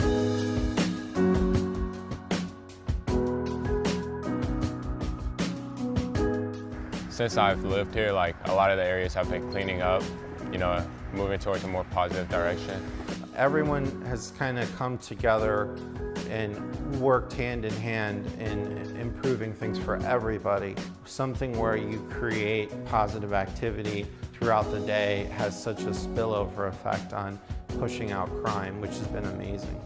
All walks of life can come here. Skateboarding is one of those things that's just it doesn't care what color you are or how much money you have. If you have some wheels, a board, and some shoes, you're part of the crew, you can shred. Everybody's welcome. The neighborhood has changed over the years. It was beautiful when I was a child, but it's beautiful now that I'm an adult. I'm blessed to have been able to see all of those changes over my 46 years here in the neighborhood.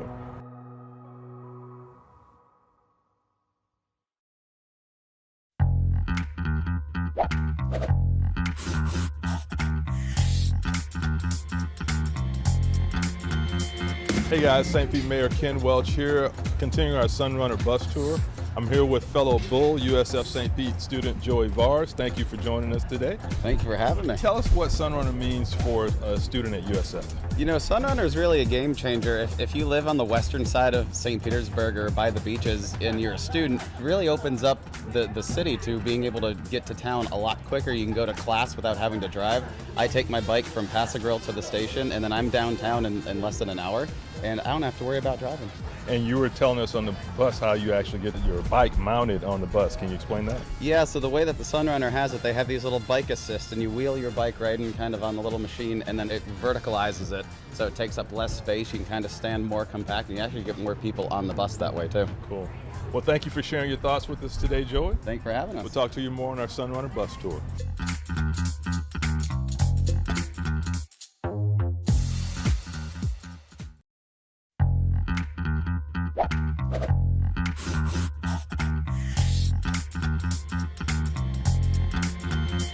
Hey guys, Ken Wells here again on our Sunrunner tour. Today I'm with Catherine Woods, who was the artist that did so much of the work that you'll see at the stops. Thank you for joining us, Catherine. Oh, my pleasure. Tell us a little bit about what the art means. Absolutely. Since St. Pete is such a mural city, if you took all the glasses out of all the shelters and put them together, it kind of looks like a mural, a continuous mural. If you take the glasses and where they are at all the 16 stops, they all relate to the neighborhood. It's like the welcoming front porch to the community and the neighborhood that it's in. What's the message you want to convey to folks who might be from out of town that see that? I just want them to feel the joy of St. Petersburg. The colors are joyful, the way the sun comes through it's a very happy thing, and I just want them to feel that. And what drew you to this project in the first place? How'd you become Oh my gosh, involved? how could you say no to that big canvas? There's 2 glasses per station, and each one is 5 foot by 7 foot, 16 stations, so that's a lot of glass, and that's a lot of chance to get a message across and do a lot of beautiful color. Well, thank you. It's beautiful art. My pleasure. And it tells the story of St. Petersburg. It does. Thank you, Catherine. My pleasure.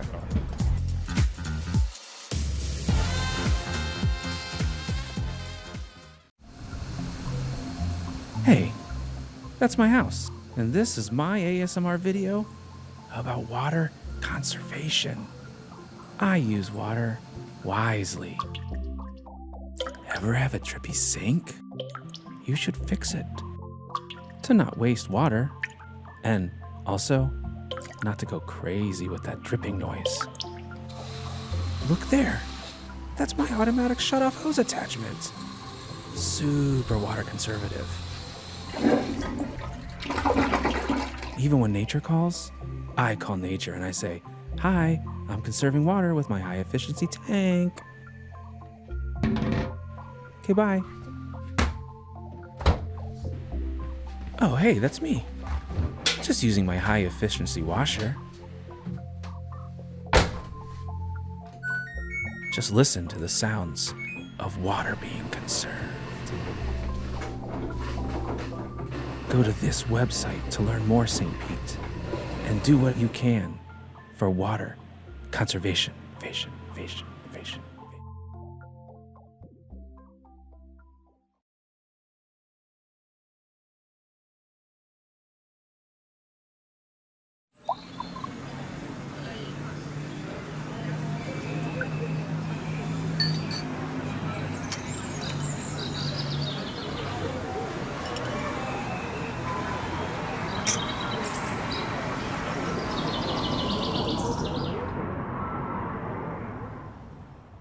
Hay un alfiler en una orilla de una ciudad en un mapa, como una esmeralda en la oscuridad o un ojo de pelícano.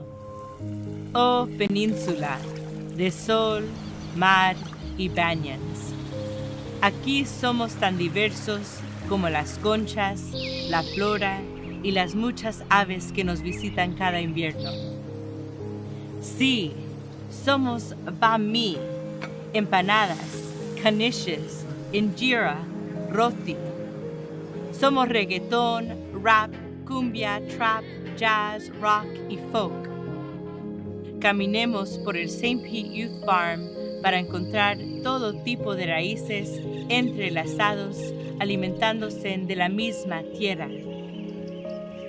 Aquí hacemos espacio para todos. Mira las historias pintadas en las paredes, calles y intersecciones. Neón, prismáticas y sin miedo de hacer ruido porque el arte brilla aquí, donde pintamos el arco iris por la ciudad con orgullo y decimos gay. Donde las vidas negras importan y donde una hija de inmigrantes puede ser su poeta laureada. Thank you. Hay un alfiler en una orilla, en una ciudad, en un mapa. Acércate. Respira el aire salado. Mi gente, miren a su alrededor. Somos St. Pete. We are St. Pete.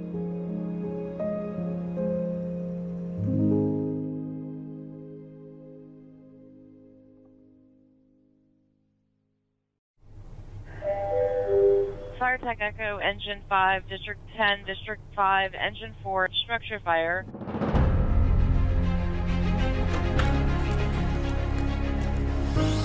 If you truly want to be part of the best, then St. Pete Fire Rescue is for you. I love this job. We have no idea what's gonna happen every shift. We just go to work. We don't know when the wind's gonna come. When the public calls on us, it's normally their darkest times and their darkest moments, and they depend on us. We have to trust each other. In a fire, all we have is the team. You know, we go into some very dangerous situations sometimes, so we need that feeling like there's someone there right along with you. The spectrum of how we positively impact every person in our community is huge. St. Petersburg Fire Rescue responds to over 60,000 calls per year. Of those 60,000 calls per year, over 70% are medically related. We are fire and EMS. We are one team together, but we also have a lot of other avenues that a firefighter or firefighter paramedic can progress in their career. St. Petersburg has specialty teams, technical rescue team, a dive team, and the hazardous materials team. So it's above and beyond the normal fire training that you get. It takes a hardworking, selfless person with some good moral character. There's a lot of pride in this job and a lot of tradition that comes with it as well. We're called to keep the citizens safe, but also keep each other safe. And you have to have that passion, that want to, that drive to not only do better, but be better. I joined the military. I became a firefighter in the Air Force. It was a natural progression from the military service to a paramilitary organization such as St. Pete Fire Rescue. The fire department is a semi-military organization, so we take direction through a chain of command. We train to an exhaustive level. We feel that the more you train, the better prepared you are to go.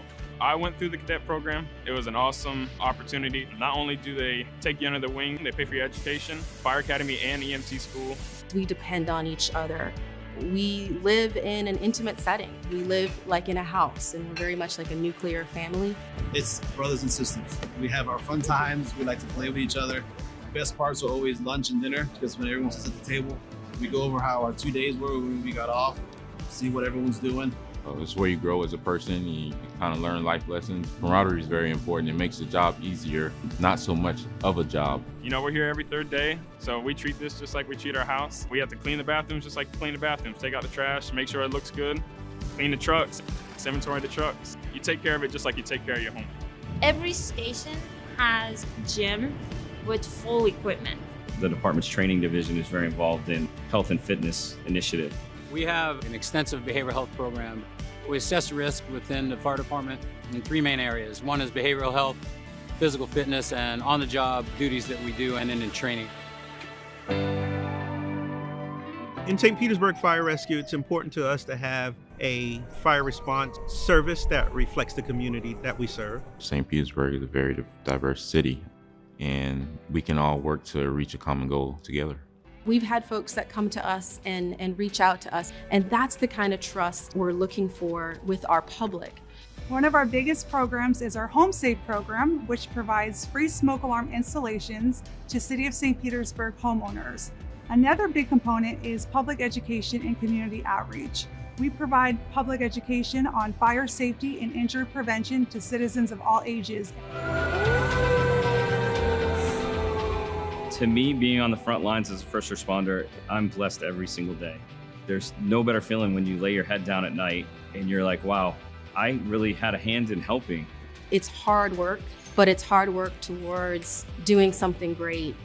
I know for a fact that I work for a really good fire department. It's an extreme honor. You want to do something you love, this is the place. If you want to be the best, this is the place. You can't get any better place to work. I'm Dan Gulick. Join our team. Hola, me llamo Teresa Bieber Rishi. Únete a nosotros. 제 이름은 김희경입니다. 세인트 피터스버그 소방관에 가입하세요. I am Aaron Walton. Join our team.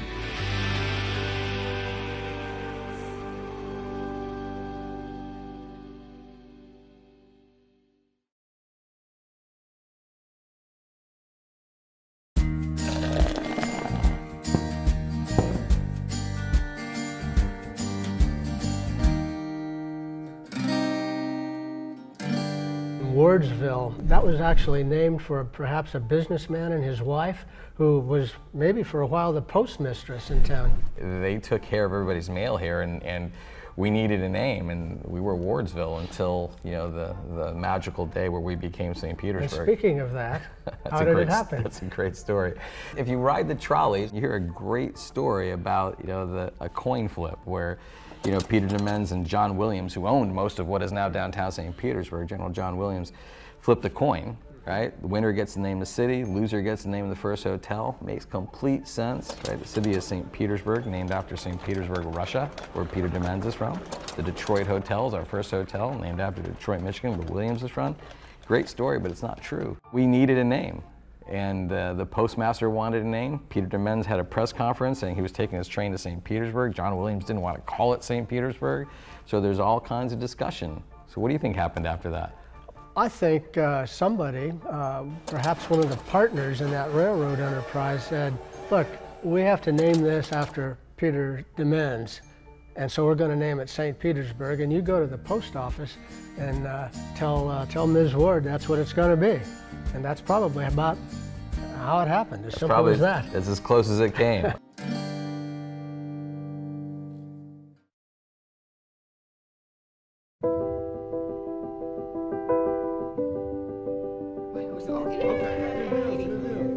Evan? Yes. My name is Evan. I graduated from St. Pete. St. Pete High? All right, good to meet you. My name is Mario. Mario. St. Pete. Another Green Devil?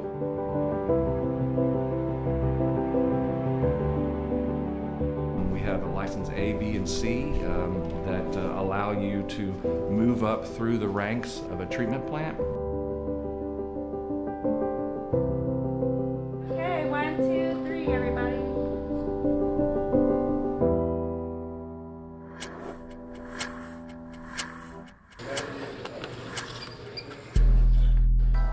The Mayor's Future Ready Academy is an innovative approach to providing opportunities for our young people and also fulfilling some of our workforce needs in city departments like Parks and Recreation, Sanitation, and Public Works.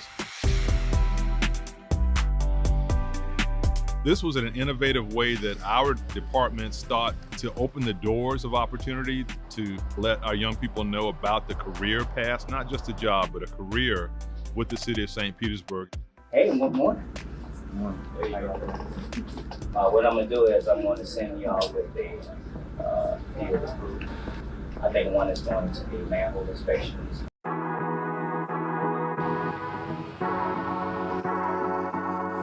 Our Future Ready Academy really consists of going through each department through the city and then learning new experiences through each department and what each department consists of. You get to learn a lot. Well, I'm with Water Resources Department right now, and we came out here to this manhole to see if the float should be moved. The blower is ventilating the air right now, pushing all the toxic gas out and bringing fresh air in. Today, we're trying to get the flow meter changed from one manhole to the next one. And one manhole, there's a lot of sludge, and then the other one, we just found out it is sludge in that one as well.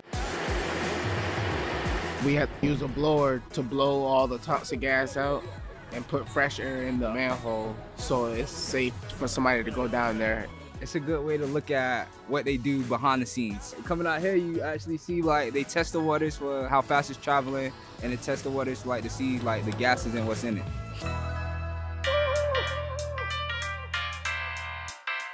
They clean out at the lift stations things that come through the toilet filtration system. That's like the flush wipes, they're really not flushable or biodegradable. There's just a lot of things that people flush that don't need to be flushed. Today I'm with Park and Recs, the construction crew. They building a clay pit We had to stack all the bricks up and then make our own mix, spread it in so it can lock.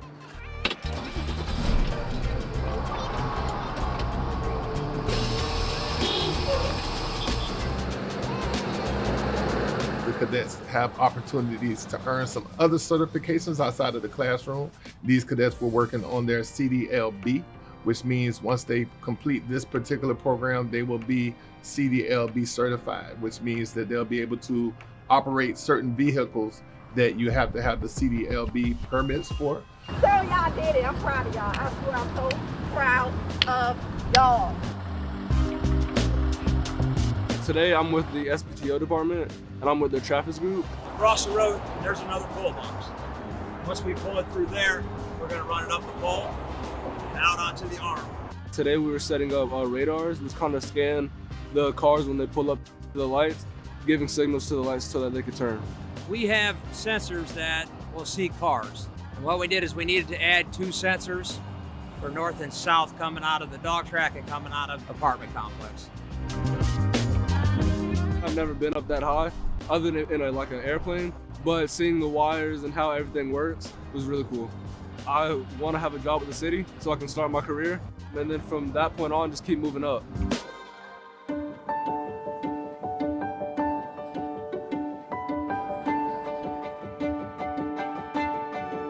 You are a leader. You are important. You deserve everything that you desire. And St. Petersburg is a great place for you to achieve those things. Is that right? The program was good. At some points it was a little hard to kind of, I guess, keep going, keep pushing through it. But being here today, it's really good. I feel very accomplished. He started out and he continued and completed everything that he set out to do. So I'm proud of him. I just think it's incredible when we talk about this program. 9 graduates, 6 full-time opportunities, 3 CDLs, 1 part-time. I mean, it's just incredible to think about what you've accomplished in that time period. I feel like I'm real proud of myself. I feel like I did a good job throughout the whole program, you know, not giving up and just keep working so I can better myself in life. I'm just so thankful for the program. It gives him a start in life, and I'm really, really proud of him. You are the first. You set the standard, and you've proven the concept of this program. We want to make sure that whether you're with us for 5 years or for 50 years, that you know that you have the foundation to move forward in life and achieve anything that you all want to achieve.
Jean Ordner, Parking Enforcement Officer. We're here to keep the traffic moving. That's our goal. Yes, we write parking tickets, but we really just want to keep the parking spaces open for everybody to patronize the businesses. If we weren't here, there'd be no parking ever. I mean, you gotta have some kind of compassion. You can't just be out there and hit them hard. If it's you and your vehicle's first ticket and you've spent $25 or more at a downtown business the same day as the ticket, you can get it voided. They'll ask you to bring in a copy of your receipt, your driver's license to the 301 Central, and they'll take care of it from there. Everybody makes mistakes. We want to have compassion for these people. For instance, if they have a discharge paper from the emergency room with their name on it with the date and time of the ticket, yes, they can get it voided also that way. One lady went in, she was in labor and her husband parked. Well, we voided his ticket too because he was there for the birth of his child. So it's really situation upon situation, but most of the time if they have discharge papers and they can prove it, it's usually voided. We know it's an inconvenience to get a ticket, and it's kind of aggravating, but in the long run, it goes to a good cause because it gives the city money to comply with ADA compliances, the sidewalks, and all that good stuff to fix them and everything else. And then another portion goes to school crossing guards, so we can make sure that every school has them. I've had a lot of positive interactions. For instance, sometimes I go down to the dog park in the afternoon to give the dogs treats. I enjoy interacting with the different people. I know a lot of the different restaurant owners, so just interacting with different people on a day-to-day basis. We're not out there to necessarily give the tickets, we would rather them move. And that's the most important thing, is we want people to be able to come down and patronize a business without having to worry about parking. If we weren't here, that nobody would ever find a parking space. They would park there and they'd stay. They wouldn't move. So then if you want to go to a specific restaurant, you can't go because that parking's full all day. We're there for a reason.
The culture of St. Pete, when I arrived in '97, I like saying it was nascent. It was percolating under the ground, but there were no coffee shops. There wasn't the Globe coffee shop that Joylyn Schilke created. There was no place for people to hang to say, I've experienced this, now let me talk about it over a cup of Joe. And, but it was nascent. And I also think there were a lot of creative people in St. Petersburg who were kind of doing their own thing, and we just, some say a catalyst, but I think it's kind of a centrifuge where this goes in, this goes in, this goes in, this goes in, this goes in, and then you go, and so I think we primarily just put a mirror up to the community and say, where y'all at? And that's how we came to be. I know we initially talked about it as being a theater, but that was the least of what we were going to do insofar as we knew that we wanted a place for the community to come together without hurt, harm, or danger, and, you know, speak on or about or for all sorts of things. And we had to find out what those things were, so. Well, I can say that when I got here in '08, because a lot of people don't know, that my first performance in St. Pete was here. This was the place to be. Everybody was talking about the studio. They wanted to work at the studio. They wanted to be at the studio. The community is the reason why it succeeds, and we get to feed the community. So it's a cycle, right? It's synergetic. It's and everybody needs to feel like they have a home.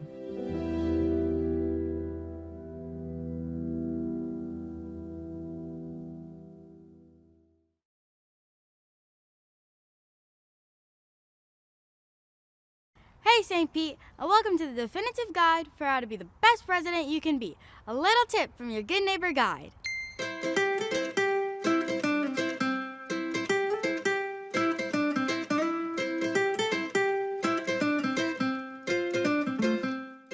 It's time to talk some trash.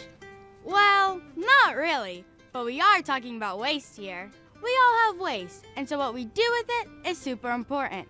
Let's break it down. The good, the bad, the do's, and don'ts. The city works around the clock to dispose of our various waste, so let's do our part by being a good neighbor. So, when it comes to your trash collection day, remember, place your container with the lid opening facing the street by 7 a.m. And don't forget, remove your container from the curb by 7 p.m. later that day. Here's what not to put in your container: appliances, furniture, and any hazardous materials, such as batteries, paint, electronics, and more. But there's good news, people. The city will pick up the following items for free. Box springs, footboards, refrigerators, car batteries, fuel tanks, sofas, car tires, headboards, stoves, dishwashers, mattresses, washers, doors, nightstands, water heaters, dryers, ovens, and windows. There's a super helpful link on the bottom of this screen that will give you more details on special pickups. Yard project got you loaded with yard waste? No worries. We've got you covered with 5 brush sites around the city. St. Pete residents can drop off yard waste and other organic byproducts for free. You just have to show proof of city residency like a driver's license or utility bill. Just remember, yard waste must not contain plastics or metal. Limbs and logs should be less than 5 feet long, and tree stumps should weigh less than 300 pounds. While we're here, let's cover recycling, because eliminating waste is the right thing to do. Let's break down what the City of St. Pete recycles. Here's what to recycle: aluminum and steel cans and lids, cardboard, glass containers, milk and juice cartons, all paper materials, plastics labeled number 1 through 7, and plastic cups and bottles. What isn't recyclable? Ceramics, electronics, flimsy plastic like food wrap, anything tainted by food, think pizza box. Light bulbs, batteries, mirrors, plastic bags, or styrofoam. One more time for the people in the back. No plastic bags in the recycling bin. Thank you. There's a printable Good Neighbor Guide and a whole bunch more information on this topic that can be found on the City of St. Petersburg's website. The St. Pete Collects app is also a super convenient way to help you with all your waste matter questions and schedules. Join us in the road to zero. St. Pete's plan to be zero waste by 2050. And remember the 6 R's: refuse, reduce, repair, reuse, recycle, and rot. This stuff is so easy, a kid could do it. We all love our city, so let's do our part by following St. Pete's Good Neighbor Guide.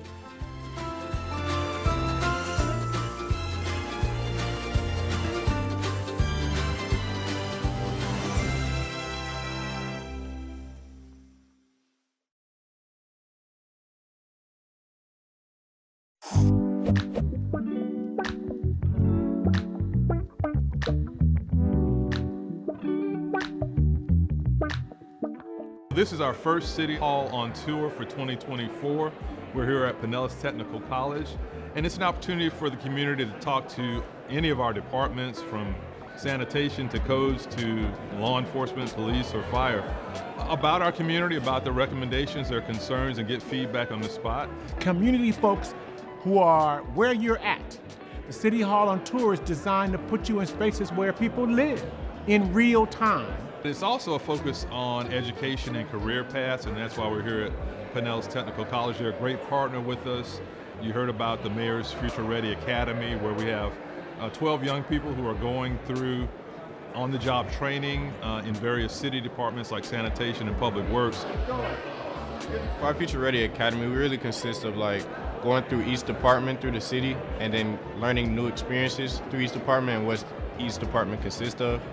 So you kind of get a win-win in each opportunity. So it's kind of a lot through each department. You get to learn a lot. We look at the city of St. Petersburg, from the historic gas plant to all of the housing developments that are going on, corridor development. Most of those are driven by the trades. Plumbers, electricians, craftsmen of all kinds. It's also a focus this year on careers and getting folks connected to career paths. We try to have these around the city. We had 4 last year. This year we'll have 3 and another one dedicated to youth. That's how we all move forward together.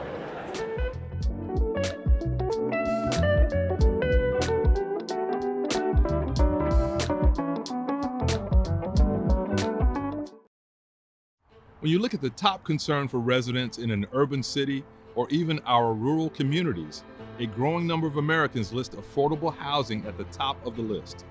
Here in St. Pete, it's no different. I'm standing here at the Shores in South St. Pete with 51 new affordable units made possible by a county-wide collaboration.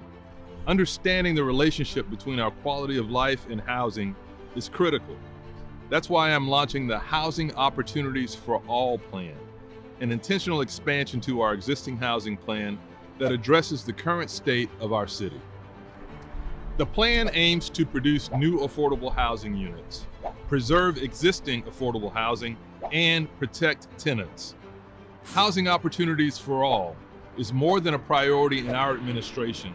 It's a foundational part of our mission, a pillar for progress. This year, we've designated more than $40 million to build new affordable housing units and plan to help thousands of residents preserve their current homes over the next several years. We've also implemented powerful protections for renters with our Tenants' Bill of Rights. There is nothing more important to me and our City Council than improving the quality of life for the people of St. Petersburg. And these are just a few examples of the impactful work that's underway right now.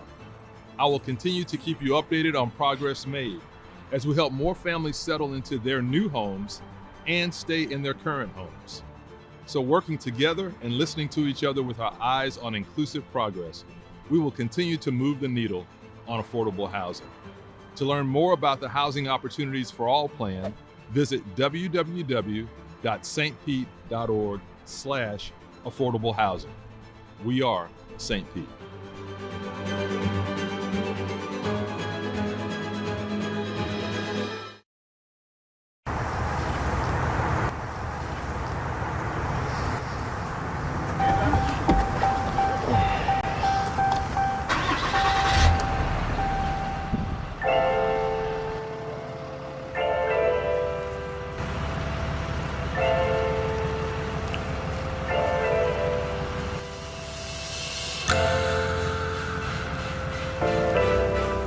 My name is Jacoby Chambliss, and I'm a traffic signal technician here with the City of St. Pete.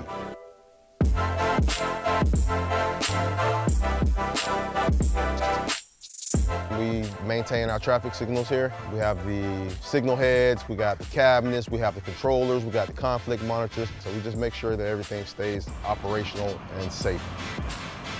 This is a very important job. We make sure that people get to work on time. We make sure you get there safely. That's one of the most important things, is just being safe. Without traffic signals, life would be chaos for us. We come in, we get our orders from our manager. We check our trucks and make sure we have everything we need for today. Our orders can be anywhere from maintaining a cabinet where we go out and clean it out and just make sure all the timing and everything's up to par. From there, it could be calls we get in from citizens saying, hey, you got lights out, and we'll take care of different things. That you got poles that get hit. It's always something different. It's a highly hazardous job. We're dealing with electricity, high voltage you're dealing with, the weather. It's a rough job to be out there. You got traffic coming by you, all types of speed.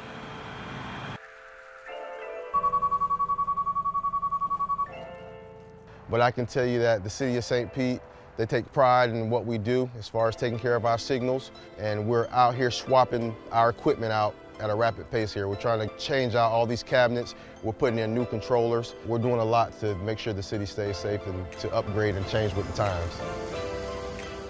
Every day is just always an adventure. It's always something more to learn. I enjoy the people I work with. I enjoy the city of St. Pete. I enjoy what I do. I enjoy helping the citizens. I just enjoy what I do, man. It's a great job.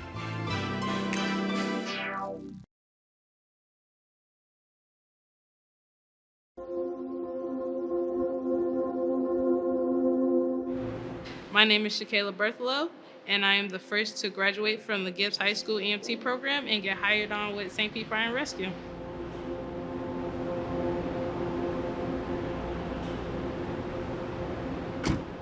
A trailblazer is someone who is a discoverer, a creator, who takes risks. They aren't afraid to put themselves out there, and they're constantly trying to better themselves, not only for personal growth, though, for those around them. They're leading and they're bringing people with them. It's called the EMT program, EMT Preparatory Program at Gibbs High School. It's essentially 3 years long, and you'll go through what's the traditional EMT program that people would do outside of doing it through high school. But the classes that you take your sophomore, junior, and senior year are preparatory classes, kind of set you up for what you're gonna encounter when you start EMT school. It was definitely challenging, for sure, and a lot of hardships to get over, but I wouldn't trade it for anything in the world, because it set me up for this. Like, it gave me a ridiculous amount of opportunities, and I am so, so grateful for that. Growing up, I think I had two pretty important trailblazers. One would probably be Shirley Chisholm, who was the first Black female to join the U.S. Congress. It was monumental, especially at that time, because you didn't see a lot of strong Black females in positions like those. And also, Madam C.J. Walker, she's the first Black millionaire in America. She started her own hair care line for Black natural hair. And I think that is also incredible. Those are probably the two biggest trailblazers I had growing up. Just kind of let me know that if they can do it, I can do it, no matter what it is.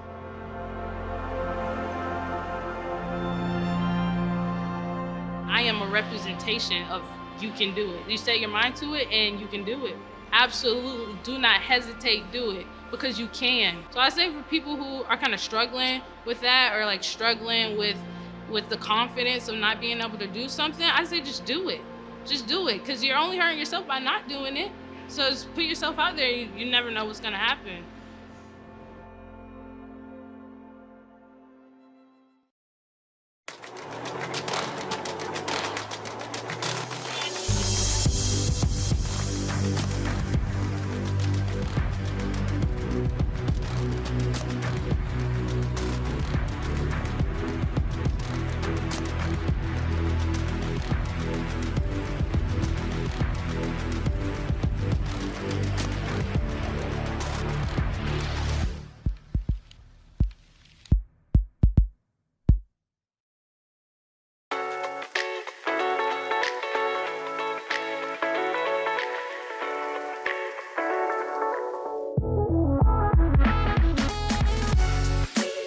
We're here at the Shell Dash Townhomes ribbon cutting, where 10 homeowners were given the keys to their homes, and it's the first project like this for Habitat in St. Petersburg.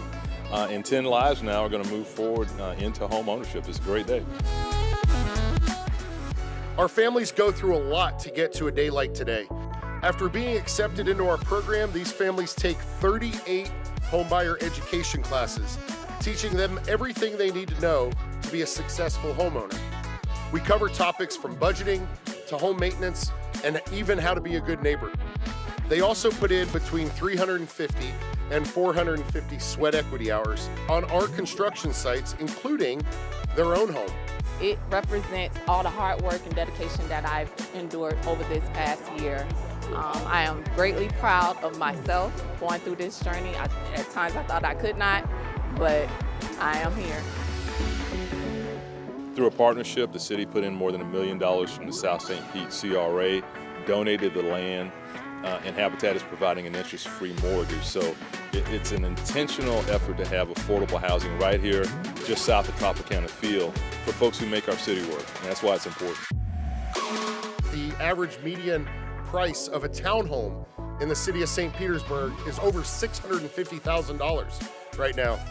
So to have a home made affordable to these families at $279,000 with a zero-interest mortgage, it'll keep these homes forever affordable for these families as they move in.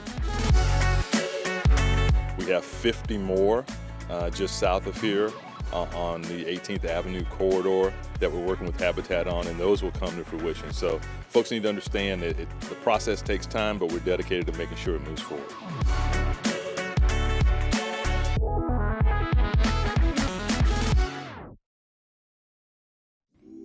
The American Rescue Plan Act provides relief funds to governments negatively affected by COVID-19.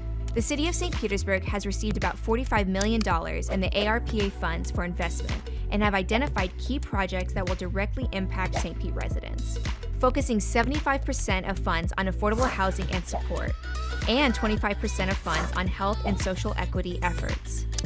These projects also fall within Mayor Ken Welsh's 5 pillars of progress: housing opportunities for all, neighborhood health and safety, equitable development, arts and business opportunities, education and youth opportunities, environment, infrastructure, and resilience. So, what happens next? We plan to spend ARPA funds in the following categories: $34 million for housing affordability and support, and $11 million for health and social equity. Here's a closer look at the plan. To address the affordable housing crisis in the city, 75% of the ARPA funds will be allocated to affordable housing and support. The city received the Housing Champion Award from the Florida Housing Coalition, which recognizes the city for dedicating the highest percentage of COVID-19 state and local fiscal recovery funds from the ARPA to affordable housing. What might that housing assistance look like? Financial assistance toward things like new housing units, shelters for families in need, and additional supportive services.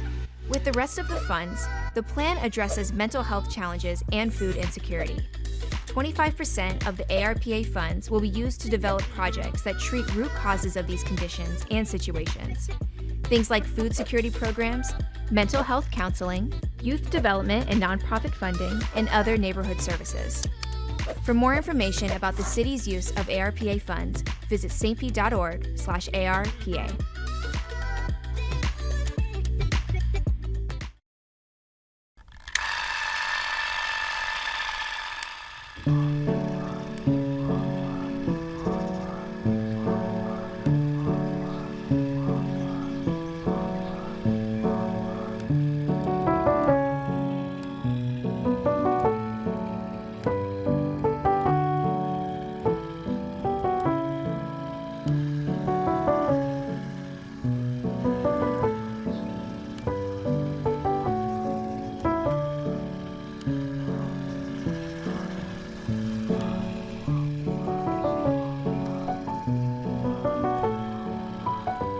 It's hard to imagine a time before sunken gardens existed in St. Petersburg.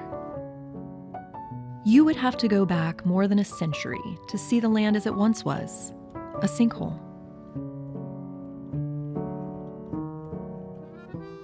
In 1911, George Turner Sr. and his wife Eula purchased 4.1 acres of land 1 mile north of the emerging city center.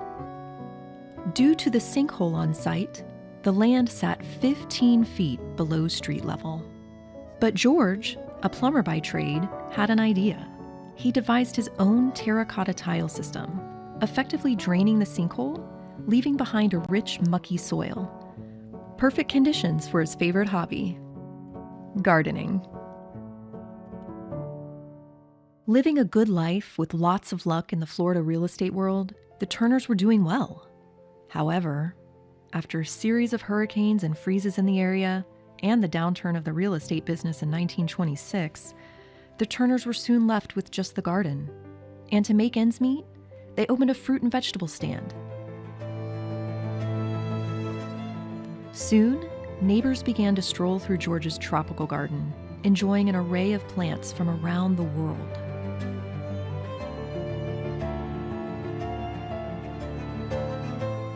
In 1934, Mr. Turner began charging 15 cents to enter his subtropical paradise of royal palms, banana trees, coffee plants, and more.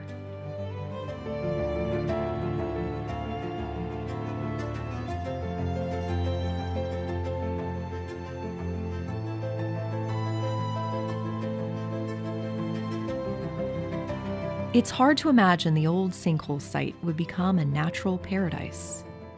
For 3 generations, the Turners ran Sunken Gardens for almost a century, building a world-renowned attraction complete with beauty contests, celebrities, models, flamingos, and other exotic animals.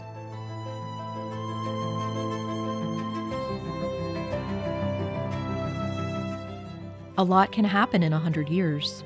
Freezes, economic downturns, and a breed of new amusement parks opening close by.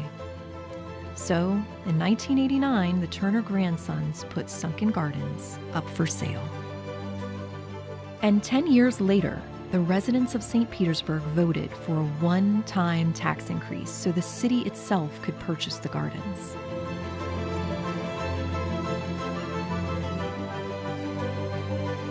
This tropical oasis still stands as one of Florida's oldest and last remaining roadside attractions.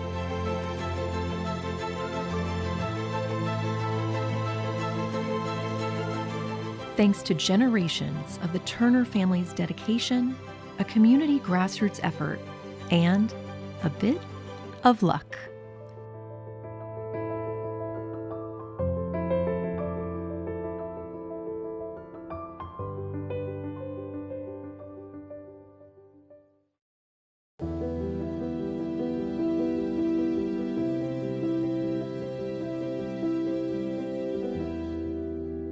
So, Bobby, how has St. Pete's history influenced you as a creative, as an artist? Well, 2 things. When we still lived in the 1-bedroom apartment, my mother was going off to work. She worked as a domestic. She was taking the bus, and she was leaving out the door, and then she turned around and she said, "You know, Bobby," she called me Bobby. She said, and she put her hand on my face and said, "We must stay in our place." And I didn't even think I understood what she meant. I've later come to understand, she said, he's an inquisitive, investigative child, and he might get into situations he is not equipped to handle. Mm. Growing up in Southern California, it wasn't as quite precious as it was in the South, but my parents are both from the South, and all of my plays, virtually 90% of them, are set in the South, even before I ever set foot in the Southern United States. And I think history informs your granddaddy, your grandmother, your auntie, your uncle, and it informs your parents, and even if they are not from the South. So one of the things that having a creative life, Live Arts Peninsula Foundation, who presented Web City, I was doing Uncle Ben's, a home cooking Negro narrative at American Stage, and they came up to me after one of the performances and said, "We'd like you to write a musical about the Manhattan Casino." In writing that, Bill Leffingett and myself interviewed dozens of people, and I learned a lot about the city by interviewing people. Was started by Elder Jordan, and there are many stories in the Naked City, and these are 5 dozen of them. And it just started me and dovetailed with me already being interested in history and finding out the particular history of this community.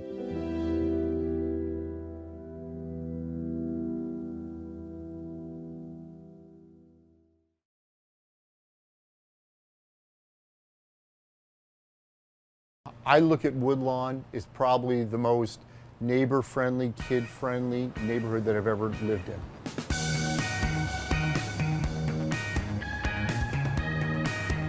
It's a wonderful neighborhood to grow up in. I wish I was a kid growing up in this neighborhood. It's a real family-oriented community, super close to downtown, and it's just kind of one of those picturesque, nice, quaint little neighborhoods.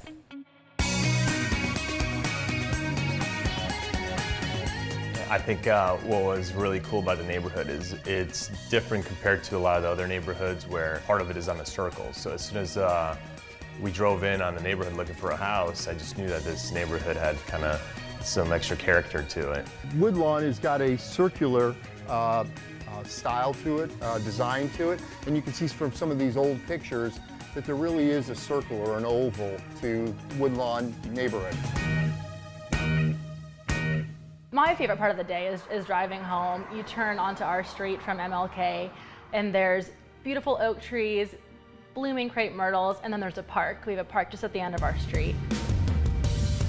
So here in Woodlawn, we have 3 public parks within our community. We use those parks a lot for our garage sale in the fall. There's cookouts that go on in those neighborhood parks, and they become very handy. And that's where we have all of the holiday events, all of our neighborhood events, potlucks, things like that. But then on the weekends, you can just kind of go out there and hang out. So I worked out in the park, take my dog to the park. There's a basketball hoop for the neighborhood kids to hang out.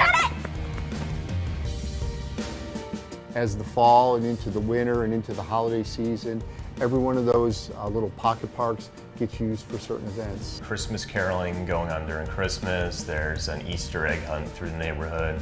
Halloween is huge in this neighborhood. And then Halloween, you forget about it. It is crazy around here. Woodlawn likes to party. So, like everything, trees come and go, and a lot of the trees in this neighborhood are laurel oaks, and they've got a time period of about 70 years in their lifespan. And we realized early on that the trees in this neighborhood were going to go away. What we did several years ago as part of a grant is got additional oak trees planted in several of those quadrant parks, just to give a little shade so it's not as hot during the summer. And I would guarantee that 50 years from now, 100 years from now, the folks that are living here in these houses will be looking at those trees, wondering who planted them, and gosh darn it, they got to be getting old. Maybe we need to think about putting some new ones in. There's so many generations of families here, old houses, new houses, young families, families that have been here for 20 years. But amidst all that, it's just a really cool community feel. When we saw this house, as scary as it was, we knew it was the house just based on coming into the neighborhood and feeling so welcomed. And the other interesting thing is about the folks that live in Woodlawn, the majority of them are very passionate about living here. It's just a very outgoing and nice community.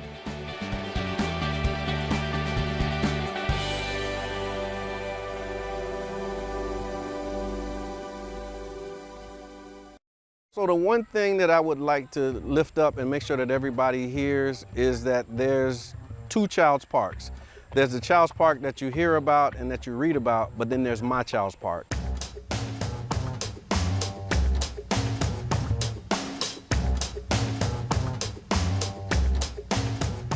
The parameters of Child's Park include 34th Street South to 49th Street, and then 18th Avenue to 5th Avenue South. And that's the Child's Park neighborhood, but the greater Child's Park area actually covers about 3 neighborhoods. It goes to about 1st Avenue to around 30th Avenue South.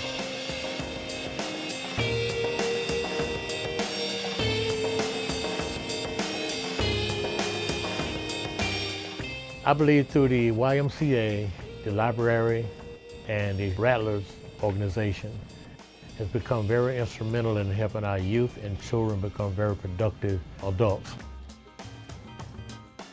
The Rattler program is a GAP program that's designed to engage the community, to build family and community and crime prevention by keeping the kids engaged in youth activities. I think the emphasis for developing youth in Child's Park arises from some statistics that we received, is that Child's Park had the highest concentration of youth in the city of St. Petersburg. What we promote is family and community. So what we're trying to instill in them with the program is that we are one big family. Because a lot of the initiatives and things are always focused, they're heavy focused on programming, or some type of, regimen or awareness piece or a pledge or something else. And we felt that it was important to just allow them to have a space to just come and have fun. We're solely manned by volunteers, and we let them know that too. So we want them to come back and be volunteers, so the torch is just passed on, so we all learning from one another. They're not just focused on the athletic aspect of it, but they also focus on youth development. So they have a tutoring program that they do. And with the YMCA, you have the Rattlers and you have the other programs that's offered. When kids get out of school, they have a place to go. They have the library there. The STREAM Club stands for Science, Technology, Reading, Engineering, Arts, and Math. We meet every Friday afternoon at the Childs Park Library. It's kind of an extra opportunity for them to get some exposure to topics they might not know about or might have heard in school and didn't quite stick. We just give them opportunities to have different kinds of experiences and hands-on experiences at that. The youth have a place to go and children have a place to come daily. Matter of fact, that's a great thing to help kids get off the street, have a place to go, a safe haven you might call it. One of my brothers, when we first organized this, he said, we're helping to create their back in the day. And I think that's important because, all of us have our back in the day, and I remember back in the day when we used to do that. So our responsibility as the adults now is to help create the back in the day experience for them. And what's happening today is Friday Night Done Right, an event that we created to create a safe space for children to come on Friday nights so they can be free to be kids. Sometimes you just want to remember when you went to the pool and they let you in for free, and that was it. And that's why I think it's important to help create those type of memories as well. The Childs Park neighborhood, if anyone would ask about it, I would state that it was often misunderstood. So I'll encourage people to come and see for themselves. There's more to Child Park that I've seen more positive in Child Park than I have seen negative. And my Child's Park encompasses everything that we described today, and I hope that you will gravitate towards that and balance that once you hear the other stories and the other narratives that come out about the neighborhood.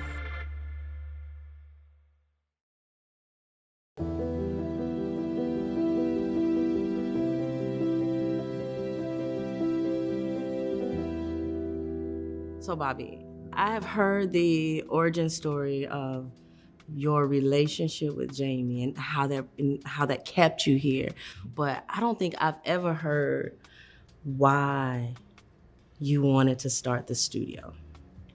Well, that's a very good question, but I think it stemmed more from, somebody told me this years later, that Jamie was just trying to find something for me to do. Because Dave Ellis and myself, we had not fully formed what the studio would be. And Jim was out looking for a building, found this place, and we were calling it a theater, but not necessarily.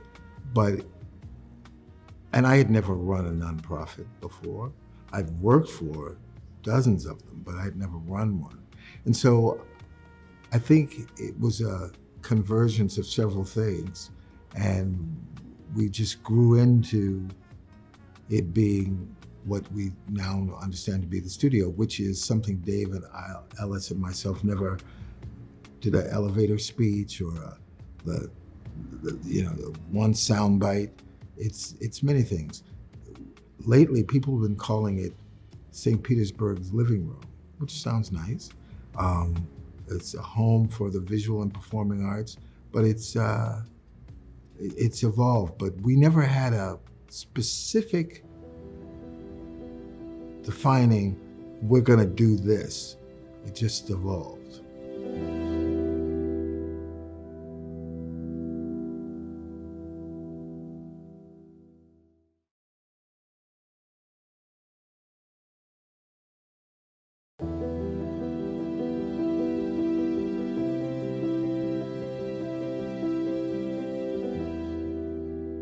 PCCA, Gibbs High, was high school that was invented because initially black people didn't go much beyond the 6th or 7th grade. And they created it. And then they put this performing arts magnet there. And I remember the first time I went there, just the art in the hallways that was from students, very sophisticated. And I thought, who wouldn't want a job there teaching motivated, talented young people? And obviously you were called because you taught. How long did you teach at Gibbs? I believe I taught for 9 years, 8 or 9 years. Yeah, a long time. I think teaching at PCCA for those years made me a better artist. Working with young artists and inspiring young artists. But beyond the inspiration, teaching them how to coexist as artists in the community. They did not seek artists who were teachers. First, you didn't have to have a teaching degree to work in the magnet.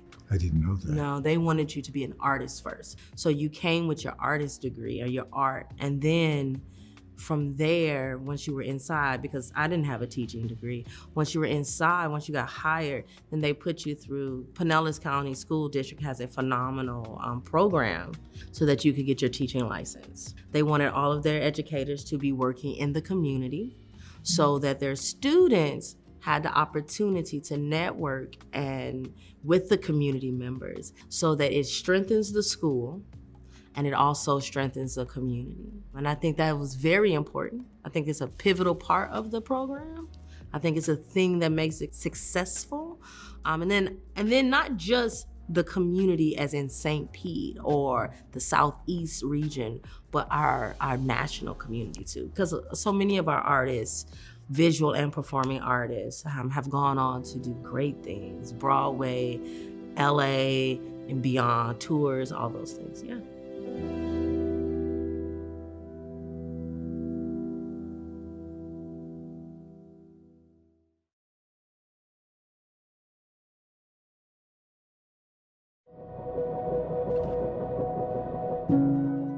I'm Dr. Tanja Williams.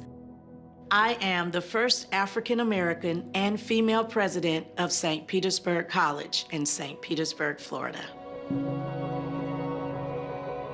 My definition of a trailblazer is a person who has a fire burning in the bottom of their belly that they just have to get out. A person who's willing to practice courage over comfort, who's willing to step out and do something that no one has done because they feel passionate about it and they feel that they have something that they could add to it to help make things better than they are now. Being one of the very few St. Petersburg natives born and raised in St. Pete, getting a job at St. Petersburg College alone was a big deal for us. Growing up, I did not get to see African American college presidents. As a matter of fact, I don't believe I had an African American faculty member when I was going to college. So to be president was not something that I thought was in my reach. It wasn't a part of my vision. But when it came to fruition, I realized that it was such a huge honor and a huge opportunity to help others understand that it's not where you start, it's where you finish. So being the president of SPC is an honor, it is a privilege, it's also a lot of hard work.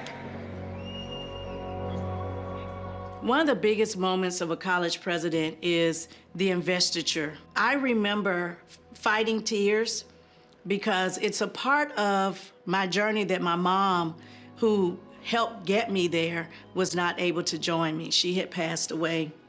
She said, Tanja, you're gonna do some cool things in life. I'm not gonna be here to see it, but I know you will. And she said, don't sell your soul to get it, and don't sell your soul to keep it. And I remember standing on that stage saying to her, we did it, and I did not sell my soul. I've had a lot of people in my life who stood in the gap for me to help me do what I didn't think I could even do myself. People like Helen Collier at George's Pools. They were one of the first African-American millionaires in St. Petersburg who owned a swimming pool company. They pushed me hard to go to college, and they helped me stay in college. For those of you who are thinking, wow, I've failed 3 times, get up the 4th time. Many of us have failed. Many of us have made mistakes, but you dust yourself off and you keep going. It's all about the possibilities. Don't leave them on the table. Get up, dust yourself off, and keep trying.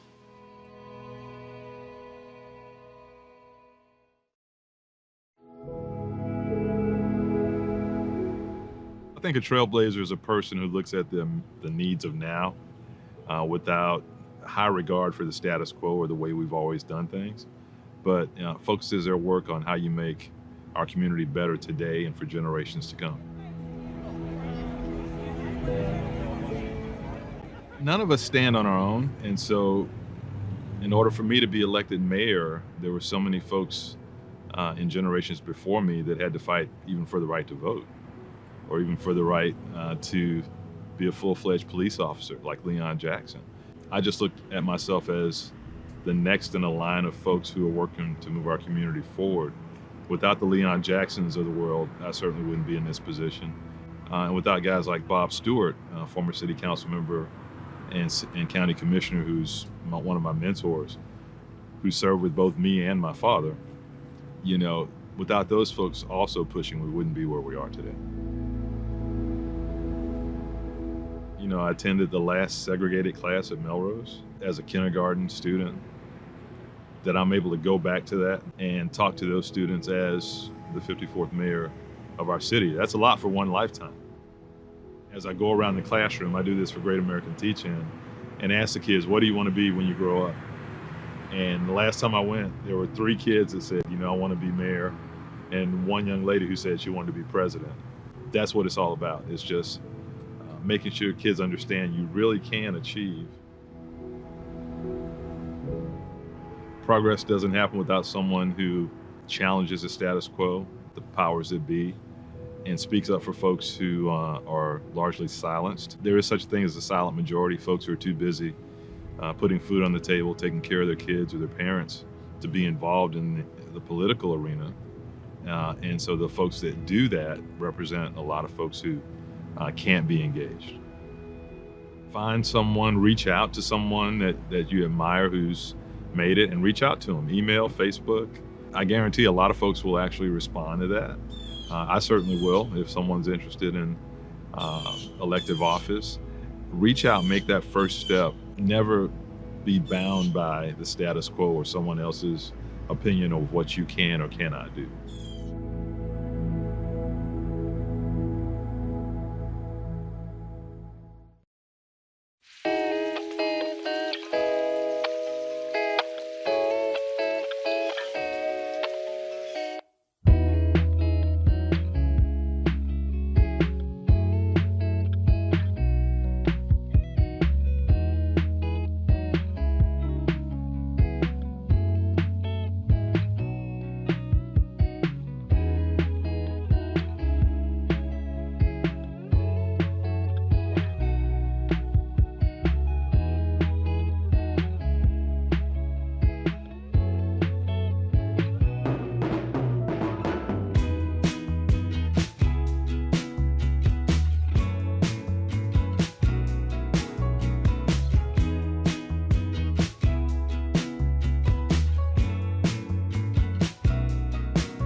please.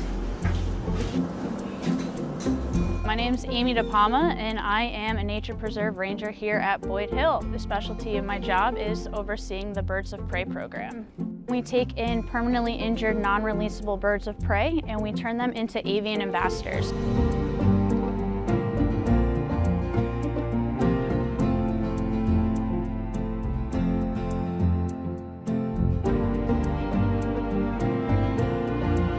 We take these birds all throughout the county, from the Saturday morning market to schools to assisted living facilities. When you're talking about conservation, sometimes it can be kind of a bore, but when you have a great horned owl sitting on your arm talking about conservation, people are a lot more inclined to listen, to pay attention, especially since these birds have injuries due to human interaction in some way. Conservation efforts in general are really important around the world, but specifically here at Boyd Hill because we do live in one of the most densely populated counties in all of Florida. It's really important to conserve these small parcels of land. All of these birds that we have here live throughout Florida. We also have to worry about their diet and feeding them, so we weigh them almost daily to make sure that their food fluctuates with their body weights. We also have to do medical care, but aside from me, we have 54 volunteers that help make this program run day to day. There's a lot of maintenance that goes along with these birds, and it's a group effort. It's not just me. Step up. Up. No, you want to face everyone, huh? You got an audience. They're just like people. They have good days and bad days. So sometimes when you walk in, they want nothing to do with you, and other times you're walking around the corner and they're chirping and yelling, saying, "Come in here and feed me."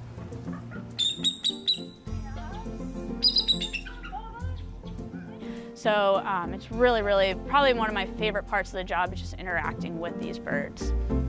Hey, Dance. Yeah, so this is Dancer. He's a red-tailed hawk. He is 19 years old. I mean, I get to spend my day in a nature preserve. So I am surrounded by nature and surrounded by nature-minded people, which really excites me. So interacting with kids and adults and just spreading my passion is really what I love about this job.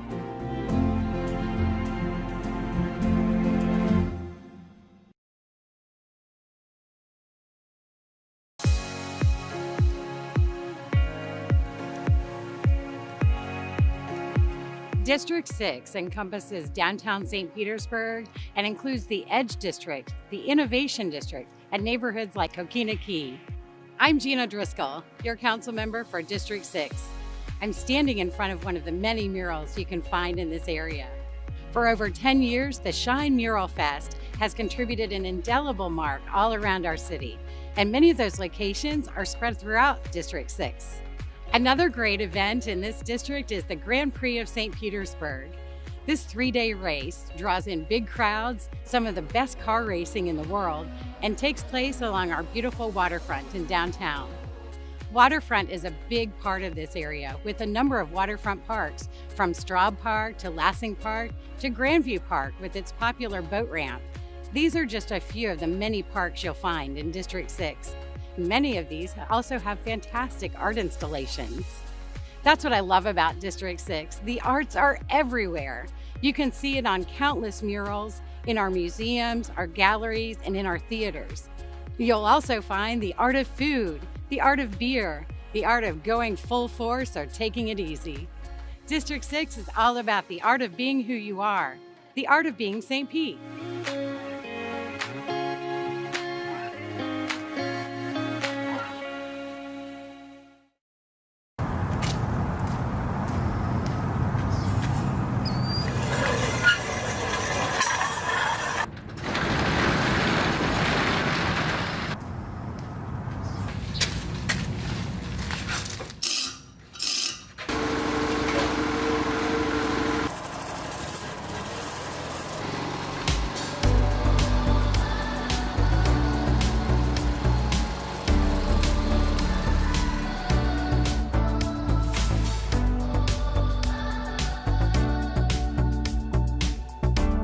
My name is Michael Cockman, and this is Twin Brooks Golf Course. I oversee all of the facilities here that maintain the golf course and try to get it in pristine condition.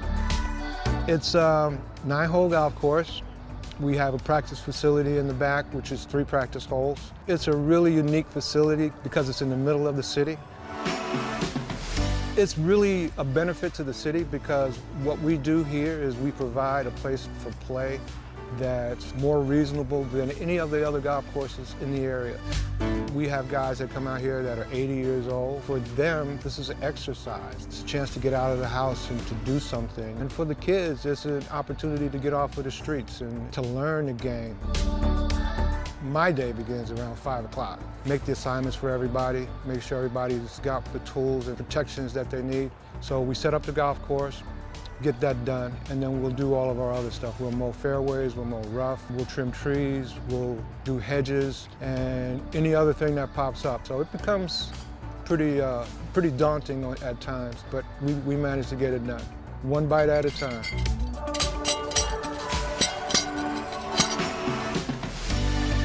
So every day is a different adventure. When I got on this particular property, we didn't have fairways, we didn't have moguls, we didn't have mounds.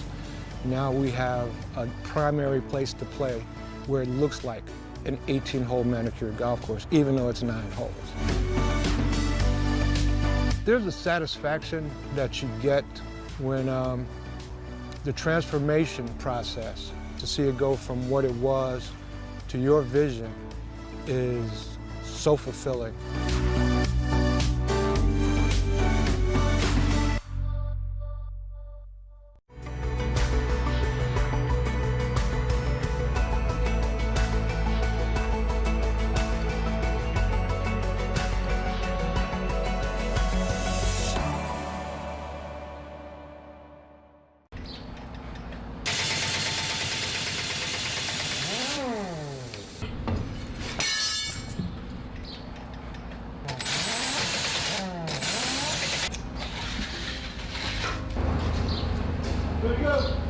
My name is William Clifton. I work at the tire shop for the city of St. Petersburg. I'm a tire and wheel specialist. My general responsibilities are to make sure everything rolls. We just make sure everybody's rolling safe.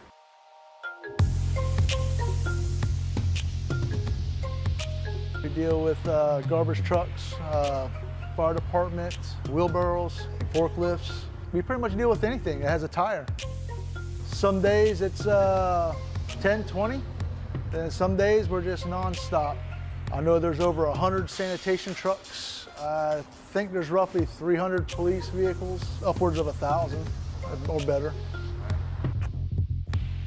We have the big loaders. I think that's probably the heaviest, the biggest tire.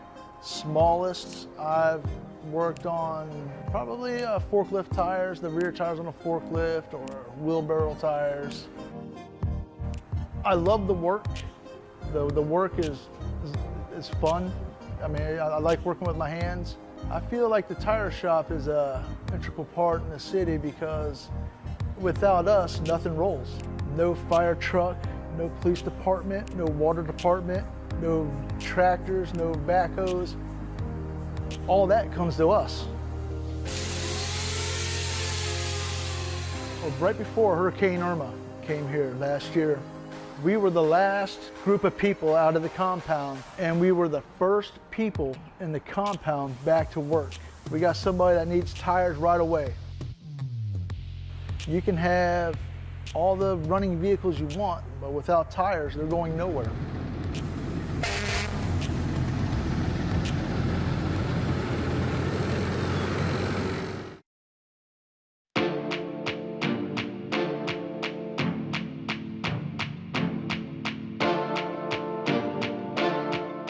I want it to be fun. I want people to ask questions like, why are the cows flying? Why does the girl have 2 faces?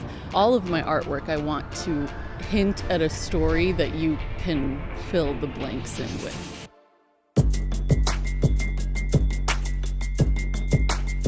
My artwork tells my story of navigating femininity, faith, and Latinidad through my painting. Having something that is gonna live on and that people will stumble upon, like, wow, this really is super cool.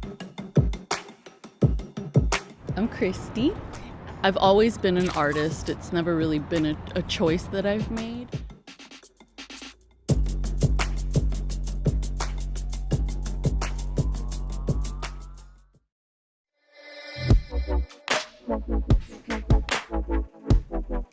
I started this company almost 20 years ago out of my parents' garage. Growing year after year after year, you eventually, can grow out of a garage space really quickly. Scooter Cardoza with Trinity Graphics. I'm the owner here, and we do screen printing, embroidery, and promotional products. One of my long-term goals was to have a brick and mortar space. It took us a little over 12 years,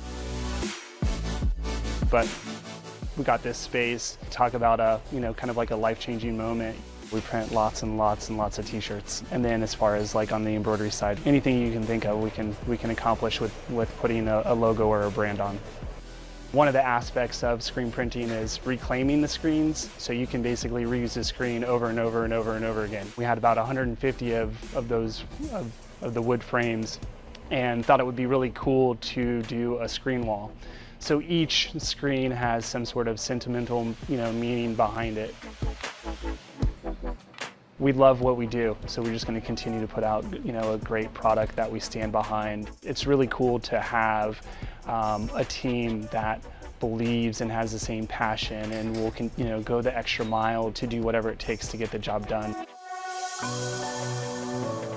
There's been a big push for keeping St. Pete local. It's been amazing to feel that love from the community and local businesses that will allow us to thrive in the community for another 20 years.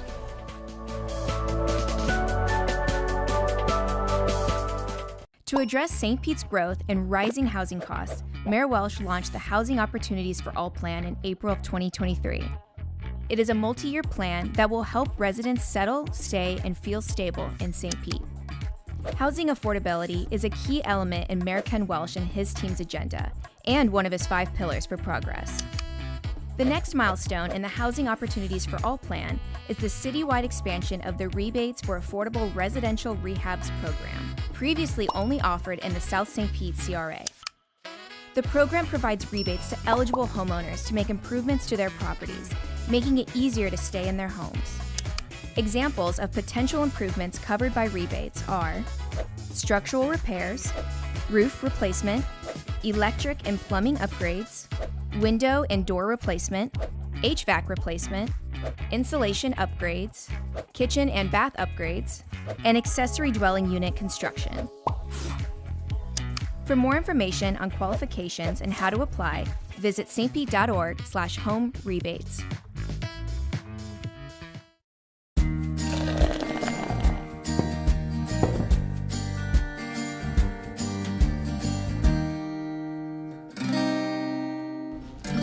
So if you live in St. Petersburg, right, most people know that the world's first commercial airline flight was here. True. Right, from St. Petersburg to Tampa. But what a lot of people don't know, could have been disastrous for the whole idea of the whole airline business, the chain came off the sprocket. The engine was basically powering a propeller like a bicycle chain and a bicycle sprocket that turned the propeller. And halfway across the bay, the chain came off. And he had to land the airboat in the middle of Tampa Bay and repair it. Remember when you were a kid and your chain would come off and you have to put it back on, your hands would get all greasy and dirty? Well, him and AC File both had to do that, and they both got their hands all filthy and stuff, but they put it back in the air and they made it. That could have been game-changing for the whole airline industry if the flight didn't work. If they'd had to come rescue these guys out in the middle of Tampa Bay after all this publicity. That's exactly right. Oh, my goodness.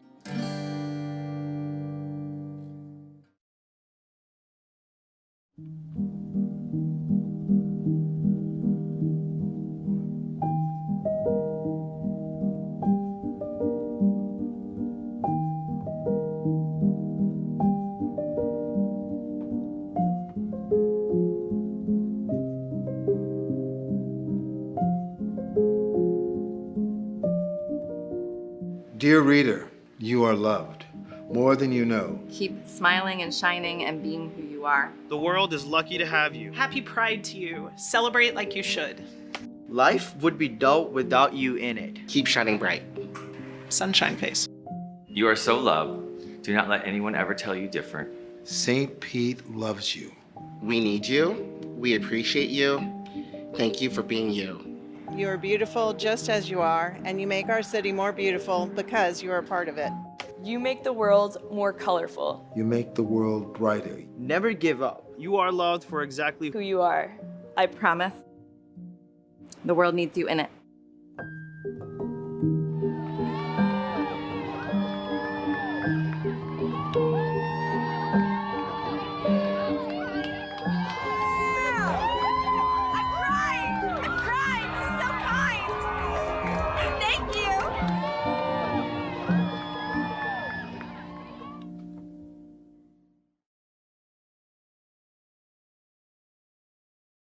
So the one thing that I would like to lift up and make sure that everybody hears is that there's two Child's Parks.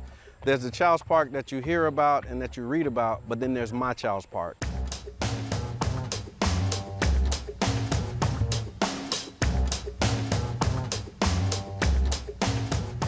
The parameters of Child's Park include 34th Street South to 49th Street, and then 18th Avenue to 5th Avenue South. And that's the Child's Park neighborhood, but the greater Child's Park area actually covers about 3 neighborhoods. It goes to about 1st Avenue to around 30th Avenue South.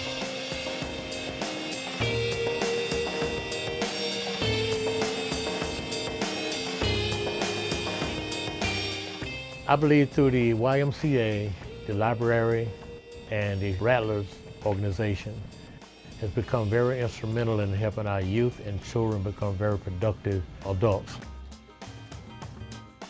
The Rattler program into a GAP program that's designed to engage the community, to build family and community and crime prevention by keeping the kids engaged in youth activities.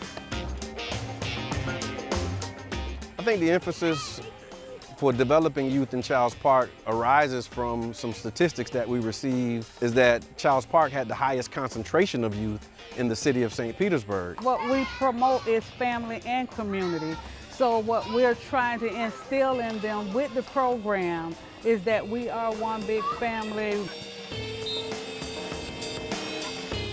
Because a lot of the initiatives and things are always focused, they're heavy focused on programming, or some type of, regimen or awareness piece or a pledge or something else. And we felt that it was important to just allow them to have a space to just come and have fun.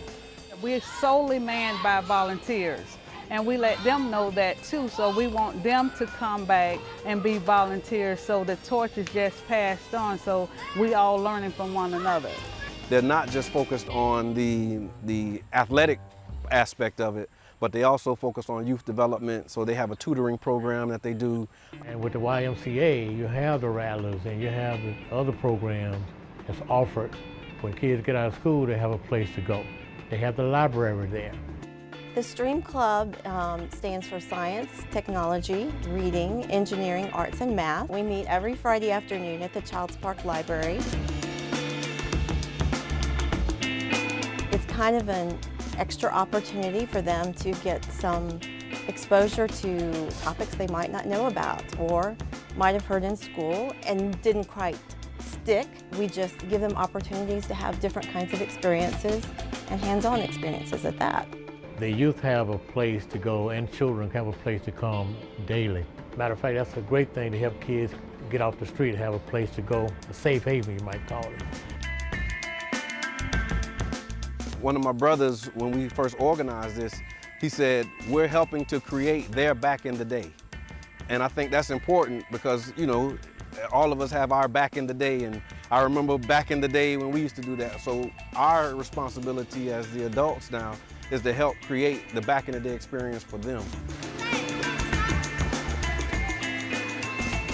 And what's happening today is Friday Night Done Right, an event that we created to create a safe space for children to come on Friday nights so they can be free to be kids. Sometimes you just want to remember when you went to the pool and they let you in for free, and that was it. And that's why I think it's important to help create those type of memories as well. The Child's Park neighborhood, if anyone would ask about it, I would state that it was often misunderstood. So I'll encourage people to come and see for themselves. More to Child Park that I've seen more positive in Child Park than I have seen negative.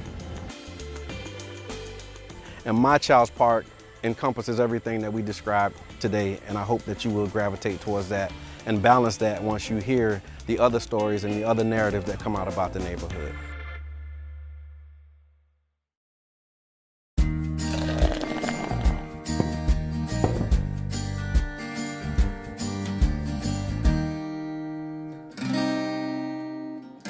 So a gentleman by the name of Percy Fansler had an idea of using an airplane, because back then flight was basically just a novelty, right?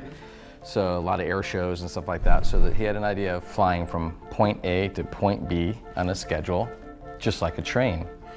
Unheard of, but who the heck would do that? Nobody was gonna fly on a plane when you had a good old train.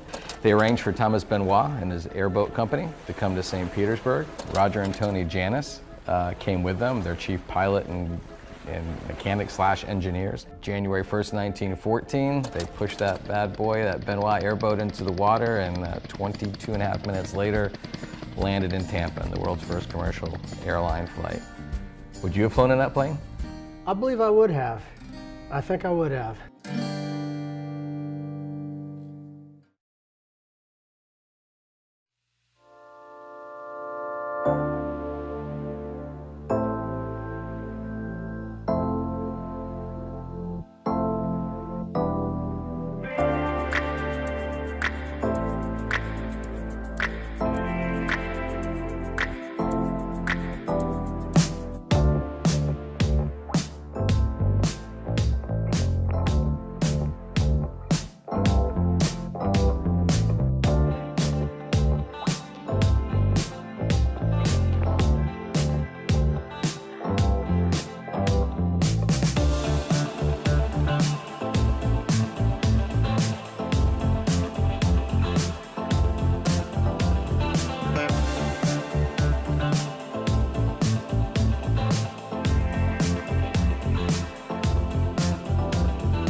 Today, we had our Contracts and Contacts bus tour in partnership with PSTA and several other businesses and agencies in our area. While the city definitely has tons of opportunities for our small minority women-based businesses, it's no guarantee that you can get on a contract here or there. So they need to know about all the different opportunities that are available to them in our areas. We want to invest into our community. So for us to educate them and them educate us, it's a win-win for both of us. We also find that the community, when they can actually put their stamp on a project and say, I was part of that, it's just a wonderful sense of accomplishment. There is lots of opportunity out there, not just within the city, but around the city, in the county even, for them to get work and do work right here locally, close to them. We just want to make sure we have the engagement and increase the likelihood of small businesses being able to participate. In order for us to help them, we provide ways in which we can just put the word out there of the work that they do, so that way they can be contracted and win these projects. It's easy to say, oh, that's a $200 million project, and they're not going to look at me. Well, you know what? They're looking for small businesses. We did a lot of networking on each of the buses between the different groups, and there was a lot of really, really good conversation I heard being had. People was kind of saying like, oh, I could use you on this project, and I'm working on a project that I need this type of work on. And so those connections were going on, you know, even as we were riding the bus to the different stops. It's a benefit to both the city and to us as business owners to come together, to network. After all, we live here, and so what better way to come together and make the city better than to use our talents and our skills and our expertise to make a positive difference. It's been really exciting to see this program develop. We've been registered as a small business with the city for several years now. I'm really excited that they have expressed that commitment to encouraging small businesses like mine. I think that it says that this city cares about its businesses and its minorities within the city. For me, I feel like this is huge because a lot of times we hear people talk, but there's little action behind it. So this is a place where the talk and the actions align, where we see a real commitment from the city to increase the number of diverse suppliers and to create a pathway to allow us access to those opportunities. We do plan on having a lot more creative, new types of events coming out of our office. So we're just looking forward to offer our business community something different and something that they can hopefully make new connections with.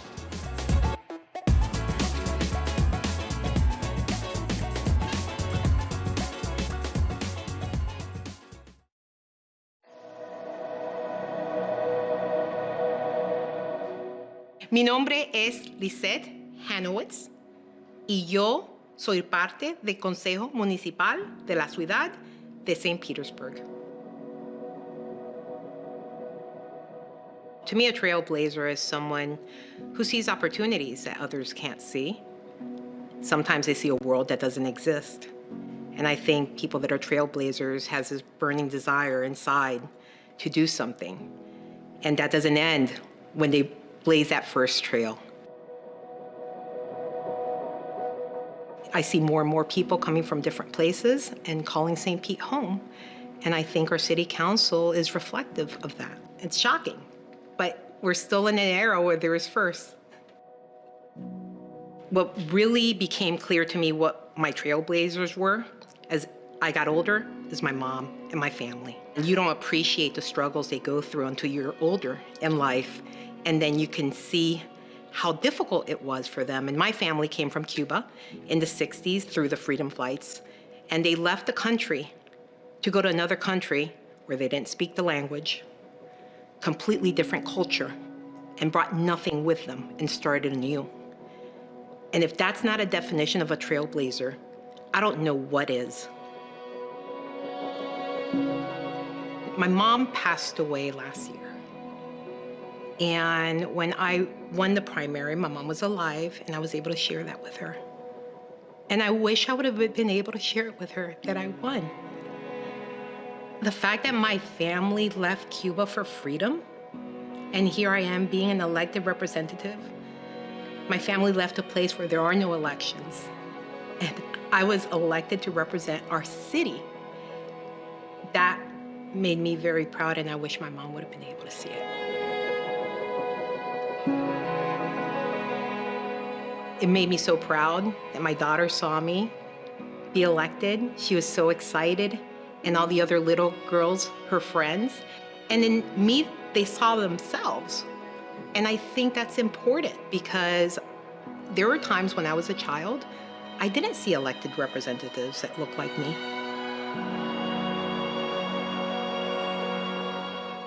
We all bring our life experiences that are so different from each other. And the more diversity you have, the more life experiences you have, and you're not in an echo chamber. You're able to make better decisions if you do have diverse points of view. I think people think it's better when everyone agrees with them, but the only places I know where everyone agrees are places like Cuba and not free societies. In a free society, you should have discourse. And with discourse, diversity is important. I think everyone needs an example or someone to look up to. I think our kids need an example of what can happen in their future. And I think we have a diverse community, and that diversity should be expressed in every institution in our country. So once we do that, I think we're going to see more and more people participate. It's never too late. I had to drop out of school when I was 16 to help my mom work and pay the rent. And I went to school at night while I got my bachelor's and my MBA, and I went to law school at the age of 30. My path wasn't the normal path. And I think sometimes people think that it's too late for me. I can't get that degree. I can't learn that skill. And it isn't too late. I think if you want to do something, you should do it no matter what age.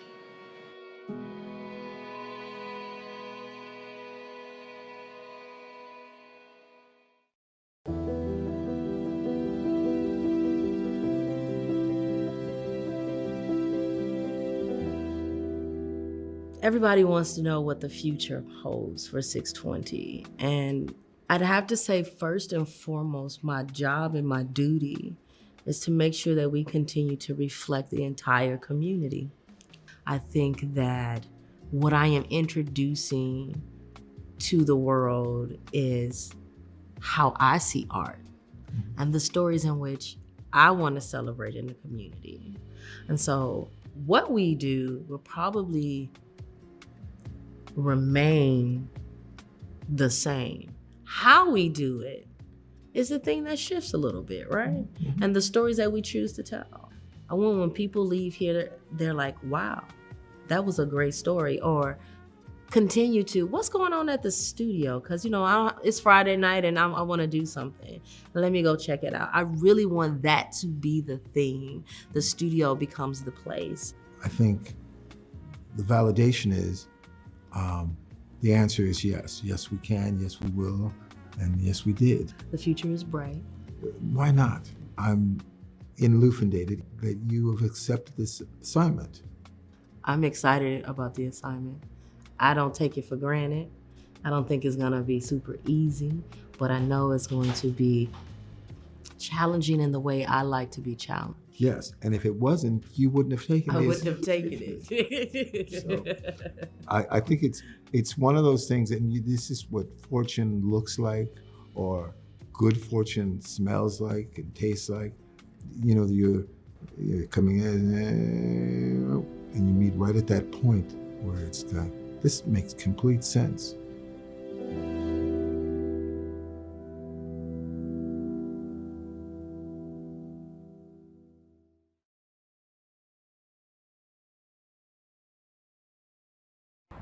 The Pinellas Trail is probably the best way I've found to get all over the county without worrying about traffic or my pace. It's just a way to get around and have fun.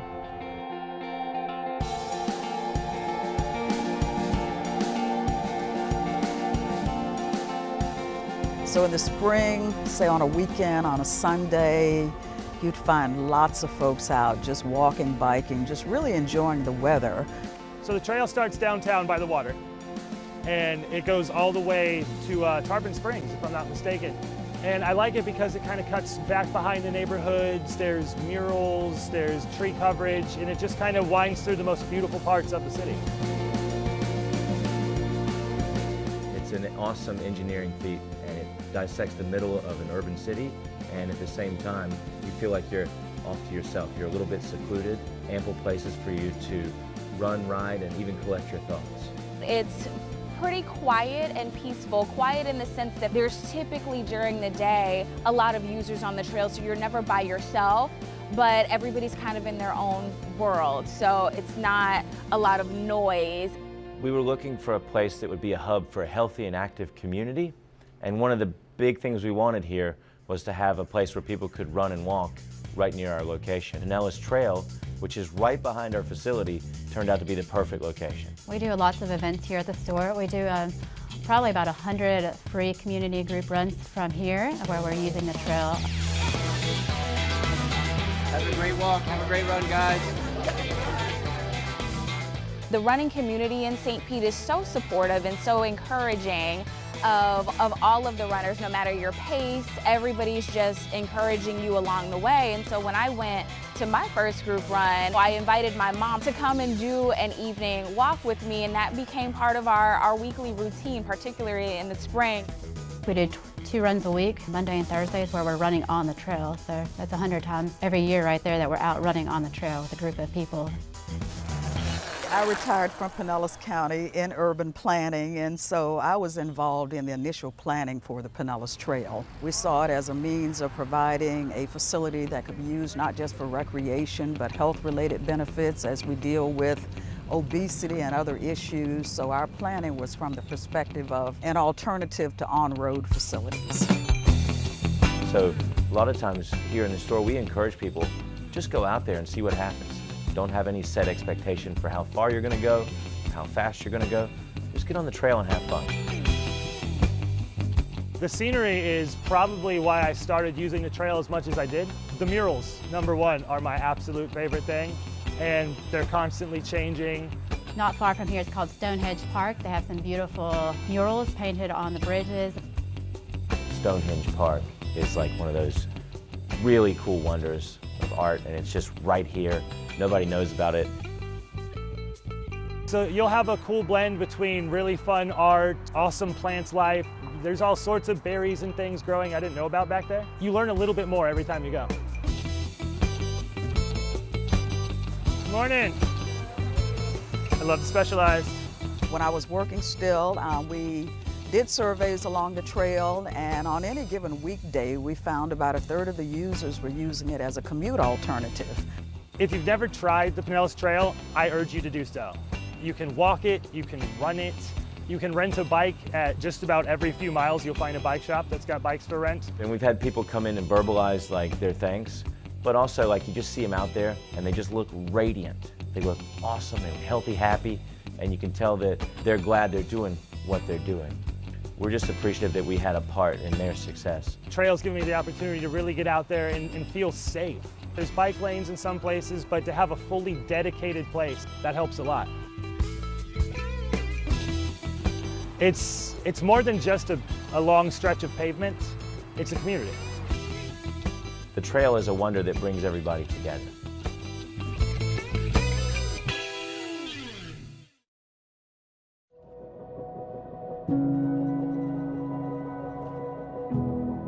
My name is Catherine Washington, and I'm the first Black female firefighter for the city of St. Petersburg, Florida, and I'm very proud to be that and hold that title.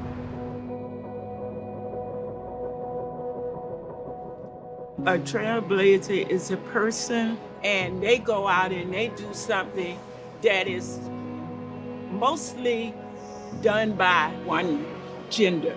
And they pierce that and they make something out of it that redistributed what people think of each other.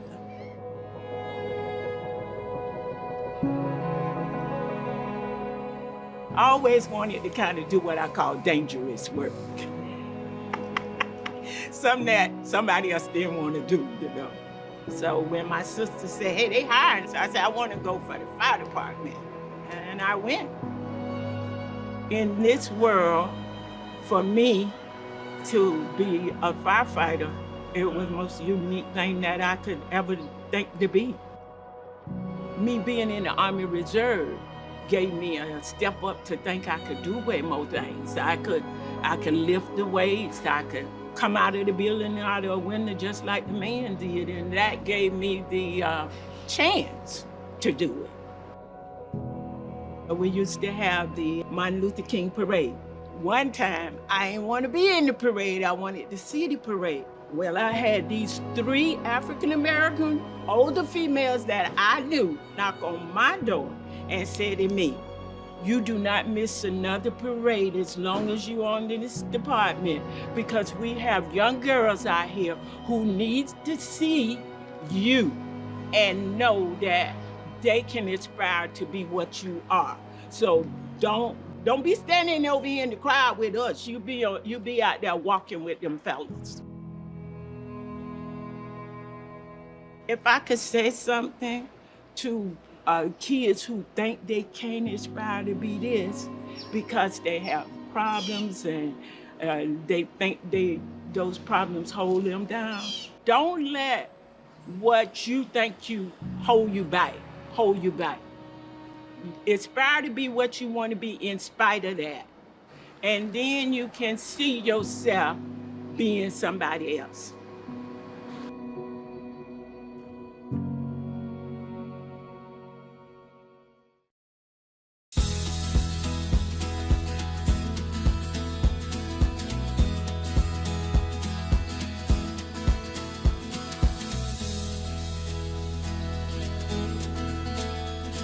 District 8 is located from the interstate to Tyrone Boulevard and runs north to south from Central Avenue to 40th Avenue North. I'm Richie Floyd, your council member for District 8. I'm standing along the shores of Jorgensen Lake Park, located directly behind our main public library, a place where students and residents throughout our city have visited and utilized over the decades and still frequent to this day. The newly renovated President Barack Obama Main Library will be an impressive, well-known asset to all in our community. Another major landmark in District 8 is St. Pete High. This highly rated school, built back in 1926, has served as a campus for generations of Green Devils in the Sunshine City. You haven't experienced all of St. Pete if you haven't stopped by Mazzaro's Italian Market. This true Italian market serves as a destination for lunch, fresh roasted coffee and beverages, and homemade pasta. District 8 is also home to one of our best business districts, Grand Central, with plenty of places to eat and shop. Grand Central was also the birthplace of St. Pete Pride and the Pride Parade, and still plays a role in our city's annual Pride events. If you're looking to escape the grind of the city, this district also features several city parks, including Gladden Park and Booker Creek Park, which includes new pickleball courts. District 8 has the right mix of people, neighborhoods, parks, shopping, and culture. In a lot of ways, it's the best representation of what St. Pete is all about.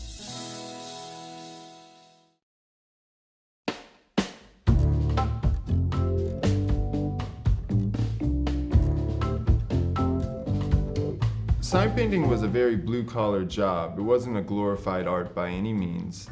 The people that were practicing sign painting, they had to find the most efficient means of going about it. So oftentimes they would draw it directly on and paint from there. And when you take that approach, it's prone to accidents. Sometimes you'll have the proportions a little bit off, or you'll see a little bit of these imperfections. And I think that's really charming. I think that catches people's eye. They feel a little bit more connected to the personality of the lettering or of the sign. Inside an art studio, it was a warehouse, and there was a lot of other great artists, and I realized no one there was really focused on lettering. In that time, they asked me to start painting signs for each different art show that came about, and that really got me the experience and working on a large scale. I totally fell in love with crafting the letters and building them up from scratch.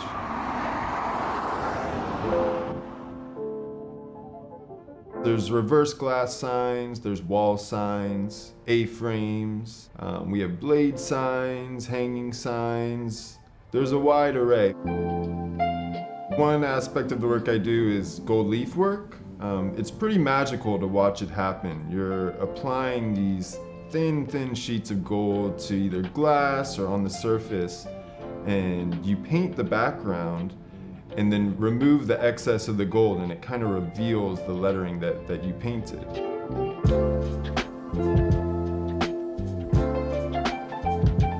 St. Pete has a really great small business community, and I've had the opportunity to work with so many great people that started out as clients and become good friends. I really appreciate the trust that people give me to help them and advise on what sign's gonna work best for them.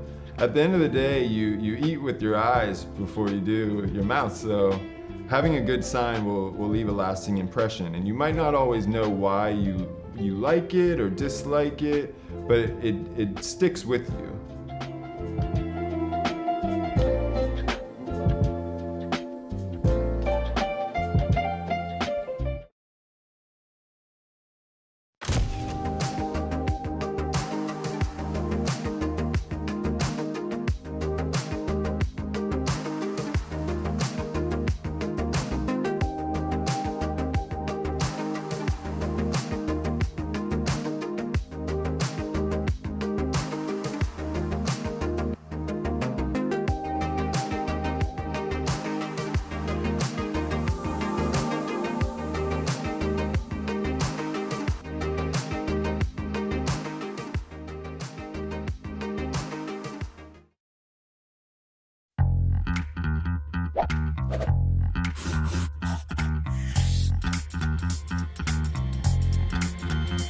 Hey guys, Ken Welch, Mayor of St. Petersburg. Now I'm with Dex Fabian, the publisher of I Love the Burg. Thank you for being here with us on our Sunrunner tour. Tell us how this changes life in St. Petersburg. Coming from New York, it's one of the things I missed was mass transit. And I think having something like the Sunrunner now actually happening in St. Pete after so long, it's a game changer. Riding it today got us from point A to point B so much faster. Don't have to worry about parking. It just makes life so much easier for locals and even tourists. And I think it helps us to change the culture. We really don't have a transit culture here. Yeah, so I think this is a good starting point for more developments in our mass transit system. Thank you for being with us, Dex. We'll talk to you next time on our Sunrunner tour.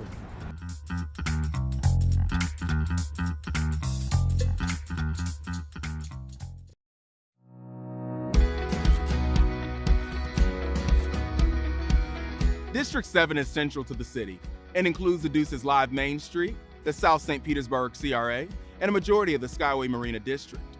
I'm Corey Givens Jr., your council member for District 7. We're standing in front of the Carter G. Woodson African American Museum of Florida, a cultural institution here in St. Pete, named after African American historian and civil rights activist Carter G. Woodson. The museum is located just off 22nd Street South, next to Jordan Park. And fun fact, plays a special role in my family's history. It's where my grandparents got married over 50 years ago. 22nd Street is a corridor rich with cultural history and includes the historic Manhattan Casino. Originally known as the Jordan Dance Hall, the Manhattan Casino opened in 1931 and played host to legendary performers like James Brown, Louis Armstrong, Ray Charles, and many more. And the arts still thrive in District 7, almost 100 years later, from recognizable murals spread throughout the district to institutions like the Marian Center for Clay, where you can browse their wide selection of local artists' work or take a class to participate yourself. As far as rec centers go, I'd like to think that Childs Park is one of the best around. Serving as a central meeting point for Childs Park neighborhood, the center also hosts a swimming pool, a gym, and lots of playing field and open green space. You can take in a round of golf or a bucket of balls on the very friendly Twin Brooks Golf Course, a city-owned 3-par golf course in the middle of the city. District 7 is a thriving artistic hub. It distinguishes itself as a center for art, history, and community gatherings with a wide range of cultural events. This charming district has a lot to offer, whether you're interested in art history or just exploring the small local businesses.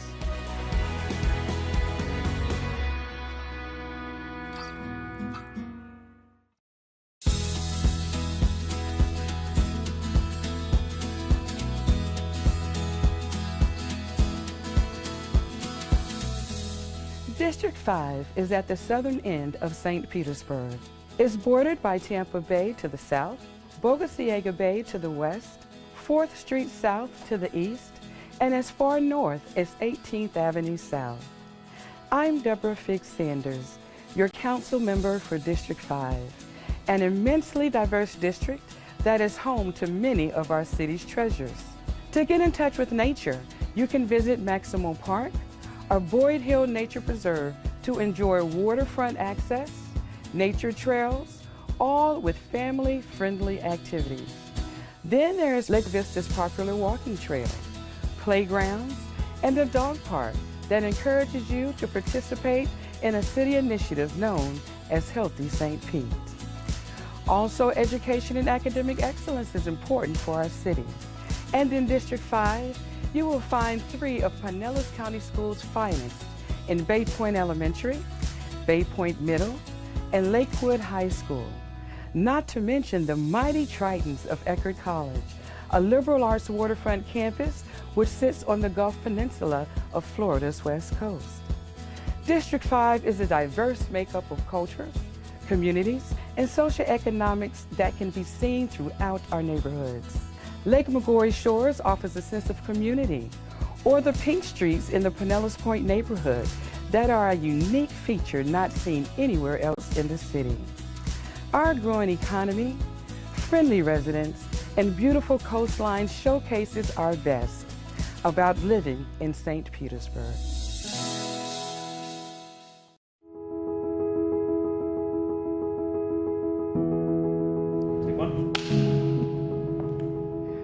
I was really blessed to grow up in a multi-generational family. So my mother and both of my grandmothers were very influential in my life. They were women who were very family-oriented. That commitment extended to the larger community, and that created a very secure and safe environment for me to grow up in. Most of us growing up in the 80s were latchkey kids. When I started going home after school, Alone was the very first Oprah Winfrey show. And I really looked up to Oprah in the way she was able to talk to people and learn about lives that were things that maybe I didn't see in my own community. Back in small town Louisiana, opened up a whole new world to me.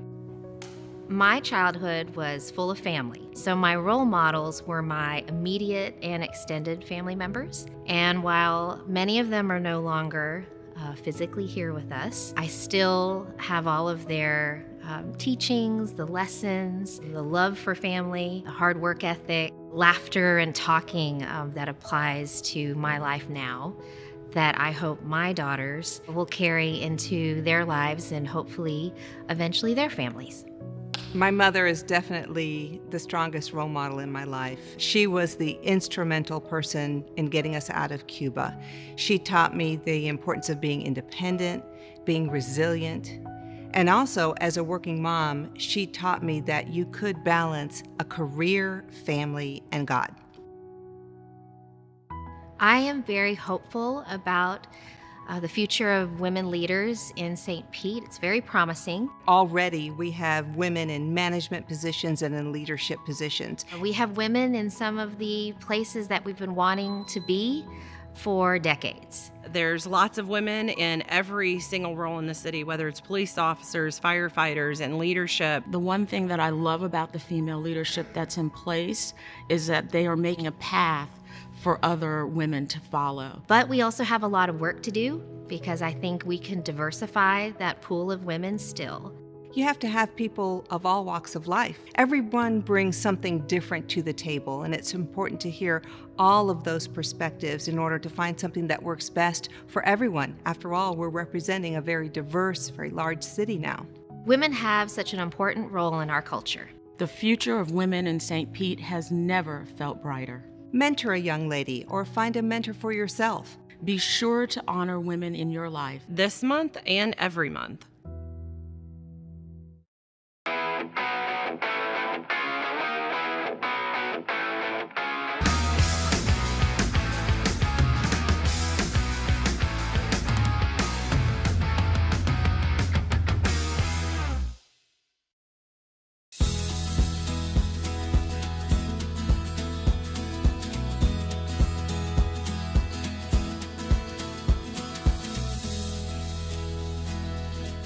District 1 is located west of 49th Street North, from 7th Avenue South to 40th Avenue North.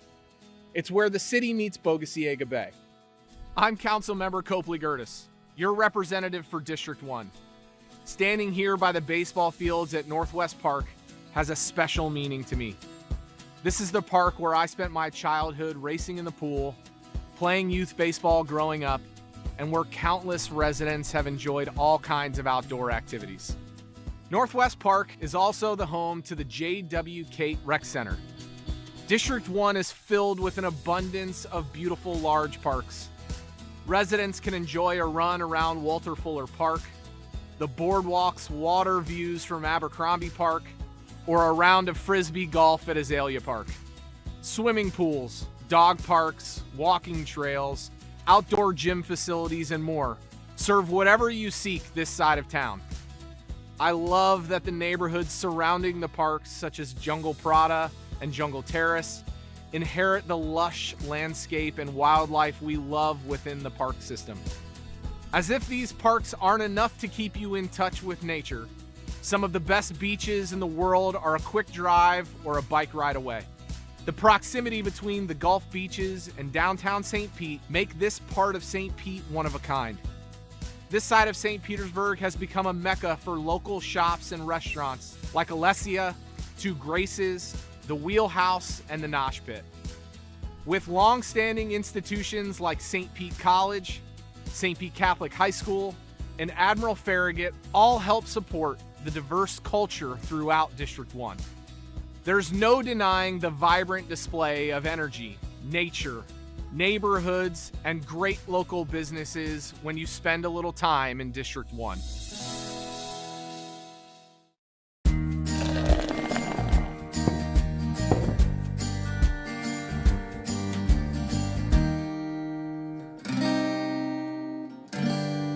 When we talk about the Indian mounds, and Rui, you may think of it this way too, I think of that big sign out on Park Street that says, Panfilo de Narvaez landed here. Everyone assumes that they landed somewhere on the Pinellas Peninsula when you can't really say exactly where. There were probably Indian mounds that covered the city from the Coffee Pot area all the way around the peninsula, up the west side of the city to to where Seminole is today, because there's still traces and evidence of them. So there are a couple that remain here and there, but what happened to the rest of them? How come we don't see them in more spots around town? When the automobile arrived in Florida and into St. Petersburg, imagine having an automobile with a tire that's that wide trying to drive up down Central Avenue and around downtown, getting stuck a lot in the sand. So a lot of those Indian mounds were used by city leaders. They used it to actually pave the streets of downtown St. Pete. That's what became of history in that regard, huh? Exactly. Wow. So every time you Central Avenue and 3rd Street, when you cross Central Avenue, you say hello to some of the Indians that may still be there. Who knows? Who knows?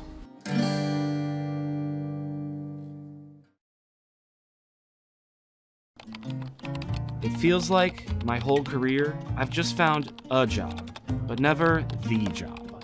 Finding the perfect job that suits my life has always been challenging. I've always sort of just felt like a number at the places where I worked, so I think that I'm ready to find a job that will give me the benefits that I deserve. They always say that you're only as strong as your own network, so I'm expanding that. Beginning today, I'm asking anyone and everyone I meet if they know where I should work. Hey, don't you wish that you had a job that would contribute to your retirement fund without having to contribute your own money? You should work where I work then. It probably makes sense that I can't find the perfect job situation. I mean, who would ever leave if you had it so good? Hey, wouldn't you freak out if you could find a job that would provide you with a doctor that you could see anytime, without a copay even? Yeah, and how about most common prescriptions too? Yeah. Wait, is that a thing? Yeah, you should work where I work.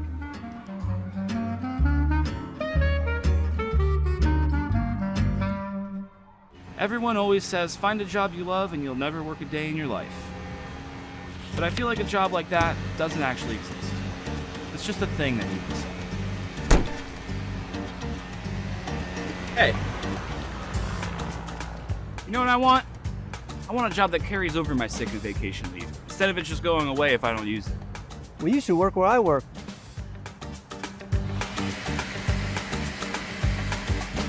Maybe my expectations are too high.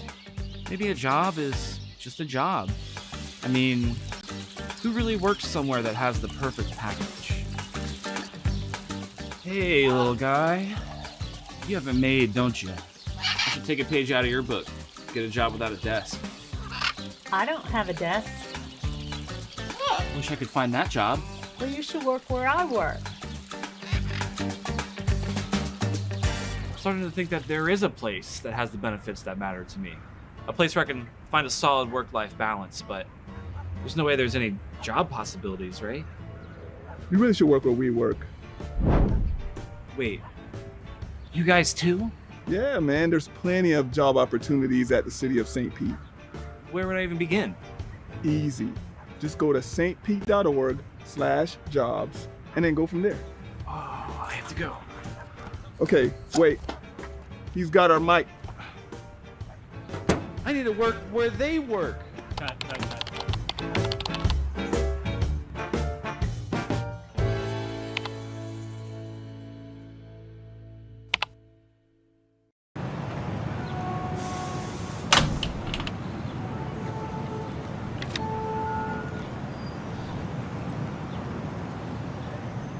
Did it!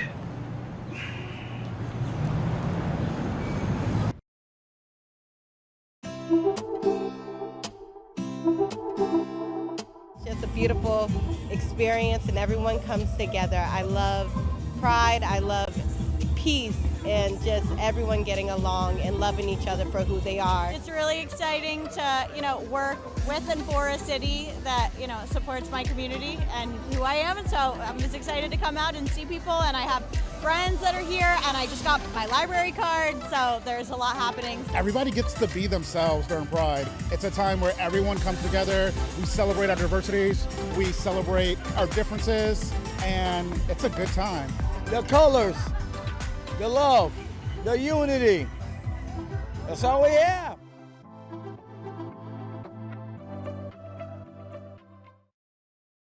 Hey. Go. Go.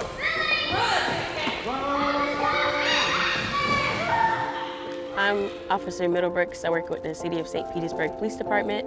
I am assigned to the Police Athletic League. And I'm Officer David Lopez, and my role here is to interact with the kids, create a positive environment, and be a positive role model in their lives.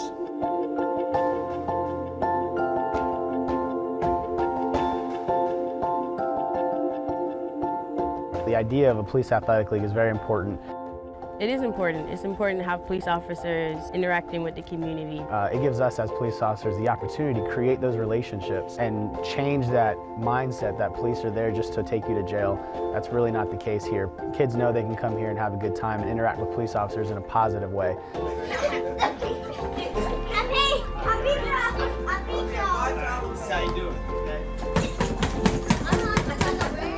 A lot of times they don't have certain resources, so we try and provide those resources for them. We have mentors here, we provide homework help, we provide recreation, we provide snacks.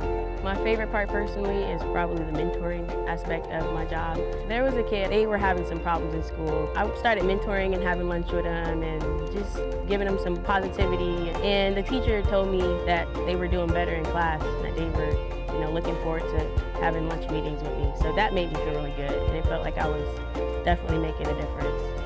When these kids come in, it brightens their day to see the consistency of having a positive role model in their lives. Foul on 3. 1, 2, 3. A lot of times when they first start here, they may not take on to us as well, but as time goes on, you can see a relationship develop. There's one kid that started when I first walked into the center. He would hide behind tables. The beginning to the end period, from when he wouldn't even talk to me, he would hide from me, to now all of a sudden he can come up to me and give me a hug. That was a huge, huge difference. I always feel great coming to work. I mean, I know I'm gonna be having a good time with these kids, and we're here for a cause. We're here for the kids, and we want to make sure that we're putting them on a path to success. So being in a position where I can directly impact these kids on a one-on-one basis every day is a pretty good feeling, knowing that, hopefully these kids are changing for the better, and hopefully I have a role in that.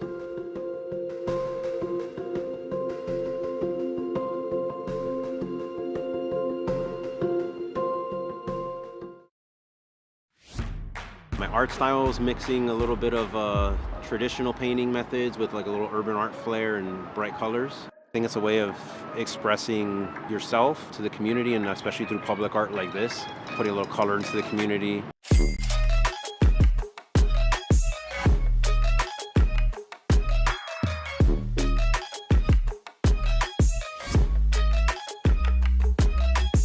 It helps tell a story of the community. It helps have a sense of pride in the area. A lot of us live in the area, so you're contributing to the growth and belonging of your own backyard. We all share things in common, and I try to show that in a fun, colorful way, kind of through a lot of my artwork. My name is Francisco Gonzalez. I go by Frankie G.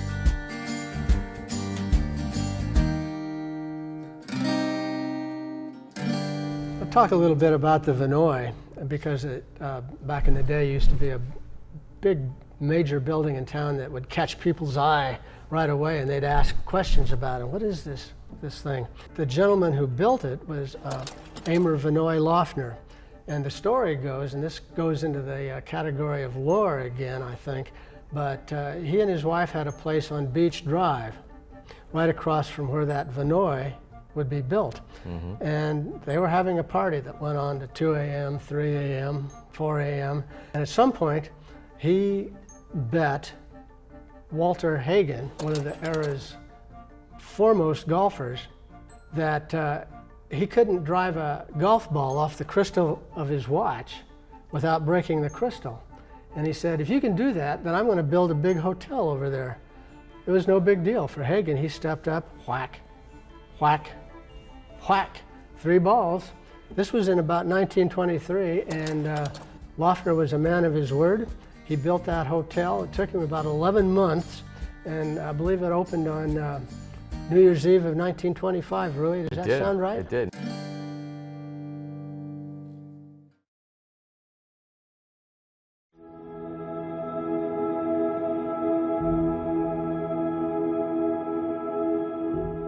My name is Chan Srinivasa, and I'm the first African-American city clerk for the city of St. Petersburg, Florida.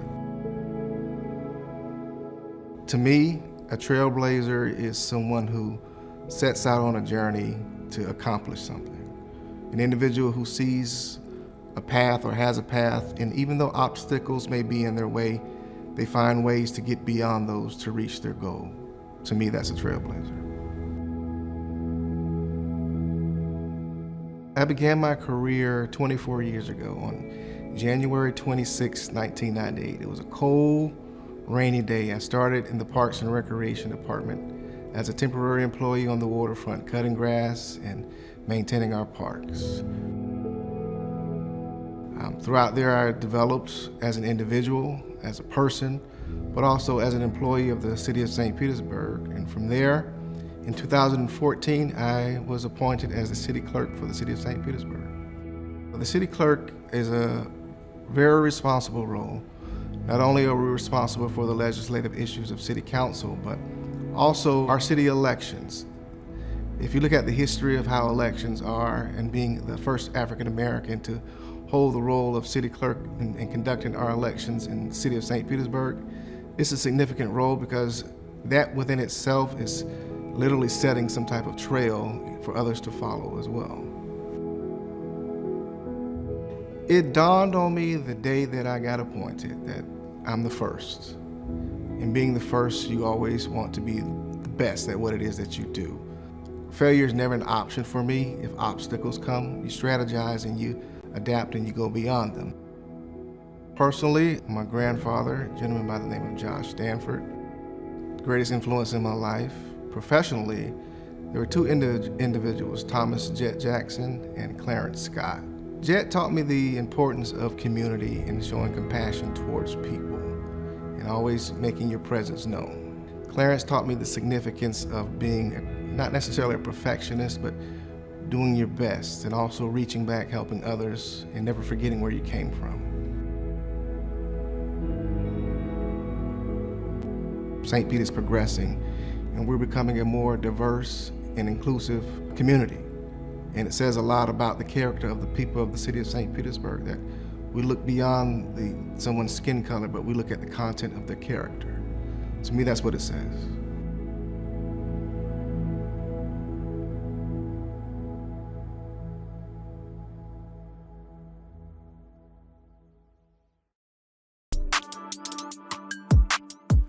Good morning, and thank you all for being here today. Despite the recent rain, it's still a beautiful day in the great city of St. Petersburg, and I'm especially glad to be here at one of our water reclamation facilities, ground zero for some of the most important infrastructure improvements underway in our city. Let me begin by recognizing several of the leaders of our St. Pete team joining us today. On my westward side, council members, City Council Chair Copley Gertis, Amber Bolding, our emergency management manager, is with us as well, and she'll be saying a few words. We're also joined by members of our City Council. Thank you all for joining us this morning. Police Chief Anthony Holloway, Fire Rescue Chief Keith Watts, and our City Administrator Rob Gerties and members of his administrative leadership. Thank you all for the job you all do every day. We're also joined fresh from I was going to say the chaos, but from the legislative session in Tallahassee, Senator Darrell Roussan, thank you for joining us today. Now, it might feel like we just wrapped up the last storm season, but the 2025 Atlantic hurricane season begins in just a couple of weeks, and we've begun working hard to prepare. The back-to-back storms we experienced last year, Helene and Milton, were unprecedented in both strength and scope. Their impact made it unmistakably clear that climate change and the effects of extreme weather is not a distant threat. It's here, and the time to act is now. That's why we created the St. Pete Agile Resilience Plan, or SPAR. SPAR is our accelerated strategy to strengthen our infrastructure and build long-term resilience in the face of a changing climate. A core part of that plan focuses on our water reclamation facilities, critical infrastructure that was pushed to its limit during last year's storms. Today, we'd like to update our community on the progress we've made to fortify these facilities and to share additional steps that we are taking to prepare for this year's hurricane season. On water reclamation and infrastructure resilience, the theme of this year is clear: resilience. Last year, we faced projections of storm surges as high as 15 feet, levels we have never seen before. 2 out of our 3 water reclamation facilities are in evacuation zone A, leaving us with a very small window of time to act before landfall. Now, our staff worked aggressively to protect these sites and equipment. Still, despite their efforts, some services had to be temporarily suspended so we could avoid extensive long-term damage and initiate repairs. That's not a situation we want to be in again. And that's why we chose the Northeast Water Reclamation Facility as the site of today's event. This facility is home to several infrastructure projects now being accelerated under SPAR. Originally, many of these projects weren't scheduled to be completed for another 3 to 5 years, but that's no longer acceptable given the escalating environmental risks that we face. We must be more agile in our response to significantly greater weather impacts that we are now experiencing. So we're expediting timelines, elevating critical infrastructure, flood-proofing buildings, and installing new pump stations. We purchased and deployed an aquafence to protect one of our key lift stations. All told, we're accelerating more than $545 million in infrastructure investments across our 5-year capital improvement plan, advancing projects that will help safeguard our city from future flooding. And this work is happening now. Many of these improvements are either nearing completion or will be done by year's end.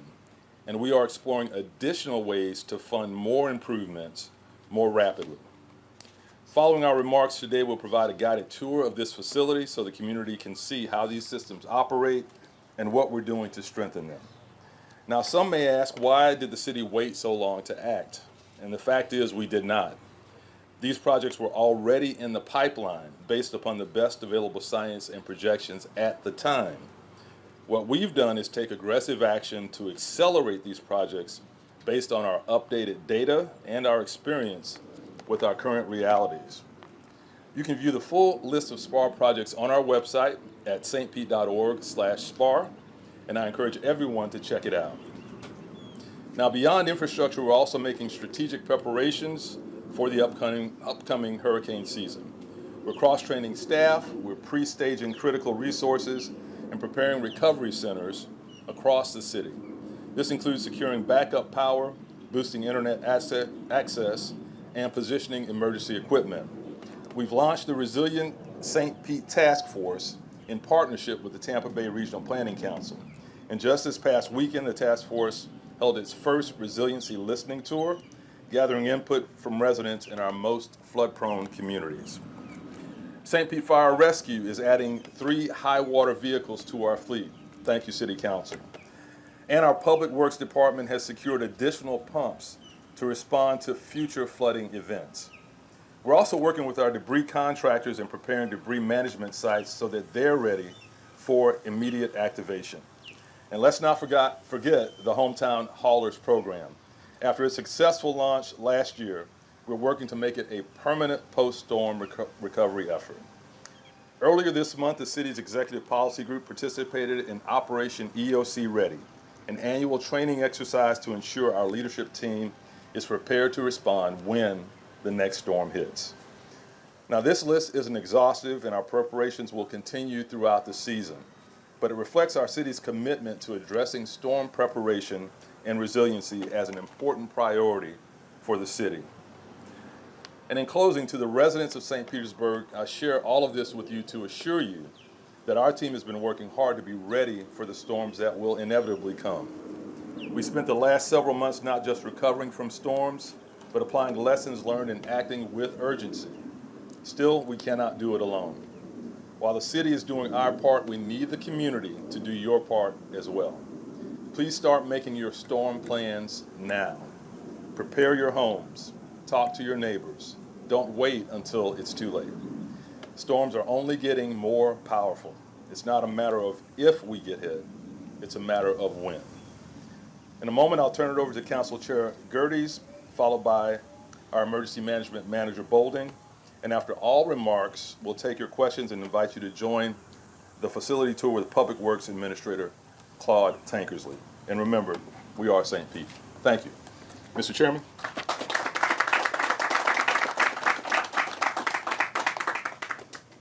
Good morning.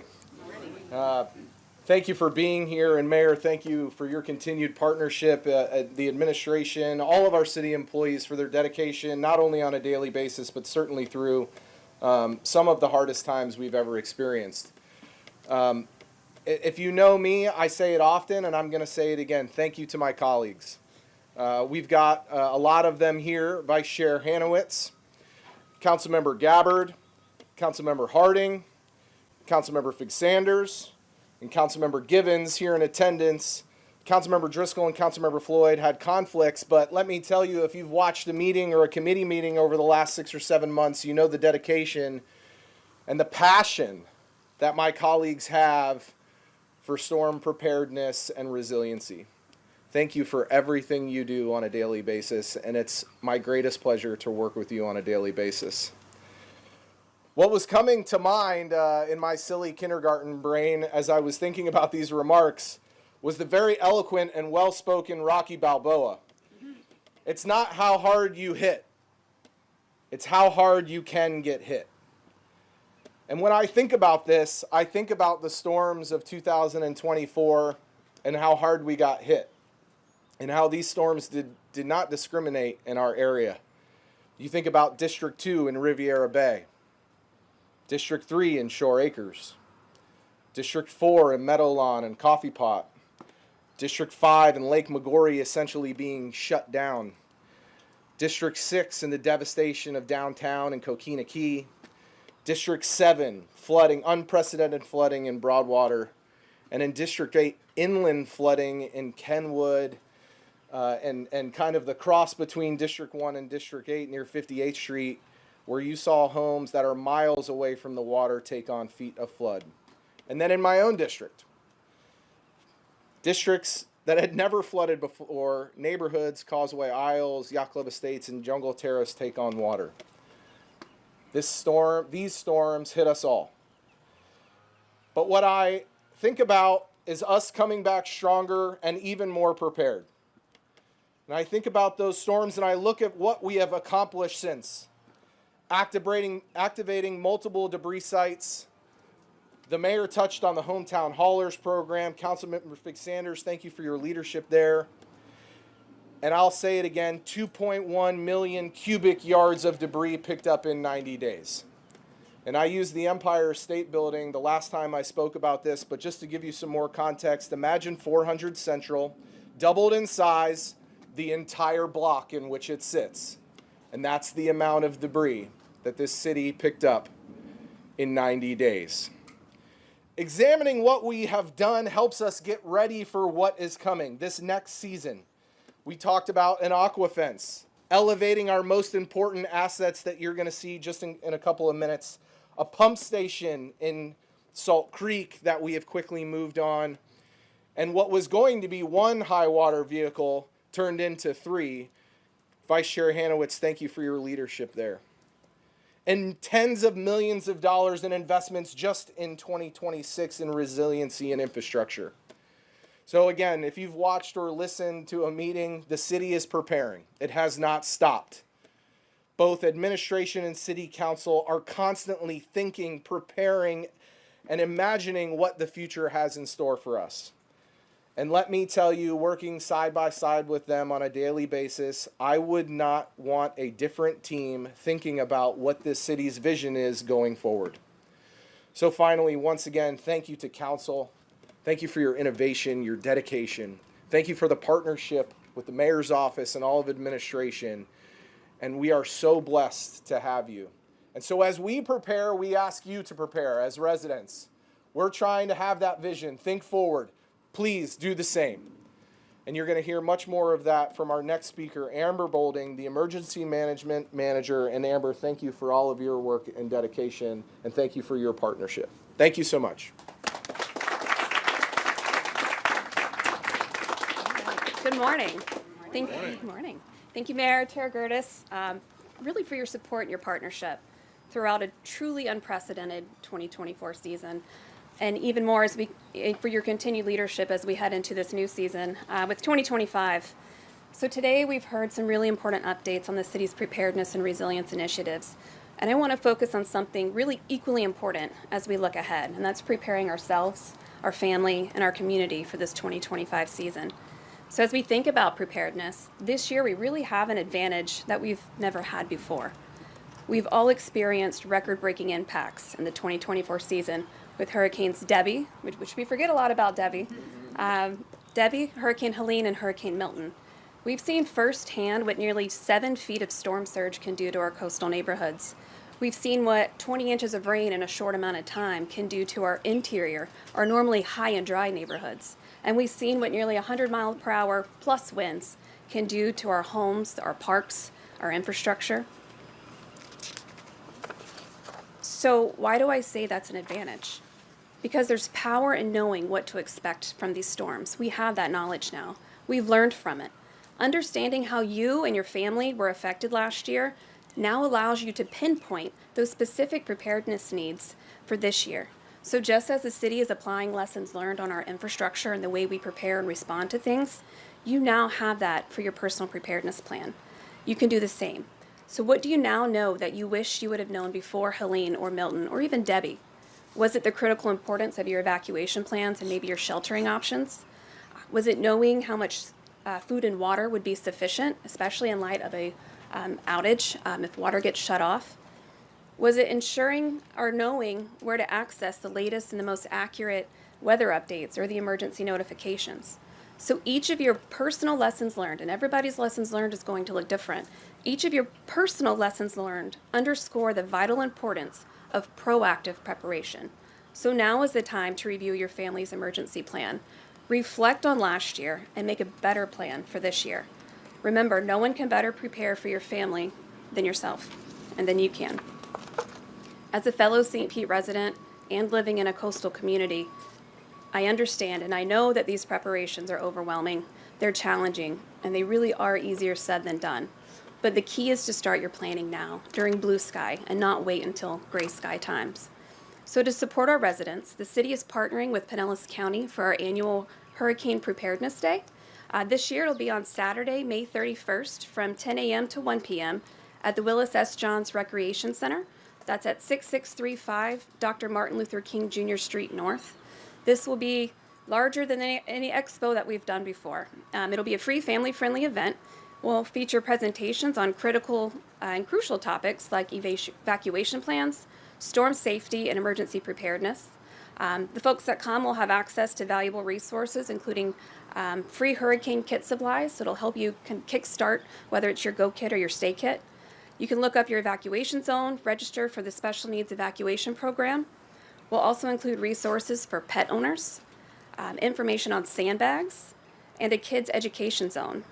It's going to be a great opportunity to ask the questions. Ask them now. We're going to have resources. We'll have the experts there.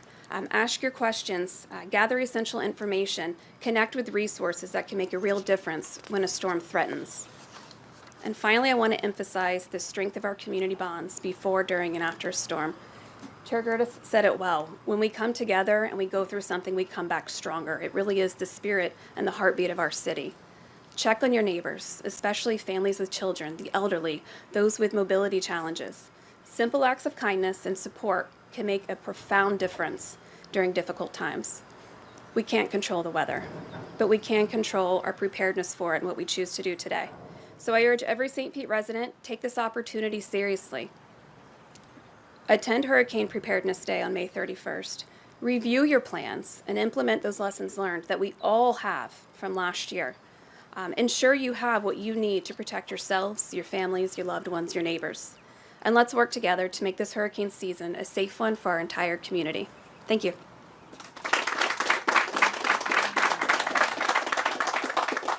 Thank you very much, Amber and Chair Gertis. And before the tour, we'll take any questions you might have. Mayor Welch, so how much, you said it's accelerated. When do you expect the project to be complete? Well, there are several projects. There are a number of projects that make up SPAR. The sewer plant, yeah, the recreational project. Recreational? Reclamation. Reclamation, okay. I'm going to ask Claude Tank, he's the best dressed of all of us today, but Claude, our Public Works Administrator, if you can answer that question, please. Thank you, sir.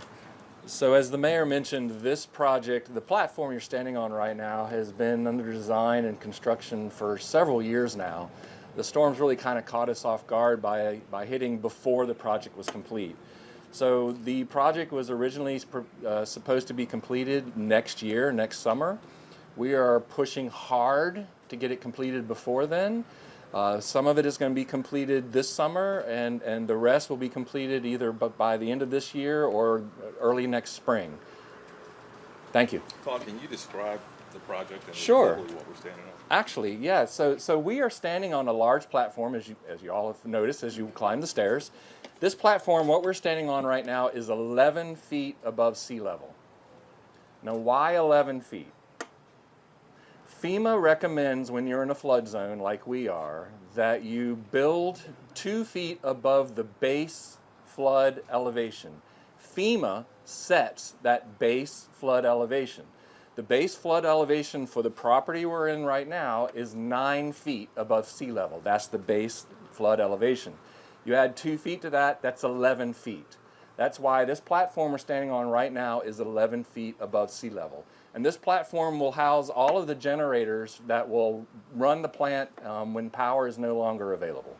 Can you talk about the impact of those changes compared to what is here now? And I know you guys didn't make the decision lightly in either storm to shut down any of the facilities, but just how much goes into that moving forward in the next storms? Yes, and so our goal ultimately is not have to just shut down during a storm that it would be similar to what we saw in Milton or Helene.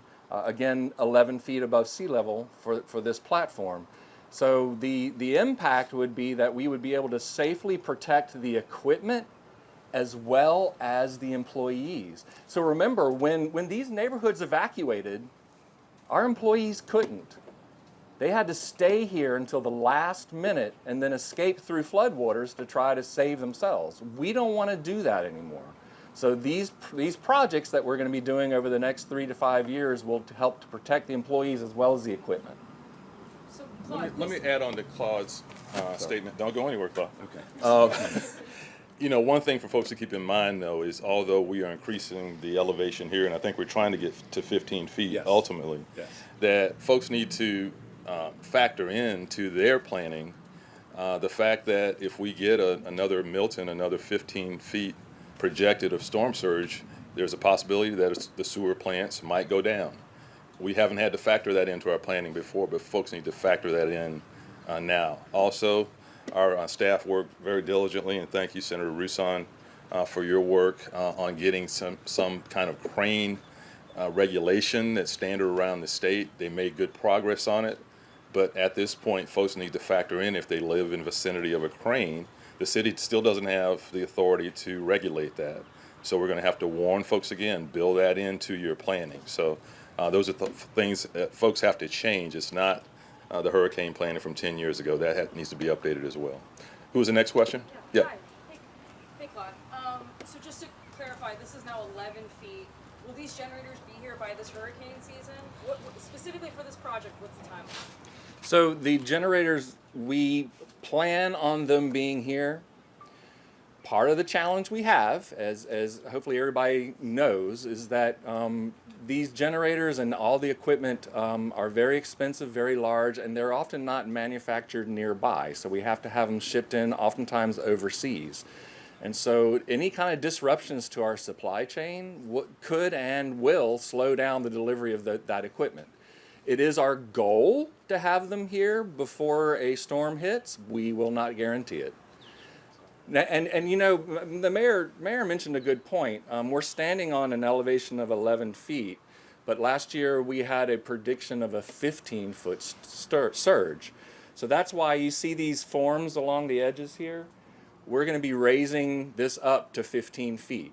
So we're building a wall around the edge of this. This will remain at 11 feet here, but we're going to be building a wall around this platform that'll lift it up to the 15 feet. And is that also before the storm season? That is our intent.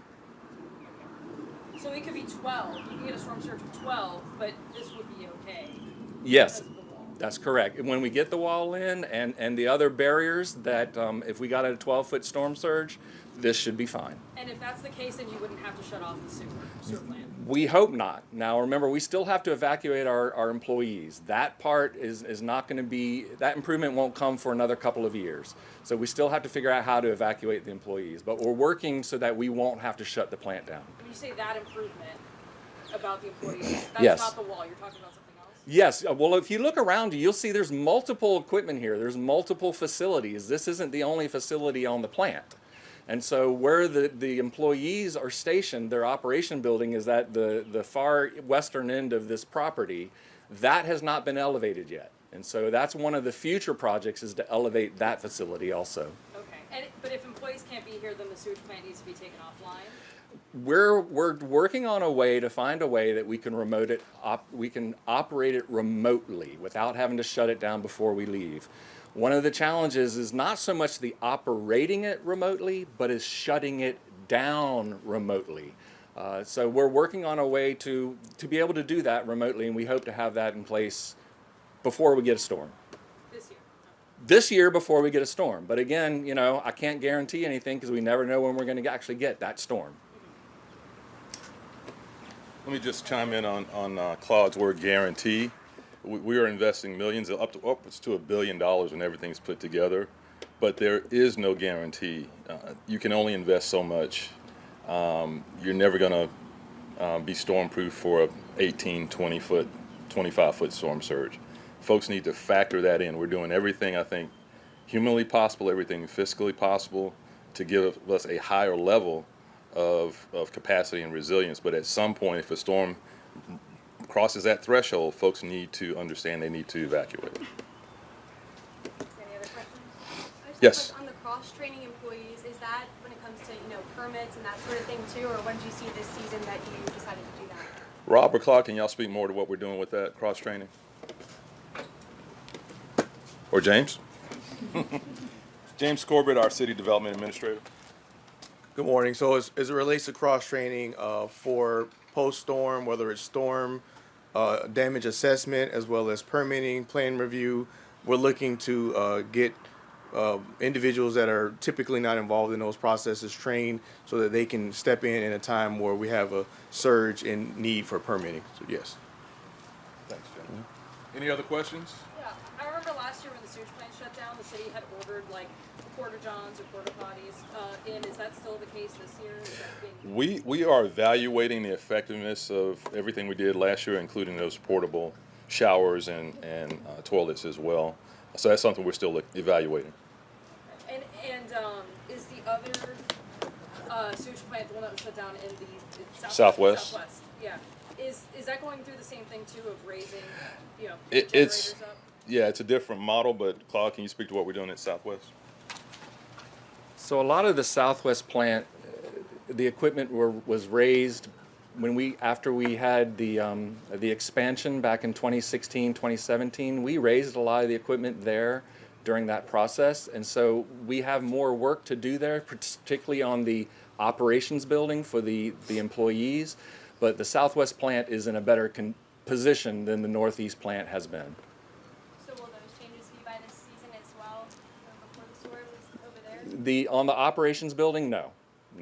So how much storm surge can the Southwest plant take on right now before it's shut down? Before it has to be shut down? I can't give you an exact number, but it's higher than what we received during Helene. The problem is that during Milton we got a prediction of 15 feet, and we knew 15 feet was not going to be something that we wanted to leave our employees there to deal with.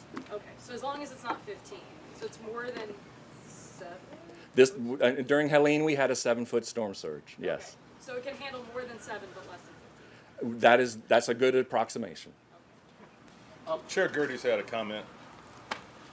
Just Colleen, to your question about porta potties and to Mayor's comment about some of the effectiveness, I think that's one of the important parts about the community survey that's going to come out later this year.